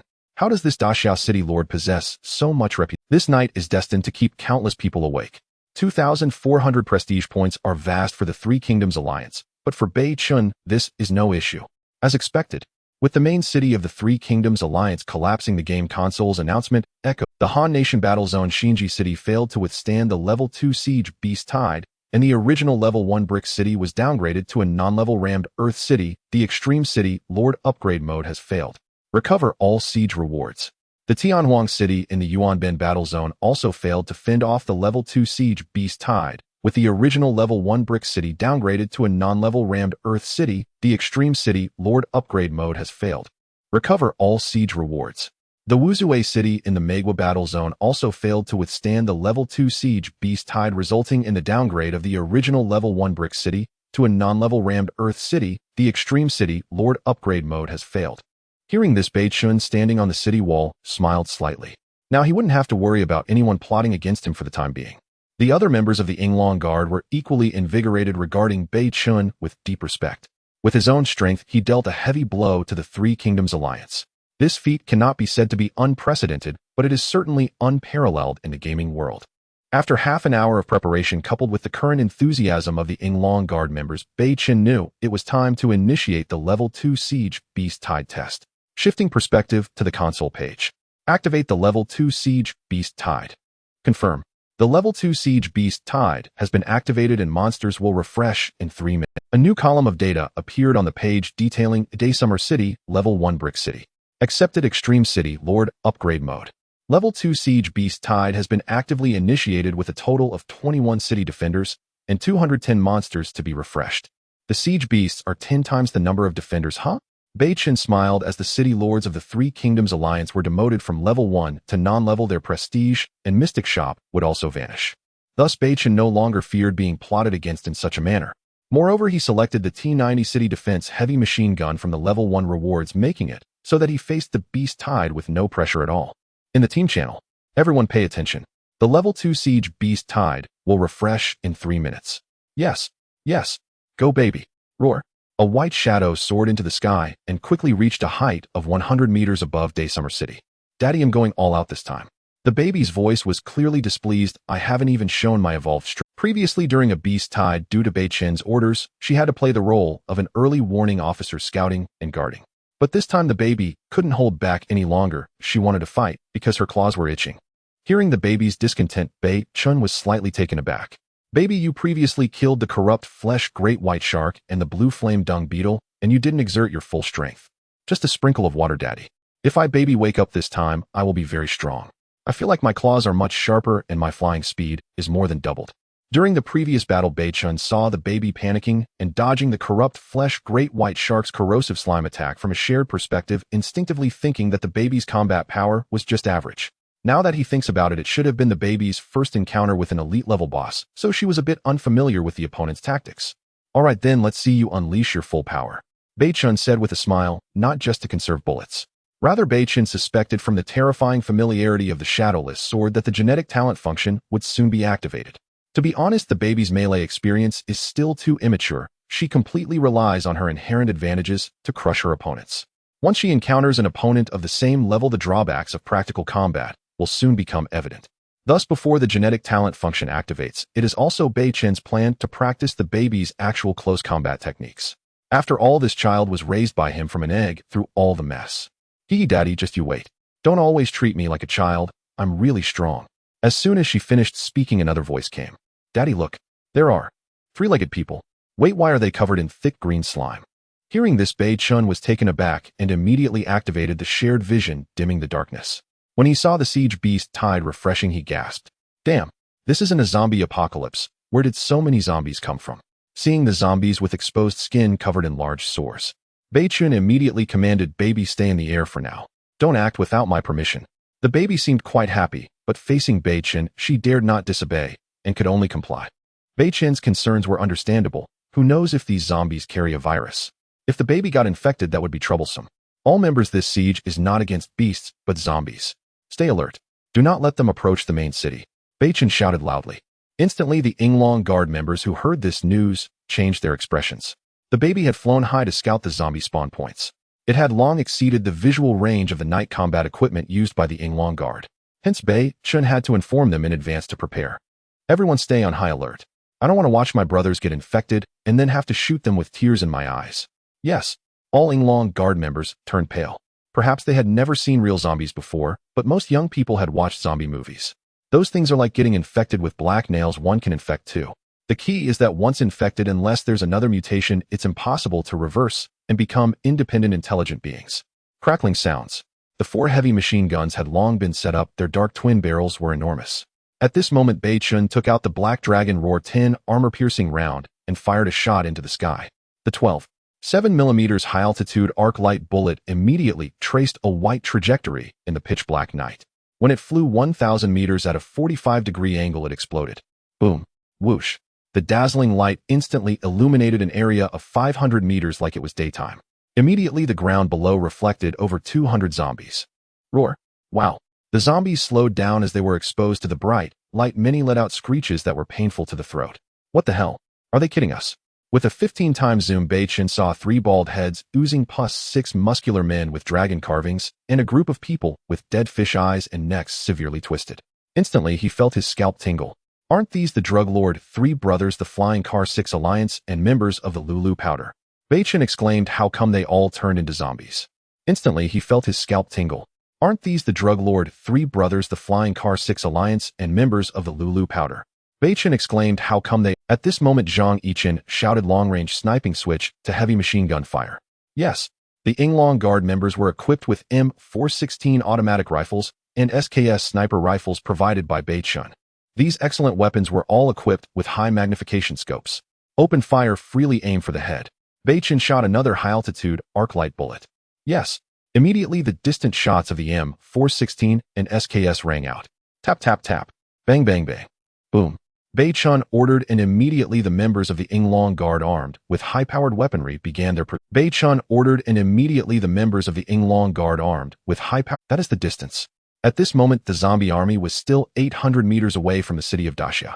This distance could still allow top snipers to potentially hit a target, but achieving a perfect headshot would depend on... The precision of sniper rifles typically works best within 400 to 500 meters, even for elites. Moreover, in the current combat environment at night, their visibility was further hampered by the need to rely on night vision equipment.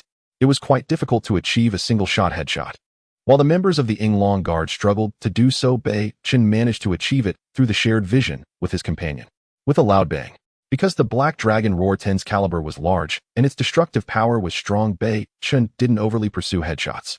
Instead, he aimed to hit as much as possible. Whoosh. Bang. A zombie girl who had been exposed was struck directly in the shoulder by an armor-piercing incendiary round. In an instant, the powerful rotational impact shattered her entire right shoulder, and the zombie girl flew backward while letting out a shrill roar. How could this happen? Beichen was stunned. How can she still stand? His heart skipped a beat, and he immediately asked his companion, "Baby, your task is quite challenging. Find the booze of the zombie tide at once." In this siege beast tide, to be precise, it wasn't even as fierce as the first wave of Scale Barbarian. Because the Scale Barbarian bull had thick blood and high defenses, even a heavy machine gun needed dozens of rounds to take one down. However, Beichen didn't think that the level 2 siege test would be weaker than the level 1 beast tide. On the contrary, Beichen felt that this beast tide was filled with oddities. Alright, leave it to Baby. Soon Beichen's shared vision began to descend as he knew Baby was intentionally lowering the flight altitude to investigate closely. At this moment, the zombie army had already charged to within 600 meters. At this distance, the probability of the Inglong Guard snipers achieving headshots greatly increased. "Captain, something's wrong." Beichen was startled and turned to see that it was his deputy Shui Yihan who yelled. At this moment, Shui Yihan's face looked genuinely pale. "What happened?" Beichen immediately asked. "We got a headshot, but the corpses on the ground are still crawling towards the main city." What a high-altitude arc light bomb was launched, and Beichen immediately used the scope to check. Indeed, a shocking scene came into view. He saw a zombie whose head had been blown to bits still crawling on the ground, albeit slowly. Damn it. Beichen couldn't help but curse. If headshots can't kill them, how are we supposed to fight? But there was no time to think of more solutions. "Continue headshots, aim for headshots, then follow my orders." Yes. Beichen was the backbone of the Inglong Guard. As long as he remained calm, the guard could maintain their composure. At this time, Baby's surprised voice rang in his ears. "Ah, Daddy, look at that person, how scary and disgusting. Is he slacking off and hiding here to vomit?" Beichen was startled and immediately focused on the shared vision. However, when Beichen saw the scene before him, his stomach churned. Fortunately, he had a strong stomach and managed to hold it in. After dry heaving a couple of times, Beichen fixed his gaze on the hidden position of that thing. It was a small mound covered in withered leaves. However, if one didn't look closely, even Beichen couldn't spot a human face, just a half-crumpled face slightly protruding from it with a gaping mouth. This mouth was continuously spewing out thin black threads that looked like black earthworms. A mass of these black slender threads, once spat out, immediately wriggled on the ground and began crawling towards the city of Daxia. Players with trypophobia would likely vomit out last year's leftovers upon seeing this scene. "Baby, blow the leaves off him, let me see what kind of thing he is." Beichen, now a level 1 city lord, could see the name of this elite boss. Baby clearly found this thing disgusting as well. After all, children tend to prefer cleanliness, especially Baby, who was of the avian type. "Okay." Baby answered and ascended to level 1 before diving rapidly. Two massive white wings, each about 2 meters long, used the force of the dive to fiercely flap towards the mound where the boss was hidden. Whoosh! A gust of wind howled past. Suddenly, the thing hidden beneath the pile of withered leaves was revealed. It was a man in a yellow woolen coat, his facial features twisted and grotesque with pus oozing from his. As soon as the boss' true form was revealed, Beichen immediately saw its name. Mother Body, Source of Disaster, level 1 rare boss. Previously, the level 1 boss, Iron-Armored Thousand-Legged Centipede, had a name that was merely blue and white, while the name of the Blue Flame Dung Beetle was pure white. However, the boss refreshed in the level 2 Beast Tide was surprisingly a rare blue level. The scariest part wasn't its direct lethality, but its skills.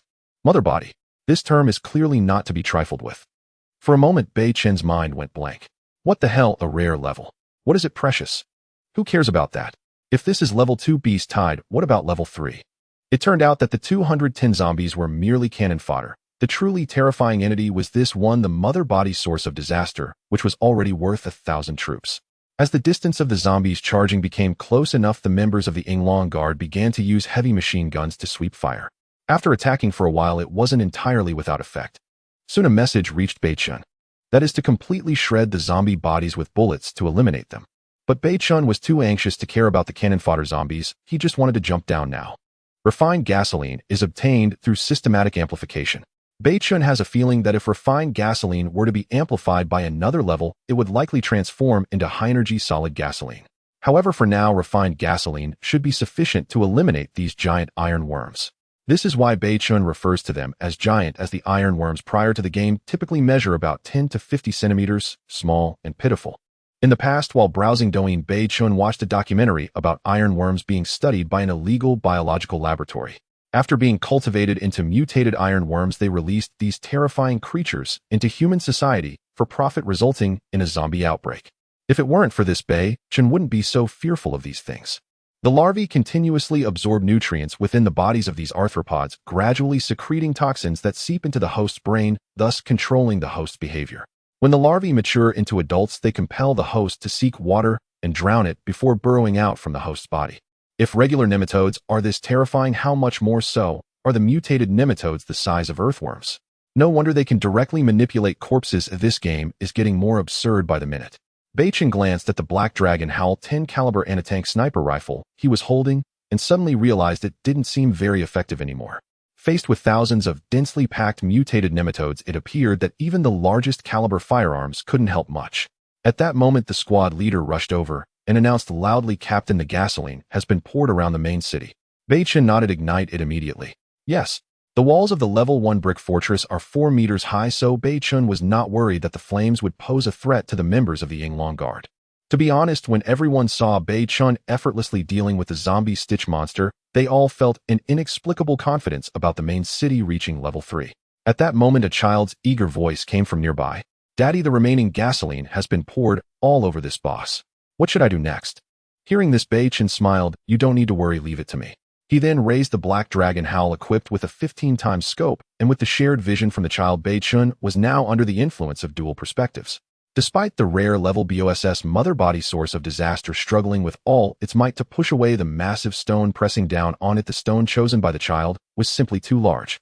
Sensing the threat to the mother body, countless nematodes birthed from it frantically crawled onto the stone, attempting to control it like they would a corpse, but unfortunately.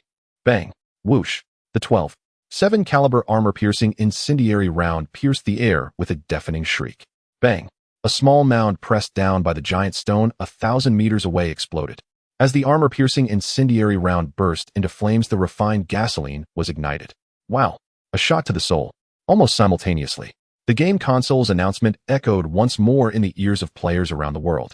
Congratulations to the Huaxiao Battle Zone Daxiao City for successfully repelling the Level 2 Siege Beast Tide. The original Level 1 brick city has upgraded to a Level 2 concrete fortress. Meanwhile, after the upgrade, the city Lord Beichen can choose 2 rewards from the Level 2 city facilities. Congratulations to the Level 2 City Lord of the Huaxiao Battle Zone. Each other the first to upgrade the main city to Level 2 with a reward limit of 5,000 reputation points. With 3 consecutive announcements ringing out globally, the players in Huaxiao were instantly stirred. In an instant, they erupted into a frenzy. Meanwhile, Beichen first heard a prompt in his ear, followed by a series of notifications. Congratulations on successfully killing the rare level boss mother body source of disaster and receiving 500 universal reputation points. Congratulations to Beichen, the owner of the Level 2 main city. You have passed the Siege Beast Tide test, and the main city is currently upgrading. Congratulations, player Beichen, your city lord reputation mysterious shop has been upgraded to Level 2. Congratulations on successfully upgrading the main city to Level 2 through the Extreme City Lord Upgrade mode, earning a choice of 2 rewards from the Level 2 main city basic facilities. Before Beichen could even burst into laughter, all the soldiers of the Yinglong Guard couldn't help but cheer loudly. Did we succeed? Haha, our main city has been upgraded to a Level 2 city. Wow, the 6-meter concrete walls are so sturdy, so high and solid. They say that after 10 years in the army, the bond of camaraderie surpasses that of blood siblings. How does this come about? It is forged through repeated brushes with death.